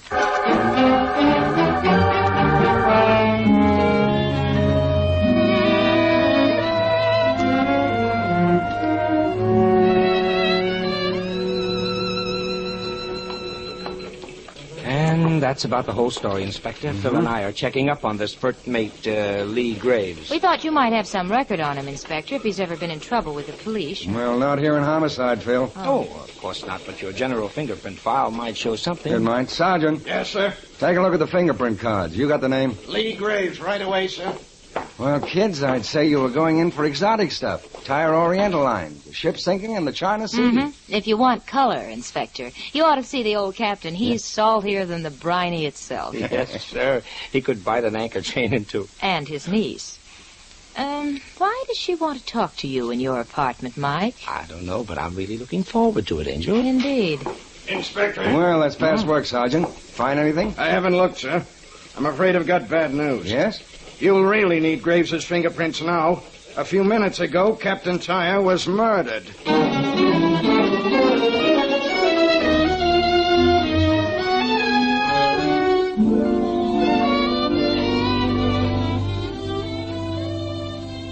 rejoin Mike Shayne and his adventures in just a moment. Friends, if your car has a habit of playing the Anvil chorus every time you take a hill or step on the gas, perhaps you're using the wrong motor oil. Now, that statement may sound odd to you, so maybe we'd better explain. You see, most drivers recognize carbon knocking and pinging when they hear it. But very few know that nearly all carbon formed in engines comes from the lubricating oil and not from the gasoline. However, and this is the payoff, motor oils differ widely in the amount of carbon they will form. That's why we say your carbon troubles may be due to the brand of lubricating oil you buy. Because, and this is a proved laboratory fact, Triton motor oil forms less carbon than any of the 7 leading premium oils sold in the West. Yes, that's right. Triton cuts down carbon. The secret of Triton's superiority lies in Union Oil Company's exclusive propane solvent refining process. That means all harmful asphalts, waxes, and sulfur have been removed, leaving a pure 100% paraffin-based motor oil. An oil that will furnish hundreds of miles of safe, dependable lubrication. You can buy Triton motor oil at all Union Oil Minuteman stations. Just look for the sign of the big orange and blue 76. Thank you.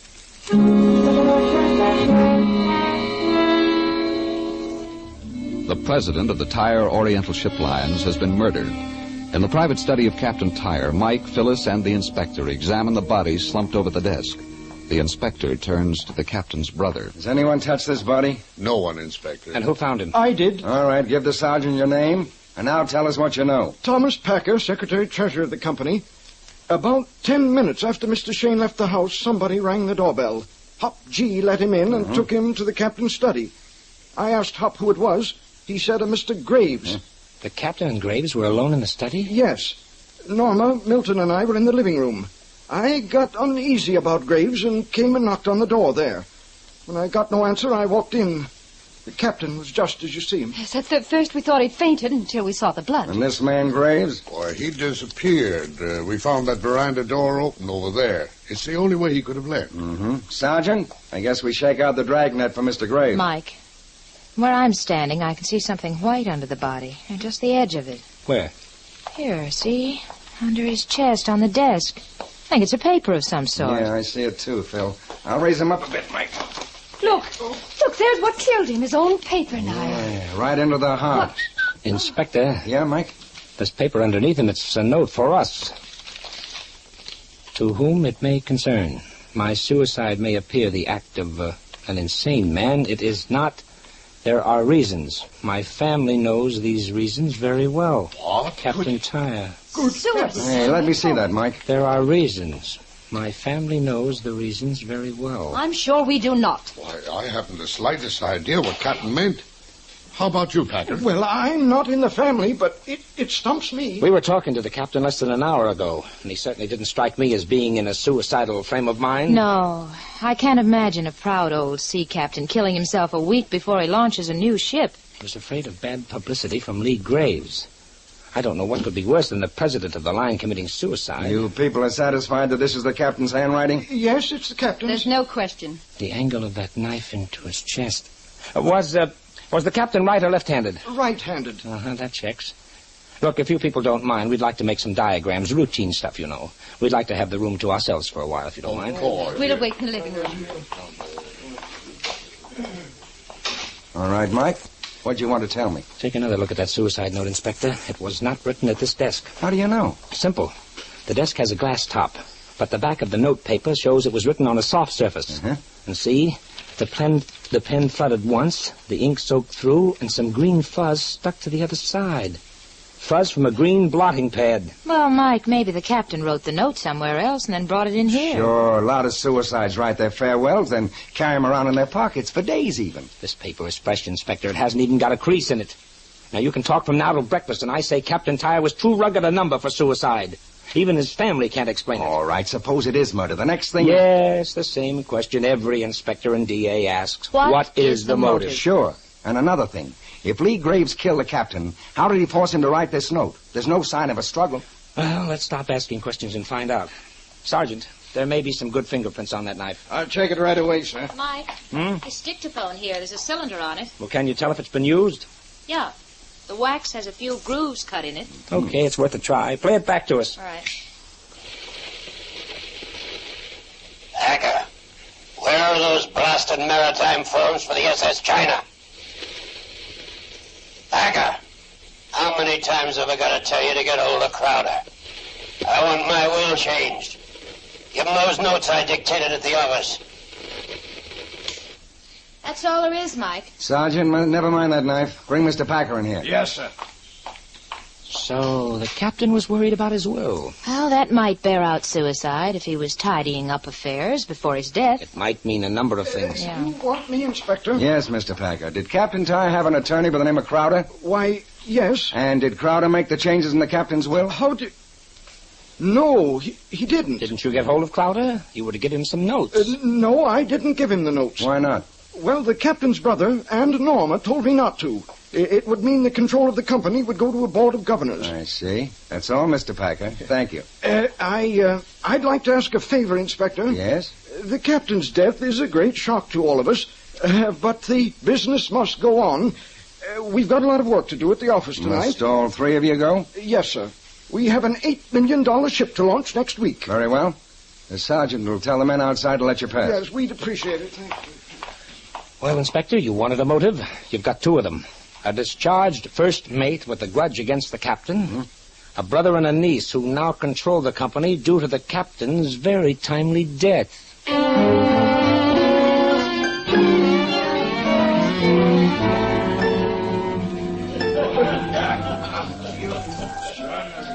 Great some law and order. It's the inspector, the sergeant, and Mike Shayne. Hello. Who's the lady with you? Hi, Manny. We're looking for one of your customers, Lee Graves. Oh, Skipper Graves? Yeah. He was here a little while ago. I swept him out. He was drunk? Oh, no more than usual. I just got tired of hearing him carve up Captain Tar. That's so. What did he say? Oh, you know the skipper. Wait till he gets his hands on Captain Tar. He'll string him up the yard arm, bash his head in with a belaying pin.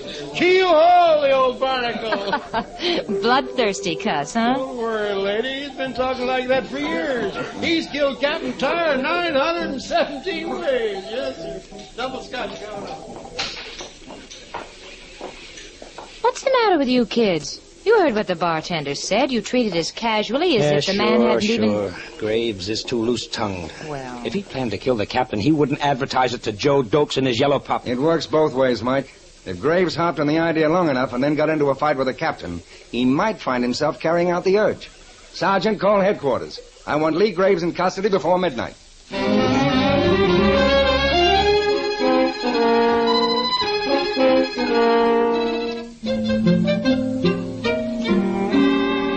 What, please, Hop, Gino, Savvy. The bedrooms, Hop, bedrooms. We want you to show us which room is Miss Norma's and which is Mr. Tyre's. Oh, but everybody out now. They go office. All right, we'll go find them ourselves. Oh, Hop, G, take you. They're upstairs. Please. Hold on. This is room, Captain's bladder. Do you see anything, Mike? No, none in this room. Okay, we'll try Norma's room. Where is it, Hop? Oh, Missy Norma? Yeah. It's the next one. This is door. There you are, Mike, over by the window. Aha, a writing desk. And it's got a green blotter on it. Well, it doesn't absolutely prove the suicide note was written here. Find Hmm. some writing on the blotter, Mike? Yeah. Can you read it? Wait a minute. It's mostly blurred. To whom it may concern, my family knows... The suicide note. It was written on Norma's desk. Yes. And I'm wondering just what Miss Norma plans to tell me at 10 o'clock in my apartment. If she has the courage to go through with it. You mean if she even shows up?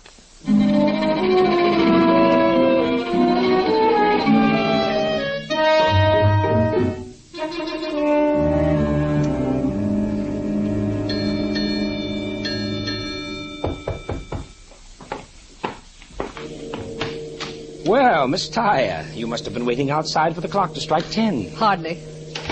I told him at the office I was going out for some supper. Let me take your coat, Miss Tyre. Oh, hello. No, I can't stay long. I like your apartment, Mr. Shayne. What the captain would have called a trim berth. I suppose you recognize those docks just off there to your right? The Tire Oriental lines. My father lived his whole life on those ships. He died with one. If God had made me a man, that's where I should belong, on the bridge. There's no feeling like it. 12,000 tons of steel alive and straining beneath you. Completely at your command, and the lives of all aboard. It means power and mastery. Miss Tyre, in that note of yours, you said you had to see me. Yes, Mr. Shayne. The past year or so, I've been watching Tom Packer. He's grown to think that he runs the company. When the captain and Milton took that trip to Australia last March, he darn well did run it. But the captain took over again, didn't he? Yes, but Packer had tasted power. It seemed to me, Mr. Shayne, that there might be a connection between him and Lee Graves. Packer might be paying Graves to embarrass the Tire family with those letters to the newspapers. Then at the proper moment, Packer would move in. Well, that's what I wanted to tell you. Oh, but that would hardly cause the captain to commit suicide. Or do you think Packer and Graves cooked up a murder deal between them? Well, Tom Packer found the body. See? I've got to go. I shouldn't be away from the office too long. Oh, you won't say anything about this, Mr. Shayne. Oh, of course not. Good night. Good night, Miss Tyre. Good night. Well, honey? Yes, a very big well. Mr. Packer says Norma and Uncle Milton want control of the company. They blocked the captain's attempt to change his will, and now Norma throws it right back into Packer's lap. But the suicide note was written on Norma's desk. Oh, that's a gruesome killing for a woman. Oh, don't make that mistake, honey. We've got to look at her as a person who, for power and mastery, could murder Captain Tyre.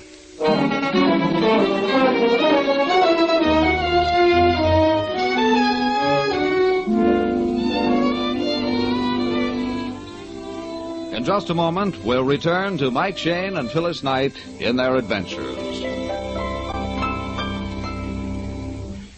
Friends, your automobile radiator needs more attention than it gets by just filling it with water now and then. For the cores and water pipes of a radiator are smaller in diameter than the thickness of a lead pencil. That means it doesn't take much in the way of rust, grease, and scale accumulations to block the easy flow of the radiator water. And sluggish water circulation is hard on gas coupons because overheated motors waste gasoline. That's why it's a good idea to drop in at a Union Oil station and ask the Minuteman to clean out your radiator with Union Radiator Flush. This service takes but a few minutes and works like magic. Union Radiator Flush is harmless to metal, but its special solvent action cuts scale, rust, and grease right out of choked radiator cores and water lines. Then, when the Minuteman fills your radiator with fresh, clean water, you can be sure it can really circulate with a fast, steady flow. So for cooler driving, economical mileage, just drive in wherever you see the sign of the big orange and blue 76 and ask for Union Oil Radiator Service. Thank you.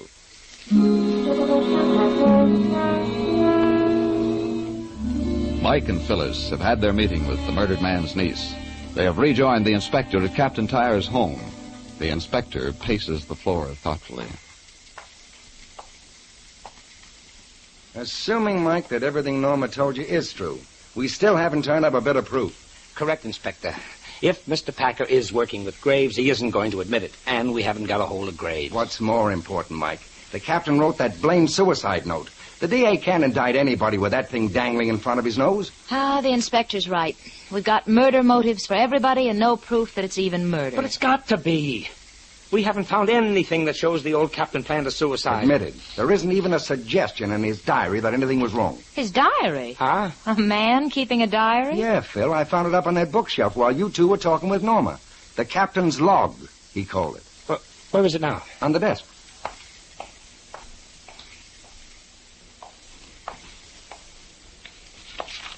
Mm-hmm. The handwriting matches the suicide note, okay? Last entry was yesterday. Yeah. Mostly ship sailings and cargoes. Wait. There's a blank stretch in there. Yeah, I noticed it. February this year. Captain starts writing again on March 3rd. Yeah, it's just hand scratches. I can't even read it. But you'll notice on March 5th, The handwriting goes normal again. Uh-huh. Anybody can read it. 4 days ago, 4 days out of San Francisco. That must have been on his trip to Australia. I checked through the whole diary, Mike. It doesn't mean anything to me. Perhaps it will, Inspector. Honey, how about ringing for Hopsy, please? Shall do.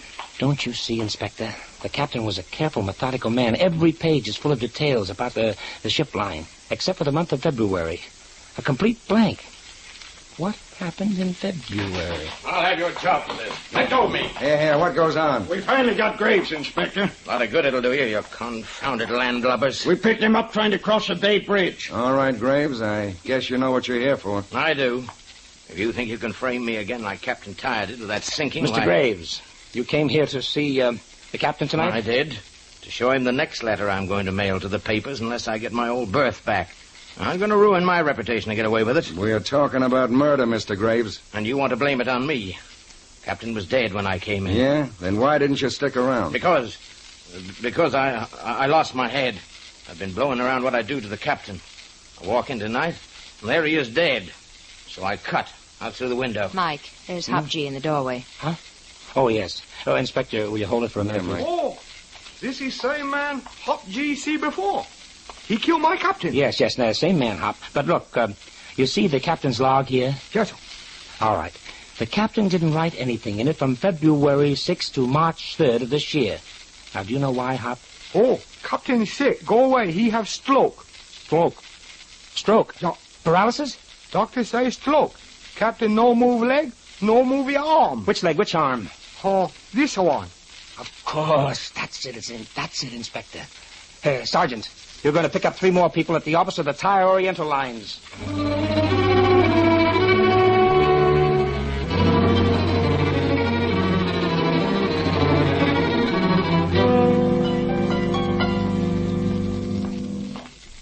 Well, we're certainly glad you men caught Graves. Has he confessed? No, Mr. Tyre. Graves did not kill your brother. Oh? Then it was suicide after all. Again, no. It was not suicide. It was murder.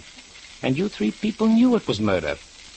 Why didn't you tell us the captain was once paralyzed? The captain was a proud old man. He made us keep it secret. He didn't want it to get out among the stockholders or to our competitors. That was all right while the captain was alive, but not when he's dead. You wanted us to think it was suicide. You forget, Inspector. We called you because we did think it was murder. Then when you found that suicide note, it changed things. It most certainly did not, Mr. Packer. You knew the captain couldn't possibly write that note or plunge the knife into his heart. All right. Let me put it this way. The captain's suicide will hurt the company, but his murder would hurt even more. I knew it was murder.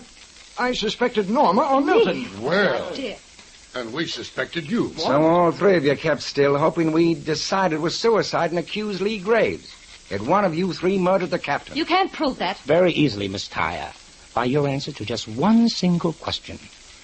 Where were you during the month of March this year? Why, right here in San Francisco. You were here with her, Mr. Packer? Yes, I was. She represented her family while Milton took the captain on a trip to Australia.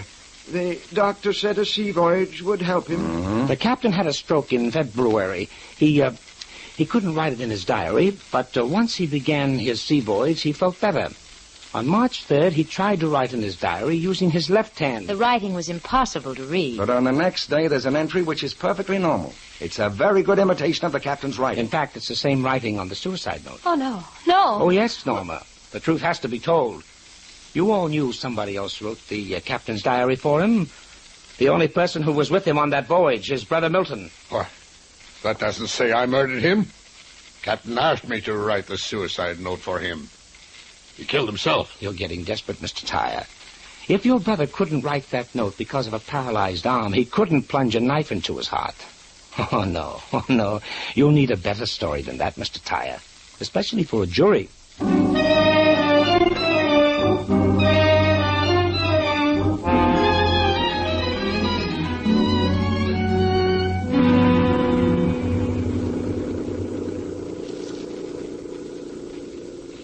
You know, kids, this was a strange case. Huh? Mr. Packer and Norma must have been protecting Milton Tyre from the very start. Sure. They knew he signed all the captain's papers for him. The old fellow was too proud to let people know he was ailing. And they protected Brother Milton because they were glad to have the captain out of the way before he changed his will. And they lost their power in the company. Mm-hmm. A very tight little group. You know, there's one thing that puzzled me about you, Mike. You're the one who discovered the suicide note was written on Norma's desk. Yet you never accused her. Inspector, you should know Mike by now. A woman with a trim ankle is never a killer to Mr. Shayne. Oh, no, Angel. Why, I knew from the start she couldn't be guilty. Oh, you did? Sure. You and I both saw her before the killing. We both saw her afterwards. Both times she was wearing the same white blouse with long, frilly cuffs on the sleeves. She couldn't possibly have stabbed the captain without getting blood on those sleeves. You see, Phil, he does notice what a woman wears. I've noticed that he notices. Trouble is, Inspector, it's always the wrong woman.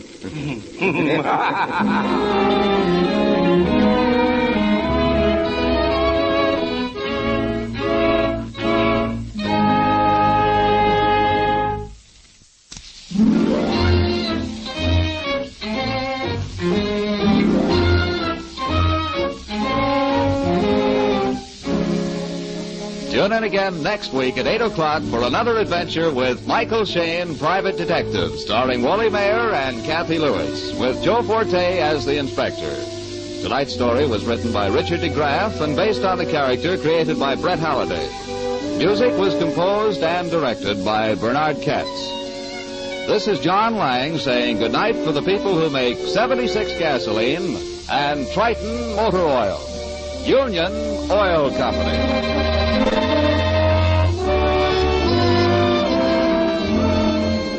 This is the Mutual Don Lee Broadcasting System.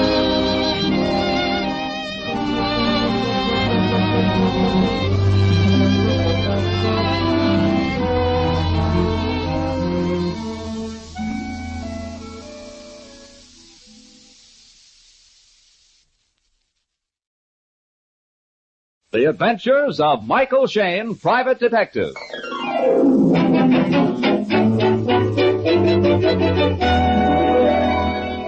The people who make 76 gasoline and Triton Motor Oil, Union Oil Company, present The Adventures of Michael Shayne, Private Detective, starring Wally Mayer and Kathy Lewis.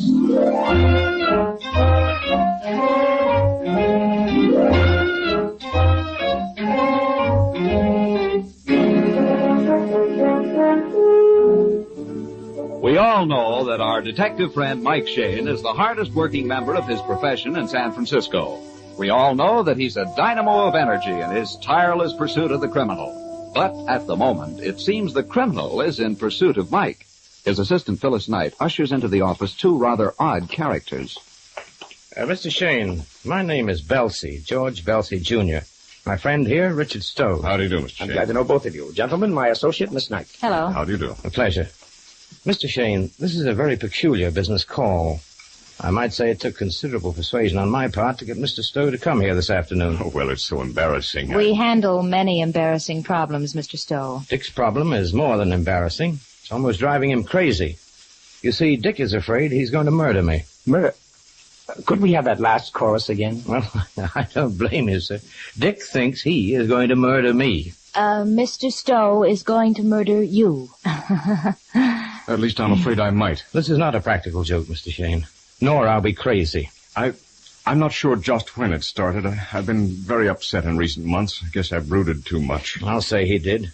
Dick got so bad, I finally dragged him down to a psychiatrist friend of mine, Dr. Neiman. Neiman, yes, I've heard of him. Well, the doctor seemed to help me for a while. My health improved. But then I began having this dream.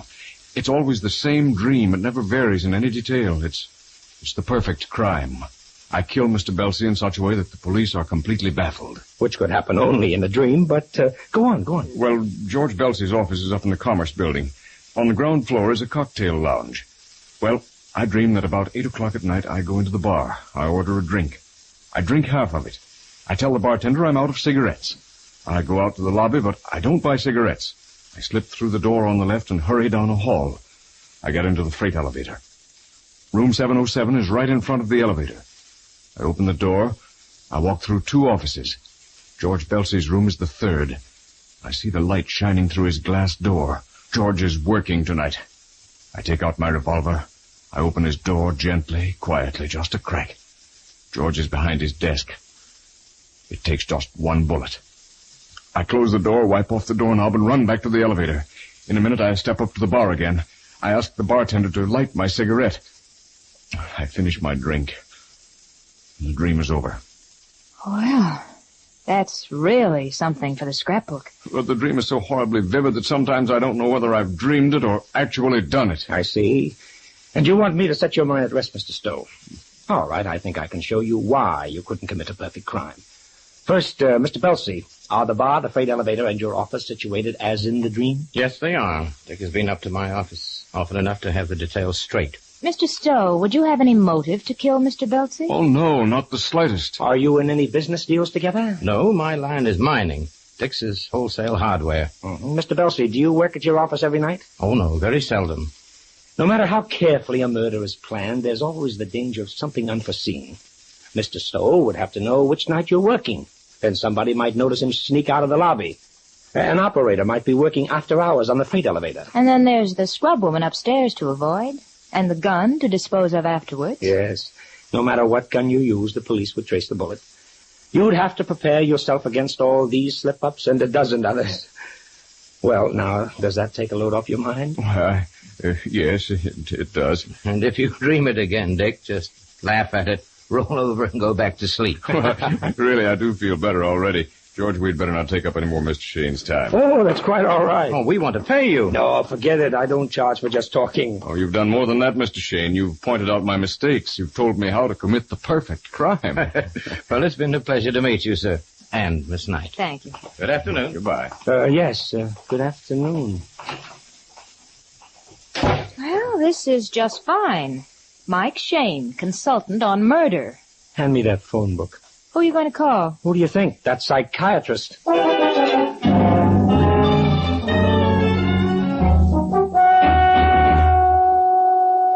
course I understand, Mr. Shayne. Mr. Stowe has been my patient for months, but there is no cause to be alarmed. Well, the way he talked, Dr. Neiman, I just wondered if he had all his buttons. Oh, there is nothing wrong with Mr. Stowe. He has had a series of especially vivid nightmares, and it has become a habit with him. There is nothing to worry about. I see. Nothing to worry about.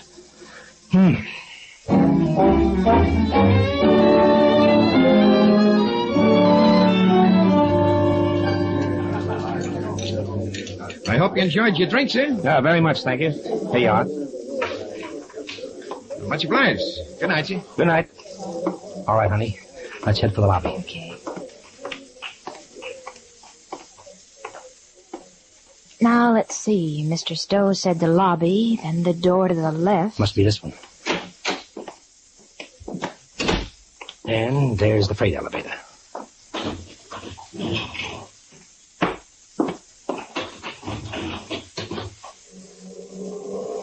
Well, we've done everything in the right order. We had a drink in the cocktail lounge, we went through the lobby, we found the freight elevator. All checks with Stowe's dreams so far. Yeah.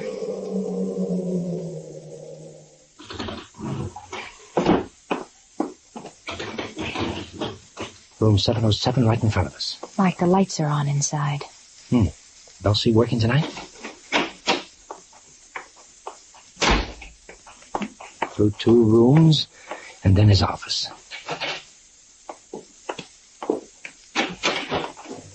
Mike, it's this next office. There's a man's shadow against the door. And it isn't Belsey's. No. Those shoulders look awfully familiar. And the angle of that hat. It's the inspector. Who's out there? Hey, Mike and Phil.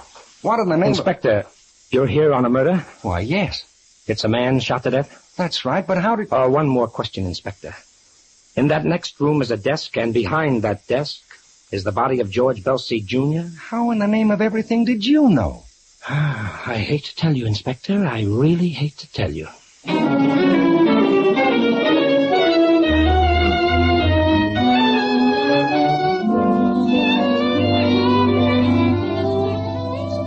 We'll return to Mike and Phyllis in just a moment.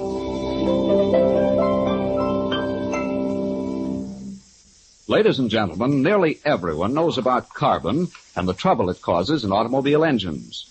But what most people don't know is that the kind of motor oil they buy directly influences the amount of carbon in their engines. That's because many drivers still believe that carbon comes from the gasoline, when actually nearly all carbon formed in gasoline engines comes from the lubricating oil. But, and this is the payoff, some motor oils form a great deal more carbon than others. That's why we say your carbon troubles may be due to the kind of oil you buy. Now, and this is a proved laboratory fact, Triton motor oil forms less carbon than any other of the 7 leading premium oils sold in the West. Yes, that's right. Triton cuts down carbon. The secret of Triton's superiority lies in Union Oil Company's exclusive propane solvent refining process. That means harmful asphalts, waxes, and sulfur have been removed, leaving a pure 100% paraffin-based motor oil. An oil that will furnish hundreds of miles of safe, dependable lubrication. You can buy Triton motor oil at all Union Oil Minuteman stations. Just look for the sign of the big orange and blue 76. Thank you.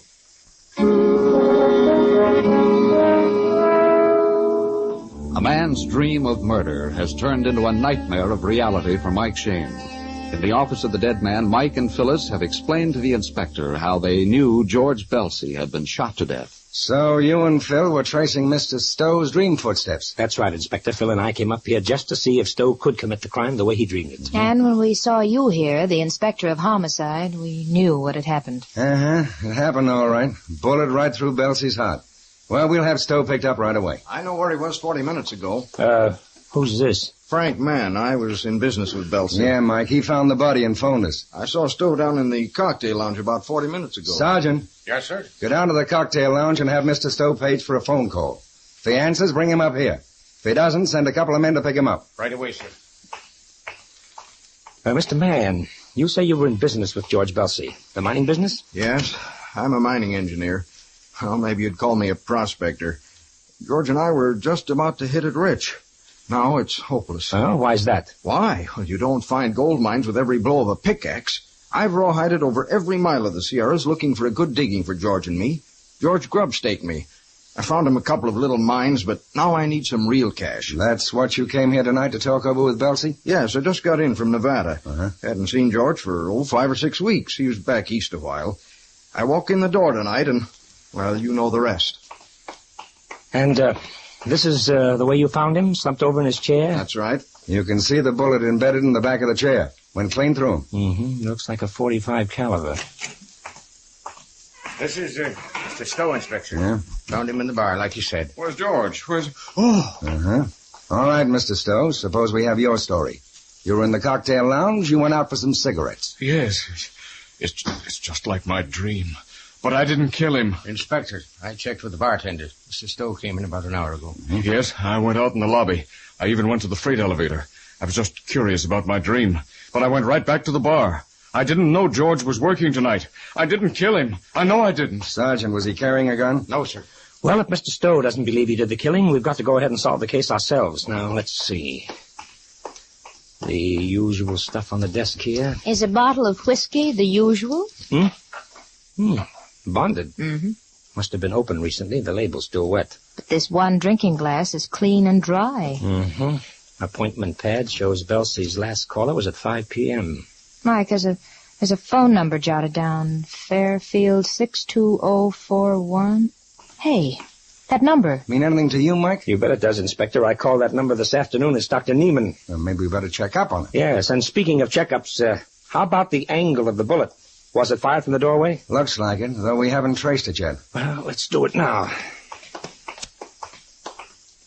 Must be a good 20 feet from the desk to this door. Listen, I think I hear somebody coming. Probably the coroner. He's late. That's a woman's footsteps. Yes, it is. All right, miss, in this way. What's the meaning of this? Perhaps you'd better tell us. What are you doing here? I came back for something I forgot. She was Belsey's secretary, Marie Farrell. Hello, Marie. Mr. Mann, why are these people here? In case you really don't know, look behind Mr. Belsey's desk. Oh, then it happened. Mr. Stowe's dream. No, Marie, I didn't do it. I swear I didn't. Miss Farrell, do you know anybody else who might want to kill Mr. Belsey? Why, no. Mr. Stowe kept dreaming about it, but nobody would have a reason. Well, we don't think anybody killed him for the pure sport of it. You say, Miss Farrell, you came back to the office because you forgot something?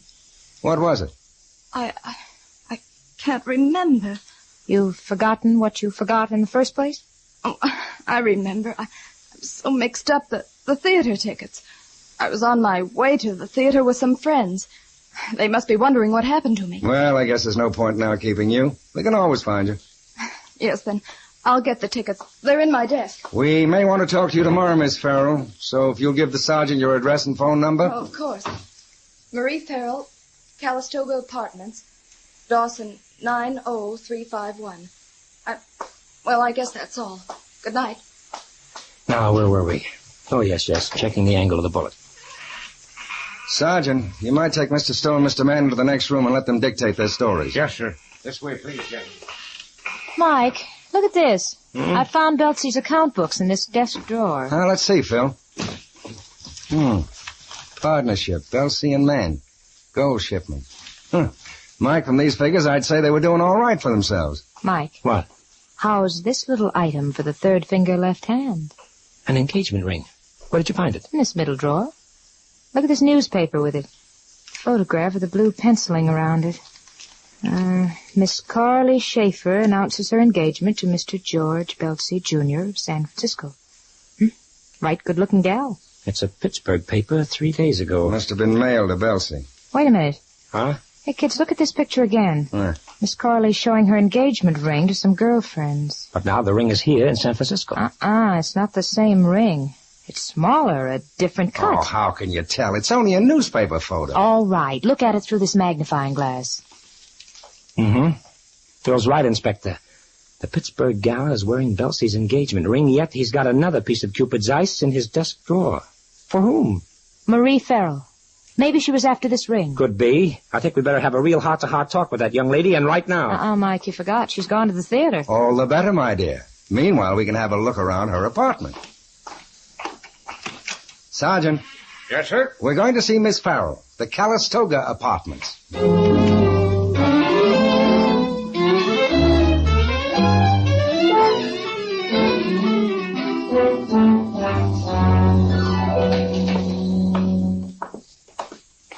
Well, looks like our little canary is about to fly her cage. Suitcase all packed. Looks like she's traveling light. Unless she has other bags. Dresses, blouses. Stockings, slips. Perhaps I'd better take the inventory. Yeah. Hey, hold it. Here's a letter. Return address, George Belsey, Jr., State Hotel, Pittsburgh. Okay. Read the letter. Written last week. Dearest Marie, I'll be back in San Francisco by Saturday, but there's something I want you to know before that. You remember a girl I used to know here in Pittsburgh? Her name is Coralie Schaefer. The good old-fashioned jilt. Yeah. It seems Coralie is the one and only for him. Then Phil was right. The engagement ring in Belsey's desk did belong to Marie. Do you think the jilted young lady might soothe her feelings with a well-placed bullet in her ex-boyfriend? Marie told us there was no reason why anyone should want to kill Belsey, yet she's got the only motive for murder we've found so far. Yeah, but you can pile motives up to the ceiling, and Richard Stowe will still look like the murderer. That's true, Inspector. He had the dream, and the killing was exactly as he told it to us. I'm not saying he didn't do it. In fact, there's one angle which may pin it right on him without motive or intent to kill. Meaning what, Mike? Meaning that we've all forgotten Dr. Neiman. The psychiatrist? Yes. And I think we should swap complexes and phobias with that gentleman. Well, you kids go ahead. I'm waiting right here for Marie. She's got to come home sometime tonight. Well, we're not going to leave you here alone. Oh, listen, Grandma. I'm not helpless. I was with Homicide while you were still playing in the sandbox. Okay, Inspector. Okay. Come on, honey. Do you know where Dr. Neiman lives, Mike? Well, we'll get it from the phone book, but first we're stopping by my apartment. There's something I want to have when we visit Dr. Neiman.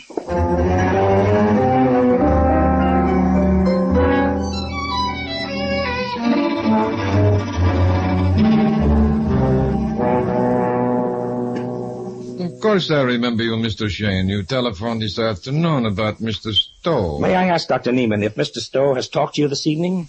No. What do you ask? Oh, curiosity.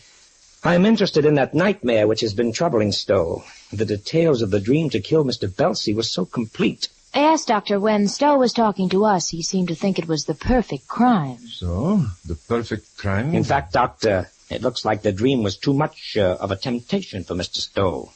Belsey has been murdered. Tonight? Yes. In the same manner? In the same manner. Will you have a cigarette, Miss Knight? No.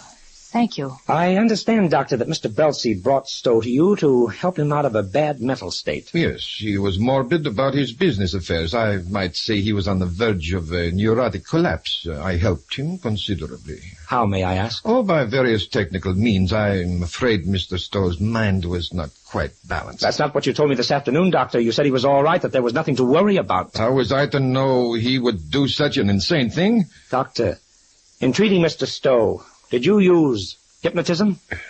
Yes, occasionally. I know what you are thinking, Mr. Shayne, but you are wrong. It is impossible to hypnotize a man to commit murder. You can't hypnotize anyone into violating his code of ethics. I see. Doctor, I brought along a copy of one of your books, Exercises in Psychiatry. I'd like to read you something you wrote on page 93. 93. Oh, I think I know what it is. Quite yes. possibly. This is it.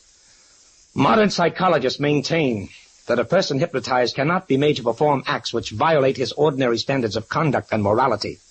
However, I suggest that if the patient is first convinced by hypnotism that he has no standard of morality, he can be made to follow out any order, even if it be murder. You can't hold that against me, what I wrote 8 years ago. I've tested my theory, and I found I was wrong. How did you test your theory, Doctor? And can you explain why Mr. Stowe did not have this dream of murder till after you began to treat him? Mr. Shayne, I refuse to be dragged into this mess. If you try to smear my reputation in this town, I promise you'll regret it very sorely. Very well, Dr. Neiman. Then I think we'll be going. You haven't been what I call helpful. I am not required to be. No, but if Mr. Stowe is proved guilty of murder, you may find yourself named accessory to the crime. Think that over, Doctor.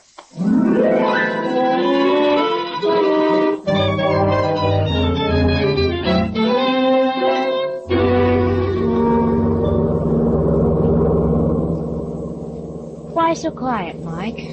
Thinking. When I look back on it, I think Newman knew what happened from the moment we walked into the door. But, Mike, even if Mr. Stowe was hypnotized to commit a murder, how are we going to prove it? Mike? Mike, what's wrong? We're being followed. Where? No, don't turn around. Look in the rear vision mirror. I saw that same Suzanne behind us when we started over Twin Peaks. Mike, you don't think... We'll find out, honey. I'm going to swing into this alley. It passed right by. Yeah. Maybe I'm just getting jumpy. To play safe, we'll go over to another street. Oh. I couldn't see who was in the car. Did you? No, it's so dark Phil.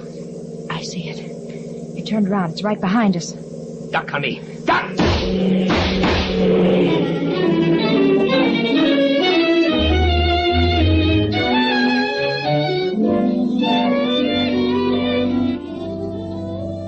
In just a moment, we'll return to Michael Shayne and his adventures. Friends, with the hottest part of summer yet to come, it's a good idea to make sure that the cooling system of your automobile is working properly. You see, aside from the fact that it makes driving uncomfortable, a motor, when too hot, wastes gasoline. And whether you realize it or not, cars driven around town with frequent starts and stops usually get hotter than those driven on the open road.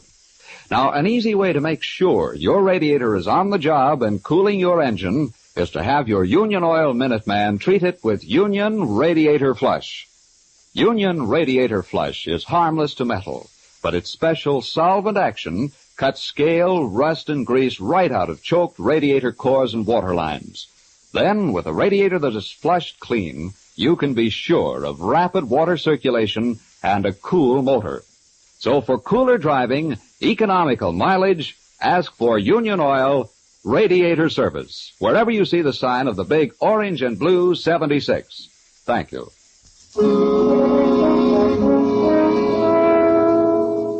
One of the bullets fired into Mike Shayne's car came near its mark. Mike was hit in the shoulder. Phyllis has bandaged the wound, and the two are now back at the scene of the murder, the office of George Belsey. How you feeling now, Mike? Oh, a little rocky, but okay, Inspector. It was just a flesh wound. We'll have a doctor dress it properly. You better, Phil. Oh, Mike, the sergeant has just brought in Neiman. We got everybody back here now. Stowe, Mann, and Marie. Have you got anything on of Marie? Yeah, admit she and Belsey broke their engagement. But there's a funny twist to it. We didn't notice when she was here earlier she was wearing another engagement ring. You mean the one we found in the desk didn't belong to Marie? Looks that way, Phil. She froze up when I asked her about the one she was wearing. Have you checked up on where everybody was at the time I got shot? Yeah, they all got alibis. It's up to us to find out which one is lying. That's what bothers me, Inspector. Somebody tried to kill me because he or she thinks I know the answer to this case, and doggone it, I don't. All right, I'll bring them all in now, and we can sweat them.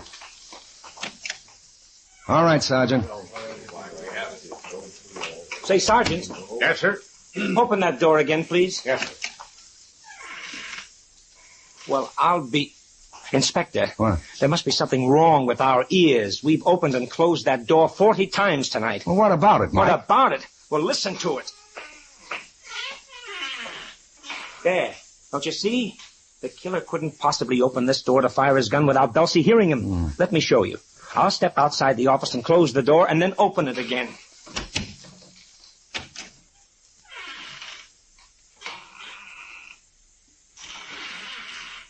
What's the matter, Mike? I can't see the desk. Look, the door has to be completely open before I can see the desk. That means the killer practically had to come into the room. I catch. Belsey must have seen him, but he didn't jump up or try to escape. He just sat there, paralyzed with fright. Wait a minute. We've skipped a big point here. Belsey was hit by a .45 bullet. That would knock an elephant sideways. Yet he stayed there in his chair. Yeah, you're right. The nervous reflex alone would make him jump out of his seat. Unless he was unconscious. Inspector, we've assumed all along that the whiskey and drinking glass on the desk were unused. I'll bet my gold bridge worked that the killer cleaned and dried that glass. Belsey took a drink that was drugged. That's possible, but there's still the main question. Of who did it. All right. Mr. Stowe dreamed of the killing. Marie, I believe you indicated that you knew of his dream. Well, yes. Mr. Stowe talked about it so much. And Dr. Neiman knew it, of course. And you, Mr. Mann? Well, Belsey joked about it with me once or twice. So everybody knew of Stowe's dream and could take advantage of it. But here's the point. I practically accused Dr. Neiman of hypnotizing Stowe to commit the murder. I still deny it. And I believe you, sir. I've been thinking it over the past few minutes. Dr. Neiman has never been in this office. We checked on it. He couldn't possibly hypnotize Mr. Stowe and give him all those detailed directions about the cocktail lounge and the freight elevator. Yeah, that makes sense. The same reason would rule out Mr. Stowe. If he killed Belsey, he would do it exactly as he dreamed it, which is not the way the murder was committed. No, Mike has demonstrated that. Huh? By the opening and closing of the door, and by the probability that Belsey was drugged. Marie, you are the prize suspect except for two things. You didn't know Belsey was working tonight because the last appointment jotted down on his desk pad was for 5 p.m., and you were not in your apartment when Miss Knight and I decided to call on Dr. Neiman. So you couldn't have followed Mike there or try to kill him afterwards. But that also goes for Frank Mann. Not quite, Inspector. He did hear us say we were going to Marie's apartment. He followed us first to her place and then to Neiman's. No, you're wrong. Frank wouldn't kill Belsey. He's not a murderer. Oh, so now it's Frank. Oh. You've dropped the formality. Miss Farrell, that engagement ring you're wearing, Frank Mann gave it to you, didn't he? Yes. We're going to be married. I suppose you'll make a crime out of that, too. It's a very expensive ring, several $1,000s. If you're broke, Mr. Mann, and Belsey was grub-staking you, you couldn't possibly afford that ring unless you knew you were taking over the gold mines of your dead partner. You can't prove a thing. You can't convict me. You've convicted yourself, sir. You were the only one who knew Belsey was working tonight because you had an appointment with him. You killed him, then called the police. Well, the police are still here, ready and waiting. How about it, Inspector?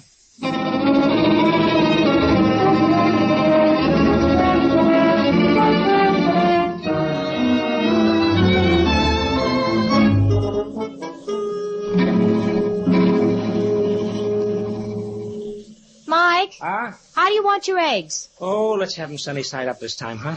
You know, with this bum arm of mine, Angel, you'll have to feed your poor old boss. And how you'll love it. Uh-oh, I bet that's the inspector. Hey, wait, I want to hear this, too. Hello? Yeah, you guessed right, Inspector. She's fixing me some eggs. What bacon? Huh? Well, wait a minute. Yeah, you're right. It's in my pocket. I guess I was just absent-minded. Sure. I'll bring it in tomorrow. Okay. Good night, Inspector. What will you bring in tomorrow? Oh, that engagement ring we found in Belsie's desk. I stuck it in my pocket here and walked off with it. Forgot all about it. Yeah, I know how that is. Huh? When it comes to engagement rings, your mind is a complete blank. Ah, Angel, you walked off with something of mine, too, tonight. This book on psychiatry here. Oh, that. Hey, wait a minute. You've dog-eared a page already. Chapter on hypnotism and its power over the emotions. You give me that book. You're wasting your time, honey. It doesn't work. I've already tried it.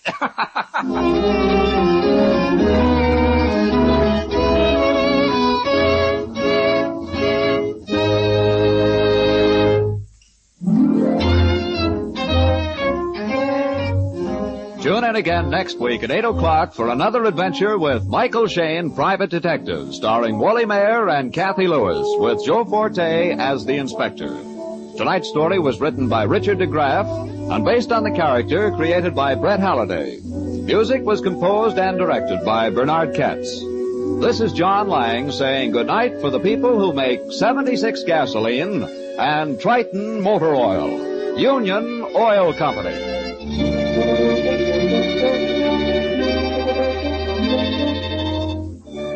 This is the Mutual Donley Broadcasting System.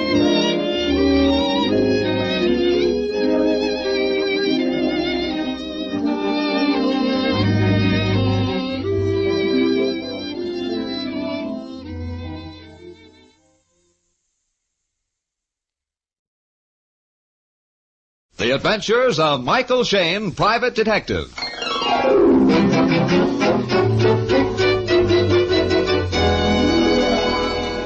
The people who make 76 gasoline and Triton Motor Oil, Union Oil Company, present The Adventures of Michael Shayne, Private Detective, starring Wally Mayer and Kathy Lewis.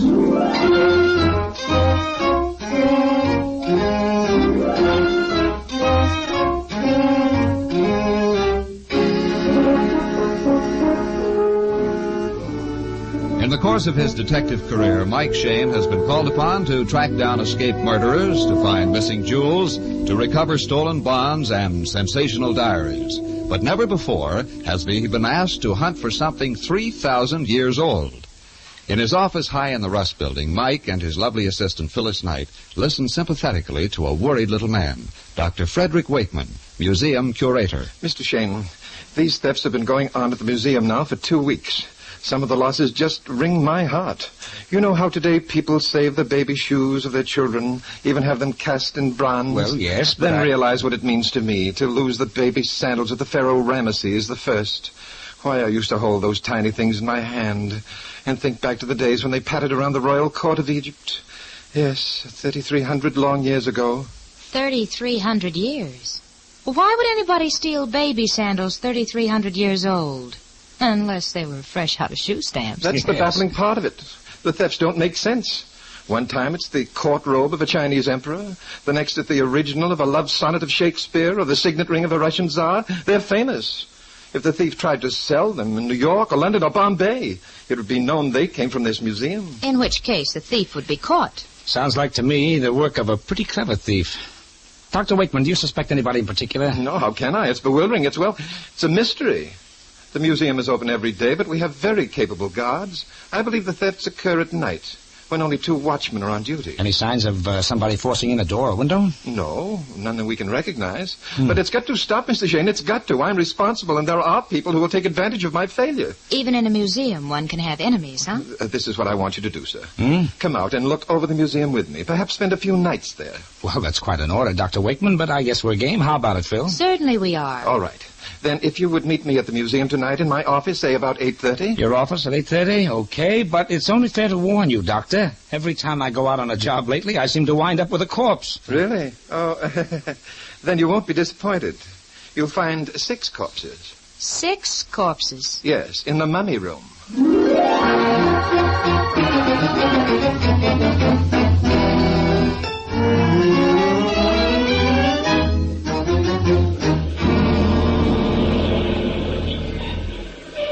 Mike, there's something really ironic about tonight. Hmm? For years I've worked with you, tried and begged and coaxed you to go to the museum with me, and it takes a crime to break you down. Well, I can't think of a better reason. Well, I'm excited about it. This case is so different. Imagine sitting up all night with Egyptian mummies and things. What atmosphere. Uh-huh. Well, right now I'm more concerned about the atmosphere collecting on our windshield. Oh. It's starting to rain, and I forgot to get those windshield wipers fixed. A night in the museum. A rainy night in the museum. That's even better. Yeah. Dr. Wakeman, to the contrary, I doubt anybody will try to swipe anything tonight while King Tut is entertaining us. Do you think we'll have to hide in a sarcophagus or whatever they call it? Sarcophagus, yes. Well, yes, this is the museum.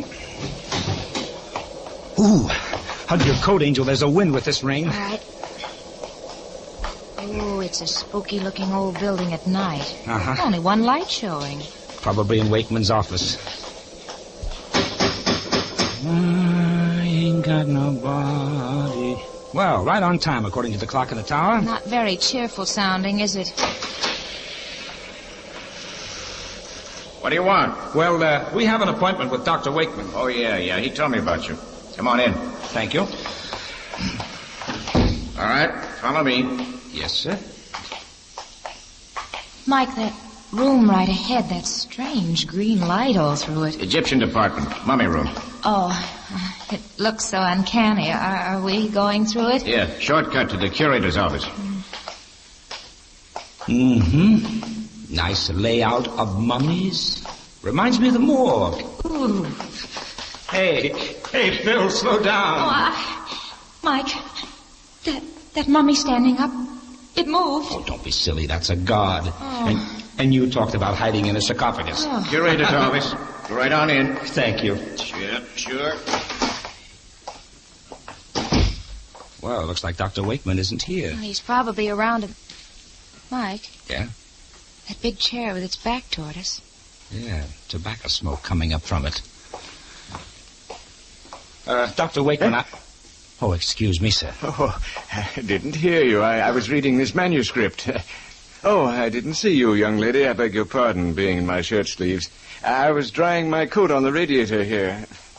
Ought to be dry now. Yeah, just a little wet, but no matter. Good heavens, is that clock on the desk right? Yes, it's 8:30. I better phone Wakeman's house and find out what's keeping him. Get me Wakeman. Hello? Arthur? This is Cameron. What's holding up Wakeman? Mr. Shayne's waiting here in the office. But he told me to be here at 7:30, and I'm still waiting. Oh, yes, that's possible. All right, Arthur. That's the young professor who lives with Wakeman. Said he left for the museum at 7. He lives just across the street. Well, he must have stopped somewhere else first. Yeah, that's what Arthur said. I'm curious, sir. How did you know my name was Shayne? Oh, Wakeman told me about you on the phone. I'm Professor Cameron, one of the governors of the museum. Oh, I see. Well, I'm glad to know you. And this is Miss Knight. How do you How do you do? I hope you people can help poor Wakeman. He's all upset about this trouble in the museum. I suppose that's what he wanted to talk to me about tonight. I've wanted to see your exhibits for a long time, Professor. Well, I'm not the Egyptologist here, but antiquities have been a hobby of mine most of my life. I'll be glad to show you anything I can. Oh, perhaps this is Wakeman. No, it's Arthur. Hasn't he come in yet? Wakeman? Not yet.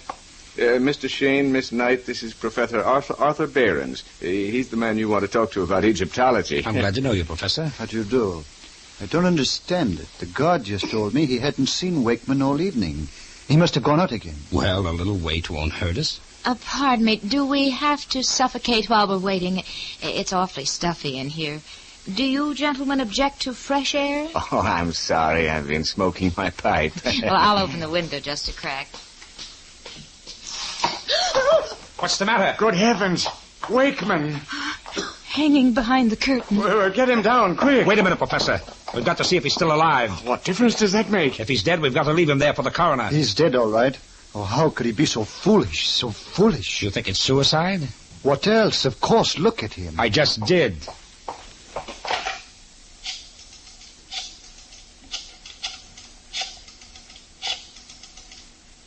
San Francisco Police Department. Give me the inspector of homicide.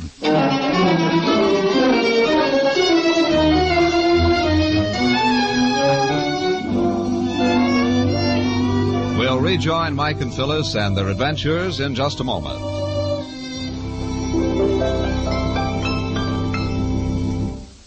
Here's a tip if you're worried about excess carbon in your engine.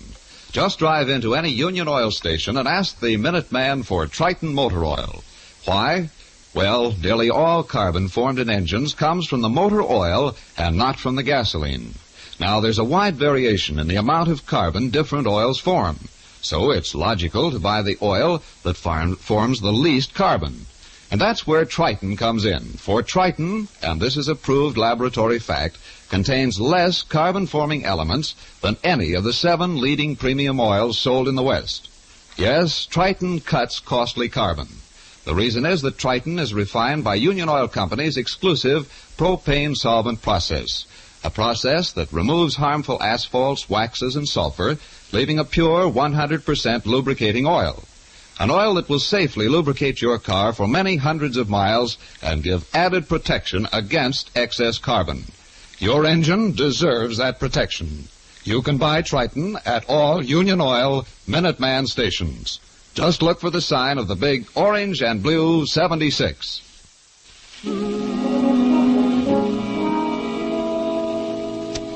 Mike and Phyllis have located the missing Dr. Wakeman, curator of the museum, hanging from a curtain rod in his own office. The inspector has arrived on the scene and questions Mike and the 2 museum professors. Now, just a minute. Mr. Shayne says it's murder. Professor Barron says it's suicide. I can't be positive it's suicide, Inspector. But I know that Wakeman was a very morbid man and terribly affected by these museum thefts. You mean he may be linked in with them? When he saw the things closing in around him, he chose the one way out? No, I didn't say that. Inspector, just so you don't fall for a phony suicide deal, take a look at that rope. Uh-huh. See what you mean, Mike. The heads of the rope are all flattened in one direction.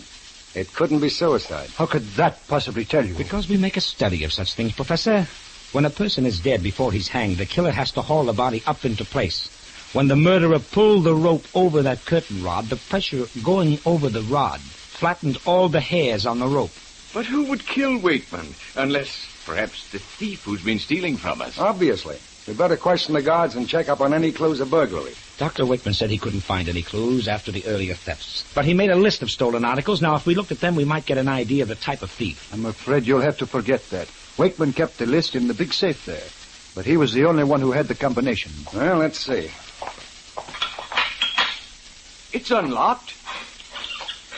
We kept some of our most valuable items in that safe. You and Professor Cameron better take inventory. Everything looks in its place. A chapter from the Gutenberg Bible, the Greek medallions. Carelessness. Wakeman never put anything twice in the same place. What's wrong? This papyrus, any fool can see it's a prayer scroll of the 4th dynasty, but the marker says Egyptian Book of the Dead. Oh, he just filed in the wrong container. Here's a list of stolen articles. May I see it, please? 2 blue porcelain vases, Ming Dynasty. Jeweled Arabian sword, gold scabbard. 2 miniatures, Napoleon and Josephine. Set of Egyptian... Napoleon and Josephine. There's a point. Cameron, you remember how Mr. Bradley fought with Wakeman when Wakeman wouldn't sell those miniatures to him? You're talking about Richard Bradley, the lumberman and art collector? Yes, a creature wholly without culture who buys rare and beautiful works merely to flaunt the power of his money. Oh. But a man with millions wouldn't descend to stealing. Well, I'm not so sure. Bradley offered Wakeman $20,000 for the miniatures of Napoleon and Josephine. Then he upped it to $25,000. Yes, I remember. He was bidding against that art dealer, that Francois Lys. Yes, and when Wakeman wouldn't sell at any price, Bradley got so furious he threatened him. He said he'd come down here some night and slit Wakeman's throat and take the miniatures anyway. Oh, I'd discount that. Bradley is notorious for his bad temper. Still, we can't overlook it, Mike. We got to follow all leads. Sergeant. Yes, Inspector? We're going to call on Mr. Bradley. Nobody is to leave this building till we get back.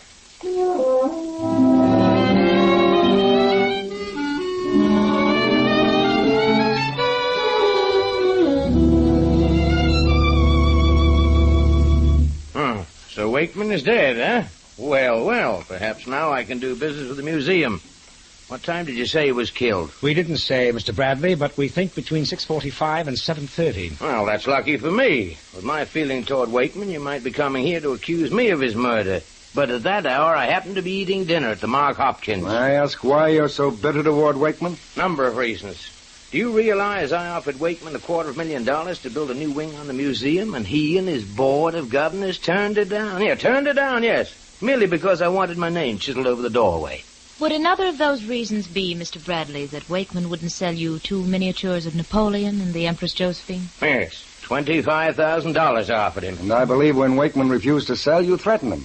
And said something about coming down and slitting his throat to get those miniatures? Yes, I said that.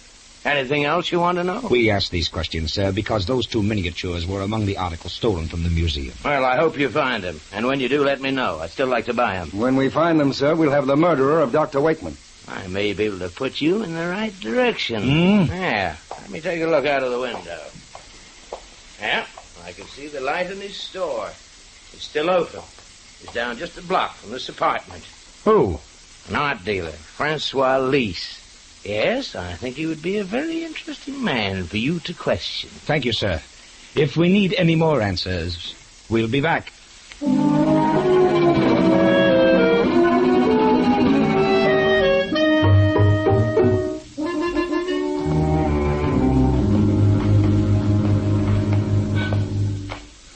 know, Mr. Bradley may be a big shot in this town, a millionaire and an art collector. But his heart doesn't pump blood. It's vinegar and arsenic. Yeah, awfully anxious to pack us off to Francois Lys. And that alibi of eating dinner at the Mark Hopkins. I think the sergeant better double check on that. You kiddies are a suspicious crew. Now, why would a millionaire commit a murder for 2 useless miniatures? Well, we can continue this discussion some other time. Here's Mr. Lys' gallery.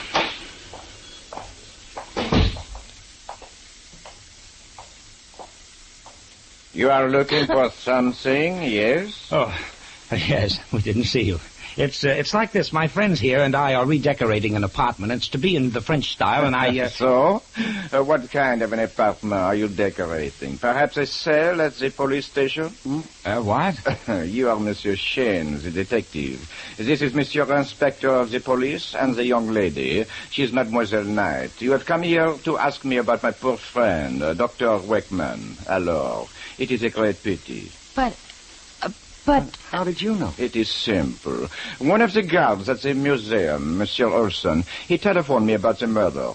So now you come to my studio to look for stolen property. Très bien.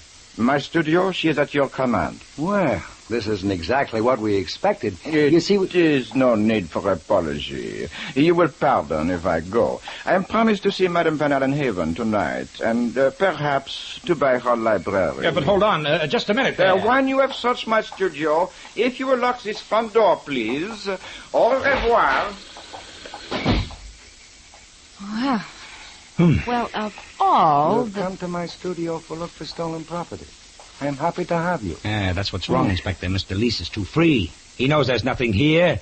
If he dealt in stolen goods, he was blame careful not to store them in this studio. Mike, let's go after him. He's going to tell us a few things. Wait a minute, Inspector. He's already told us something. A guard at the museum named Olson telephones him that Wakeman has been murdered and tells Lys about us. What for? Yeah.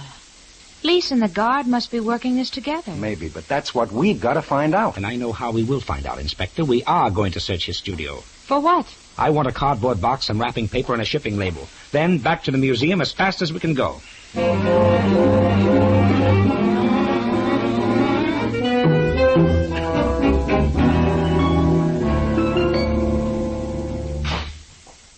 The sergeant's got Olson in the next room, Mike. You ready for him? Yes, Inspector. Yeah, now look. This is the way we'll work it. On the desk here, we've got the box all wrapped and addressed to Richard Bradley. Now, inside, we planted a Chinese vase that we borrowed temporarily from the museum. We'll call in Olson. We'll tell him we found this box at Lys' studio. And then when he recognizes it as museum property, we hope he'll get rattled and confess. Right. Huh? Okay, kids, let's begin the act. Olson, in here, please.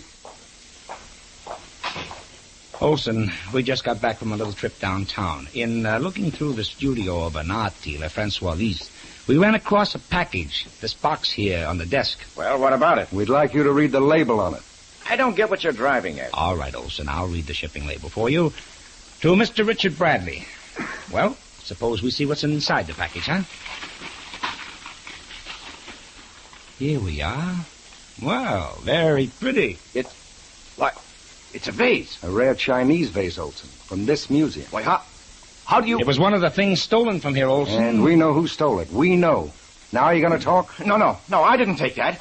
He never told me anything about it. You admit you stole for Francois Lee. Look out, Phil! He came through the window. I didn't take... No. Oh. Right through the heart, Inspector. Sergeant, McCarthy, Cuban. The side door, Inspector. Come on, this way.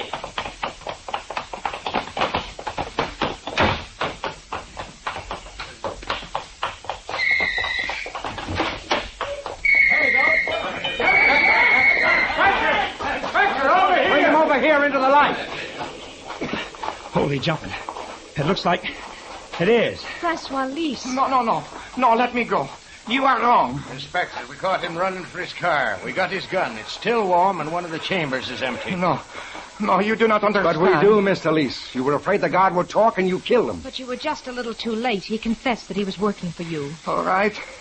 Yes, I admit. I killed Olson, but not Dr. Wakeman. No, never. We let a jury decide that. Inspector, shall I call off all the boys now? I wouldn't do that, Inspector. This case is not closed yet. What are you talking about, Mike? We've caught the man who killed Olson, but the man who murdered Dr. Wakeman is still at large. We've still got one murderer to catch.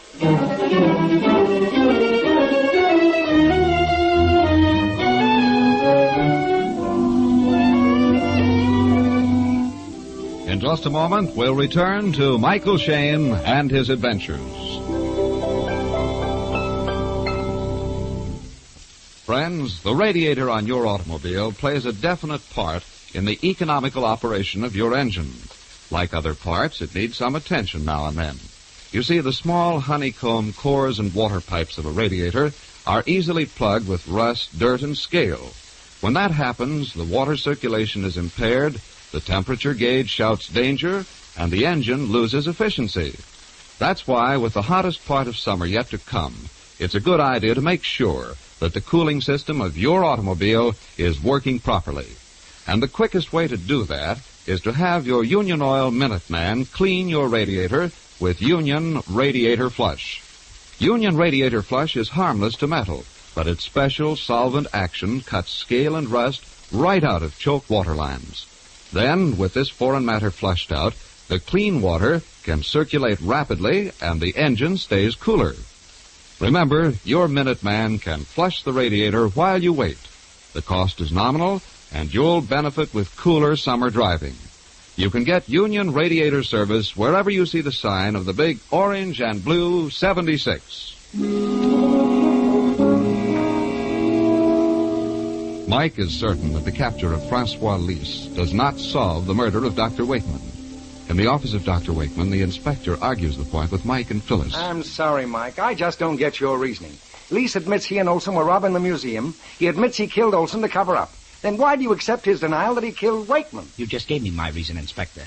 Lys will be convicted for one murder. It will make no difference to him to confess the second killing. That's why I think he's telling the truth. In other words, Mike, you think the second killing occurred tonight merely because of our investigation of the first killing. Correct, Angel. Okay, suppose you're right. Maybe Olson killed Wakeman. They're both dead. One murder cancels out the other. No, Inspector, no. The murder of Dr. Wakeman was very clever, too clever for Olson to have thought of. Mike, you must have something in mind. I have. I was just thinking. When we first started out tonight, we found that safe over there unlocked. Dr. Wakeman wouldn't leave it unlocked with constant thefts going on around here. Do you think the murderer made him open it? Well, let's have another look inside that safe, huh? There's a lot of valuable stuff in there. If we could find it... Wait a minute. That papyrus. The Book of the Dead, remember? Yeah, sure. The professor said it was kept in the safe. Yeah, the young one. Barron said it was misplaced. That's what he said.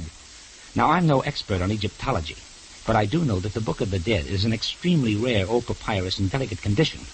Now, if you were going to steal it, what would you put it in? How would you carry it? Well, I see a half-dozen long metal cylinders in the safe. I suppose you'd carry it in one of them. Okay, let's check them.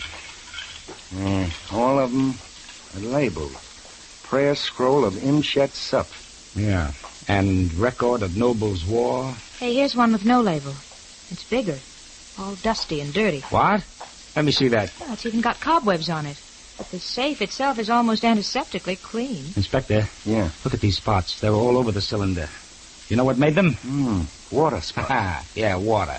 And I'll bet you the papyrus inside this tube is the Book of the Dead. Okay, Inspector, get everybody in here.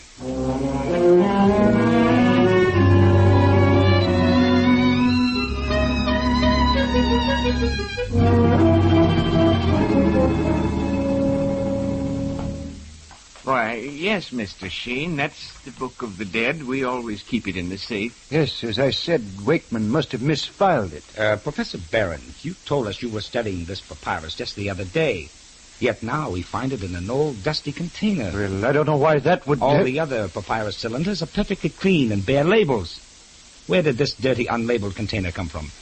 It must be from the storehouse, a building away out back of the museum. Are there a lot of spiders out there? Spiders? Naturally, it's an old building. All right. I'll tell you exactly how Dr. Wakeman was murdered. This evening he opened the safe for somebody who wanted to look at the Book of the Dead. The only thank you he got was to be strangled to death. Then the killer hung the body behind the curtain so it wouldn't be discovered immediately. The murderer needed a special carrying container for the papyrus. So he went out to the storehouse and got one and came back. Time was running short. So temporarily he tucked the papyrus back in the safe, hidden in the new container. It was almost 8:30. He knew Miss Knight and I were due in the office. So he calmly sat down and pretended to be reading. That's when we walked in on you, Professor Cameron. Why, preposterous. I never heard of such a thing. Professor, you told us that you came into the museum at 7:30 and spent the whole hour here in the office reading and smoking. It didn't start to rain tonight till almost 8:30. Yet when we came in, you were drying your coat on the radiator. Well, that doesn't mean It means everything, sir. This papyrus cylinder has more than dust and cobwebs on it. It's got spots. Water spots, rain spots. Spots that were collected at the same time you collected them on your coat when you came back from the storehouse after you killed Wakeman. And as final proof, Professor, all four of us here can see wet cobwebs stuck to the back of your trouser legs. Does that convince you, Professor? Yes.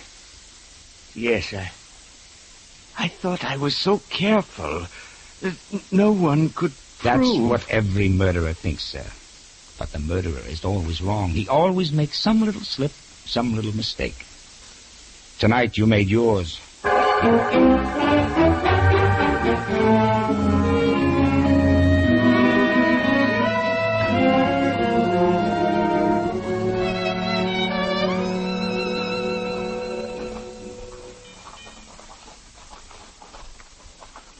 Well, kids, there's my car parked across the street. I'll say goodnight and thanks again. Oh, come on, Inspector. Follow us over to Phil's apartment, huh? She'll fix us some coffee and sandwiches. Well... No, I'll do better than that.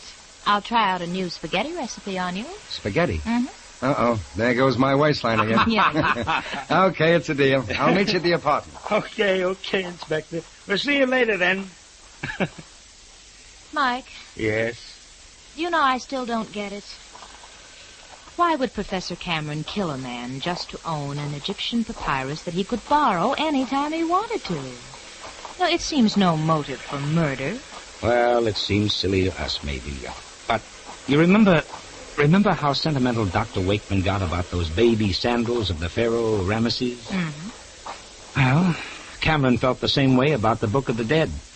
But Cameron was inherently dishonest. Yes, I suppose so. Cameron buried himself in his work. He isn't married, didn't play golf or dance or go to movies, didn't have any fun at all.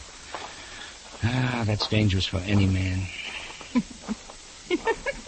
Now, well, what are you giggling about? It sounds like a perfect description of Mike Shayne. Oh, no. No, there's a difference. I may not be married. No. May not play golf or dance.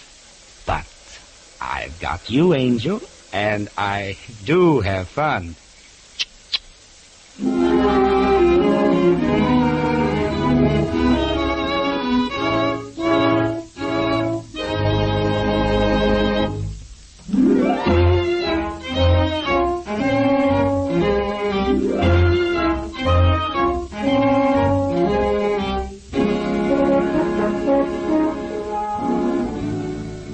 Tune in again next week at 8 o'clock for another adventure with Michael Shayne, Private Detective, starring Wally Mayer and Kathy Lewis, with Joe Forte as the inspector. Tonight's story was written by Richard DeGraff and based on the character created by Brett Halliday.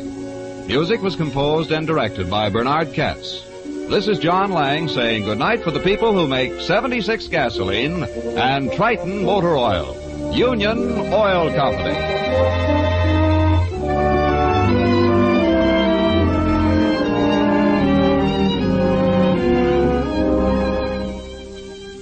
Here is a message from our government. It's been a long time since there were any new cars, and naturally we're all excited about them. But let's not forget that it'll be many months before new automobiles are on the market. That means that we still have a pretty serious job taking care of our old cars. More and more cars are junked every day. That places a mounting burden on public transportation facilities that are already overtaxed. Now, a few simple conservation measures will help you keep your car rolling. Join a carpool, check your tire pressures every week, and have tires recapped in time to save the casings. Have your battery checked regularly, and make sure your car is regularly and properly lubricated. Take care of minor troubles before they become big repair jobs. Drive slowly. Speed increases wear. Remember, your car has to last till victory, and then some.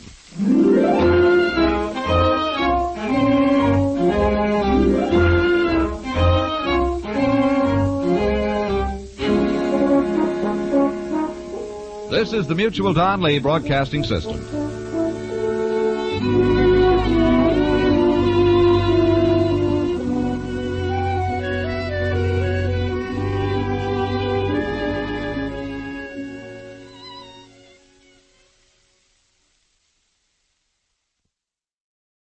The Adventures of Michael Shayne, Private Detective.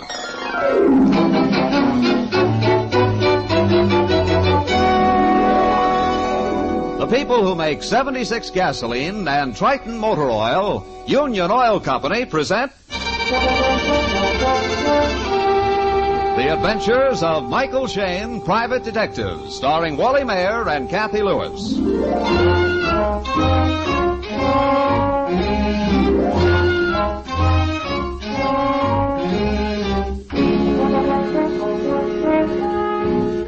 It's just before noon on a bright but blustery day in San Francisco. And Mike Shayne, San Francisco's favorite detective, instead of chasing criminals, is sitting peacefully in his office, academically discussing crime and its detection with his able and attractive associate, Phyllis Knight.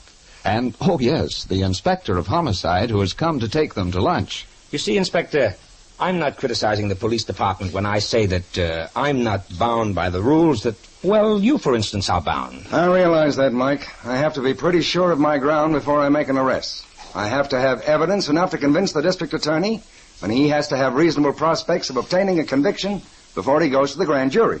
Plus the fact that you, Inspector, can be sued for wrongful arrest, whereas we, Mike and I, never arrest anybody. We pass the buck to you. I know all that. But what I'm getting at is this. Mike has something in the way of, well, being able to nose out a suspect that we, well, that is, most of us in the department either don't have or else don't apply. The answer is simple. Proving it is difficult. Let's hear it in all its simplicity. Well, you and every other member of the department are so busy taking notes, which you have to do, that you get into the habit of reading what witnesses and suspects have to say. Whereas I listen to their tones, to their delivery. I strain my ears for the meaning behind what they say instead of the mere words. I'll admit all that. I think there's something else, Inspector. Although I hesitate to say this. Don't spare my feelings, Phyllis. No, I'm not thinking of your feelings. It's Mike's. Oh, don't spare mine, Angel. You never do. Well, in spite of the fact that Mike hates criminals and hates crime, I think he has a criminal mind. Angel, what you just said. I mean it. Mike seems to be saying to himself, if I had committed this crime, how would I go about it? Or if I were the important clue, where would I be found? Well, that's not a criminal mind, Angel. That's just that I... Michael Shayne, Private Detective. Hi, Phil. Is the inspector there? Oh, sure thing, Sergeant. For you, Inspector. Uh-oh. Hope this doesn't break our lunch date. Hello, Sergeant. Report a homicide, Inspector. A man named Porter called up and said he found a body at 323 Foothill. Any idea who the murdered man is? Porter said the man's name was Beatty. Didn't give much more information. He seemed pretty upset, not too coherent. Okay, Sergeant. I'll meet you there as soon as I can get there. Homicide, huh? Yeah. Well, what do you want? Murder or lunch? Oh, don't be silly, Inspector. We'll pass up a whole week's meals for a murder anytime.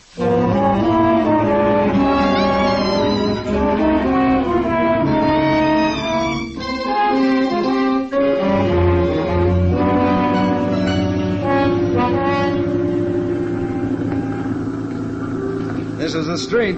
Yeah. And that looks like the apartment. Right there, with a man standing on the steps. Yeah, that's it. No signs of your boys yet, Inspector. No, but then we were closer than headquarters. That must be Porter. Looks all upset. Well, wouldn't you if you just found a body? Are you, Mr. Porter? Yes. I've been pacing up and down these steps waiting. I thought you'd never come. Where's the body? Upstairs, on the couch in his living room. This isn't your house, then? No. No, this is Mr. Beatty's house. Oh. You were visiting Mr. Beatty? I called to take him to lunch. When? Just before I called the police. Not more than 20 minutes ago. In this way, please. Mm-hmm. Yes. Well, I went in, and there he was lying on the couch. There was a knife sticking out of his chest.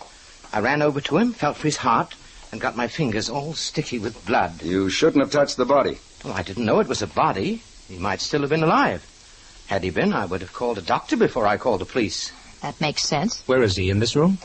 On the couch there. He, but he must be. Body? There's no body on this couch. But he was there. Maybe you were mistaken. Maybe he wasn't dead. Oh, but he was dead. He was cold. He was bleeding. His heart wasn't beating. Ugh. What's the matter, Angel? Oh, there's blood on the couch. I just got my hand in it. So you're right. Here's my handkerchief. Well, if he was dead, someone must have removed him. But they couldn't, Inspector. There's only one entrance to the apartment through the front door. There's no back door to the apartment? No, and I've been here all the time. I haven't been out of the sight of that front door since I discovered his body. I feel sick. I've got to sit down. Okay, now calm yourself. I don't blame you for being upset. But we'd better get this straightened out. Mr. Porter, tell us what you did from the very start. Well, I told you. I came to take him to lunch. If he was dead, how did you get in? Well, the door was open, and that's funny, too, because he was always careful about locking and bolting it. Go on. The door was open, so you went in? I found him, and when I saw he was dead, I phoned the police. You'll probably find my bloody fingerprints on the phone. Yes. Then what did you do? Well, I walked up and down, and I went to the front door. I came back and... Oh, I remember. I saw the mail lying in the hallway. I absently, almost unthinkingly, picked it up. Where did you put it? On the table there. Mm-hmm. Huh? Oh, the wind must have blown it on the floor. There. That's it? That's it. Then you did what? Well, that's all. I walked back and forth, and I'd walk downstairs to the front door to look for the police, and then I'd come back. And you were never out of sight of that hallway and front door? No, not for 1 second. Well, it's a cinch that even Houdini couldn't take a body out this back window. That window was open? Yes. No signs of anything on the sill. No, and even if there were, Mike, look there. Workmen working on that building would be bound to see anything like that. Yeah, you're right, Angel. You up there, Inspector? Yeah, come upstairs. Well, what do you think, Inspector? I don't know what to think. What's more, I don't know what to do. Oh, what do you mean you don't know what to do? Well, to put it bluntly, how do I go about finding a murderer when I haven't even got a body? But there was a body, and there has been a murder committed. You can't talk like that about not doing anything. The man's right, Inspector. I know perfectly well he's right. But why don't you suggest something? All right, I will. What? Let's go hunt a body.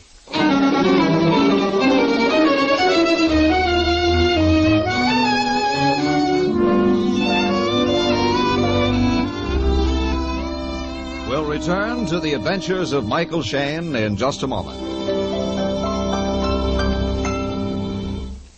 You know, you hear a lot about magical post-war products and how easy they're going to make your life. Well, friends, one such product is here already. Yes, that's right.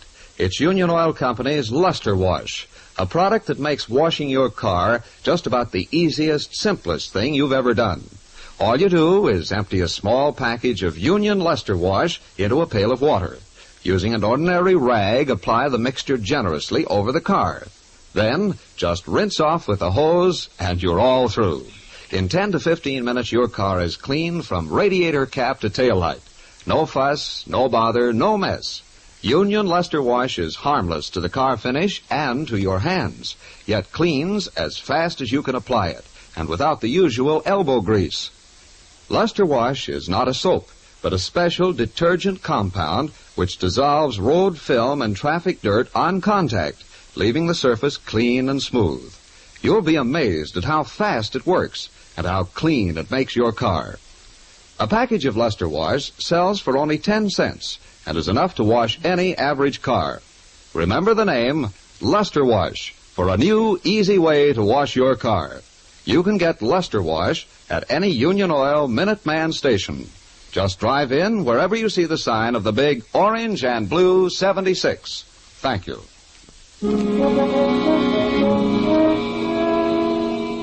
Mike, Phyllis, and the inspector have been confronted with a murder, a man who saw the victim, but so far, no corpse. They've finished searching the apartment and stand looking at one another. Well, if there's a body in this house, it must be in small pieces and hidden in cracks in the walls. There's certainly no body in this apartment. But, Inspector, Mr. Shayne, I saw it. We know, Mr. Porter, but it isn't here now. Look, we've all had our say on the body. Let's change to something else. We pretty well covered the apartment. Not only us, but the sergeant and his boys. We couldn't find a thing amiss. Granted. So let's take a look at the murdered man's mail. Oh, here it is. I put it on this end table. Oh, thanks. Ad from flower shop. Oh, open this one, Inspector. Okay. Here's another ad.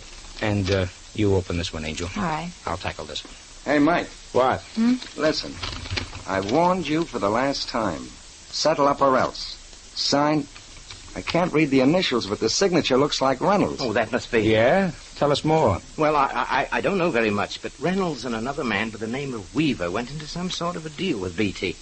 They felt that Beatty had swindled them. Not in the way that they could go to law, you understand, but in such a way that Beatty didn't lose his money, but they lost theirs. And Beatty told me that he'd been threatened by them. He told me he was worried, but that was all. Why the dickens didn't you tell me this before? Oh, because I didn't think it was important. You surely don't think that either Reynolds or Weaver would kill Beatty over a thing like that? We don't know, but it's our only lead so far. Wouldn't you say so, Mike? Oh, not exactly, but it's one we've got to follow up, of course. You'll return home, Mr. Porter? Yes, of course. I'll be there if you need me. Okay. Let's go, Phil, Mike. We'll go in my car. Let's see. The address on this stationery of Reynolds is Stats Building. I'll stay behind, Inspector, just in case of any phone calls or anything like that. Right, shot, Sergeant. Doesn't anybody want to know what was in the letter I opened? Huh? Why, you little... I wondered why you were so quiet all of a sudden. What is it, Phil? No, I didn't want to read it while we were in the room. You think we'd better wait till we reach the car? Oh, no. We're out of earshot. Okay, shoot. It says, I don't suppose I should care what happens to you, but just the same, you are a fool. I've told you before that I don't trust Porter, and I'm more sure of it now than ever before. What's the signature? There isn't any. But although it's written on a typewriter, I'll make you a bet. What? What? I'll bet you this warning was sent by a woman.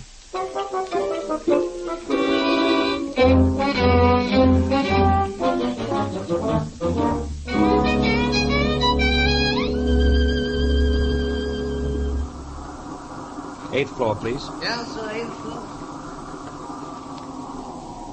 Number 8, sir. There's Reynolds' office right down the hall. Yeah, there's a man just going in. Yeah, we might be in luck. That might be Weaver. Something tells me that this isn't going to be very profitable. Well, we'll soon see.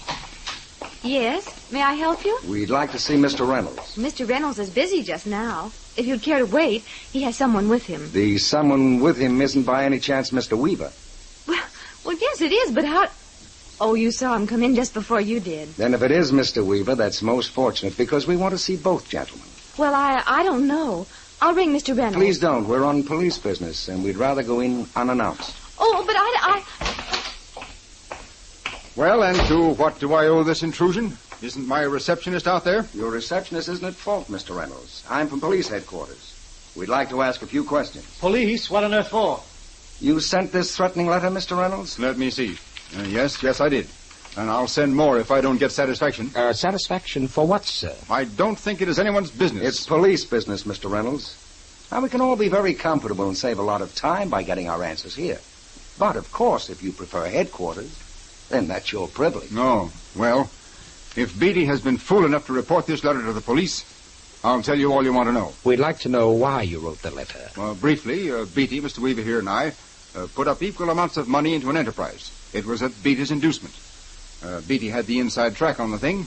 He knew before we did that the venture wasn't going well. He withdrew his money without giving us a chance to withdraw ours. And the venture folded. It did, and... Go on, sir. Reynolds and I feel that Beatty should share the loss with us. In other words, you feel that Beatty should split what he got out of the deal 3 ways with you, too. Yes. Legally, of course, we can't compel him. Morally, we feel entitled to it. Where does Mr. Porter fit into this scheme? Porter? He doesn't fit in at all. He's just a real estate man who helped Reynolds find a warehouse. A personal friend of Reynolds? Well, yes. You said warehouse. Is the warehouse being used, Weaver? No, we still have a lease on it, but the business folded 3 weeks ago. And the warehouse is empty? Yes, quite empty. You have the keys. I do. You want to borrow them? Yes. Thanks. Now, one more question.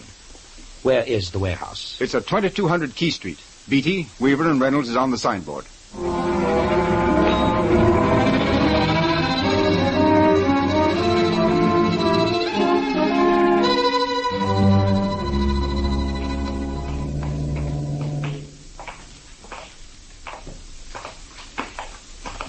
Oh, boy, what a rat trap. Yeah? Well, here's hoping it's more than just a rat trap. A man trap. Yeah, this looks like the key. Well, yeah, here we go. All right, now careful where you walk. Remember, they said the business folded 3 weeks ago. There should be enough dust on the floor to show footprints. The place is empty enough. There are footprints leading to that cubbyhole of an office. Well, leave us have a look-see.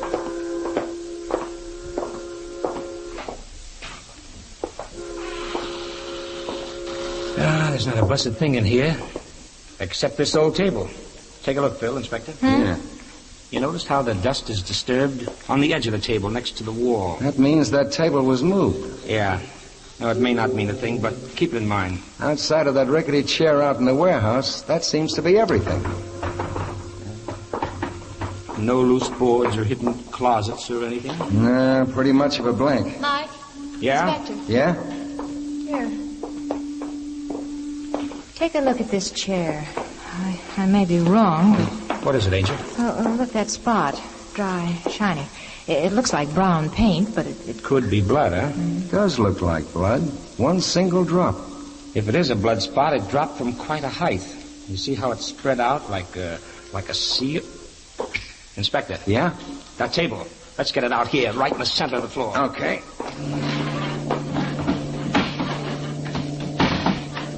Now, the chair on top of the table. Yeah.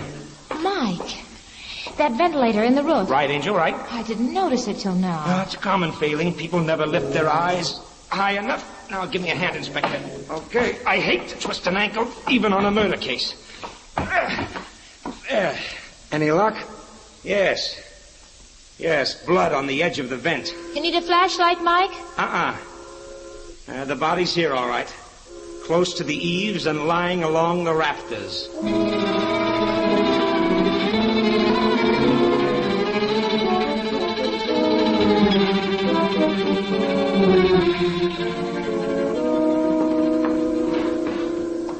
That'll do till the police surgeon gets here. Yeah, okay.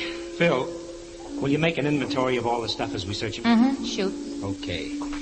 Leather wallet, identity card, J.J. Beatty. Driver's license, age 52. Mm-hmm. I think he was stabbed twice, Mike. Once in the back, and that was the stab that killed him. Stabbed again in the chest, eh? Looks that way. Autopsy will tell us definitely. Mm-hmm. Pocket handkerchief. Okay, 1 or 2. One in trouser pocket, one folded in breast pocket of coat. Mm-hmm. Got it. Checkbook, balance, $800, 30 cents. Any stubs to Porter, Reynolds, or Weaver? No, Mike. Seems to be all for light bills, gas bills, department store purchases, things like that.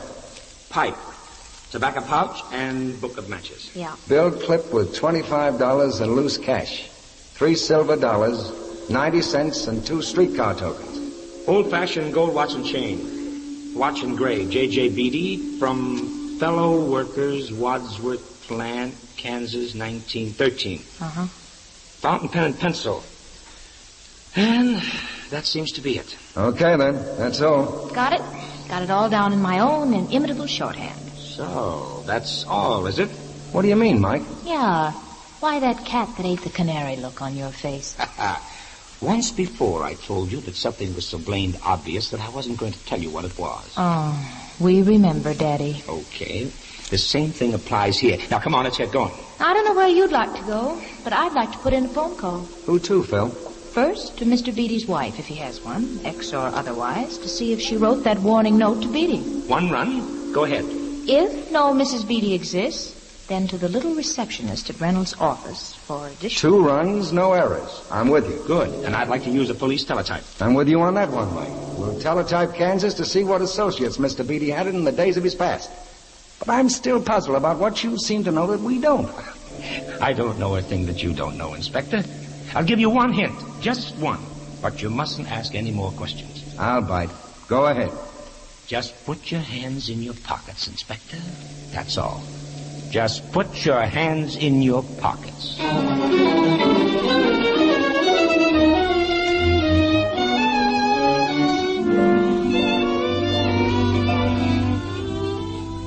In just a moment, we'll return to Mike and Phyllis. Ladies and gentlemen, a few minutes ago, we told you about a sensational new way to wash your car. Now, if you think that there can't be anything new about washing a car, well, just try Union Luster Wash. You see, Luster Wash is a special detergent compound that makes washing a car just about the easiest, simplest thing you've ever done. All you do is empty a small package of Union Luster Wash into a pail of water. Then, with an ordinary rag, apply the mixture generously. To finish, you simply rinse the car with a hose. That's all. No rubbing or elbow grease is necessary. In 10 to 15 minutes, your car is clean from radiator cap to tail light. Luster Wash cleans glass and chromium, too, which means you don't have to use a chamois afterwards. It's harmless to the finish and to your hands, and leaves no film to dull the surface. No matter how dirty your car may be, Union Luster Wash will wash it as swiftly as you can apply it. A package sells for just 10 cents, 1 dime, and is enough to wash any average car. Remember the name, Union Luster Wash, for a new, easy way to wash your car. You can buy Luster Wash at all Union Oil Minuteman stations. Just drive in wherever you see the sign of the big orange and blue 76. Thank you.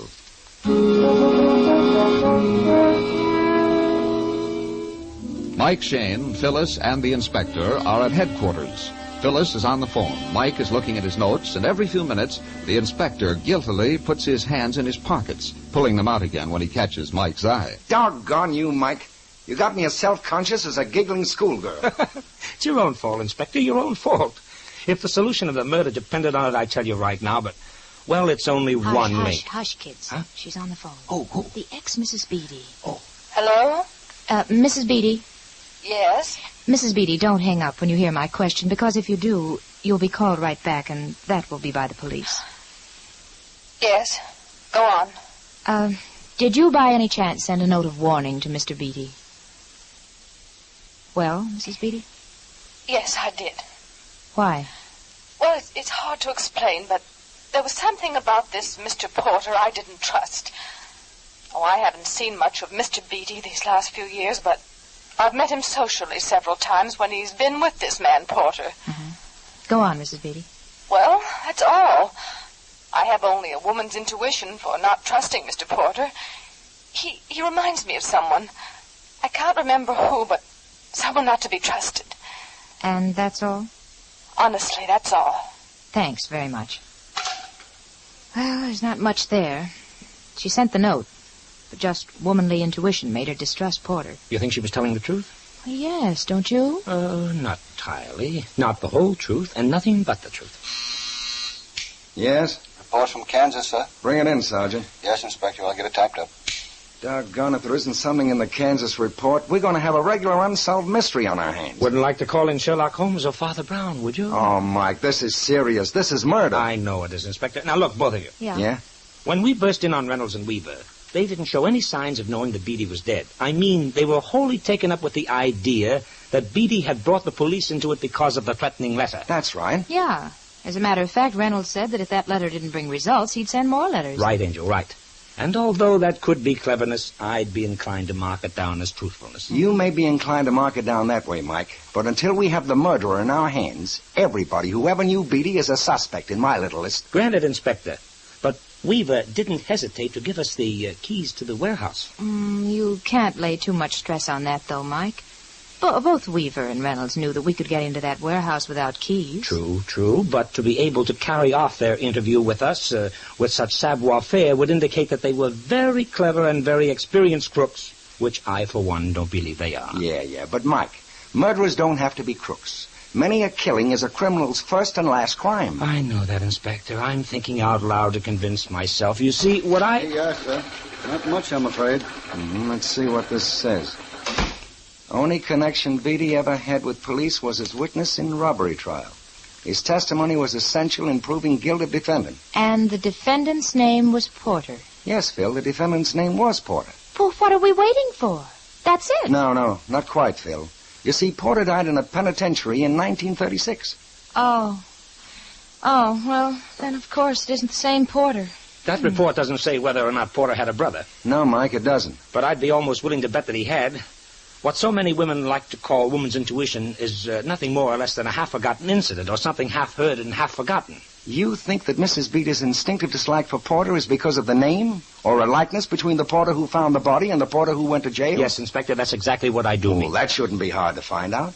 But it still isn't the stuff that convinces district attorneys or grand juries. No, Inspector, but on the face of it, I think another interview is justified. Interview? Who with? All of our suspects, Weaver, Reynolds, Porter, and Mrs. Beatty. All right, Mike. We've got nothing to lose. We have everything to gain. You see, our chief suspect holds the key to this little mystery, and we'll find that key at 323 Foothill.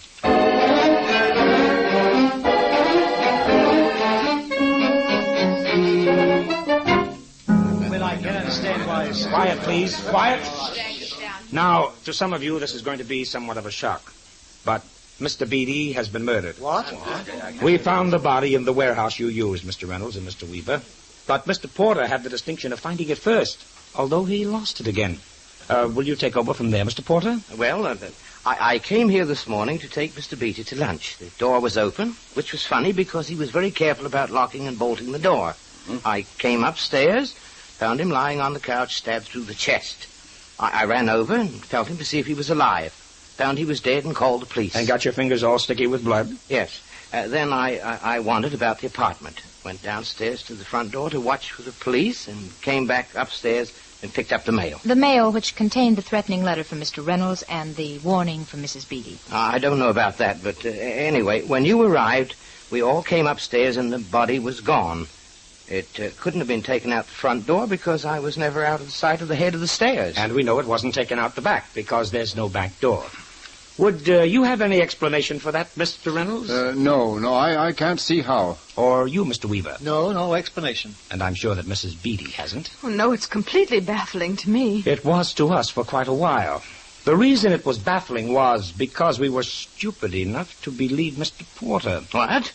If you picked up the letters after you examined the body and after you phoned the police, how come there are no blood-stained fingerprints on any of them? And with the wind blowing so hard that it blew the mail off the table, how come the front door was open? It would have blown shut. And if the body couldn't be taken out the back window and you never lost sight of the front door, how could the body be spirited away? I don't know. That's the mystery. No mystery, Porter. Just a tissue of lies, well rehearsed.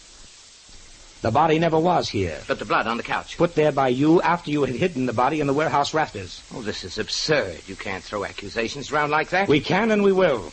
Give me your keys. My keys? Yes, the keys in your pocket. There, you see. When we searched Mr. Beatty's dead body, we found everything a man usually carries. A wallet, pen and pencil, watch, checkbook, handkerchief. But, Inspector... Yes? No keys. No keys to get into his house or anything. Now, what Porter did with the rest of Beatty's keys, I don't know. But here's the key to the warehouse. F24 is its number. It checks with the number of your key, Mr. Weaver. Yes, that's right. And one of these two keys is the key to Beatty's apartment. This apartment.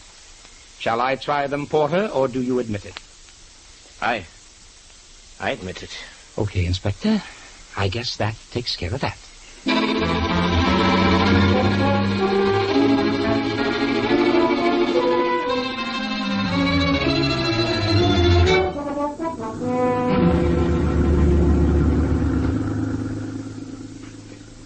Well, here it is early in the evening, and we're on our way home. Aha! But we're not on our way home, Angel. No? Where are we going? We're going to meet the inspector and have a late snack at Fisherman's Wharf. Oh, good. Mike, I wonder if Porter is a brother of the man who died in the penitentiary. Oh, I'm sure of it. He'd better be. Why? Because if he isn't, we'll spend the evening talking to the inspector about motives. Oh. And what would you rather do, Mike Shayne? Are you asking me or taunting me? Well, I just, Mike. Huh? No, not here in the car. I mean... Why not, Angel? I can drive with one hand as well as the next.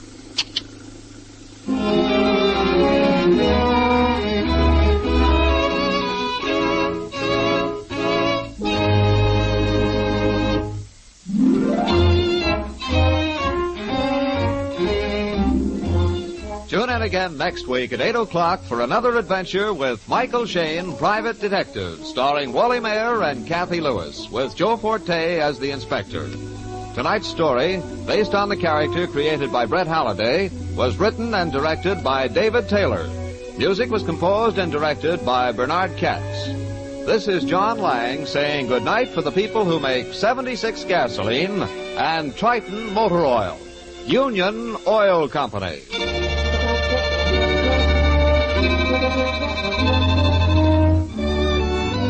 This is the Mutual Donley Broadcasting System.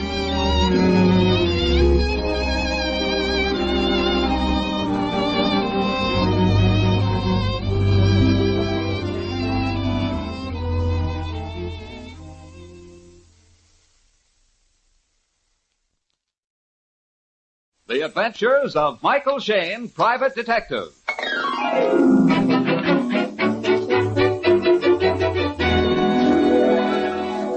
The people who make 76 gasoline and Triton motor oil, Union Oil Company, present The Adventures of Michael Shayne, Private Detective, starring Wally Mayer and Kathy Lewis.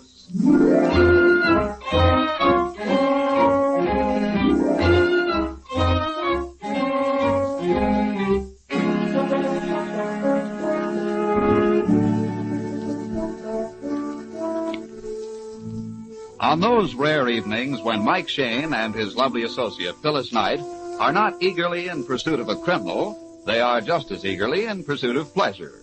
But tonight they are not even together, and the reason seems a little mysterious. While Mike glumly putters around his apartment all alone, Phyllis, in her apartment, has a visitor, a handsome-looking woman who talks with nervous gestures. Now that I'm here, Miss Knight, I don't know how to begin. I asked to come here to your apartment tonight because I've got to talk to you. You don't have to apologize, Dr. Grant. You asked if we could be alone. We are. You just tell me in your own way. Well, Miss Knight, you've come to me as a patient to her doctor. Now I come to you not as a doctor, but as a woman in trouble. I've worried so about this thing. It's affected my work at the hospital. I can't sleep nights. I've never seen you like this before. Dr. Grant, is it about your business? About one of your patients? Oh, no. Oh. Is it about your husband? Well, no, not directly. I was so stupid, so foolish. Oh, I think I understand. It's blackmail, isn't it? How did you know? From what you didn't tell me. I don't need to know what the situation is. You don't need to explain it. But whatever you do, you must not pay any blackmail. That's the awful part of it. I already have. Oh. When? Years ago. It was back in St. Louis.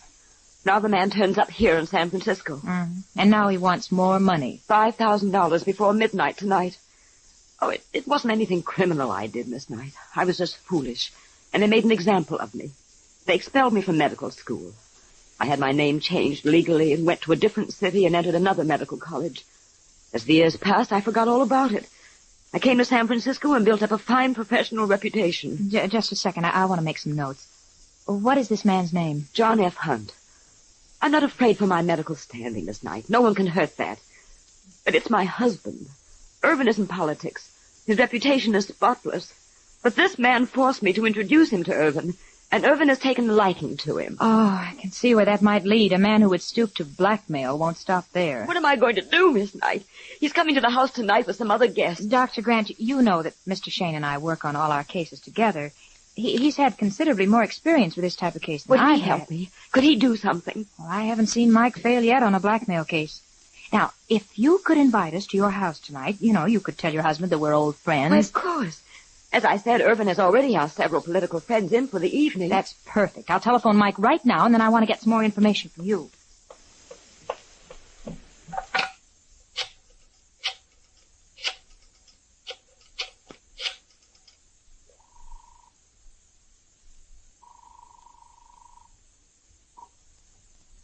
Hello, Angel. Mike, how'd you know? I knew you'd get lonesome for me. Oh, I'm just naturally weak, darling. Look, Mike, get shaved and put on a clean shirt, huh? We're going calling tonight. A party? Mm-hmm. Oh, swell. We're due for some fun. Not tonight, dear. It's going to be work. Dirty work.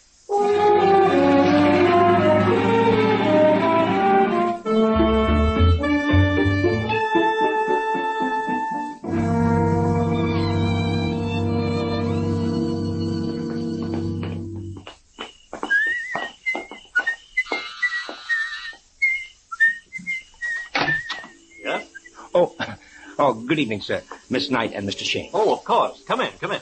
Thank you. My wife told me you were coming. I'm Irvin Grant. How do you do? Glad to know you. I'll take your coat, Miss Knight. The butler's mixing drinks. Oh, thank you. Say.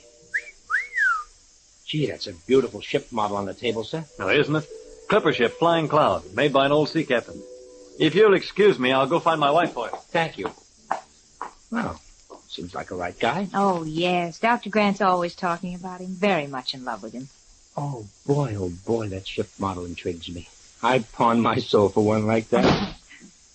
Phil, that sounded like a... It was. It came from the hall. Huh? The next room, Mike. The door closed. Mr. Shayne, I heard a shot. Yes. This door is blocked. There's something against it. Mike, I think it's a body. Behind the door. It's John Hunt. What in the world is... Oh! Wait, what happened? What happened? It's Hunt. He's dead. Very dead. Bullet right through the heart. No. I don't see a gun anywhere. Which means murder. Phil, call the inspector. Right away. Mr. Grant, Miss Knight and I came here tonight as your guests, but it so happens that we're private investigators. Now, may I ask if everybody in the house is present in this room? Why, yes. Mr. McGuire there and Mr. Davis. That's Collins, the butler, in the doorway, and the cook. Good. Now, the police will be here in a few minutes. For your own protection, while all of us are in sight of each other, I suggest you allow yourselves to be searched for a possible gun. I guess that's all right. Now, wait a minute. I'm not a police officer. I have no authority to search you. But this may save you a lot of unnecessary questioning later on. Very well, Mr. Shayne. You may start with me. Thank you. Thank you, Mr. Grant. All right. And you, sir, I don't know your name. J. Hugh Davis. Go ahead. Thank you, sir. Fine. Next. No, I will not. Grant, this is an insult to your guests. I refuse to be searched. That's your privilege, sir. And now the butler, Collins? Yes, sir. Okay, swell. And the cook? Oh, no, monsieur. I have no gun. Well, perhaps we'd better wait until... I'll search you, Mike. The inspector said he'd be right over. But I have no gun. I am afraid of guns. I don't blame you. All right, that's all. And now, Phyllis, if Dr. Grant will permit you... Oh, no. Honey, wait. Mr. Grant, if you'll stay right here, we'll talk to her. Come on, honey.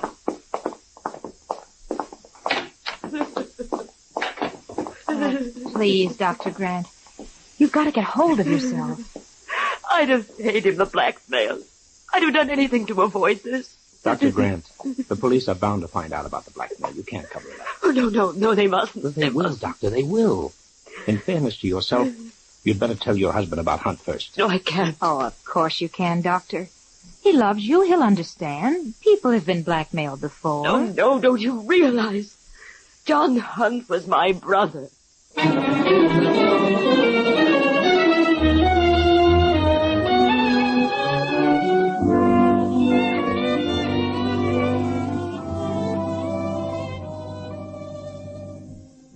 We'll return to the adventures of Michael Shayne in just a moment. It used to be that washing a car meant the better part of a morning's work, with a lot of fancy equipment and getting wet besides.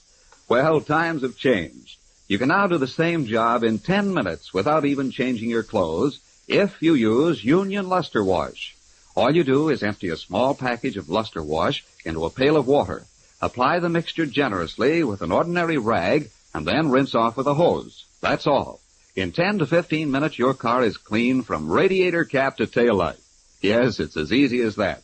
Luster Wash is harmless to the finish and your hands, yet cleans almost magically without scrubbing. That's because Union Luster Wash is not a soap, but a special detergent compound which dissolves road film, grease spots, and dirt on contact, leaving the surface clean and smooth. Luster Wash will clean glass and chromium, too, and you don't have to use a chamois afterwards. You can buy a package of Luster Wash for only 10 cents at any Union Oil Minuteman station. One package is enough to wash any average car. Just drive in wherever you see the sign of the big orange and blue 76 and ask for Union Luster Wash. Thank you. Mike and Phyllis find themselves guarding two very compromising and uncomfortable secrets. Secret number one, the man found murdered in Dr. Grant's house was blackmailing their client. Secret number two, he was their client's own brother. The inspector has just arrived on the scene, and Mike grows more and more uncomfortable under the inspector's question. You trying to tell me, Mike, that you were not called in to investigate this murder or to represent anyone? Well, Dr. Grant is Phyllis' physician inspector, and Phil suggested we stop in this evening for a little visit, you know. Yeah, that's right. And we'd hardly got inside the door when we heard the gunshot. We ran down the hall and found the body here in the library. Mm-hmm. And who was the last person to see him alive? Don't any of you people know? Mike, don't you know? Well, I saw Dr. Grant and Mr. Hunt go into the library a few minutes before the shot. You're Arnold McGuire, aren't you? Why, yes, the Arnold McGuire of politics. And which of you is Dr. Grant? I am. Doctor, were you talking with Mr. Hunt at the time of the gunshot? No, I had just left him. I was on my way to the bedroom to fix my hair. I've already searched everybody, Inspector, to see if they had guns, except Mr. McGuire, who objected. Oh, that's so? Mr. McGuire, I'll have to ask you to cooperate. I do not have a gun. I'm sorry, sir. What's that bulge inside your coat pocket? Business papers. They're confidential. They have no connection with this murder. Perhaps not.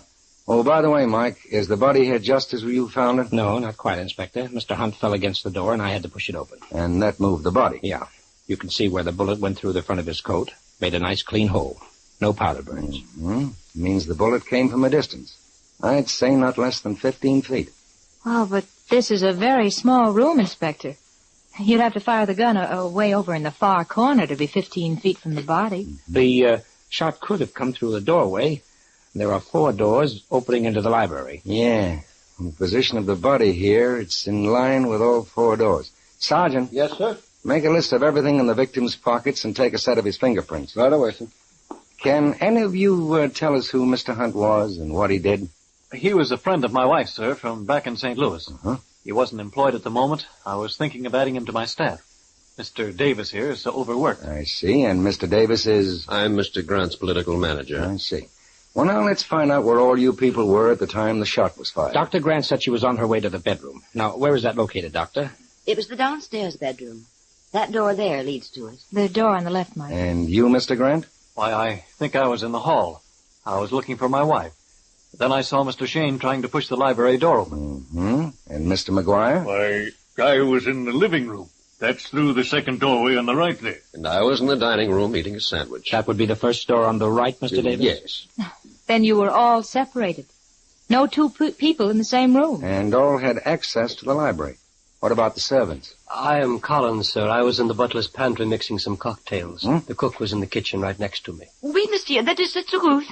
We heard the bang, and I was almost scared to death. Where is the kitchen and the butler's pantry? In the other wing of the house, sir. Do you suppose the shot could have come through this window here? How could it? The windows were closed and no bullet hole. There's no bullet hole through the glass. No, and it must be 10 or 12 feet down to the ground. Oh, Inspector. What is it, Sergeant? So I found this check crumpled up in Hunt's hand. Let's see. Paid to the order of John F. Hunt. $500, signed John Hugh Davis. What is this, Mr. Davis? Why, that's just a check I gave him on a business deal. It was a personal matter. Business deal? Why, Davis, I thought you were so bitterly against my hiring Hunt. I was, so far as your business was concerned, but for my purposes, he was quite all right. I think we'd better take a look at Mr. Hunt's living quarters. Maybe we'll find out about some of these personal business deals and why someone wanted to kill him. Here's his address from the wallet, Inspector. Want to go along, Mike? Well, I doubt we'll find much, Inspector. I got a hunch the solution is right here in this house. Just the same, we'll check up. Sergeant. Yes, sir. Nobody is to leave this house till we get back. Yes, sir. Collins, will you find my coat for me, please? Of course, ma'am. Mike, you and Phil and I have been friends for a long time, haven't we? Oh, I guess for more years than Phil would like to admit. Oh. Yeah, you two have helped me out on many a case. You've always played fair with me in the police department. What are you driving at, Inspector? I know that you kids didn't come here just for an innocent social evening. And I noticed, Mike, that when I started to question Dr. Grant, you switched me off on another track. What are you holding out on me? Okay, Inspector, okay, but you've got to keep this under your skull cap. I can't promise that. Well, I think you will when you know. John Hunt was blackmailing Dr. Grant. Blackmailing? Why didn't you tell me? There's our motive. Oh, no, don't be silly, Inspector. Dr. Grant came to my apartment and told me the whole story an hour before the murder. Well, she wouldn't tell me and invite us to a party and kill a man with all those people around. All right, but she did give you a lead that would help us. Well, I can't remember everything she said, but I took notes in shorthand as she talked. All right, Phil, let's have them. Your coat, ma'am. Oh, yes, thank you. I left the notes in my apartment. Mike, you give me the keys and I'll run over and pick them up, huh? Okay. And while you're doing that, Phil, Mike and I'll explore the apartment of John F. Hunt.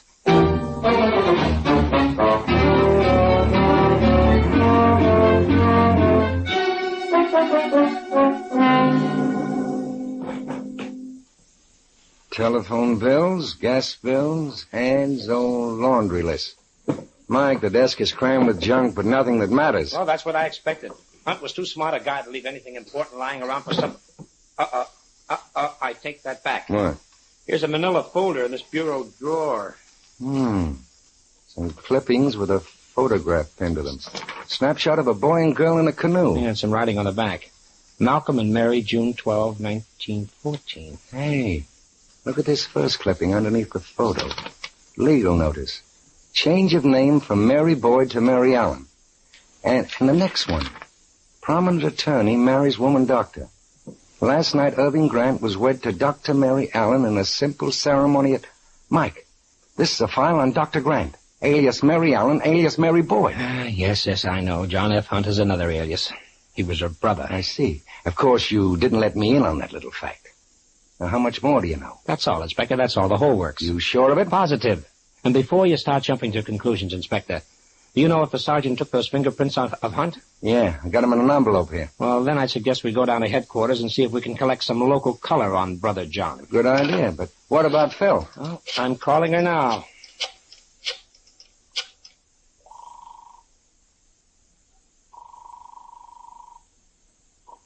Hello? It's Mike, Angel. I'm typing these notes, Mike. Well, listen, the inspector and I are going down to headquarters fingerprint checkup. You want to meet us there? Oh, sure thing. Be there in a few minutes. Okay, Angel, I'll see you at headquarters.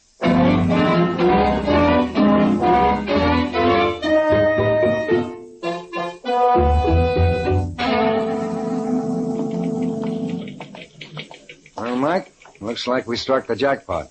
Here's the card file on our man. Under the name Malcolm Boyd. John F. Hunt must be a new alias. Yeah. 1931 St. Louis. Forgery conviction. 3 years Missouri State Prison.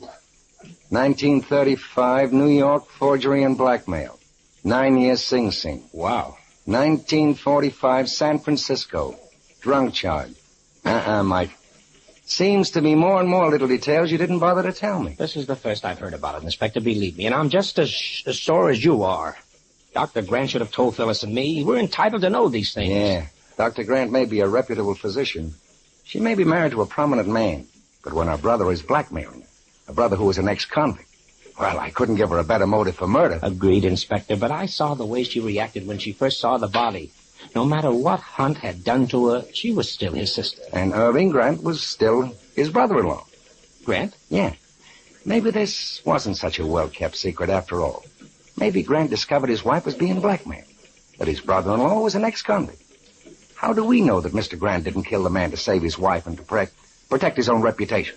No answer for that, huh, Mike? I was just thinking. Pretty much the same could be said about Grant's manager, Mr. Davis. You noticed how uncomfortable he got when we found his check for $500 crumpled in Hunt's hand? Just personal business deal, says Davis. But I'll bet it was more blackmail. Yeah, very probably. And Mr. McGuire, why wouldn't he let us search him? What were those private confidential papers in his pocket which he wouldn't show us? Yeah, both men are suspects. But, Mike, don't try to kid me by laying down a smokescreen. I'm still going to follow the trail of your client and her husband. Well, I can't argue with you, Inspector. Phil talked to Dr. Grant, and Phil knows more about the case than I do. Let's call her apartment and see if she's found anything in those notes, huh? She may be on her way over here right now.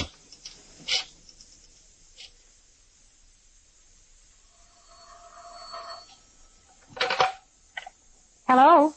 Hello, Angel. Hello? Hello, hello? Put down that phone, sister. You ain't talking to anybody. How did you... Who are you? Hang up that phone. What does this mean? Don't you dare. Oh, don't try to bust past me, sister. You ain't going no place.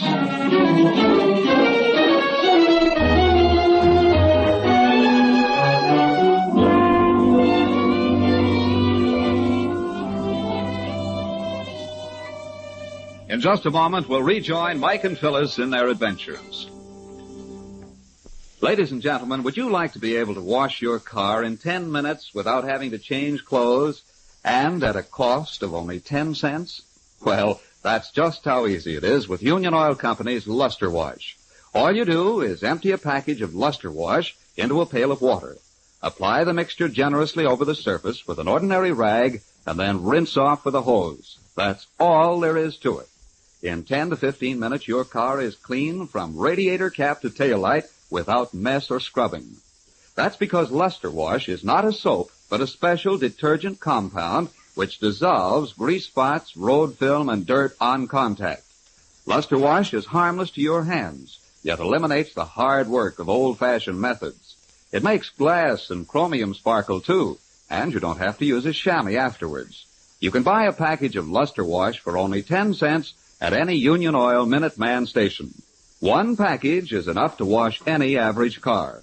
Just drive in wherever you see the sign of the big orange and blue 76 and ask for Union Luster Wash, the new, easy way to wash your car.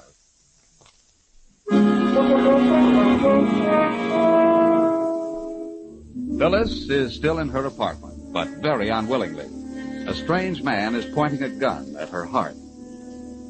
You're insane if you think you can get away with this. I'm doing it, ain't I? Now, for the last time, hand over those notes on Dr. Grant. Well, you've got them. I just finished typing them. No, I want the rest of them. This stuff don't mean anything. But that's all there is. What did you think Dr. Grant told me? Trying to be smart, huh? Sorry, I ain't telling you. Hand over those notes, or do I have to slap you around? Phil! Shut up. One sound out of you, and I'll kill you. You're caught. It's Mike. And the inspector, you can't get away. Phil, honey, open the door. Answer me. Tell him to wait a minute.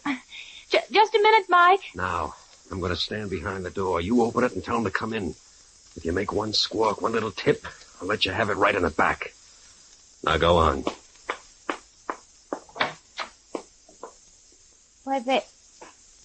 They're gone. The hall's empty. Yeah. Maybe it's a trick. You bet it is. Hands it here. Hand over your gun. Mike, he wanted my notes on Dr. Grant. I gave them to him, but he kept saying there were more, and there aren't. Then Dr. Grant knew something about this guy, and he killed John Hunt. Know any more gags? Plenty. All right, Inspector, let's take him back to the house. We're going to find out who he's working for.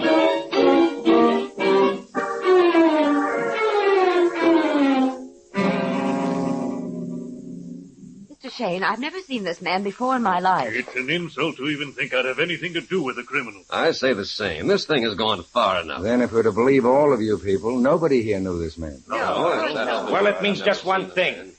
Somebody is lying. That man is the murderer, and you've caught him, and yet you accuse us. No, he's not the murderer, Mr. McGuire. If he had killed Hunt, he wouldn't be afraid to murder Miss Knight. Instead, he argued around with her, and... You haven't told us why he went to Miss Knight. What was he threatening her about? I prefer not to explain that, Mr. Grant. But he was working for somebody here who... Tommy Rot. He killed Hunt. He sneaked up to the window and shot him. That's impossible. The window is 10 or 12 feet from the ground, and the windows were closed. Wait a minute, Inspector, wait a minute. Maybe that's it. Phil, after we heard the shot, how long did it take us to get into the library here? Oh, I'd say less than 60 seconds. And did you smell any gun smoke in the room? No, I didn't smell anything. You wouldn't. If the windows were open and the shot came from outside. Well, then somebody must have closed the windows during all the excitement, Mike. But, Mike, we decided the shot came through one of these doors. The body is completely out of range of the window. Yes, but where was Hunt standing when he was hit? How do we know he wasn't standing right here by this desk in full view of the window? Before he died, he could have staggered clear over to the hall door. Mike, a man would have to be 12 feet tall to fire through that window. No, Inspector, no. He wouldn't have to be 12 feet tall, and he did shoot through this window. I understand it now. All right, show me. I'll open the window. Now, will all of you people go back to where you were when you heard the shot? We're going to fire a gun again, and you're to tell us if it sounds the same way. You too, Collins. You and the cook go into the kitchen. Yes, sir. Sergeant, will you please stand in any one of these 4 doorways, it doesn't matter which, and fire a blank cartridge. Now, give Phil and me about 15 seconds to get the outside entrance. Yes, I'll come along with you, kid. Hey, I remember Mike was admiring that ship model when we heard the shot. Yeah, I see it. There it goes. All right, honey, how did that sound to you? Oh, no, it wasn't the same shot at all. This one was much louder. That's right. Because the bullet which killed Hunt was fired from outside the house by somebody inside the house. Mike, that sounds impossible. How? Who? Come on, follow me.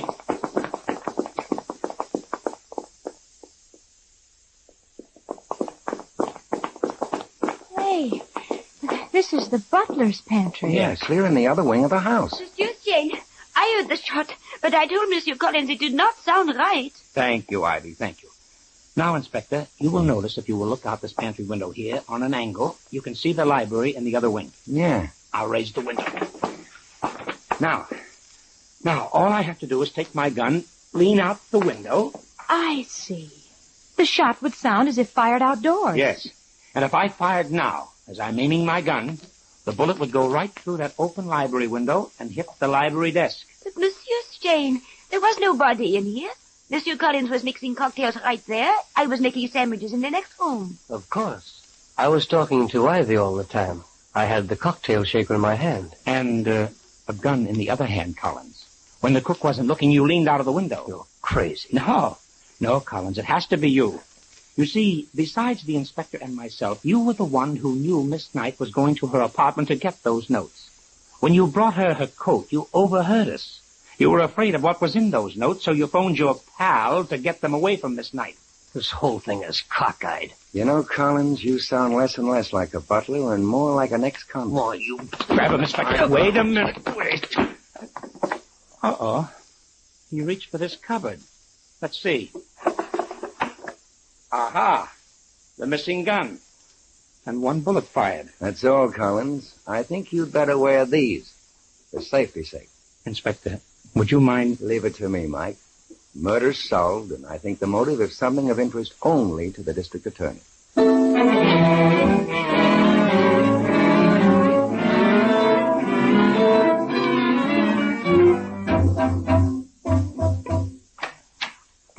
Come in, Inspector. Mike's been reheating the coffee for you.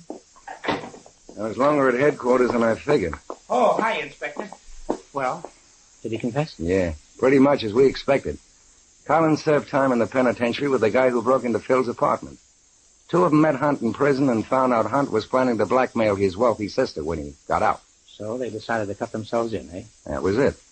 Hunt was working with them for a while. He got Collins into Dr. Grant's home as a butler, so Collins could keep an eye on things for him. Then Hunt got bigger and grander ideas of blackmail and started to cheat the other 2. That was his fatal mistake. Oh.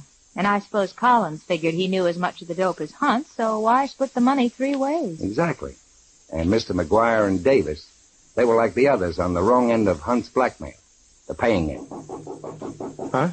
I wonder who that could be. Excuse me. Yes? Yeah, I'm not sure. Oh, then it's for me. Well, thanks. A package. Oh, look, a big one. Who's it from, Mike? Well, wait a minute. Let's see. It's from Irving Grant. Well, open it, for Pete's sake. Oh, boy. Phil. Phil, it's Grant's ship model, the Flying Cloud. Oh, the one you admired in his house. I wonder, you suppose he knew he did know the truth about Hunt? That this is his way of thanking us? Could be. Oh, Mike, it's beautiful. I know just where it should go, on the table in the bay window. No. I want it over the fireplace. Oh, no, Mike. It'll look perfect in the window with the harbor as a background, huh? Andrew, wait a minute. Whose apartment is this? Oh. Well, it's yours right now, but I have hopes.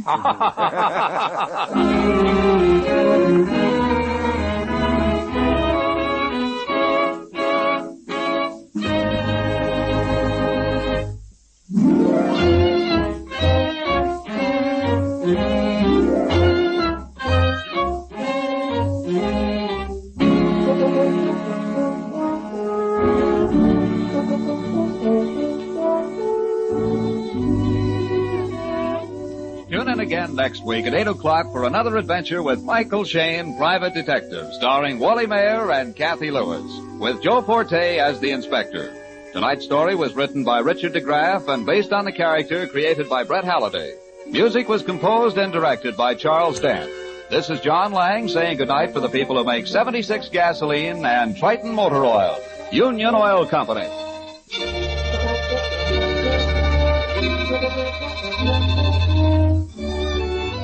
This is the Mutual Donley Broadcasting System.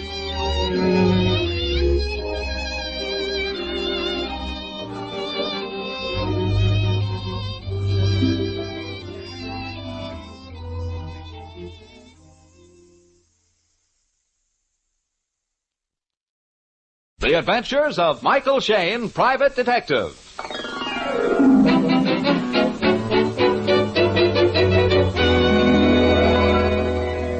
The people who make 76 gasoline and Triton Motor Oil, Union Oil Company, present The Adventures of Michael Shayne, Private Detective, starring Wally Mayer and Kathy Lewis.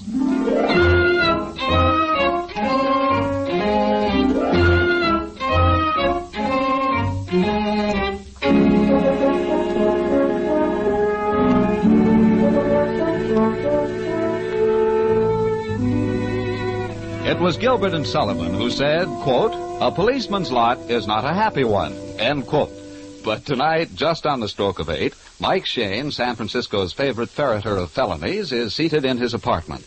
He looks down on the bay at the masthead lights rising and falling with the swell, as Phyllis, his easy-on-the-eyes associate, does things with eggs in the tiny kitchen. A kitchen which hangs like an eyebrow on the forehead of Telegraph Hill. Yes, Angel? How's the shoulder? It's fine. It's pretty good. Why? Because I think you're using it as an excuse to get me over here every night to fix your dinner. Well, Angel, some fellows have etchings. I use scrambled eggs. Well, from tonight on, if I come over to your apartment, it's to be as a guest. You're going to do cooking. Oh, Angel. I mean it. I'm through being a detective by day and a cook at night. All right, come and get it. Oh, boy. Hello. Hi, Mike. Oh, hello, Inspector. What are you doing? Well, I was just going to sit down to a plate of scrambled eggs. Why? I got a body. You sound like something out of a horror film instead of Inspector of Homicide. What kind of a body? It's been in the water a week or so. It looks like an accident. Autopsy surgeon seems to think it was an accident. Sergeant here says it was an accident, but... You think it's murder? Could be, Mike. Where are you? You know where R.E.M is? Right on San Pablo Bay? Yes. I'll have the police boat pick you up at the jetty. Oh, swell. The sergeant will pick you up as fast as he can get there. Well, give me 2 more seconds. 2 more seconds? Yes, Inspector. 1 second for each egg.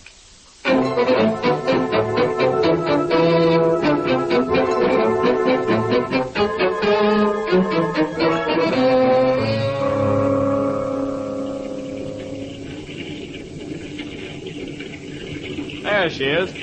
Pull alongside. Are we going aboard that yacht? Yeah, inspection aboard. It's a trim-looking craft. Yeah, about $200,000 worth. Hi there. Can you make it up the ladder, or do you want a bosun's chair? Oh, half an hour aboard ship and he talks like an admiral. We'll use the ladder, Inspector. Hmm. Oh, What's the matter, Angel? Can't cook his own dinner because of a bullet wound in the shoulder, but he can climb a ship's ladder. Well, I... Okay. You go first, Mike. Okay. Well, kids, you made good time. Mm-hmm. Sergeant brought us up the bay as if he knew every way. He does. Born and raised at San Rafael. Well, where's the body? On the engine room hatch. Mm-hmm. Any wounds? One blow on the head, which could have been made if he had fallen off the rocks. Water in the lungs? Yeah, Phil. Oh, so he was alive when he hit the water. Yeah. Dressed in sailor pants, a reefer jacket, scarf. Shoes don't look like a sailor's. What besides the shoes make you suspect murder, Inspector? The dead man's hands, Mike. No calluses. And the nails have been manicured. Sailors don't have soft hands and manicured nails. Well, good work, Inspector, good work. But how come you're aboard this ship? Is the owner aboard? No, Mike, but we've sent for him. We came aboard because the Bay Patrol found the body near the ship. And because of this. We found this note in the dead man's pocket. The North Star, owner Nelson Carter. And this is the North Star? Yeah, Phil. Autopsy surgeon said the body has been in the water about 10 days. Oh, it's pretty hard to identify him now. Any missing persons reported? I don't know. The sergeant checked with the Missing Persons Bureau when he went back to pick you up. Yes, sir. Nobody reported missing, Inspector. Say, who's aboard? I noticed the anchor light is trim and clear. No smudge on the glass. Must have been lighted tonight. That's right, Mike. Captain is aboard, also the quartermaster. Oh, I don't see any cabin light. No, Phil, the portholes are covered with heavy green curtains. Did you question the captain and the quartermaster? Yeah, Mike. Very non-committal gents. Said they didn't know the dead man. Never seen him before. Didn't know anything about him, and then they both retired to their cabins. Well, that's a little suspicious, don't you think? Not particularly. Well, most people are inquisitive, Inspector, especially about anything that smells of murder. Inspector, did you search the ship? Yeah, they're doing quite a bit of repair work. Huh? Placing all the paneling in the stateroom and so on. Oh, Inspector, did you take a look at the ship's log? No. After all, Mike, we really haven't anything definite to go on, not even a legitimate reason to suspect murder. I think we have. Well, so do I. Otherwise, I wouldn't have sent for you. But to try and tie the murder up with the captain or with the ship even. But I do tie it up with the ship, in a way. What do you mean, Mike? Point number 1. We're agreed that this dead man isn't a sailor because of his hands. Agreed. Point number 2, we think that these sailors' clothes aren't his clothes, all except the shoes. Oh, yes, Mike, but I still don't see how Dead men can't change clothes, Angel. Oh. So that suggests violence. Now, take a look at the inside of that right trouser leg. You see that smear of orangey red? Yeah, Mike. So what? Well, that was made by red lead. The stuff they use to keep iron and steel from rusting. Go on, Mike. Now, take a look at these stanchions on the port side. Freshly painted with red lead. I didn't notice that before. Well, neither did I until right now. But you'll notice, Inspector, that there's no trace of red lead on the inside of either of the dead man's shoes. I see what you mean. To get that smear on the pants legs, whoever was wearing those pants would be sure to get some on their shoes. Right, Inspector, if he were wearing them voluntarily. Now, that smear suggests that he was carried. So I give you a suggestion. The murdered man was stripped of his own clothes, then these sailors' clothes were slipped on him, and he was dumped into the bay. And these sailors' clothes came from this ship? Yes, Inspector, yes, these clothes are from this ship. And for that reason, I think we should question our 4 suspects. 4 suspects? I don't get you, Mike. 4 suspects? Yes. The captain, the quartermaster, the owner. Yeah. And the 4th? The 4th is the ship's carpenter.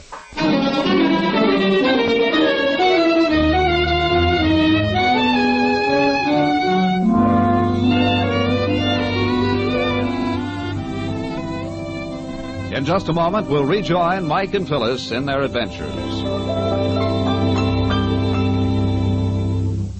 Ladies and gentlemen, here's the news you've all been waiting for.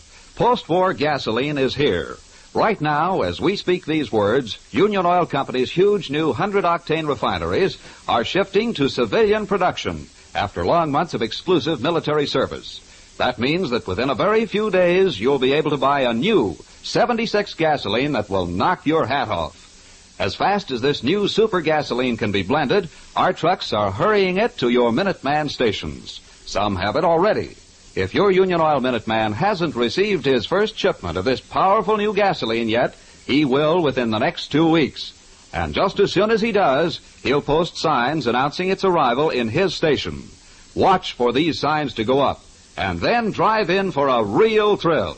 Your first tank full of the new 76 gasoline. Soon on sale at all Union Oil Minuteman stations.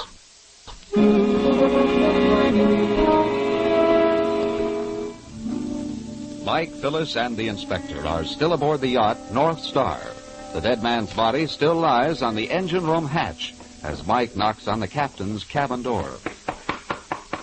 What do you want? This is the inspector of homicide.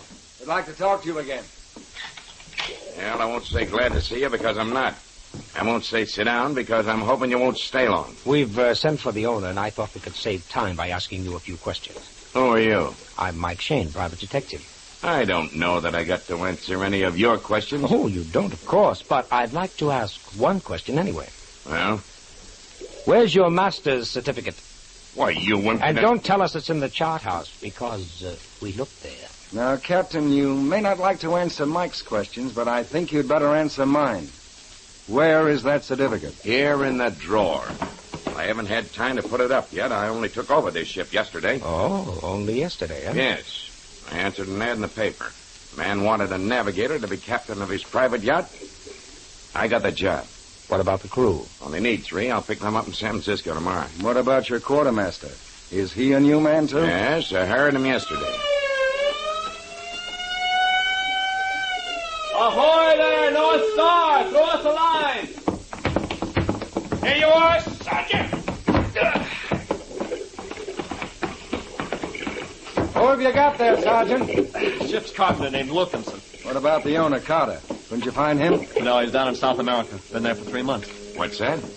I said the owner of the North Star's been in South America for the past 3 months. But that's impossible. I spoke to him a couple of days ago when he hired me. That's what Carter's secretary says, and he ought to know.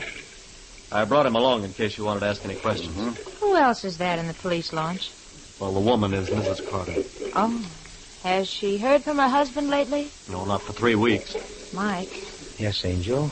You and I have the same idea. I'm beginning to have the same feeling, kids. Well, let's have the secretary up first and have him look at the body. What's his name? Jackson. Mr. Jackson, will you come up the ladder, please? I wonder... Yeah, Mike? I wonder if the ship's carpenter is one of the old crew or a new man. Did you know him, Captain? One of the old crew. I didn't hire him. You wanted me, Sergeant? Yes. This is Inspector of Homicide. How do you do? Mike Shayne. Hello. Miss Knight. How do you do? I wonder if you'd come over this way, Mr. Jackson, to the engine room hatch.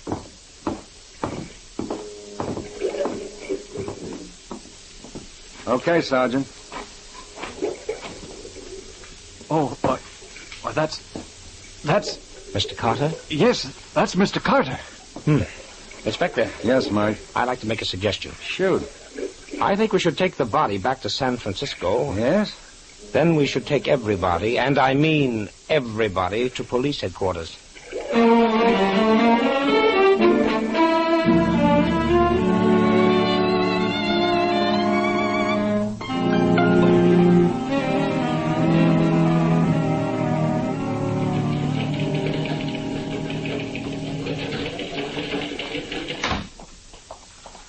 Sit down, Mr. Wright. You're carpenter on the North Star. Yes, sir. Tell me, how long since you were aboard? Well, nigh 3 months, sir. Not since Mr. Carter left. Is that right? That's right, miss. Mm-hmm. Now, take a look at this reefer jacket. Hey, that's mine, sir. I left it in me bunk. And these pants? Mine, too. But there wasn't no red lead on them when I laid them on the bunk. Mm-hmm. Did Mr. Carter say anything to you about redecorating or repairing the paneling in the staterooms? No, miss, not to me, he didn't. And you think he would have, if that's what he wanted done? I think so. But Mr. Carter was always one to be full of surprises. He could have done it without saying anything to me. You don't know of any reason why anyone should want to kill him? Not me, sir. I didn't know anything about his private life, only as the owner of the North Star. Did he and his wife use the North Star much? Oh, yes, quite a bit. Sailed a couple of times to Hawaii with her, lots of trips to Vancouver, BC. He was in the shipping business, you know. Yeah. Well, Mike, unless you have any more questions... Yes, just one. Where was the North Star anchored the last time you were aboard? She was tied up at her own jetty, 3 miles northeast of Oleum. Oh. So she's been moved in the past 3 months. Yes, miss. Out into the middle of the bay and about 3 miles south. I see. Well, thanks a lot, Mr. Wright. The sergeant will show you out. And bring in Mrs. Carter, Sergeant. Yes, sir.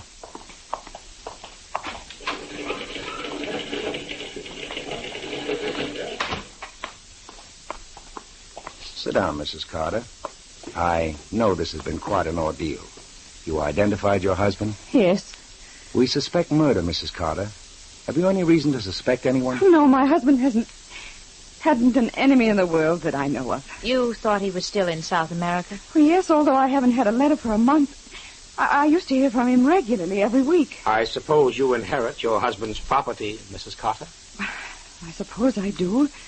Half of it is mine anyway. I inherited it from my mother. Did your husband say anything about repairing or redecorating the paneling in the salons? No. But that reminds me of something. Yes, Mrs. Carter? Well, I heard Mr. Jackson talking to someone on the phone the other day about paneling. I didn't know what he was talking about, but then I paid very little attention to my husband's business. I see. And you can't help us anymore? I'm sorry, but I'm afraid not.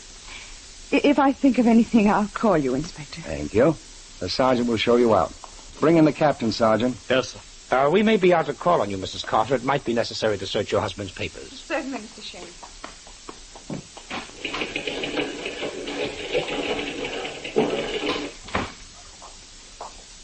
Sit down, Captain. Thanks. I take it that if you only took over command of the ship yesterday, you haven't given any orders? No, I spent yesterday and today checking supplies, looking over the ship's gear. You knew nothing about the replacing of the salon paneling? Oh, yes. The man I thought was the owner told me he was having it replaced, and the workmen already knew what to do. And this man that you thought was the owner, what did he look like?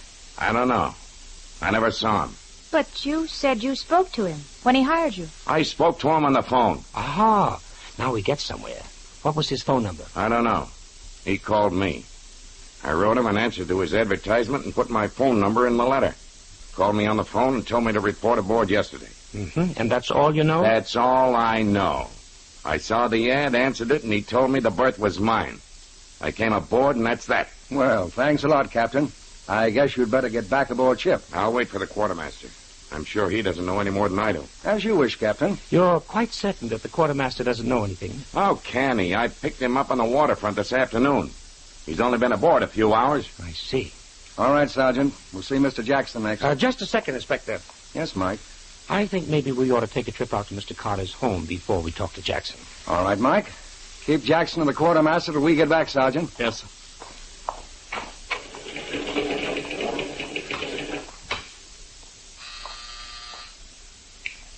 Yes, Inspector. Get out into the corridor and see if the captain and Jackson or the quartermaster get to talking. Right, Inspector. Attaboy, Inspector. Are you serious about going out to Carter's place? Well, yes, honey. Why? Well, I've been following your advice, Mike. Yes, Angel? I've been listening to the tone of these voices. Mm-hmm. Yes? And I think the captain is lying. Or at least not telling the whole truth. Why, Phil? Well, he said he hadn't given any orders since he went aboard. That's right. Yeah. He said he'd been checking stores and looking over the ship's gear, but... Well, then why who painted the stanchions with red lead? The captain? Those stanchions were still damp. Well, it takes red lead quite a time to dry, but Angel, I think you have something there. I don't know quite what it is, but you have something.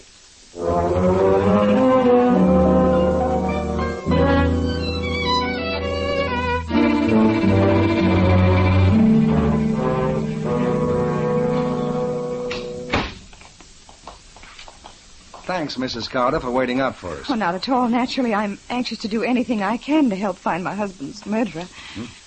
I'm afraid I hardly realize he's dead. Yes, there isn't much we can say, Mrs. Carter, except that we'll get his murderer if anybody can. This was my husband's office, his home office. Mr. Jackson always worked here when my husband was out of town. Well, we'd better check the desk first. Bill, you take this drawer, Inspector. I don't know anything about shipping schedules.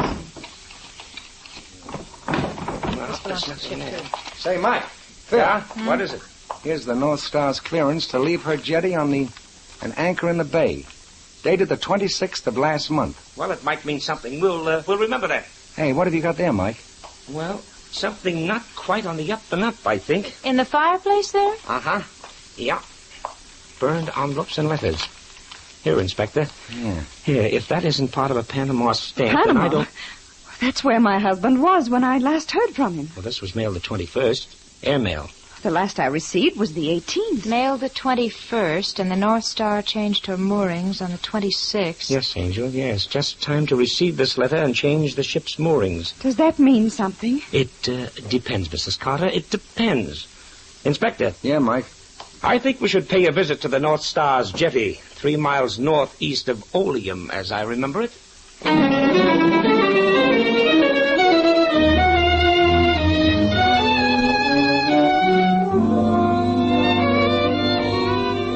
We'll rejoin Mike and Phyllis in their adventures in just a moment.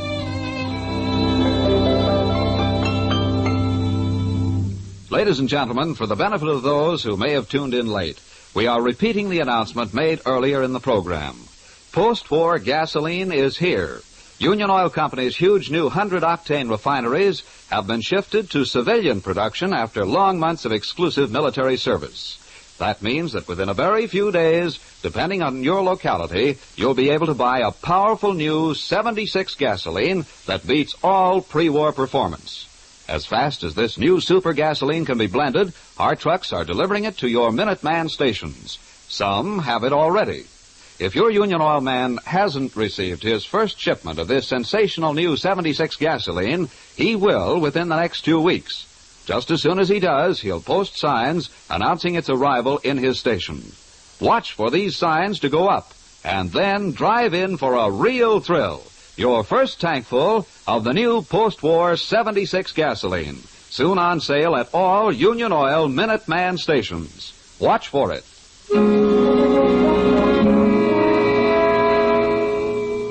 Mike, Phyllis, and the inspector are facing one of their most baffling mysteries. A murder with apparently no motive and no clues. We picked them up at the jetty where the North Star is usually tied up. Well, there's not a thing that I can see. Bare jetty. Odds and ends of rope, freshly painted stanchion. Yes. Everything connected with the North Star seems to lead to stanchion. What is it, Mike? Look. A piece of red glass. Looks like part of a ship's lantern. Port lantern. A natural deduction, Inspector, since we're on a jetty, but look again. Then look at the railing here. A long scratch with paint rubbed into it. Yeah. A scratch made by an automobile bumper and rear fender. Yes.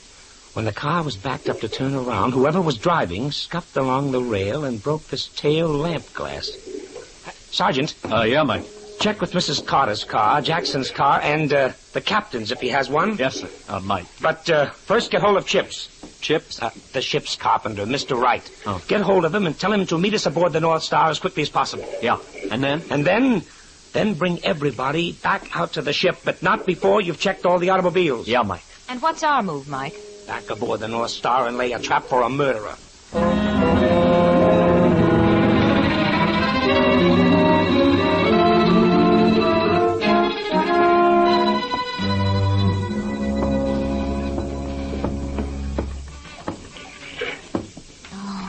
Constant creaking of the ship gets me. I think we're in luck. I don't believe the captain or the quartermaster are back on the boat. No, Mike. Captain said he was going to wait for the quartermaster, so they're both back at headquarters. Yeah, you're right. I forgot. What are you looking for, Mike? I don't know, but I'm giving these port stanchions the once over. Say. What? You see that dark stain on the deck? Yeah. Sure. What about it? You know what made that? No. Do you? No, but I'll make a good guess. Fresh water. Fresh water? Yes.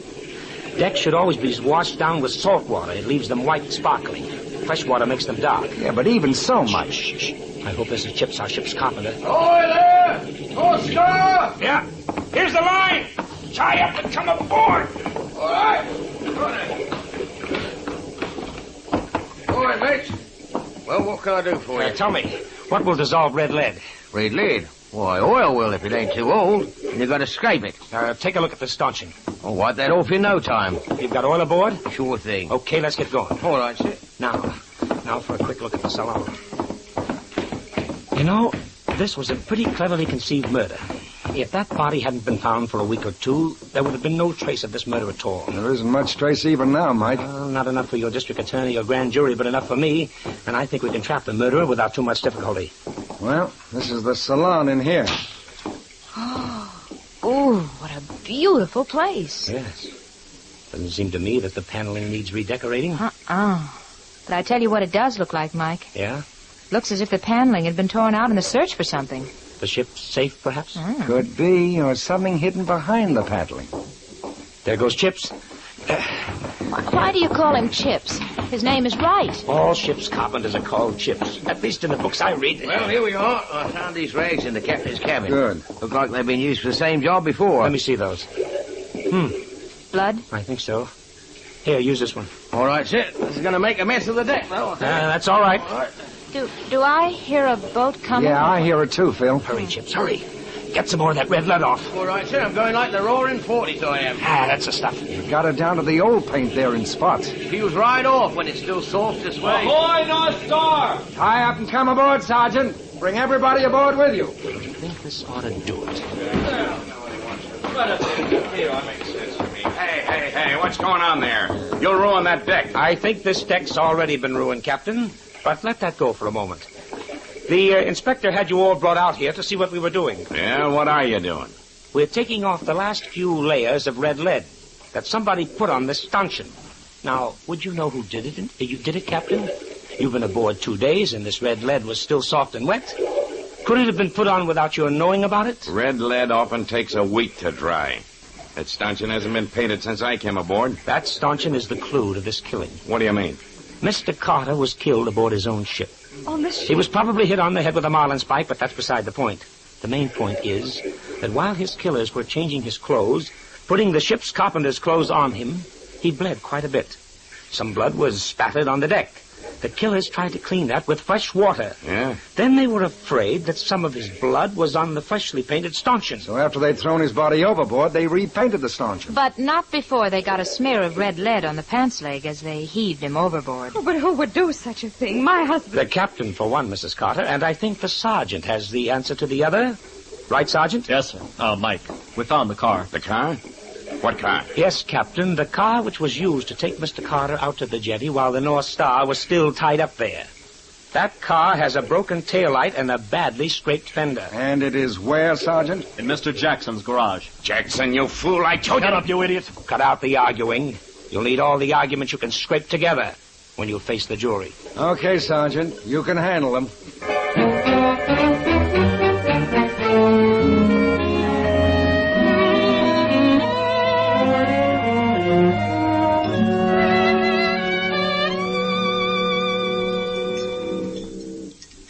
This is going to taste good. Nearly 6 in the morning and I'm hungry. You know, I was afraid that the inspector wasn't going to get a confession from those two, the captain and Jackson. They were tough monkeys. Oh, not so tough, really. They had just spent so much time plotting and carrying out this murder that they couldn't realize they were trapped. Oh, such a senseless murder, too, Mike. All murders are senseless, honey. But I don't think they started out with the idea of murder in mind. As I see it, the Secretary Jackson had made several trips on the North Star. He knew that wherever they went, Mr. Carter always had plenty of ready cash. He just got the idea in the back of his head that the money was hidden somewhere on board. He didn't know where, but when Carter went to Central and South America, he determined to make a haul. So when the crew was on vacation, he got together with this man who called himself the captain. They started taking the salon apart, huh? Right, Angel, right. Jackson needed someone who knew something about ships. And then when he saw from the mail that Carter was coming home, he got panicky and destroyed the letters to Mrs. Carter? He met the unsuspecting Carter when he arrived, took him out to the jetty where the North Star was berthed, set out into the middle of the bay and killed him. Dressing him in the carpenter's clothes so if he were found, nobody could identify him. I see. Have some more coffee, Mike? Sure thing, Angel. How's the shoulder after the night's excitement? Oh, pretty good, but I still think you'll have to come over for a few nights and fix dinner for me. I will not. You can eat out if you're too lazy to fix your own dinner. You know, I've been thinking, Mike. Yes, Angel? Wouldn't it be nice to have a yacht like the North Star and go any place, anytime you wanted to? Oh, I don't know. Look what happened to Mrs. Carter. She lost her husband on account of the North Star. Of course, darling. I don't have a husband. Well, don't give up hope, Angel. Now, if you were to fix my dinners for the next few weeks... Mike Shayne, I believe that's all you think about in a wife, a good cook. Oh, no, Angel, not quite. But being a good cook is a good recommendation.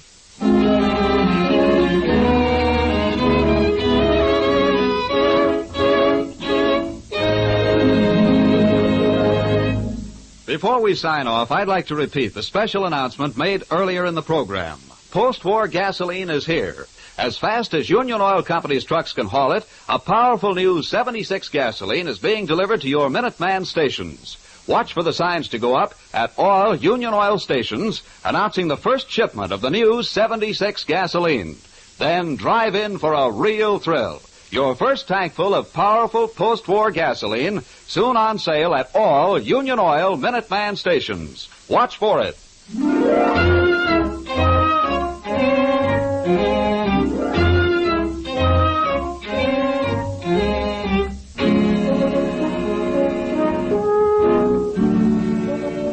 Tune in again next week at 8 o'clock for another adventure with Michael Shayne, Private Detective, starring Wally Mayer and Kathy Lewis, with Joe Forte as the inspector.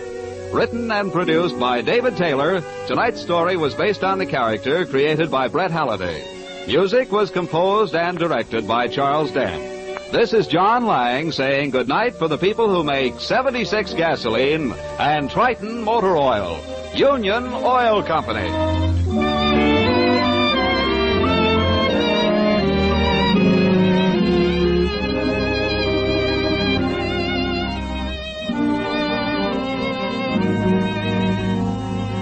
This is the Mutual Don Lee Broadcasting System.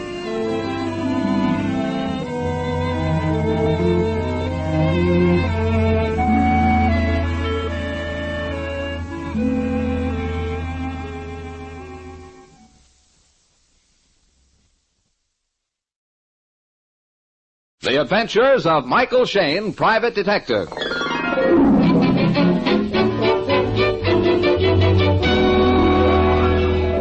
The people who make the new 76 gasoline and Triton Motor Oil, Union Oil Company, present The Adventures of Michael Shayne, Private Detective, starring Wally Mayer and Kathy Lewis.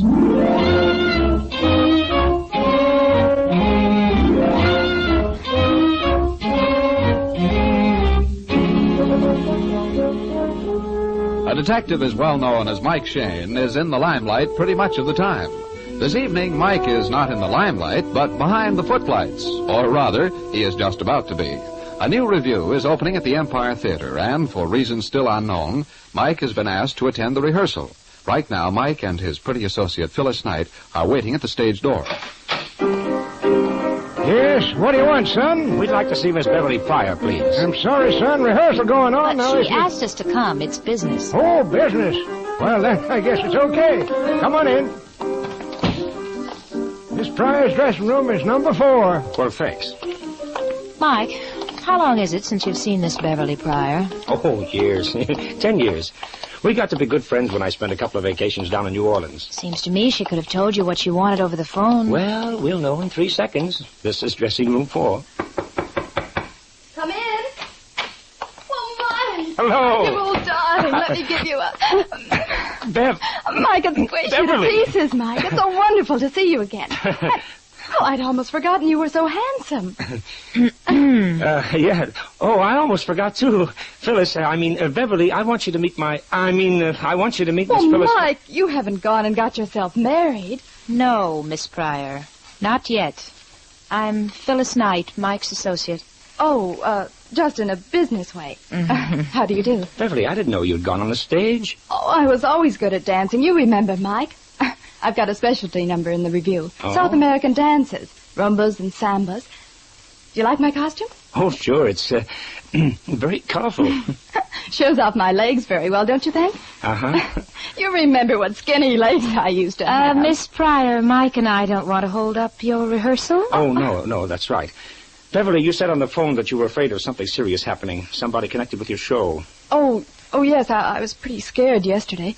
But some changes are being made tonight, and, well, I think things will all straighten out now. Well, what was wrong? Well, maybe it was my imagination. We've all been so nervous and hot-tempered. Yes? Well, I thought somebody was planning a murder. Somebody would... Mm-hmm. What made you think so? Hiya, beautiful. Ready for your spot? Larry says you're going to follow Oh, come in, boys. I want you to meet an old friend of mine. Mike, this is our comedy team.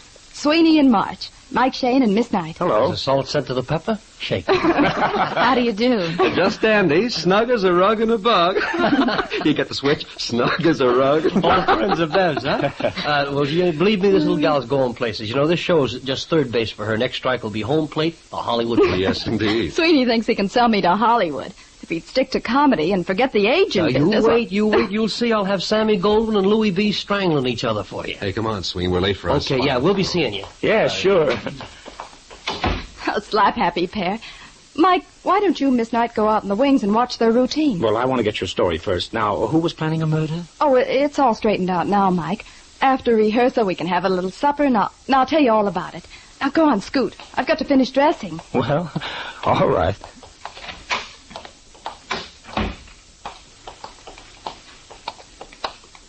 Well, what's the matter, Angel? Haven't you anything to say? Angel? Your vacations in New Orleans must have been very pleasant. Oh, yes, very pleasant. Did I miss a joke? You missed something. The hotter a woman gets, the more she freezes.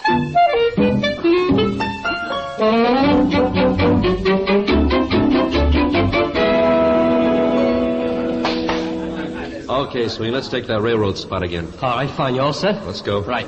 It doesn't really matter, Mr. March. Any train will do, but I must have a ticket for Hollywood. Well, I understand that, Mr. Sweeney, but I can't let you have a ticket unless your trip is essential. What sort of business are you in? Oh, well, I'm president of the 12 Flavors to a Foot Sausage Company. 12 flavors to a foot sausage company, Mr. Sweeney? Yes, you see, we manufacture a sausage that's 12 inches long and contains 12 different kinds of meat. Well, what's the advantage? What's the advantage, Mr. March? Just this. If you're slicing a piece of our sausage and someone comes up to you and says, no matter how thin you slice it, it's still bologna, they're probably wrong. It may be liverwurst. Oh, come now, Mr. Sweeney. After all, how can I give you a train reservation for something like that? Well, if you must know, I've got to get to Hollywood to see my doctor. Oh, you have a serious illness, do you? Yes, I suffer from very bad attacks of bakery face. Bakery face, Mr. Sweeney? Yes, you see, under my doctor's orders, I wash my face in baking powder and lemon juice. Well, then what happens? I break out in cupcakes. Mr. Sweeney, it seems to me that the thing... Wait a minute. What's the matter? What's going on? Mike, it's the old man, the doorman. Yes, and he's pointing into that dressing room. Come on. Estelle! She's murdered. Wait a minute, I see her. I see her, Mike, in the dressing room. All right, stand back, everybody. Stand back. You're not coming in here. Who says we're not going in there? I do. I'm a detective. Dad, you keep him out. I sure will. Oh, it's not a pretty picture, Mike. Stabbed in the back right at her dressing table. Done with a huge knife. A special kind of knife with a gold hilt. Mike. Yes? Look, the mirror right above her head. Oh, some letters in lipstick. Yeah, she tried to tell us something. It spells B-E-V-E.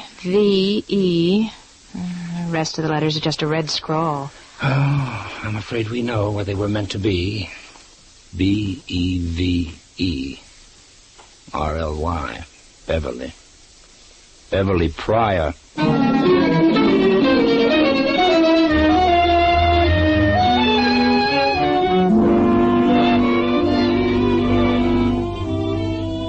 We'll return to the adventures of Michael Shayne in just a moment. Ladies and gentlemen, since we told you last week that post-war gasoline was here, many of you have already tried a tankful of the powerful new 76. But just in case the Minuteman in your locality hasn't been able to supply you with the new 76 gasoline, be patient. As fast as the modern 100-octane refineries of Union Oil Company can make and blend it, our tankers and trucks are hurrying post-war 76 gasoline to you. Watch for the signs to go up in your neighborhood announcing its arrival. Then, for a real thrill, drive in for your first tankful of the new 76. Performance of the new 76 gasoline far exceeds pre-war standards. You'll like its lighter, faster, more powerful action. And you'll like the price, too. It sells at regular prices, no increase. So, to make your old car act like new, put in a tankful of the gasoline of the future. The new 76.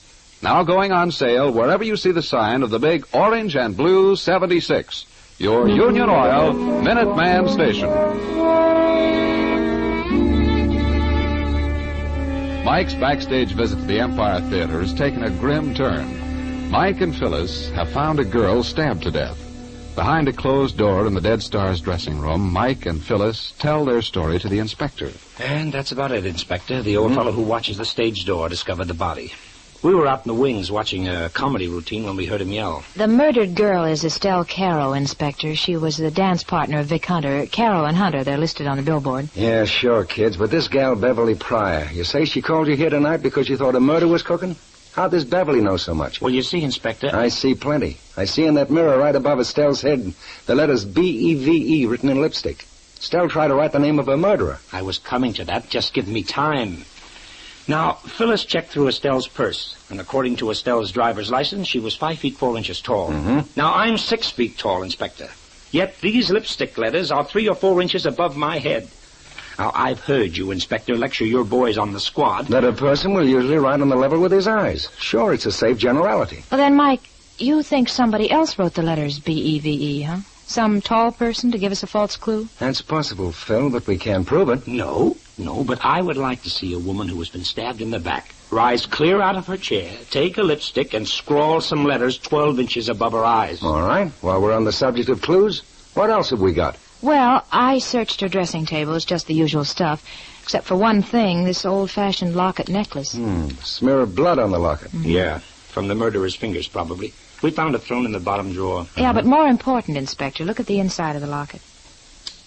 There, you can see a patch of glue and a trace of paper sticking to it. Yeah. Well, there was a photograph pasted inside this. And if we can find out whose photograph it was, I think we may know why Estelle was murdered. Okay, let's start asking questions, beginning with Beverly Pryor. No, if you want, Inspector, I'll go get her for you. Thanks, Phil. Mike, has Beverly seen the body and this writing on the mirror? No, we kept everybody out of the dressing room. Good. Then I think I'll drape this towel over the mirror. Just as well if Miss Pryor doesn't see her own name on the glass. Or any of the others, for that matter. This is a peculiar-looking knife. Gold-painted hilt. Must be a theatrical prop. Probably. Whoever the killer was, he or she must have stood behind Estelle as she sat at the dressing table. And while they were talking, plunged the knife in. Assuming the killer was supposed to be her friend. Well, sure. There's no signs of a struggle. And no closet for a murderer to spring out of. Maybe this window here seems to open into an alley. No, we checked it, Inspector. It was locked. Miss Pryor, this is the Inspector of Homicide. How do you do, Miss Pryor? If you don't mind, I'd like to ask you a few questions. No, of course not. You want to ask me how I knew there was going to be a murder? Yes. Well, I didn't know. But I saw something during rehearsal last night. Well, that's why I telephoned for you, Mike. And what did you see, Beverly? Well, I was standing in the wings, waiting to do my number. Estelle was out front rehearsing her solo. She was supposed to do pirouettes clear across the stage into the opposite wing. And, well, just as she reached the curtain, I saw a long, thin sword slide out through the curtain. I screamed, and, well, Estelle stopped. That's all that saved her life. You didn't see who held the sword? I couldn't. Did anyone else in the cast see who it was? Well, I didn't tell them. I said I screamed because I saw a rat. May I ask why the deception, Miss Pryor? I didn't know who it might be. I wasn't sure. Maybe I just imagined I saw a sword. The stage lighting is so uncertain. Yet you took it seriously enough to ask Mike to come here tonight. Beverly, we want you to examine the knife here in Estelle's back. Oh, it's ghastly. Yes, but do you recognize the knife? Is it a theatrical prop? Yes. It's from Harry's act. Harry? Harry Frazee, the magician. The famous Frazee. Would he have any reason to kill Estelle? I don't know. Okay, let's find out. Let's talk to everybody. Oh, Hey, hold on. Come back here. Yes, sir. Who are you? I'm the doorman, sir. I was just passing. Oh, yes, and you're the man who found the body. Yes, sir. I had a telegram to deliver to Miss Carroll and her partner. I thought they were both in the dressing room. When I opened the door, man alive, there she was. You didn't tell me anything about a telegram? Well, I forgot. Here, I got it in my pocket. Let me see that. Oh, it's addressed to Vic Hunter and Estelle Caro. Yeah, 2 or 3 telegrams in the last couple of days. And so? Oh, Sergeant. Yes, Inspector? Check with the telegraph office. I want the text of all wires received here in the past week. Right away, sir. Inspector, listen to this. Yeah. Caro and Hunter have booked you 3 weeks, Club Belvedere, starting next Sunday. Stop. Top deal. Regards, signed McGlynn. May I have that telegram, please? Huh? I'm Vic Hunter. Oh, Estelle's partner. Mr. Hunter, do you know if Estelle had any enemies? No, not real enemies. She Well, she had several bad quarrels the last couple of days with March and with Beverly. I heard that, Vic. You know it wasn't Beverly's fault. Estelle was jealous. She knew Beverly was going to steal the show. Don't be silly. Nobody can steal a show from Estelle. Then why did she tell me she'd fix it so I'd never dance again? Okay. Estelle was jealous. Let it go at that. Now, what about this fight with March? All right, I'll tell you. I suppose everybody knows about it anyway. I was trying to get Estelle to marry me, but she kept turning me down. We began a fight. I told you, March, you were wasting your time on her, but no, you wouldn't listen to me. You even had to take our paycheck, my paycheck, to buy her an engagement She ring. gave it back to me. Yeah, she gave it back. She'll get your money. Don't worry about your money. Quiet. Did any of you notice anything strange in Estelle's action the past few days? Did she seem afraid or worried? No, just her fights with Beverly and March. Mr. Hunter, we found a necklace and locket in Estelle's dresser, an old-fashioned gold chain and locket. Yes, she always wore it. She called it her good luck charm. Whose picture did she keep inside the locket? Why, I think it was a man's photograph. I assumed it was some fellow she was or had been in love with. She never told you his name, Mr. Hunter? No, Estelle was very close-mouthed. Mm-hmm. I want to establish the time element in this case. Estelle and Mr. Hunter finished rehearsal, and then went back to their dressing rooms. Sometime during the next 15 minutes, the murder occurred. Now, during those 15 minutes, where was everybody? Well, I was in my dressing room.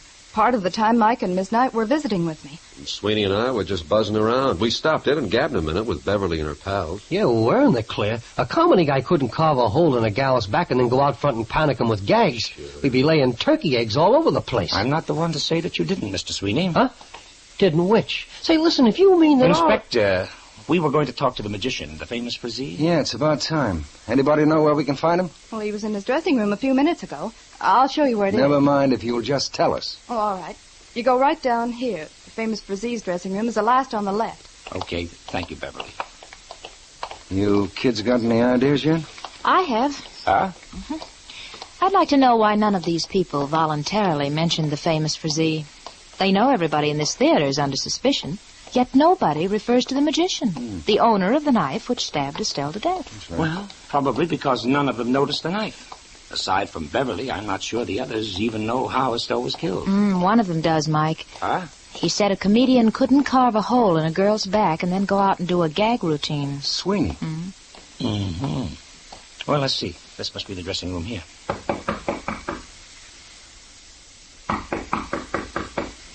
No answer. Well, there's his costume on the chair, but no Mr. Frazee. That's blamed funny. We haven't seen him anywhere around the theater. He just disappeared. It's not surprising for a magician. Hey, that window curtain. It's blowing. Yeah, and the window's wide open. And an alley right outside. I'll bet he ducked out the window and up the alley. Oh, great. Now I'll have to drag out the old net. Whoa. Low gear for a moment, Inspector. Look at that sword rack on the wall there. Sabers, swords, daggers. Yeah, in several blank places in the collection. The rack is minus 2 daggers.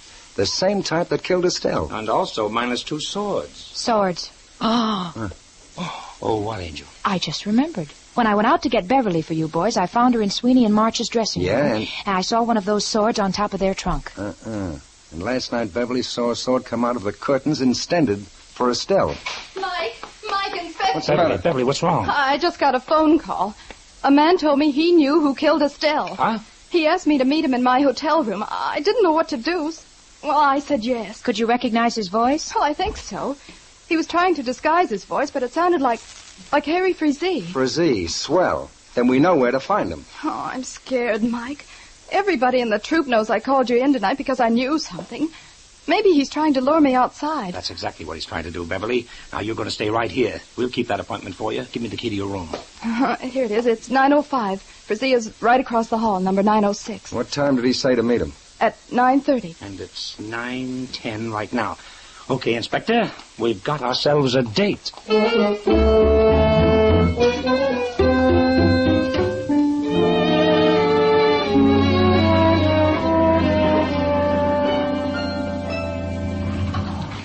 Floor. Room 905. That would be this way. Yeah, here we are. That's Frazee's room across the hall. And the light shining over the transom. Okay, let's talk to him in his own room. We may get a chance to see something.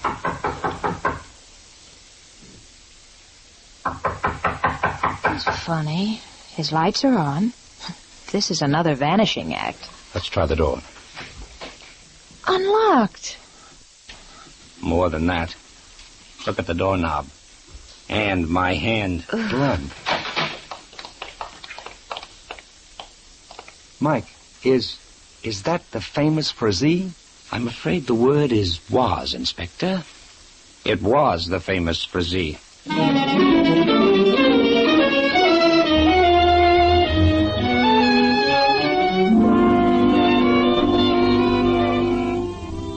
In just a moment, we'll rejoin Mike Shayne in his adventures. How about it, friends? Have you gotten your first tank full of the new 76 gasoline? It's available right now at no increase in price at many Minuteman stations. The new post-war 76 is freshly blended from the huge 100-octane refineries of Union Oil Company. That means you're getting the benefit of the latest in war-proven refining methods when you get the new 76. Its lighter, faster action beats all pre-war performance. You'll notice the difference as soon as you come down on the accelerator. So for a real motoring thrill, get a tank full of the powerful new 76 gasoline. If your Minuteman doesn't have the new 76 today, please be patient. Our tankers and trucks are making deliveries with all possible speed, but some outlying districts of necessity take longer to supply. But whether you're able to buy the new 76 right now, or whether you have to wait a few more days, you'll find it the gasoline you've been waiting for. It's the new 76 gasoline, now going on sale at your Union Oil Minuteman stations.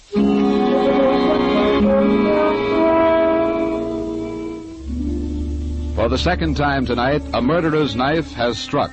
The prize suspect, the famous Frazee, has been killed. Mike, Phyllis, and the inspector have just completed a search of the dead magician's hotel room. Ransacked, turned upside down, pulled apart. I wonder what under the sun the killer was looking for. Well, we haven't the foggiest idea what to look for or what's missing. But at least this time we know the motive. Frazee was killed because he knew the identity of Estelle's murderer, huh? You can't even say that, Phil. Huh? Don't forget Frazee's knife was found in Estelle's back. He may have committed the first murder tonight, then somebody else killed him. Oh. I want to take a really good look at that body. Still wearing his overcoat, so he had just come in. Wound on the back of the head showed the murderer first tried to put him out quietly. Hey, Inspector. What? His wristwatch, it's smashed. Yeah, it stopped at, let's see, 8:57. 8:57? Inspector, when Beverly rushed in and told us about Frazee's phone call, remember I looked at my watch? That's right. You said it was 10 minutes past 9. Hey, then Frazee was already dead. He wasn't disguising his voice on that phone call. Somebody was trying to imitate Frazee. And I'll bet you that somebody made the phone call from right inside the theater to get us out of the scene for a while. Well, if you're right, Mike, it's a darn good thing I phoned the sergeant to bring these people here to the hotel. Hey, kids. Yes, What? Angel? You notice that Frazee's right hand is closed tight, in fact, awfully tight. Yeah. You suppose maybe he's got something in his fist? Well, we shouldn't disturb the body till the coroner gets here. Go ahead. Perhaps if I just pried his fingers open. You're right, honey. Let's see it. A photograph, a tiny round picture of a baby. Yeah. And look at the back of the photo. Dried glue. This is the picture that was torn out of Estelle's locker. Inspector, I've got everybody outside for you. Sweeney, March, Hunter, and Spryer. Okay, Sergeant. We'll talk to them one at a time. Bring in Sweeney. Yes, sir. Mr. Sweeney. This thing gives me the creeps. When are you guys going to stop finding bodies? Mr. Sweeney, you have one of Frazee's swords in your dressing room. Mind telling us what for? Oh, that. Well, March and I borrowed a couple of them from Frazee. We were cooking up a burlesque on his magic act. We figured we could get some laughs. I see. And now, will you look at this photograph here? Sure. Do you recognize this baby? No. That's all, sir. Okay, Sergeant, bring in March. Mr. March. Mr. March, would you explain why you had one of Frazee's swords in your dressing room tonight? Sure, we've had him a couple of days. Sweeney and I were going to do a takeoff on Frazee's act. Oh, that checks up. Do you recognize the baby in this photograph? No, sir. Okay, thank you. That's all. All right. Sergeant, Mr. Hunter.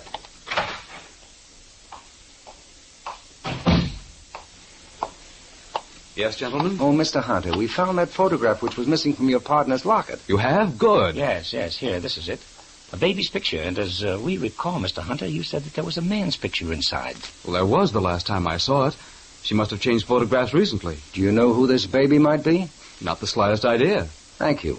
Mr. Hunter, will you send in Miss Pryor next? Oh, yes, Inspector. Yes, I will. Excuse me, Inspector. Yes, Sergeant. One of the boys just came from the telegraph office. Here are the copies of all the telegrams sent to the theater. Swell. Then hold Miss Pryor outside till we've read them. Yes, sir. Let's see. The first wire is 4 days ago from Chicago. Regret to inform you your father passed away last night. Stop. Will you attend funeral? Signed Norman L. Tyre, gang, cop, and tire attorneys. Oh, the second wire is a duplicate. 2 days later. And the last is dated yesterday. No word from you, so funeral tomorrow. Stop. Have been named administrator of your father's estate. Stop. You are again beneficiary because of John Jr. Signed Norman L. Tyre. John Jr. Again beneficiary because of John. Well, maybe I'm crazy, but I say the baby in this picture is John. Wait a minute. Back at the theater, I asked everybody if Estelle acted in any way peculiar the past few days, if she'd been frightened or worried. Yeah, and they all said that she was not upset. Well, then that's our answer. Inspector. Yeah, Mike? Somebody had better go back to the theater and pick up Dad, the old doorman.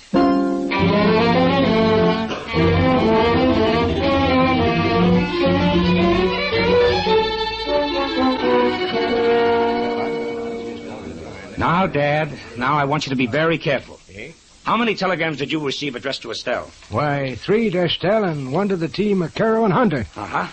Now, you all remember that I asked whether or not Estelle had shown any signs of being worried or upset? And you all said no. Yeah, that's right. 3 of these telegrams told of her father's death. Well, she certainly didn't say anything or show any signs of grief. The answer to that is easy, Mr. Hunter. She never saw those telegrams. They were deliberately withheld from her. But I delivered them. At least I gave them to Mr. Hunter. You're right. I did withhold them. I didn't want Estelle to go to pieces and ruin our act. How long did you and Estelle work in that act, Mr. Hunter? Over 3 years. And during that time, your impression was that the locket she wore as a good luck charm contained a photograph of a man? Some fella she was or had been in love with, I think you said? That's right. You're lying, Mr. Hunter. What do you mean? Does this look like the photo of a man? It's a baby. Estelle's baby. I don't know. I told you. You told us a lot that you didn't mean to, Mr. Hunter, but you didn't tell us that Estelle's baby was your baby, too. That you and Estelle were married, that you had to kill her. I didn't. Oh, yes, you did. And you killed Frazee because he knew. Frazee found the baby's photograph. How, I don't know, but that doesn't matter. Frazee put 2 and 2 together. You had to kill him. I can only guess at your original motive, but that's something I'm quite sure the inspector will wring from you when he gets you down to police headquarters.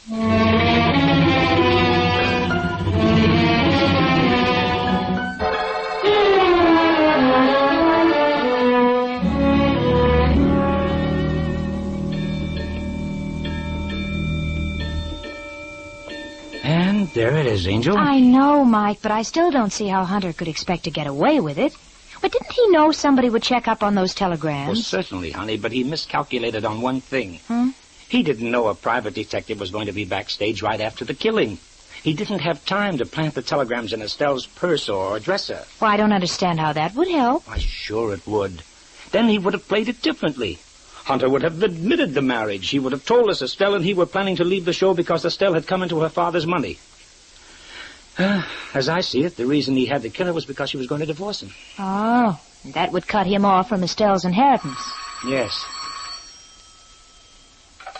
Mike? Yes? Thought you'd like to know we just got a confession. Seems Estelle was planning to divorce Vic and... Just what I finished telling Phil, Inspector. Oh, but there's one thing. How did Hunter make that phone call imitating Frazee? From the theater, Mike. He called Beverly to give himself an alibi. He wanted us to think Frazee was still alive while Hunter was in the theater. Mm-hmm. Well, that's the one question that worried me. Okay, Inspector. Thanks a lot. Michael. Yes? There's one more question, and it worries me. Hmm? When you were down in New Orleans, just how friendly were you with Beverly? Oh, why, Miss Knight. Well? I may have an eye for figures, but, Angel, you certainly haven't got a head for them. How old would you say Beverly is right now? 22, 23. She's 22. I told you I knew her in New Orleans 10 years ago. Yes, ma'am, we were the scandal of her grammar school. Mike Shayne, you deliberately led me on. You allowed me... Oh, come here, you big lug. Oh, Bev. What? I mean, Angel.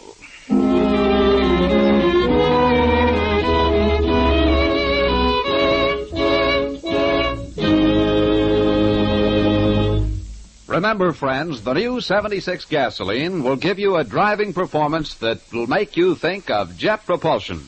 Watch for the signs to go up in your neighborhood announcing the first shipments at your Union Oil Minuteman stations.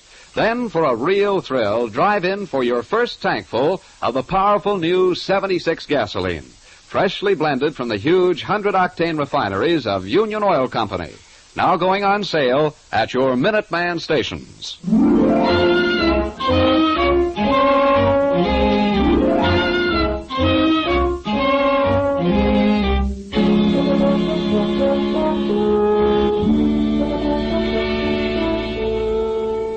Tune in again next week at 8 o'clock for another adventure with Michael Shayne, Private Detective, starring Wally Mayer and Kathy Lewis, with Joe Forte as the inspector. Tonight's story was written by Richard DeGraff and based on the character created by Brett Halliday. The characters of Sweeney and March were played by the comedy team of Sweeney and March. Music was composed and directed by Bernard Katz. This is John Lang saying goodnight for the people who make the new 76 gasoline and Triton motor oil. Union Oil Company.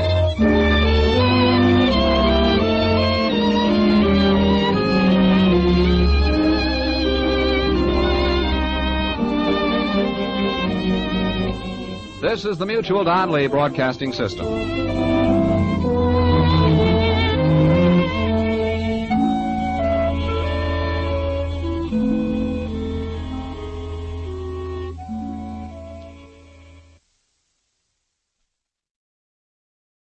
The Adventures of Michael Shayne, Private Detective.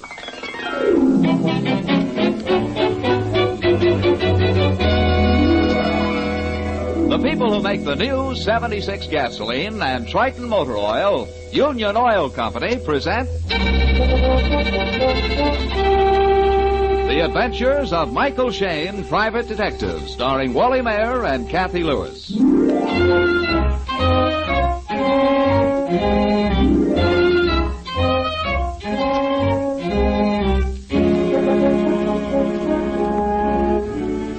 If Mike Shayne were a painter, right now he might be gazing raptly from his office window at the sun setting directly into San Francisco's Golden Gate.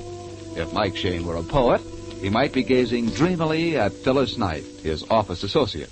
Being simply a very practical private detective, Mike's eyes are focused upon a typewritten letter on his desk, while he and Phyllis share the telephone, talking to the inspector of homicide. And it goes this way, Inspector. Dear Mr. Shayne, my life is in great danger. I dare not come to your office for fear I shall be followed. This note is to acquaint you with the fact, so that when I telephone to you, you may come instantly without question and well armed. And it's signed with the initials R.E.M. When'd you get it, Mike? Oh, a week ago Tuesday, Inspector. No return address given, and it's typed on the very cheapest paper. Sounds a little different from the usual crackpot thing, Mike. But I think that's all it is. Our department gets a dozen of those letters every day. I know, Inspector, but this afternoon I got a phone call from the guy. Still wouldn't give his name. Said he was in really desperate peril now. He was going to risk coming to see Mike anyway at 4 o'clock. And so? Well, it's 6 o'clock, and we're still waiting. And forget it, Mike. Guy's just a screwball. If it had really been serious, he'd have gotten in touch with the police. Yeah, I suppose so. Oh, by the way, Mike, what are you doing this evening? Oh, Mike and I are going to go to dinner and maybe a movie. You want to make it a force? Well, my wife is spending the night down on the peninsula with her folks. Okay, Inspector. Look, I'm going back to my apartment and change shirts.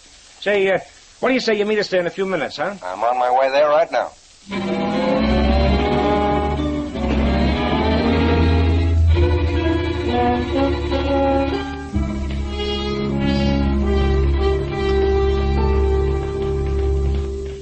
Hope you kids don't mind my inviting myself along like this. Oh, nonsense. We love to have you. But I make one condition. No shop talk from you kids tonight. Deal. Well, it'll be a painfully quiet evening, then. Let me see. Any mail in my box? No, not today.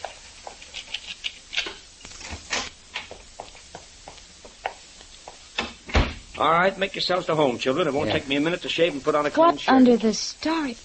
Mike! Huh? There on the floor. Holy... Mike, what do you want? Where did you get it? It's a head.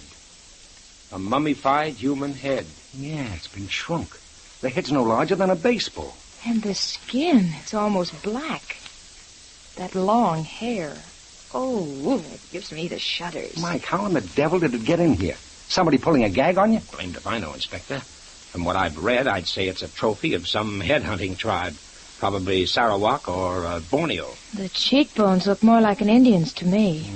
You know, they say they have headhunters in Martinique and up the Amazon. You're right, Phil. It's a South American Indian. But how did it get in here? The front door was locked. Well, the same goes for the windows. Unless maybe the one in the bedroom. Inspector? Yeah? Yes. Look. Look on my bed. A body. These slight markings on the throat are conclusive, Mike. He was strangled. Yeah. And with a good deal of finesse.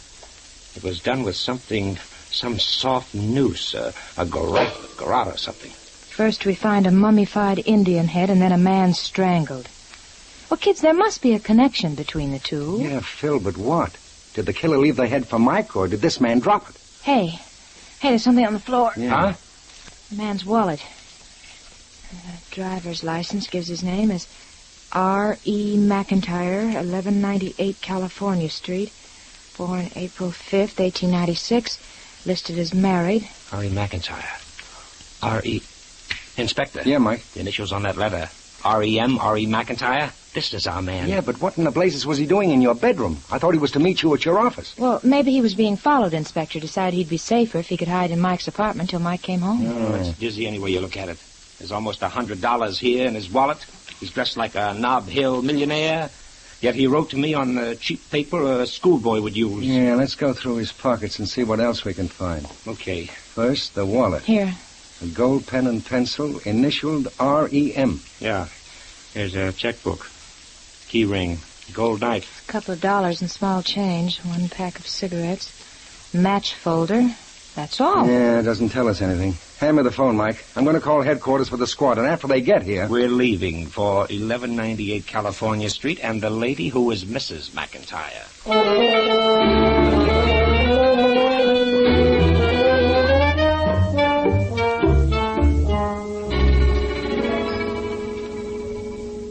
When did I last see my husband?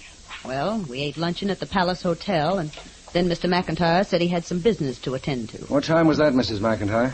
I would say 2 o'clock. Well, that's just about when he telephoned the office. He told me he was coming to see Mike at 4 o'clock. Did your husband tell you, Mrs. McIntyre, that his life was in danger? That apparently he was being followed everywhere he went? Mr. McIntyre never talked over his affairs with me.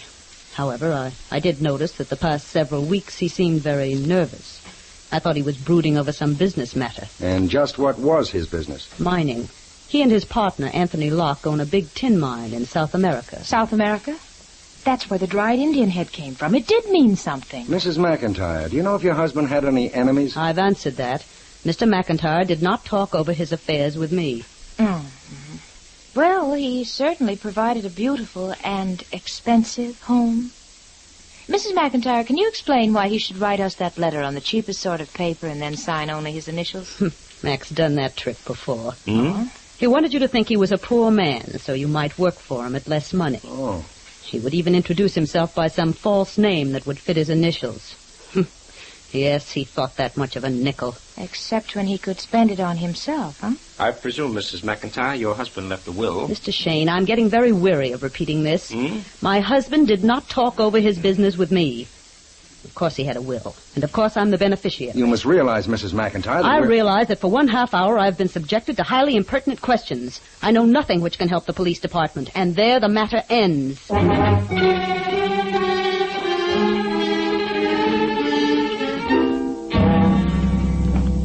Mike, for 2 cents I'd go back to the house and haul that royal lady down to headquarters. I think she decided to answer our question. Look, let's forget her for the time being, Inspector. We've got to talk to McIntyre's business partner, Anthony Locke. Hey, kids, I just saw a man duck behind that front gate. You did? Okay, let's have a look. Hey, he got in that car. Quick, we'll follow him. Here, jump in. Right. Come on. Oh. Well, start it, Mike, start it. He's getting away. He's gotten away, Angel. The wires have been pulled loose from my ignition switch.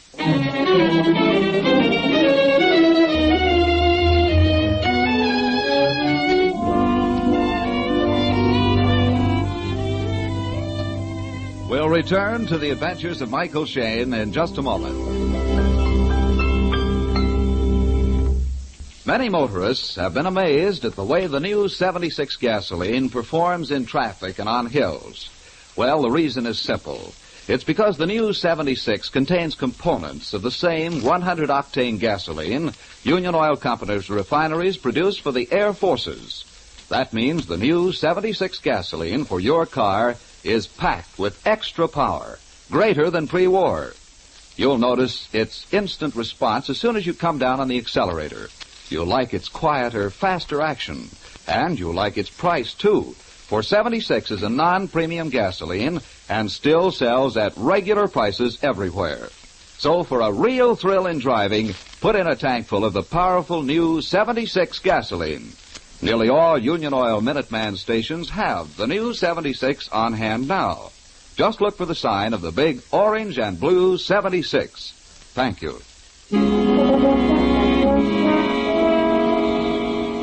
Tonight, a triple mystery dogs Mike and Phyllis. Why was a mummified Indian head left in Mike's apartment? Why was a man strangled to death in Mike's bed? Who pulled the ignition wires loose in Mike's automobile? Mike, Phyllis, and the inspector have gone to the home of the murdered man's partner, Anthony Locke. The dining room door opens. Mr. Locke asks if you would please join him in the dining room. Why, certainly. Thank you. Good evening. I was just beginning my dinner. Hope you haven't eaten. I'll have water set extra plates. I'm afraid you don't understand, sir. I'm the inspector of homicide. This is Mr. Shayne and Miss Knight, private detectives. Oh, really? Well, I misunderstood, Waters. Bit hard of hearing, you know. Too much quinine, touch of malaria. Sit down, sit down. I despise eating alone. Happy to have your company. Mr. Locke, this is not a social call. No, can't recall inviting you. Don't know what you're doing here. But how about some terrapin soup? It's excellent tonight. Sir, I'm from the police department. Your partner, Mr. McIntyre, has been killed, murdered, strangled to death. When? Tonight, in my apartment. What? And in the next room, we found a dried, mummified human head. Mr. Locke? Mr. Locke, are you all right? The sign of death. You know what it means? Yes. Yes, McIntyre came to me with an anonymous letter. It said he was going to die. When was this? About 10 days ago. I tried to get him to go to the police. He wouldn't. Finally, he said he'd hire a private detective. We both knew who sent the letter, but I didn't think he'd actually kill. That's what that head means. He? Who? Please, Mr. Locke. His name is Ferd Stockel. He lives in Bolivia. McIntyre and I bought our plantation from him about 5 years ago. It was just jungle and bare mountains. Then we dug the tin mine. Stargill said we cheated him out of it. He swore he'd get even. The scar on my cheek. He did that with a machete. Then you think he's in San Francisco? He must be. The letter was postmarked from here. But, gentlemen, this isn't the end.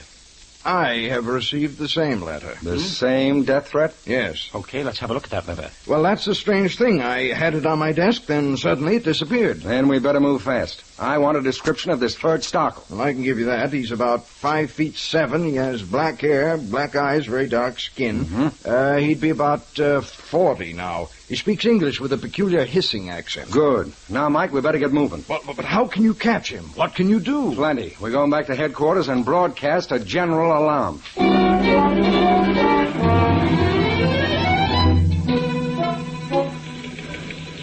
All right, boys. That's the man's description. Get that on the radio right away. See that all squad cars are contacted. Yes, sir. Yes, sir.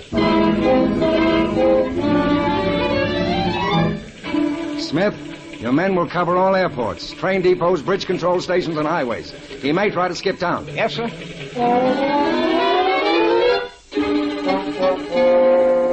Russell and you boys go over the registrations at all hotels.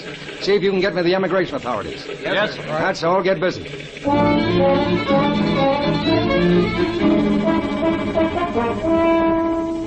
Inspector, we made an inventory of everything in McIntyre's pockets. So did we, Sergeant. Oh, then you know about the folder of matches. Matches? What about it? Address on the cover there. That's the third-rate place down in the Embarcadero. Hardly a place for a rich man like McIntyre. You're right, Sergeant. Not only right, Inspector. I suggest we visit that third-rate hotel on the Embarcadero right now.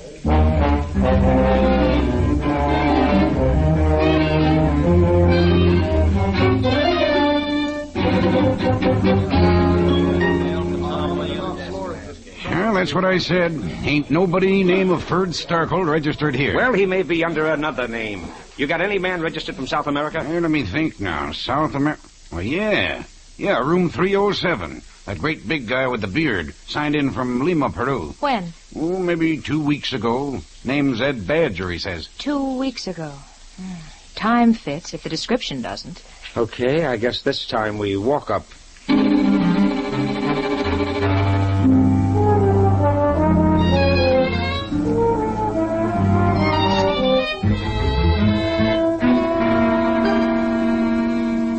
Yes, I come up from Lima. What about it? Before that, Mr. Badger, by any chance were you in Bolivia? Oh, now I'm on. You've been talking to McIntyre. What's Mac doing? Running to the police just because I thought he had some sense. You were going to say just because you what? Well, now, gents, it was a good deal. I figured Mr. McIntyre and Mr. Locke wouldn't mind owning the second tin mine down in old Boliv. I could fix it so they'd get hold of a really big one. Mm-hmm. Few thousands played in the right place, you know. But if Mac is going to turn Sunday school boy on me... Mr. Badger, you work for McIntyre and Locke? I was boss of the mine, madam, until they were looking for an excuse to get rid of me. But Edge Badger is not one to hold hard feelings. When did you last see McIntyre? Well, he come to the hotel here yesterday. Now, I'm not one to do Mac dirt. You ought to know that. So if you gentlemen will give me an idea what this is all about. Mr. McIntyre has been murdered. Oh, that's not so good. No. Mr. Badger, you mind telling us where you've been for the past 3 hours? Oh, I see what you mean. Well, I've been right here in my room. And, maybe a couple of trips to the bar. Did Mr. McIntyre tell you that he'd received a letter threatening his life? No. A letter there? So that's what was worrying old Mac. I figured he was having trouble with his wife. While you were down in Bolivia, Mr. Badger, did you know a man named Starkle? Ferd Starkle? Oh, did I know Ferd? There's a cutthroat for you. Oh? Now, if you were to ask me if Ferd Starkle would kill Mac, I'd say yes. I, Mac and Locke really crossed him up once. Have you seen him in San Francisco? Here? No. He's down in Bolivia. When did you last see him there? Why, a couple of months ago, I say. Yeah. You mean you think he's in town? I wouldn't like that, gents. He's a bad one. You said a moment ago you thought McIntyre was having trouble with his wife. Where did you get that idea? Well, I only thought. I don't know. Go on, please. Well, I don't know anything. Mac just said something about his wife nagging him. I hope you gentlemen won't tattle that to her. I may have to do business with her and Locke.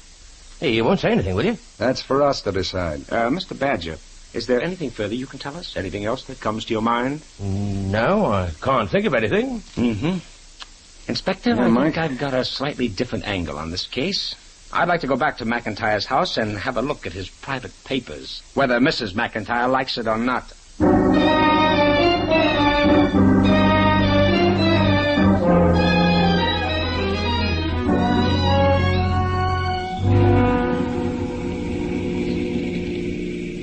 I know what you're thinking, Mike. You figure Ed Badger is in this deeper than he'll admit. Now you want to get some proof in black and white. Well, that's part of it. Yeah, he told us just what he wanted us to hear and no more. So he's a shady character. But probably he's never risen above petty larceny and confidence games. You know, he doesn't look like the type, yes, You know, someday, Angel, the inspector and I are going to take you down to Rogues Gallery and show you the pictures of every convicted murderer for the past 10 years. You'll say most of them look as innocent as the inspector or myself. That's no recommendation. Oh, get her. Here we are, kids. I'll pull up in the driveway. Stop the car. Quick. What? There's that man. The man who tore the wires out of Mike's car. Yeah, he's running down the walk. Hey, you, stop. Stop or I'll shoot. That stopped him. Come on. Inspector, if you've hit him... Don't worry, I aimed at the pavement. He's pretty shaky in the legs. What's the big idea? Try to kill a man? Listen, if I wanted to hit you, I couldn't miss at that short range. You can't get away with this. Sticking up a guy right... I'll have the law on you. You're talking to him, buddy. I'm Inspector of Homicide. And we want to know why you were sneaking around outside this house. And why you pulled the wires loose in our car. I'm a private detective. I was paid to watch this house. Who paid you? McIntyre. I'm watching his wife. Oh, is that so? Then, Inspector, suppose we give him a chance to do more than watch her. Suppose we make him talk to her.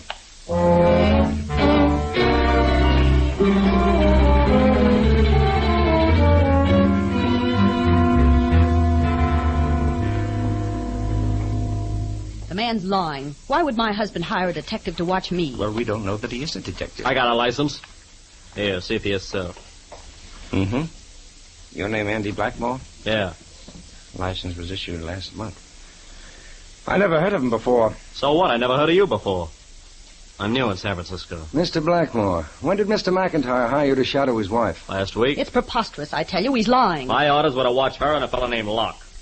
Well, get McIntyre. He'll tell you if I'm lying or not. McIntyre was dead. Murdered. He's what? Mr. Blackmore, just what were you supposed to find out about Mrs. McIntyre and Locke? Well, I don't know. I was supposed to keep track of her and everybody she was in contact with, especially Locke. And what happens? I get myself half strangled to death and then you shoot at me. Wait a minute, hold on. Who strangled you when? Oh, some big guy with a beard. He was leaving here a couple of nights ago, and when I... Hello? Is the inspector there? Yes, he's here. It's for you, Inspector. Thank you. Hello? Inspector? Yes? Mr. Locke just phoned headquarters. Says he's discovered a very important clue. All right, Sergeant. Tell him we'll be right over. You meet us there.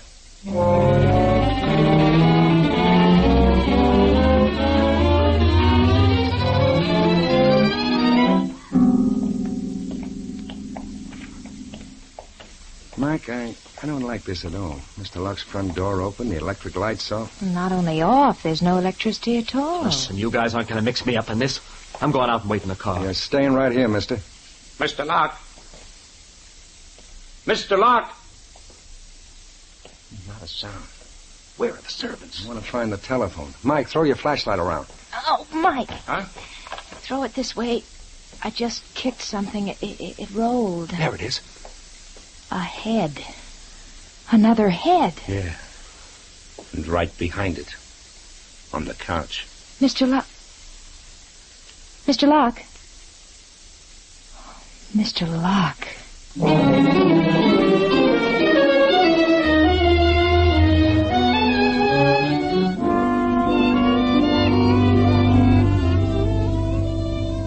In just a moment, we'll return to Mike and Phyllis in their adventures. We don't say that driving with the new 76 gasoline will eliminate all your traffic problems, but we do say it will make your driving a lot more pleasant. Even the oldest cars perk up and come alive when you put in the new 76. That's because this new post-war fuel contains components of the same 100-octane gasoline that Union Oil Company's refineries are producing for the Air Forces. That means it's packed with extra power, greater than pre-war. You'll notice this as soon as you come down on the accelerator. You'll like the quieter, faster action of the powerful new 76 gasoline. And you'll like its price, too. For 76 is a non-premium gasoline and still sells at regular prices everywhere. So for a real thrill in driving, put in a tank full of the new Super 76. The new 76 gasoline is now going on sale at all Union Oil Minuteman stations. Just look for the sign of the big orange and blue 76. Thank you.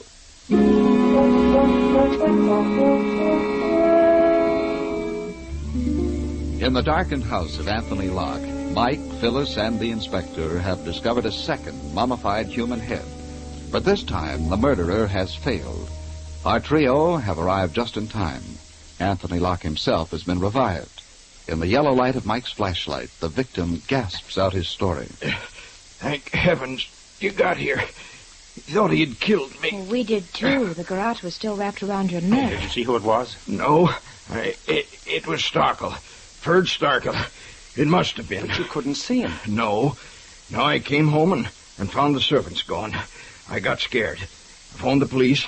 Then I heard a window smash. Where? The breakfast room, in there. Suddenly, the lights went out. Somebody grabbed me. I felt something tighten around my throat. That's the last I remember. Well, he left you for dead, then ran out the front door and left it open. Well, it must have happened in the past 15 minutes. You were all right when you phoned us. Yes. Oh, please, that flashlight hurts my eyes. You can light the candles on the mantel. I'll light them. Who's that man there beside you? Andy Blackmore. I'm a private detective. He claims McIntyre hired him to shadow Mrs. McIntyre and you. Mac hired him to... No, he's lying. I tell you it's the truth. Now, listen, you guys aren't going to rope me into this. Mr. Locke, you said on the phone that you had discovered some important clue. Yes, I found the letter. Good. Oh. The letter threatening my life. I've got it in my pocket. Good. It may be the key to the whole case. No, I'm sure No, it's gone. I had it right here in my pocket. He took it. Doggone, just when we thought You've got to catch Stockel. You've got to. He's mad. He'll try again. We'll do our best, Mr. Locke. But I'm worried about these missing servants.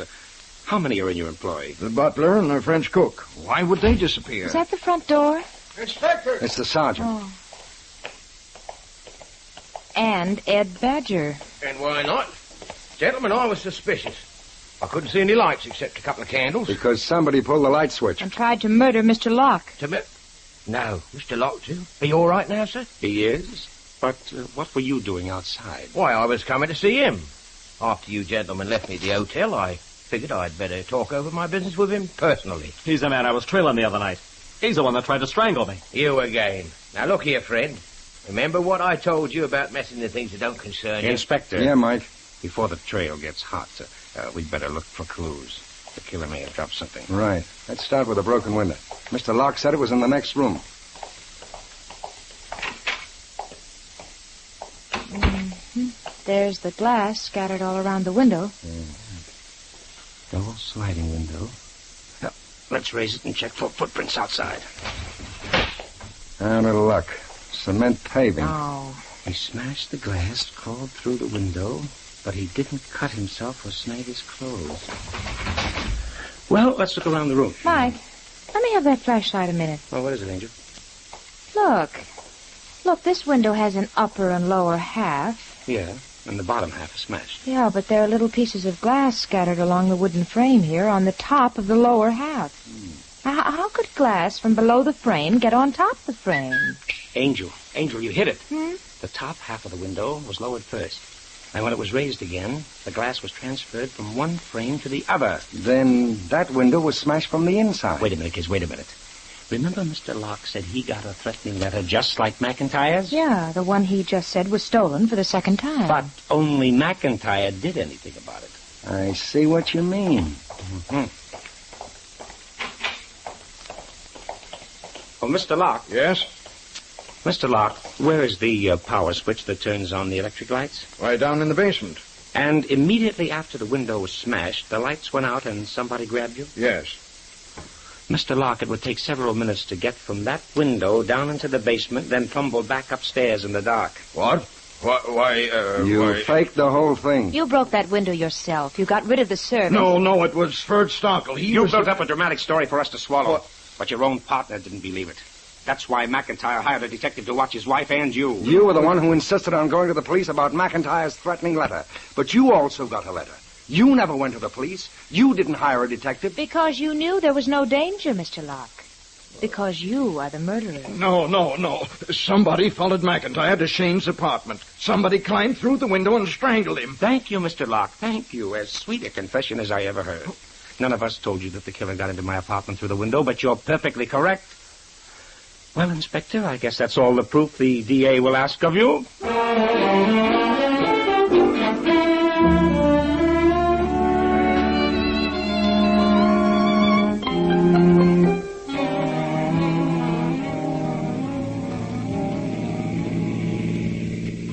Mike, do you realize we haven't had a single bite of dinner tonight? Oh, my stomach won't let me forget it. Oh. The inspector told me he'd meet us at Fisherman's Wharf as soon as he finishes at headquarters. I hope he can find out where Locke got those gruesome Indian heads. Oh, he probably brought them with him from South America. Yeah, maybe so. Anyway, Mike, I think I can guess Locke's motive for the killing. He was in love with Mrs. McIntyre. He wanted the husband out of the way. Uh-huh. Locke's elaborate build-up was just to disguise a very simple, sordid murder. No. I don't believe Mrs. McIntyre had the slightest interest in Locke, or even suspected his intentions. Well, it just goes to show you, Angel. When some men are in love, they'll stop at nothing. That's not my problem. It's when some men are in love and will do nothing. Why, Angel.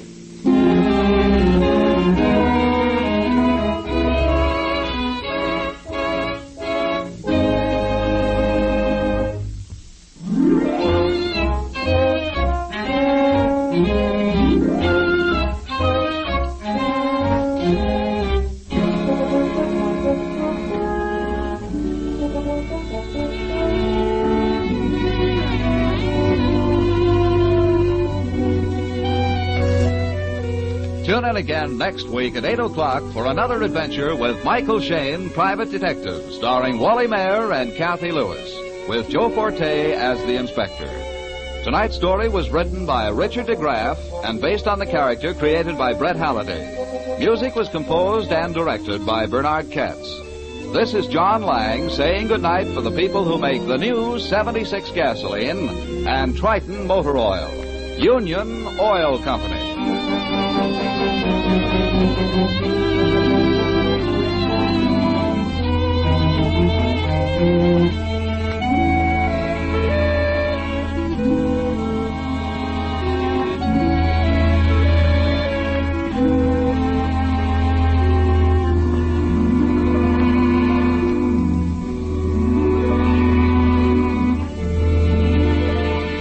This is the Mutual Don Lee Broadcasting System.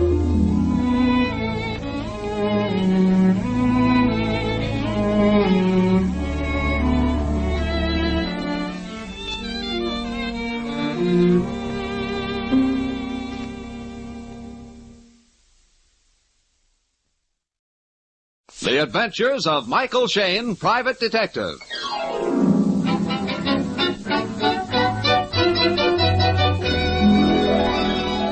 The people who make 76 gasoline and Triton motor oil, Union Oil Company, present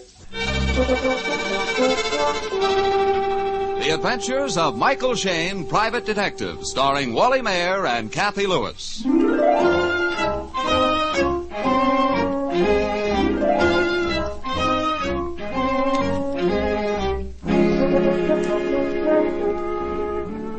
Our detective friend Mike Shayne solves most of his cases by a combination of clues, shrewd thinking, and daring action. But he's also a great student of criminal files and case histories of famous crimes. This morning, Mike is at his desk, deep in study of the latest exploit of another well-known detective, Mr. Dick Tracy, when suddenly Mike's useful and very ornamental associate, Phyllis Knight, opens the office door. Psst, Mike. Huh? Yes, Angel? Hide that funny paper. There's a client in the waiting room. Oh, just when I was getting to the... Come on. Okay, show him in. Mr. Shayne will see you now, Mr. Carter.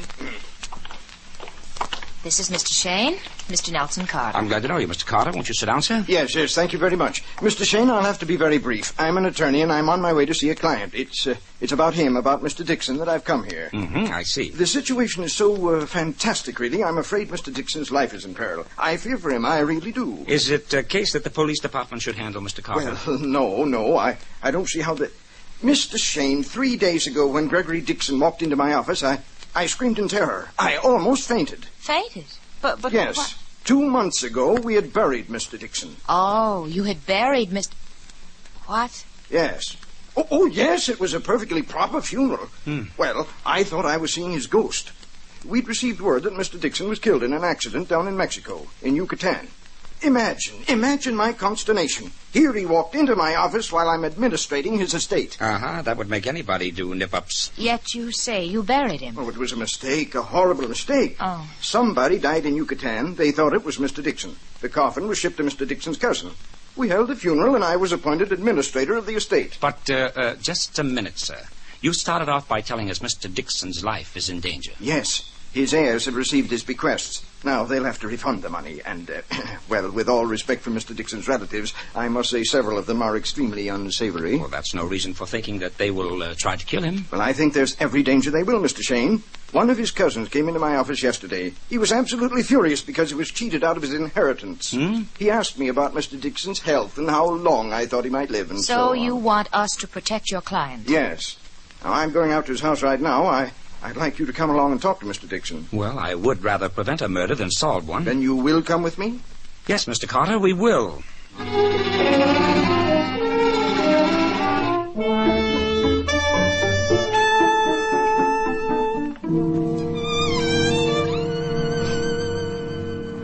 Well, Carter, you're an old worrywart. A good attorney, but an old worrywart. Now, Mr. Dixon, you don't appreciate the serious danger which you're in. Do you, Mr. Shayne and Miss Knight, feel that I'm a man about to be murdered? Well, we really don't know, sir. You see... I can understand Carter's feelings. He doesn't want to have to probate your will a second time. Every time you die, you make more work for the poor man.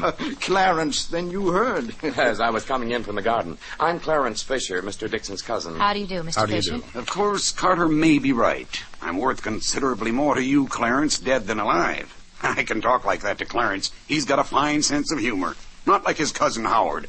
Howard is sober as a judge with a toothache. Assuming Mr. Dixon's life is in danger, who would be the most likely suspect? Why, several. Before I left the office, I made a list of Mr. Dixon's beneficiaries.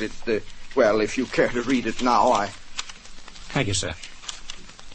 Clarence Fisher. Oh, that's me. Oh, yes. Bequest $10,000. Howard Connell, $20,000. William A. Wilkinson, $25,000, and a farm at Redwood City. Various charities, $200,000.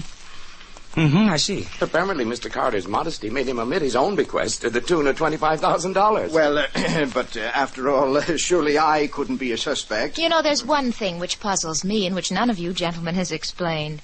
Mr. Dixon is here, alive and well. But who is buried out in the cemetery? You know, I've wondered about that myself. You see, when I was down in Yucatan, I fell ill of a fever. I'm still about 30 pounds underweight. It ruined my eyes, and I had to get glasses. But that's beside the point. When I got up from my sickbed, I found my wallet had been stolen. So had most of my papers. I assumed the thief was later killed. Suppose somebody down in Yucatan received orders to kill Mr. Dixon. Suppose the person who did the killing or ordered the killing now realizes that a mistake was made. Yes, he may try again. That's a grave thought, and no pun intended. May I ask who received the coffin here? Mr. Dixon's cousin, Howard Connell. Actually, the body was not buried. It was interred in the mausoleum. We followed the instructions in Mr. Dixon's will. Say, you brought up a good point, Phyllis. If we could find out whose body's in that coffin, it just might be a clue. We might even find out if the man had been murdered. Yeah, and if it were murder, we would know definitely that Mr. Dixon is in real danger. Well, then I suggest you have the body exhumed, if that's possible. It is possible, Mr. Dixon. I'll ask the Inspector of Homicide to use his influence with the coroner's office. Sometimes dead men tell very interesting tales.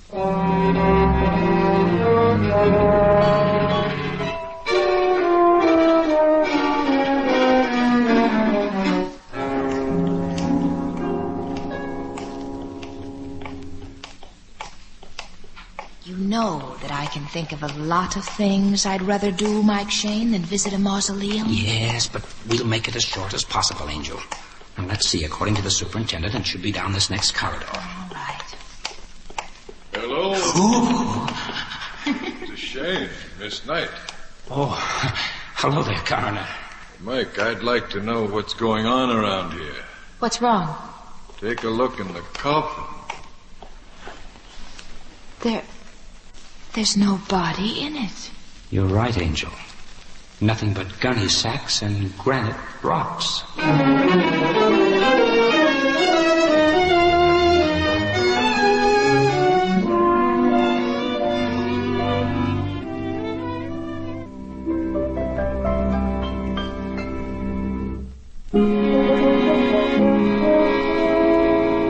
Mike Shayne and Phyllis have dropped in at police headquarters to talk over their problem with the inspector. With them is Nelson Carter, their client's attorney. The whole situation is completely screwy, Inspector. A man is reported dead. His coffin arrives from Mexico. He has a funeral. His property's divided. 2 months later, the fella turns up alive and kicking. And his coffin is filled with gunny sacks and granite rocks. It's a new one on me, kids. Unless this Gregory Dick will think he was dead. Well, then why would he come back at all, Inspector? He almost lost all his money and property. Well, I don't see you need worry, Mike. Dixon is alive, there's no corpse in the coffin, nobody's dead. No, but it's got our curiosity up, Inspector. You know, Mike and I do handle other cases besides murder. This time we've drawn a completely wacky mystery. Well, you can make light of it, Miss Knight. But since finding that empty coffin, I'm more convinced than ever that there's something diabolical afoot. All right. Diabolical what? It's only 3 days since anybody knew Mr. Dixon was still alive. Several of the heirs would stop at almost nothing to hold on to their inheritances. You said that before, Mr. Carter. Now, let's see. You gave me a list of the bequests. Which man stormed into your office yesterday? The one who wanted to know how long you thought Dixon might live? Yes, that was Wilkinson. William A. Wilkinson. Oh, yes. He's listed here for $25,000 in a farm near Redwood City. He's living there right now. He was furious because he'll have to turn the farm back to Mr. Dixon. And then this Howard Connell. He's down for $20,000. What about him? A cousin of Mr. Dixon. He gambles, plays the horses, will do anything to keep out of work, and can't hold a job anyway. Well, I suppose we might interview those men, though I don't know what we could ask them. No crime's been committed. Well, you won't be able to get hold of Howard Connell. He left for New York after Mr. Dixon's funeral. Well, we might start him with a little talk with Clarence Fisher, the cousin we met in Dixon's house. If I were doing it, Mike, I know where I'd begin. Yeah? Where, Inspector? Well, you say Cousin Wilkinson lives on a farm near Redwood City. Yes? Well, it's a very pleasant sunny day outside, and twice as pleasant down country. I know a tidy little inn on King's Road west of Redwood City. They serve swell hamburgers, and there's a cute little Irish waitress with a green apron. Ah, say no more, Inspector. Say no more. You've sold us one trip to Redwood City.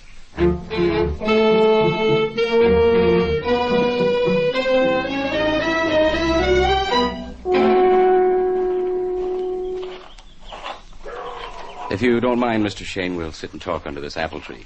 Got to keep my eye on Alec, the hired hand. Laziest man you ever seen. Whatever you wish, Mr. Wilkinson. Oh, an old-fashioned hammock. That's for me, Mike. Yes, sir, when I got Carter's letter about Dixon being alive, I couldn't believe my eyes, so to speak. Sort of upset my plans for the future.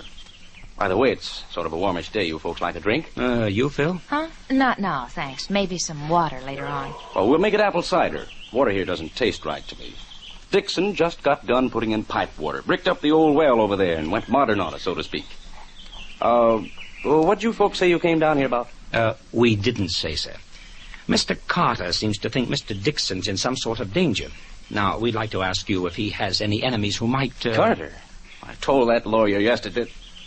Well, I guess maybe he repeated it to you, Mr. Shayne. You can see this is a very nice little farm, and I was expecting to make myself a piece of money off it, so to speak. Handing it back to Dixon now is going to hurt like pulling eye teeth, so to speak. Maybe you could buy it back from Mr. Dixon. Did he make much use of the farm? Oh, spent all of his weekends down here, and I haven't got the cash to buy it from him. Mr. Wilkinson, you say that Dixon bricked up the water well? Yes, he did it a couple of months ago. Left it in an unsightly mess. Alec cleaned it up for me, dug a new rose garden, and shoveled the dirt down in the well. Quite a number of stones missing from the coping around the well. Oh, Mike, I know what you're driving at. Yeah. You and I, Angel, have seen those stones before. The identical size and shape in a coffin in a mausoleum.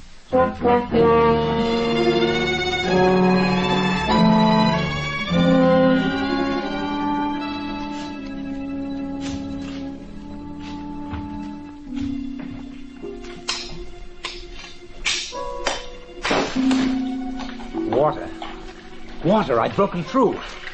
Mike? Mike, can you hear me? Mike, have you found anything? Yeah, plenty. A body.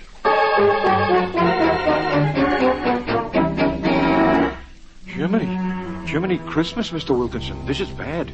Awful bad. Oh, stop your jawing, Alec. You make me nervous. Mr. Wilkinson, do you know whose body this is? Of course not. How do you suppose I could tell? Mike, there's a ring on one of his fingers. Yeah, I see it. A gold ring. The band's in the shape of a snake. Here, let me look at it. Mean anything to you, sir? No. This hole in his head means something to me. He was murdered. Mike, we better get hold of the inspector. Yeah.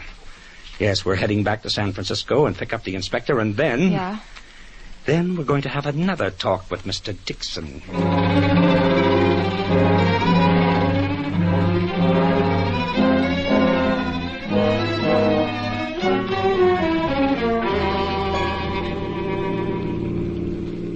Say, when I suggested that you kids take a little run down country, I didn't expect you to come tearing back to me with a body. No, and now that we found it, the question is, whose body is it? Yes, and until we know that answer, we're not going to spill the news to Dixon. Remember that, Angel. All right. We've got to tiptoe very cautiously.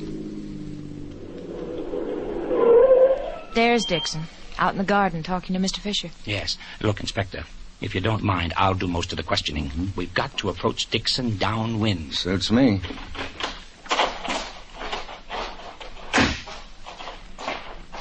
Well, Mr. Shayne, Miss Knight, I was wondering what had become of you. We brought along a friend of ours, Mr. Dixon, the Inspector of Homicide. Inspector of Homicide? Yes, you see, if anybody should succeed in killing you, this is the man who will lose his sleep over. Well, glad to know you, Inspector. And may your slumbers be unbroken. This is my cousin, Clarence Fisher. Well, how do you do? How do you do? Suppose we go into the house so we can sit down. Okay, sir. Mr. Dixon, we just got back from a little drive down to Redwood City. We talked with another of your cousins, William Wilkinson. That's so? Hates to give up the farm, doesn't he? Oh, very much. He's put in a new rose garden. We noticed that the old water well behind the house has been bricked up. Oh, really? Wilkinson changing things around to suit, huh? Then you didn't fill in the well yourself? Me? Why, no. Why should I? Mr. Dixon. Yes? Did you have any people visit you down on your farm from the past few months? Oh, a few. Howard Connell, Clarence here, Wilkinson, old Fuss Budget Carter, and a few others. I see. Well, sir, if I'm to properly protect you, I'd like to know what those people look like. Do you have any photographs? Photographs by the hundreds. I've got a scrapbook of snapshots. It's right over there on the wicker table. This what you want? Oh, that's perfect. How about this group picture here? Oh, that's me wearing the straw hat. Really? Girl's Joan Brooks. The man behind, I can't remember his name. No, I can't either. Some chap who was on his way to Canada. The last fellow on the far right is Howard Connell. Howard Connell. He's the cousin who's gone to New York, isn't he? That's right. Last time I saw Howard was when he drove me to the airport when I went to Mexico. Does he live in San Francisco? Right next door. I'm living in his house till he gets back. And when will that be? Well, I can't say. He left for New York right after Dixon's, funeral. The last letter I got from him didn't mention when he'd be back. He was one of the beneficiaries under Mr. Dixon's will. I should think he would stay here in town. Oh, not Howard. He's always on the move. No telling where he is now. Here's another photo of you in the scrapbook, Mr. Dixon. A close-up. You're wearing a large, rather peculiar-looking ring. Why, yes. I lost that ring some time ago. Lost it? Have you any idea where? Why, no. It just slipped off my finger one day. No idea where I lost it. But I don't see what that matters. Hey, it doesn't matter. Well, thanks very much for letting us see the pictures, Mr. Dixon, and now we'll be running along. Oh, but Mr. Shayne, you were hired to protect me. You're always running off somewhere. We're working on the case, sir, I assure you. In fact, we're going to police headquarters right now, just on your account.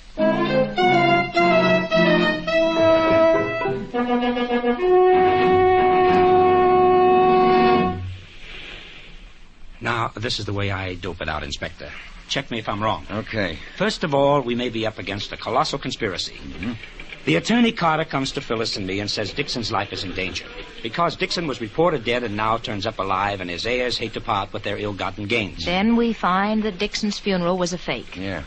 We find his coffin filled with stones from Dixon's own water well, and we find a murdered man hidden inside the well. And that murdered man, Inspector, I'm convinced is the real Gregory Dixon. The fellow who says he's Dixon is an imposter. Yeah, I know what you base that on, Mike.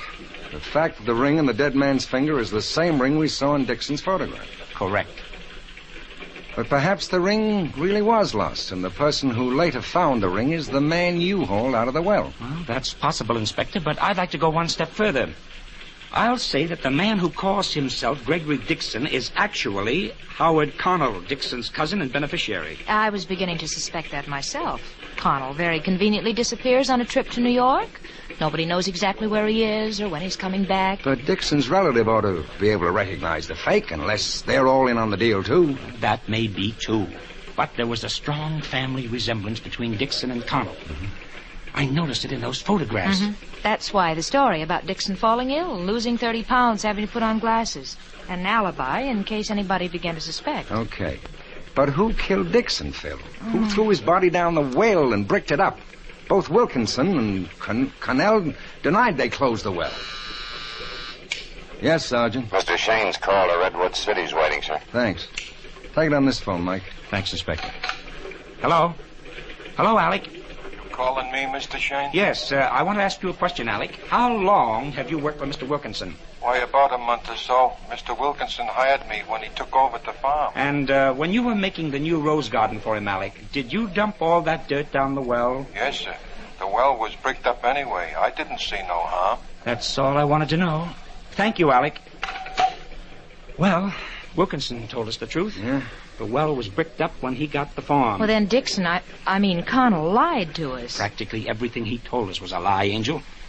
Well, Inspector, what do you say? You make out a pretty strong case, Mike. But we don't have any real proof that Howard Connell killed Dixon and then took his place. Don't worry. We'll get the proof. Okay. I'll take your word for it, Mike. Let's go out and pick up Connell.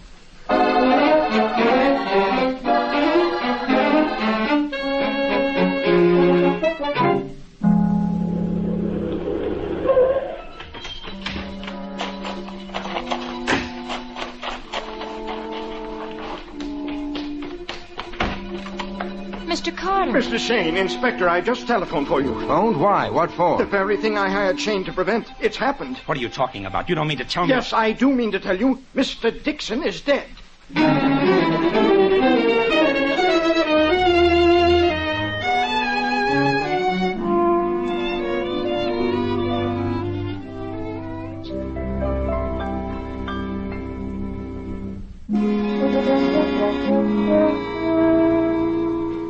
At the home of the late Gregory Dixon, Mike Shayne, Phyllis, and the inspector have found another body. The body of the man whom they were about to arrest. The dead man lies sprawled in the bushes directly beneath an open window on the second floor. Well, I don't understand. He fell from the window. We heard him fall. Mr. Wilkinson, what are you doing in San Francisco? I just got here from Redwood City. Carter and I came out to talk to him. Inspector, take a look at the man's head. Yeah, I see. A deep gash in the back of the skull. He must have hit his head on a rock. Hold on. Here's something else. A revolver in his coat pocket and a sheet of paper. It's a note. A typewritten note. To the authorities. I cannot go on. You know the truth by now. I killed Gregory Dixon. Then a typewritten signature. Howard Connell. Connell. Then it's true. I can't believe it. Good heavens. So he committed suicide. All right, suppose you all tell us what happened. Starting with you, Mr. Fisher. Well, I was next door in my house. Wilkinson and Carter rang my doorbell and asked if Connell had gone out. Yes, we'd been pounding on his door and got no answer. Yes, I was sure he was in, so I came over with them and let them into the house with my key. Wilkinson was all excited. He said he had some terrible news. He said the real Gregory Dixon was dead, and we'd all been tricked. How did you know that, Mr. Wilkinson? Yes, we just discovered that for ourselves, but you never told us. When I saw that body from the well and the ring on his finger, I recognized it. You told us it meant nothing to you. I know. I just couldn't believe it. I wanted time to think it out. Then I drove up to the city and told Carter. I thought Wilkinson was crazy. I phoned Connell, and told him we were coming right out. I still couldn't believe it. That's why I jumped all over you, Mr. Shayne, for letting the man get killed.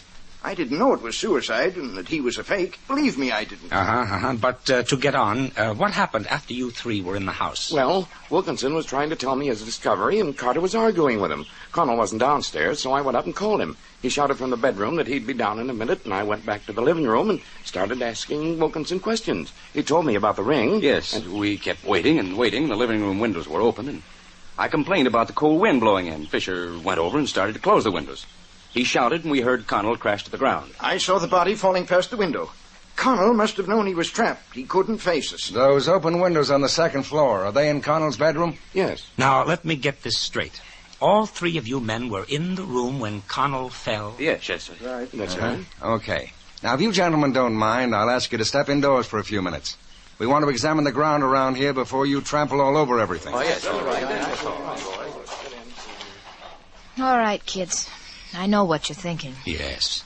One or more or all three of them are lying. Mm-hmm. It was not suicide.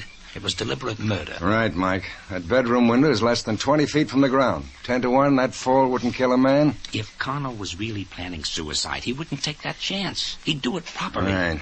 And he wouldn't be so cagey about writing his signature on the note on the typewriter. Well, I can't believe he got that deep gash in the back of his skull from hitting one of these rocks. Well, they're not much bigger than pebbles. If you ask me, Angel, that gash was made by the butt of his revolver. One terrific blow. Then the gun was stuck in his pocket. Kids, I'm worried. We know it's murder, but hang it, with those three guys swearing they were all in the room together, we're going to have a devil of a time proving a case against any one of them. Yes, but remember the old rule, Inspector. When all suspects have alibis, none of them have alibis. We've just got to get in and do some good head work. Well, while you're about it, maybe you can explain one thing to me. Huh? Explain what, Phil? Look, these rose vines. Rambling rose vines cover the whole side of this house, clear up to the roof, you see? And yet when you look at Connell's suit, there isn't a single tear or a snag.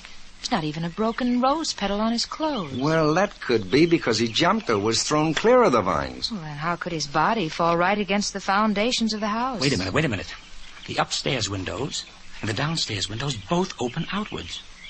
That's it, Angel. You've hit it. You're darn right she's hit it. Absolutely, Inspector. Now we've got some business indoors.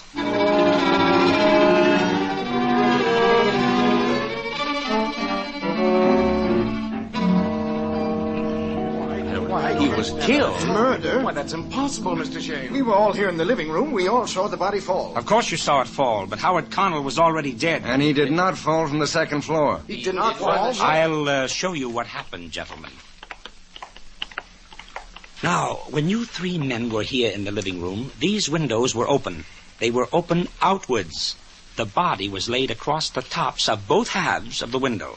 When Mr. Wilkinson complained of the cold, Mr. Fisher closed the windows. That took the support away from the body, and you saw Connell fall past the window. Oh, why, that's idiotic. I'd have seen the body. You did see it, Mr. Fisher. You put it there. You killed Connell with the butt of that revolver. You murdered him because you had helped Connell impersonate Dixon. You were in the deal with him.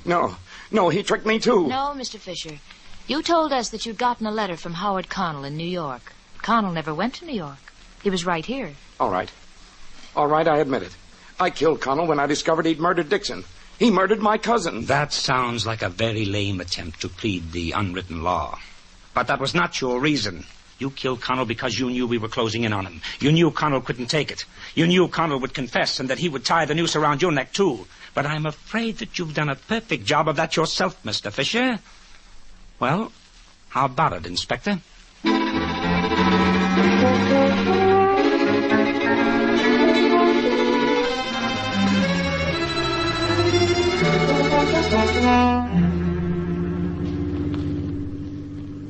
Why so quiet, Angel? What are you thinking about?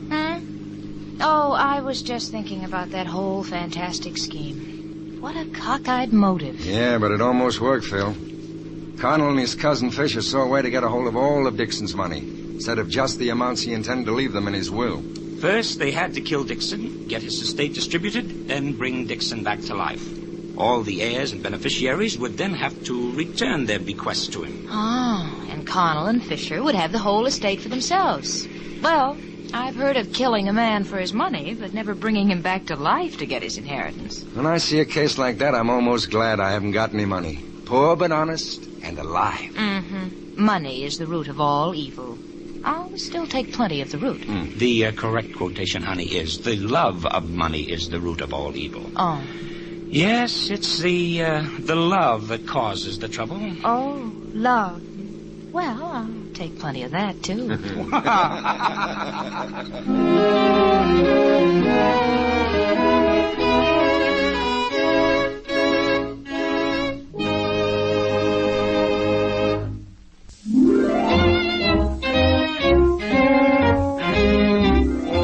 Tune in again next week at 8 o'clock for another adventure with Michael Shayne, Private Detective, starring Wally Mayer and Kathy Lewis, with Joe Forte as the inspector. Tonight's story was written by Richard DeGraff and based on the character created by Brett Halliday. Music was composed and directed by Bernard Katz. This is John Lang saying goodnight for Union Oil Company and reminding you once again to get your application for your Union Oil credit card this week.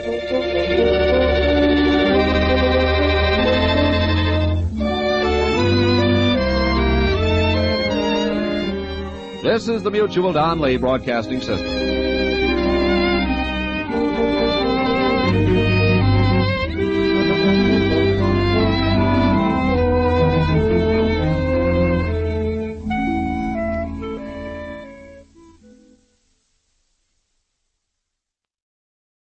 The Adventures of Michael Shayne, Private Detective.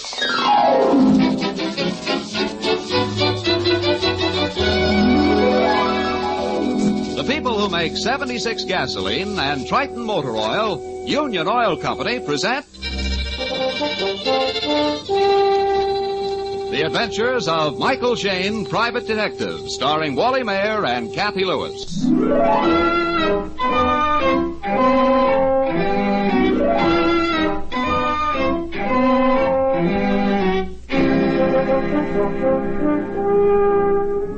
The ideal private detective, and of course we mean Mike Shayne, is a fearful and wonderful combination. He has the courage of a movie hero, the all-knowing knowledge of a radio commentator, and the persistence of a bill collector. Right now, Mike and his lovely associate, Phyllis Knight, are developing another quality, the bedside manner of a doctor.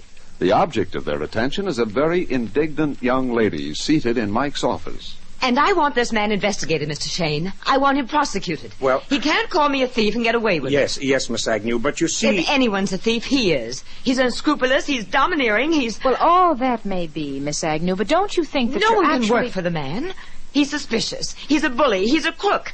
And besides, he's crazy. Yes, sure, but Miss Agnew, I don't think you'll need a detective.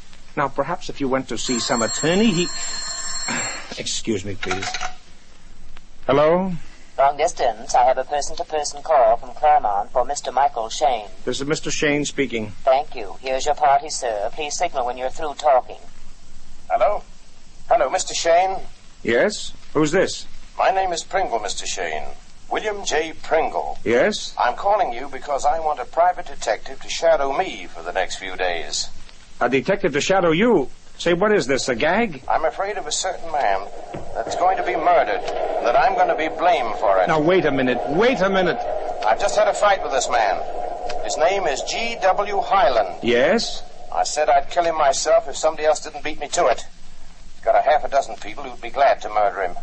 In fact, I heard another man threatened him today. And you want me to shadow you so I can prove your whereabouts in case this man is killed? That's right. I'm at my home in Claremont now, but I'll be glad to come across the bay. All right, sir. Look, can you make it at, say, 2 o'clock? I'll be there. Goodbye, Mr. Shayne. What were you talking about, Mike, in case the man gets killed? I'll tell you later, Angel. Huh? Now, to get back to your problem, Miss Agnew, you say you work in an experimental laboratory and that your employer accuses you of stealing a chemical formula. Yes.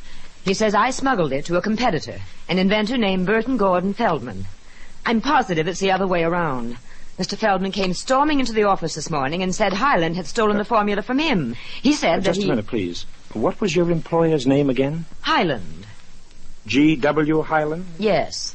Phil, that's what the phone call was about. A man named Pringle told me he just threatened Mr. Highland's life. Well, of all... Are you sure it's the same G.W. Highland? Of course it is. I was in the middle of the whole fight. Pringle was arguing with Highland about one matter. Feldman was accusing Highland of thievery, and Highland was calling me a spy and tool for Feldman. Do you think Mr. Pringle and Mr. Feldman were justified? Certainly. All of us were. Feldman said that he'd bash Highland's head in if he used that formula. And I told Highland I was going to sue him. I was going to hire Mr. Shayne to clear me of the whole nasty mess. Well, I'm not sure how much I can do about it, Miss Agnew. What's this man Highland's telephone number? Dawson 87421. His plant is down by the Bay Bridge terminal. Mm-hmm. Well, I'd like to talk to him. If he's conducting business, as you say he is, he'll have half of San Francisco gunning for him.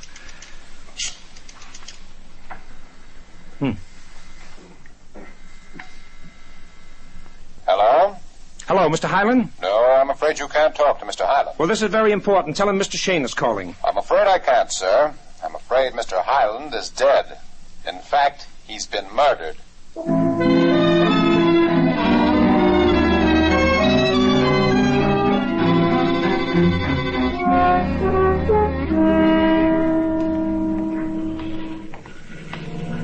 Hello, Mr. Shayne, Miss Knight. Hi, Sergeant. Well, looks like the inspector beat you here this time. Now, wait a minute. Don't go Chamber of Commerce on us, Sergeant. After all, we saw the telephone for the inspector. I know.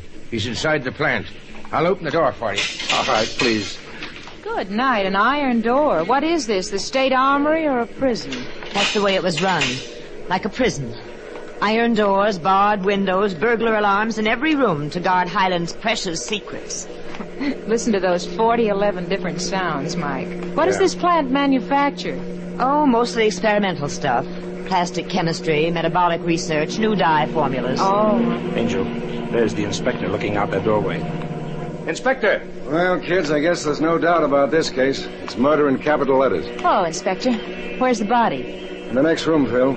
And the young lady with you? Jane Agnew. I was Mr. Highland's assistant. Yes, she came to see me about her boss, Inspector.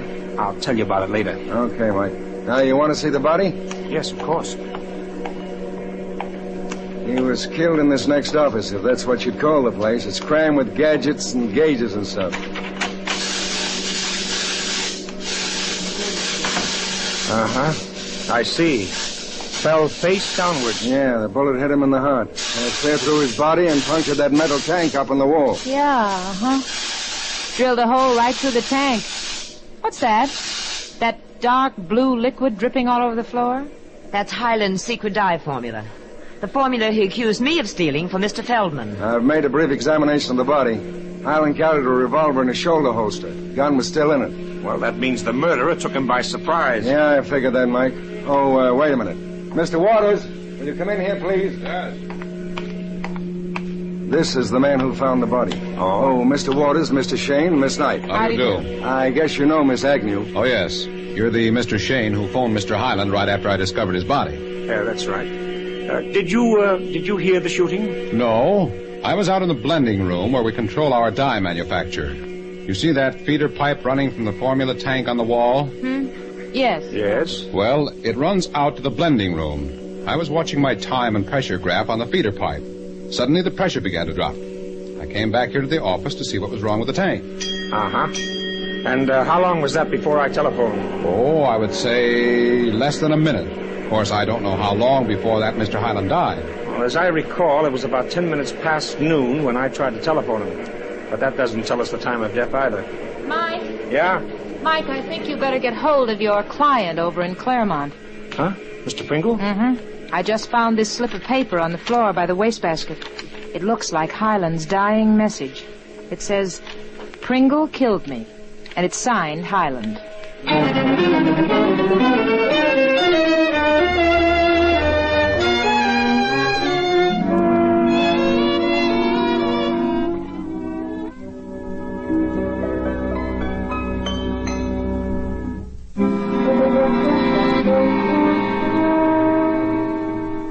The inventor and manufacturer, G.W. Highland, lies dead on the floor of his laboratory, surrounded by his own strange inventions and machinery. In the same laboratory, Mike Shayne, Phyllis, and the inspector have discovered a scrawled message that points directly to the murderer. Pringle kill me. Signed Highland. I'd like to hear Mr. Pringle's explanation of this note. Well, maybe we'll have it in a few minutes. I phoned Claremont. Pringle said he'd come right over. You didn't tell him why we wanted to see him, did you, Mike? Oh, no. I wish Miss Agnew and Mr. Waters could decide if the note is in Highland's handwriting. Well, I can't tell, Miss Knight. It's written in such a scrawl. Mr. Waters, have you ever seen him write like that? No, but Highland never wrote in death agony either. Well, maybe we can get somewhere by comparing it with samples of Highland's normal writing. There should be some letters in his desk. Inspector? Yeah? You say you found a gun on Highland? Yeah, and a shoulder holster. Then what's this doing in the desk drawer? What? Another gun. A .45. Apparently hasn't been fired. Everything clean and proper. Well, that must be another one of his guns. Highland insisted that everybody in the plant carry a revolver with him, whether man or woman. Oh, I see. I was wondering why Mr. Waters had a revolver strapped to his waist. Do you have a list of all the guns issued to the employees? Oh, yes. As I remember, Highland kept it in the desk. Yes, I've just found it. Inspector. Yeah? What's the serial number on that gun? Let's see. 207-39-724. 207-39-724. That's odd. It's not here on the list. I think it'd be a good idea to check all the guns in the plant. Mr. Waters, may I see your revolver, please? Oh, of course. The last time I fired it was at target practice 2 weeks ago. Oh, Highland wanted you all to be handy with guns, huh? Fully loaded and clean. Now, your gun, Miss Agnew. Well, I'll have to get it from my desk. Highland asked me to carry my gun with me, but I never did. Why, it's gone. Huh? My gun's gone. You sure? When did you see it last? Well, I don't know. A couple of days ago, maybe. You have no idea where it is? No, none. Somebody must have taken it. Miss Agnew, you gave Miss Knight and me a sketchy account of the quarrel with Mr. Highland this morning. Would you mind repeating it for the inspector? Well, I don't know everything that took place. I was upstairs getting some data on the new process. When I got back to the office, I heard Mr. Pringle's voice. He was shouting that he would kill Highland if he didn't do something. If he didn't do what? I never found out. Mr. Feldman was waiting outside to see Highland. He walked in right behind me and started calling Highland a thief, that he'd stolen Feldman's own secret dye formula. Highland said it was a lie. He said the truth was that Feldman had stolen the formula from him, and that Jane was Feldman's go-between. You heard all this, Mr. Waters? That part of it. Mr. Feldman was pounding the desk and shouting that he would batter Highland's head in. What is Mr. Feldman's full name? Burton Gordon Feldman. Thank you. Sergeant. Yes, sir. Get hold of Mr. Feldman and ask him to come down here at once. Yes, I will. Miss Agnew, why did Mr. Highland accuse you of stealing the formula for Mr. Feldman? Well, he was in a spot. He was passing the buck. He was accusing me because Mr. Feldman had accused him. Excuse me, Mr. Shayne. Yes? There's a Mr. Pringle here to see you. Oh, yes. We'll be right out. On second thought, Mike, let's not tell Pringle about Highland's note. Okay, Inspector. Mr. Pringle, I'm Mr. Shayne. Oh, yes. Mr. Shayne, something strange has happened. Right after I phoned your office, I discovered my revolver was missing from my desk. Huh? I got to worrying that... Your revolver missing? Do you have its serial number? Yes. I wrote it down on this paper here. I want to report it to the police. And Look at this serial number, Inspector. 207-39-724. It's the same number. Mr. Pringle, your gun is in Highland's desk. What? Yes, Mr. Pringle. Step inside and we'll show you something else. Highland. Good heavens. Why, this is terrible. And I threatened to kill him not 2 hours ago. Mr. Pringle, what was your quarrel with Highland about? Well, you see, I'm a contracting engineer. I asked Highland to build me a new experimental turbine. He promised it in 90 days. Mm-hmm. On that promise, I signed a contract with a big customer of mine. And Mr. Highland didn't live up to your contract? No. And it means that I lose $50,000. You blame me for wanting to kill him? Mr. Pringle, we've been wondering why both you and Miss Agnew happened to choose the same private detective for your problems. Well, Miss Agnew and Highland were having a terrific fight. I heard her say that she was going to hire Mr. Shayne and put Mr. Highland behind bars. I thought it would be a good idea to have the same detective. Mr. Pringle, about what time did you leave Highland's office? Well, I went directly from here to the Bay Bridge Terminal, and there caught the 11:20 train for Claremont. I must have left here about 11:15. And you phoned me from your home in Claremont a few minutes past noon. Was Highland alone when you left, Mr. Pringle? No. Miss Agnew and Mr. Waters were with him, and a Mr. Feldman. Uh-huh. When did you leave, Miss Agnew? Well, I would say about 11:40. I went right up to see Mr. Shayne and you. And when did Mr. Feldman leave? Just a few minutes later. I was the last one to leave the office. I would say about 12 noon. In other words, Highland was alive at 12 noon and dead at 10 minutes past noon when I tried to telephone him here at the office. Inspector? Yes, Sergeant? I just talked to Mr. Feldman on the phone. Good. Is he on his way down? No, sir. He's at his home. He said he couldn't be bothered, and that if Highland was murdered, it was a darn good thing. And if you want to talk to him, you can come out to his house. Couldn't be bothered. Stubborn, eh? Okay, Sergeant, take a couple of the boys and bring him down here. Look, I got a better idea, Inspector. Yeah? If he's stubborn, we'll get more information by going to him. In fact, that may really bother him. You're right, Mike. Sergeant, take over here. The car will be along any minute. Meanwhile, we're going to bother Mr. Feldman at his home.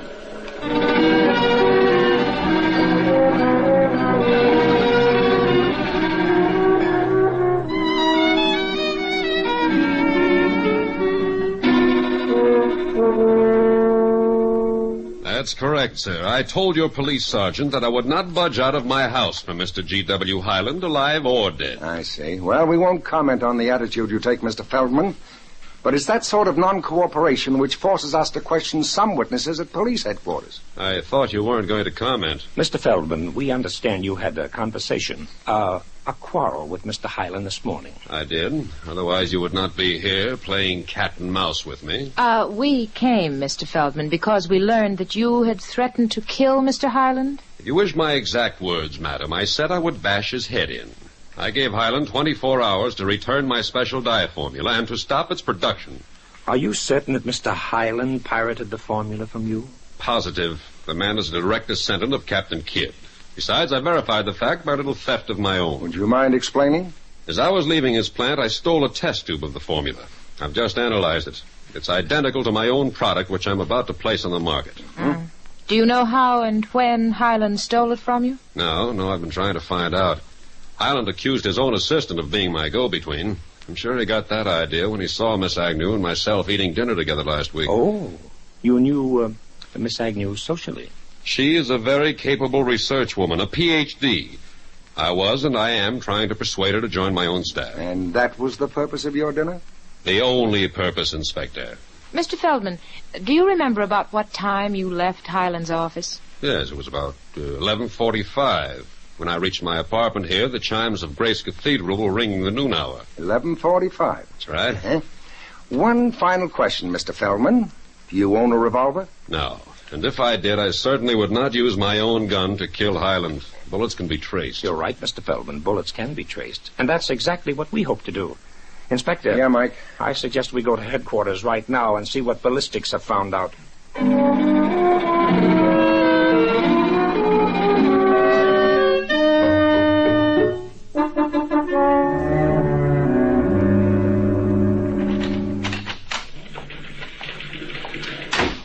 Well, I've got the report, kids. Ballistics say the bullet that went through Highland's heart and punctured the chemical tank was a .45 caliber. Oh, fine. The list of guns issued to Highland's employees were all .45s? And Mr. Pringle's, too? Yes, and even if we find the right gun, we won't know who fired it.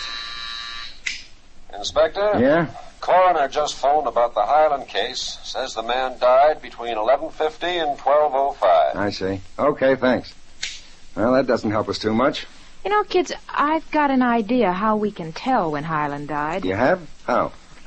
You remember Fred Waters said that he discovered the body after he noticed something was wrong with the flow from that tank in Highland's office? Yeah.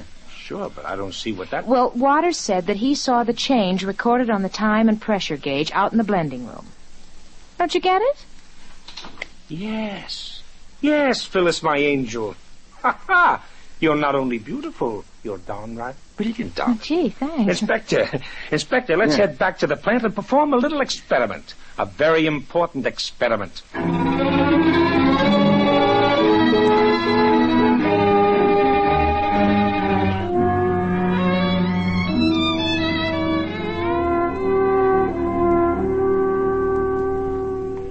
I'll be glad to do it, Mr. Shayne. But the minute we fill this tank up with the dye formula, it will drip right out through the bullet hole. That's precisely the point, Mr. Waters. Yes, start pouring the buckets into the tank, please. Let's see. The graph in the blending room shows how much fluid was in the tank at 11:30. Uh-huh. We know the time when the tank drained dry. Now, all we have to do is fill it up to that level, then clock how long it takes to drain through the bullet hole and the feeder pipe. Yeah, and then we can compute the exact minute that the bullet punctured the tank. And the exact minute that Highland was killed. The tank's ready, Mr. Shayne.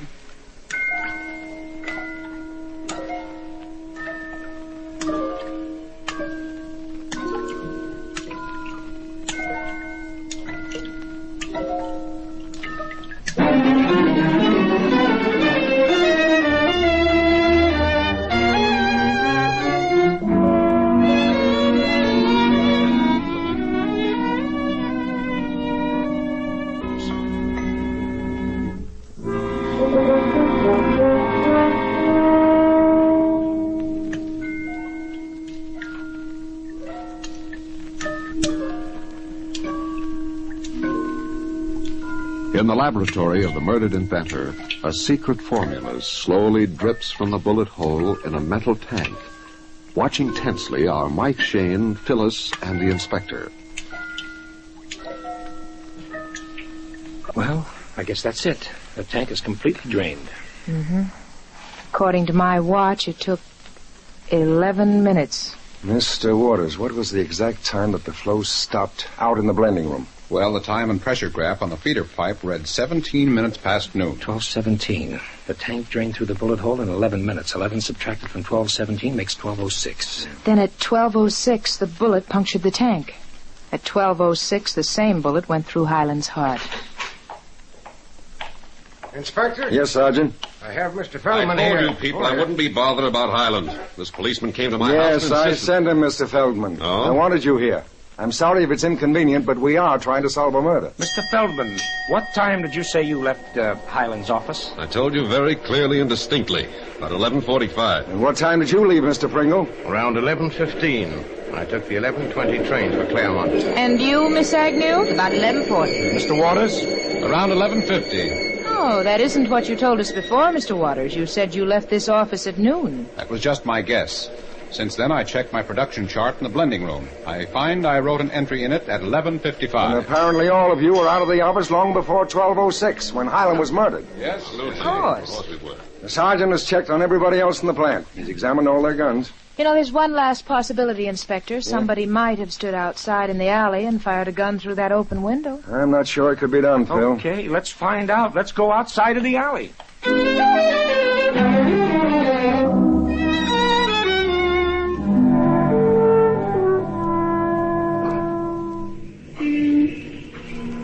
Yeah, I suppose somebody could fire a gun through this window. If he was standing on a stepladder or somebody's shoulders. The window is at least 10 feet from the ground. From down here in the alley, all a man could fire at would be the office ceiling. Oh, it's got me stumped, kids. We have 4 suspects. We find a note. Kids? What? Oh, kids, I've been the prize dope, a complete blue ribbon dope. What are you talking about? Inspector, you couldn't solve this case. Phil, you couldn't solve it. The police couldn't solve it. I'm the only person who had the answer, and I didn't even know. Well, for Pete's sake, give it to us. I will, Inspector, I will, just as soon as we get back inside that laboratory.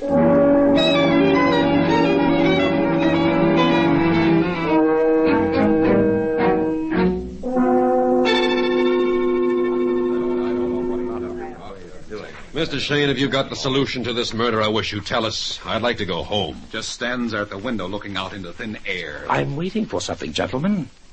Oh, by the way, Mr. Feldman, you say you were home at your apartment at 12:06. I believe I told you that, sir. And Miss Agnew, you were in our office talking to Miss Knight and myself. Certainly, you know I was. And I was in the blending room checking my gauges and masters. And Mr. Pringle was at his home in Claremont. That's right.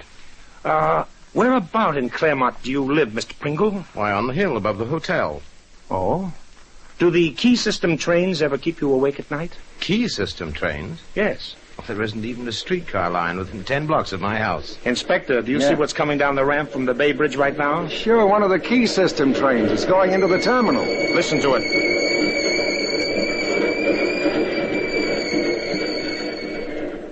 Well, what about it? We've heard at least 20 trains on the bridge today. Yes, Angel, but the first time I heard a key system train was on the telephone. When Mr. Pringle called me at the office. What are you talking about? You did not telephone me from Claremont, Mr. Pringle. You telephoned me from this laboratory or somewhere within the sound of the train. You called me at 12:08, about 2 minutes after you had killed Highland. Mr. Shayne, I telephoned you long distance. Yes, that's what I thought. I heard the operator say it was a person-to-person call from Claremont. Of course. Ah, yes, there's probably an explanation. The fact remains that I did hear behind your phone conversation the distinct sound of a train coming off the Bay Bridge. I didn't recognize the sound until 5 minutes ago. Then Highland did write that note. With his last dying effort, he named the murderer. Then that note was a fake, a frame-up. Why, it was clear across the bay. Shayne admits he heard the telephone operator. Yes, but I... Hello? Who? Oh, just a minute. For you, Mike. Long distance from New York. New York? Who could be calling me from New York? Hello? Mr. Shayne, this is New York calling. I have a person-to-person call for you. Go ahead, please. Hello? Who is this? Hi, Mike. How do you like my long-distance voice? Phil, where are you? In the next room. I thought I'd let you know how to fake a long-distance call. Angel, remind me to kiss you.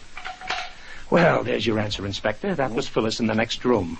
Pringle either got some girl to pretend to be the phone operator or he used a falsetto voice himself. That's it, Mr. Shayne. I remember. Pringle called up here several times and impersonated a woman.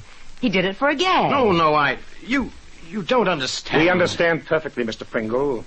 It was a very convincing gag. So convincing you thought you could get away with murder. Well, Inspector, I guess that winds up the case.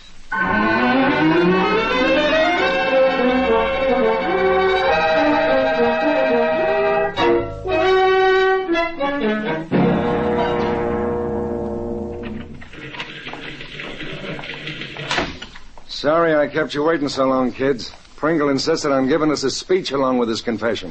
I'll bet. I'll bet it was all about Highland, what a no-good character he was. Yeah. Seems about 10 years ago, Highland pulled another jip. Stole a chemical invention from Pringle and wrecked Pringle's whole business. He never forgot it. Then the motive was revenge. Why on earth did Pringle leave his gun right in Highland's desk? He was using psychology on us. Oh. He figured if he left a clue so obviously pointing at himself, the police just wouldn't believe it. It almost worked. Yeah. You know, I was really suspicious of Jane Agnew. It's darn funny she couldn't find her gun. I found it, Angel. You did? When? After we were all done. It was in the bottom drawer of her desk with a heavy file on top of it. Say, Mike, do you think she was holding out on us? No, Inspector.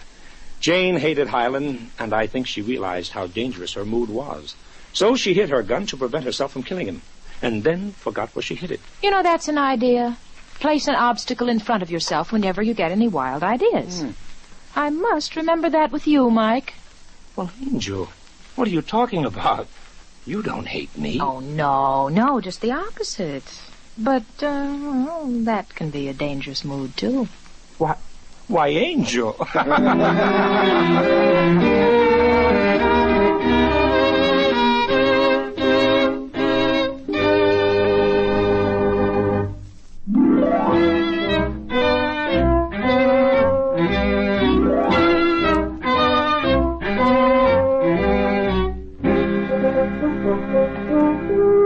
Tune in again next week for another adventure with Michael Shayne, Private Detective, starring Wally Mayer and Kathy Lewis, with Joe Forte as the inspector. Tonight's story was written by Richard DeGraff and based on the character created by Brett Halliday.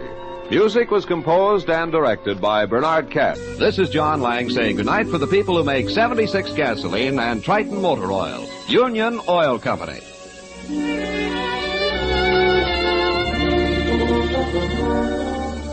This is the Mutual Don Lee Broadcasting System.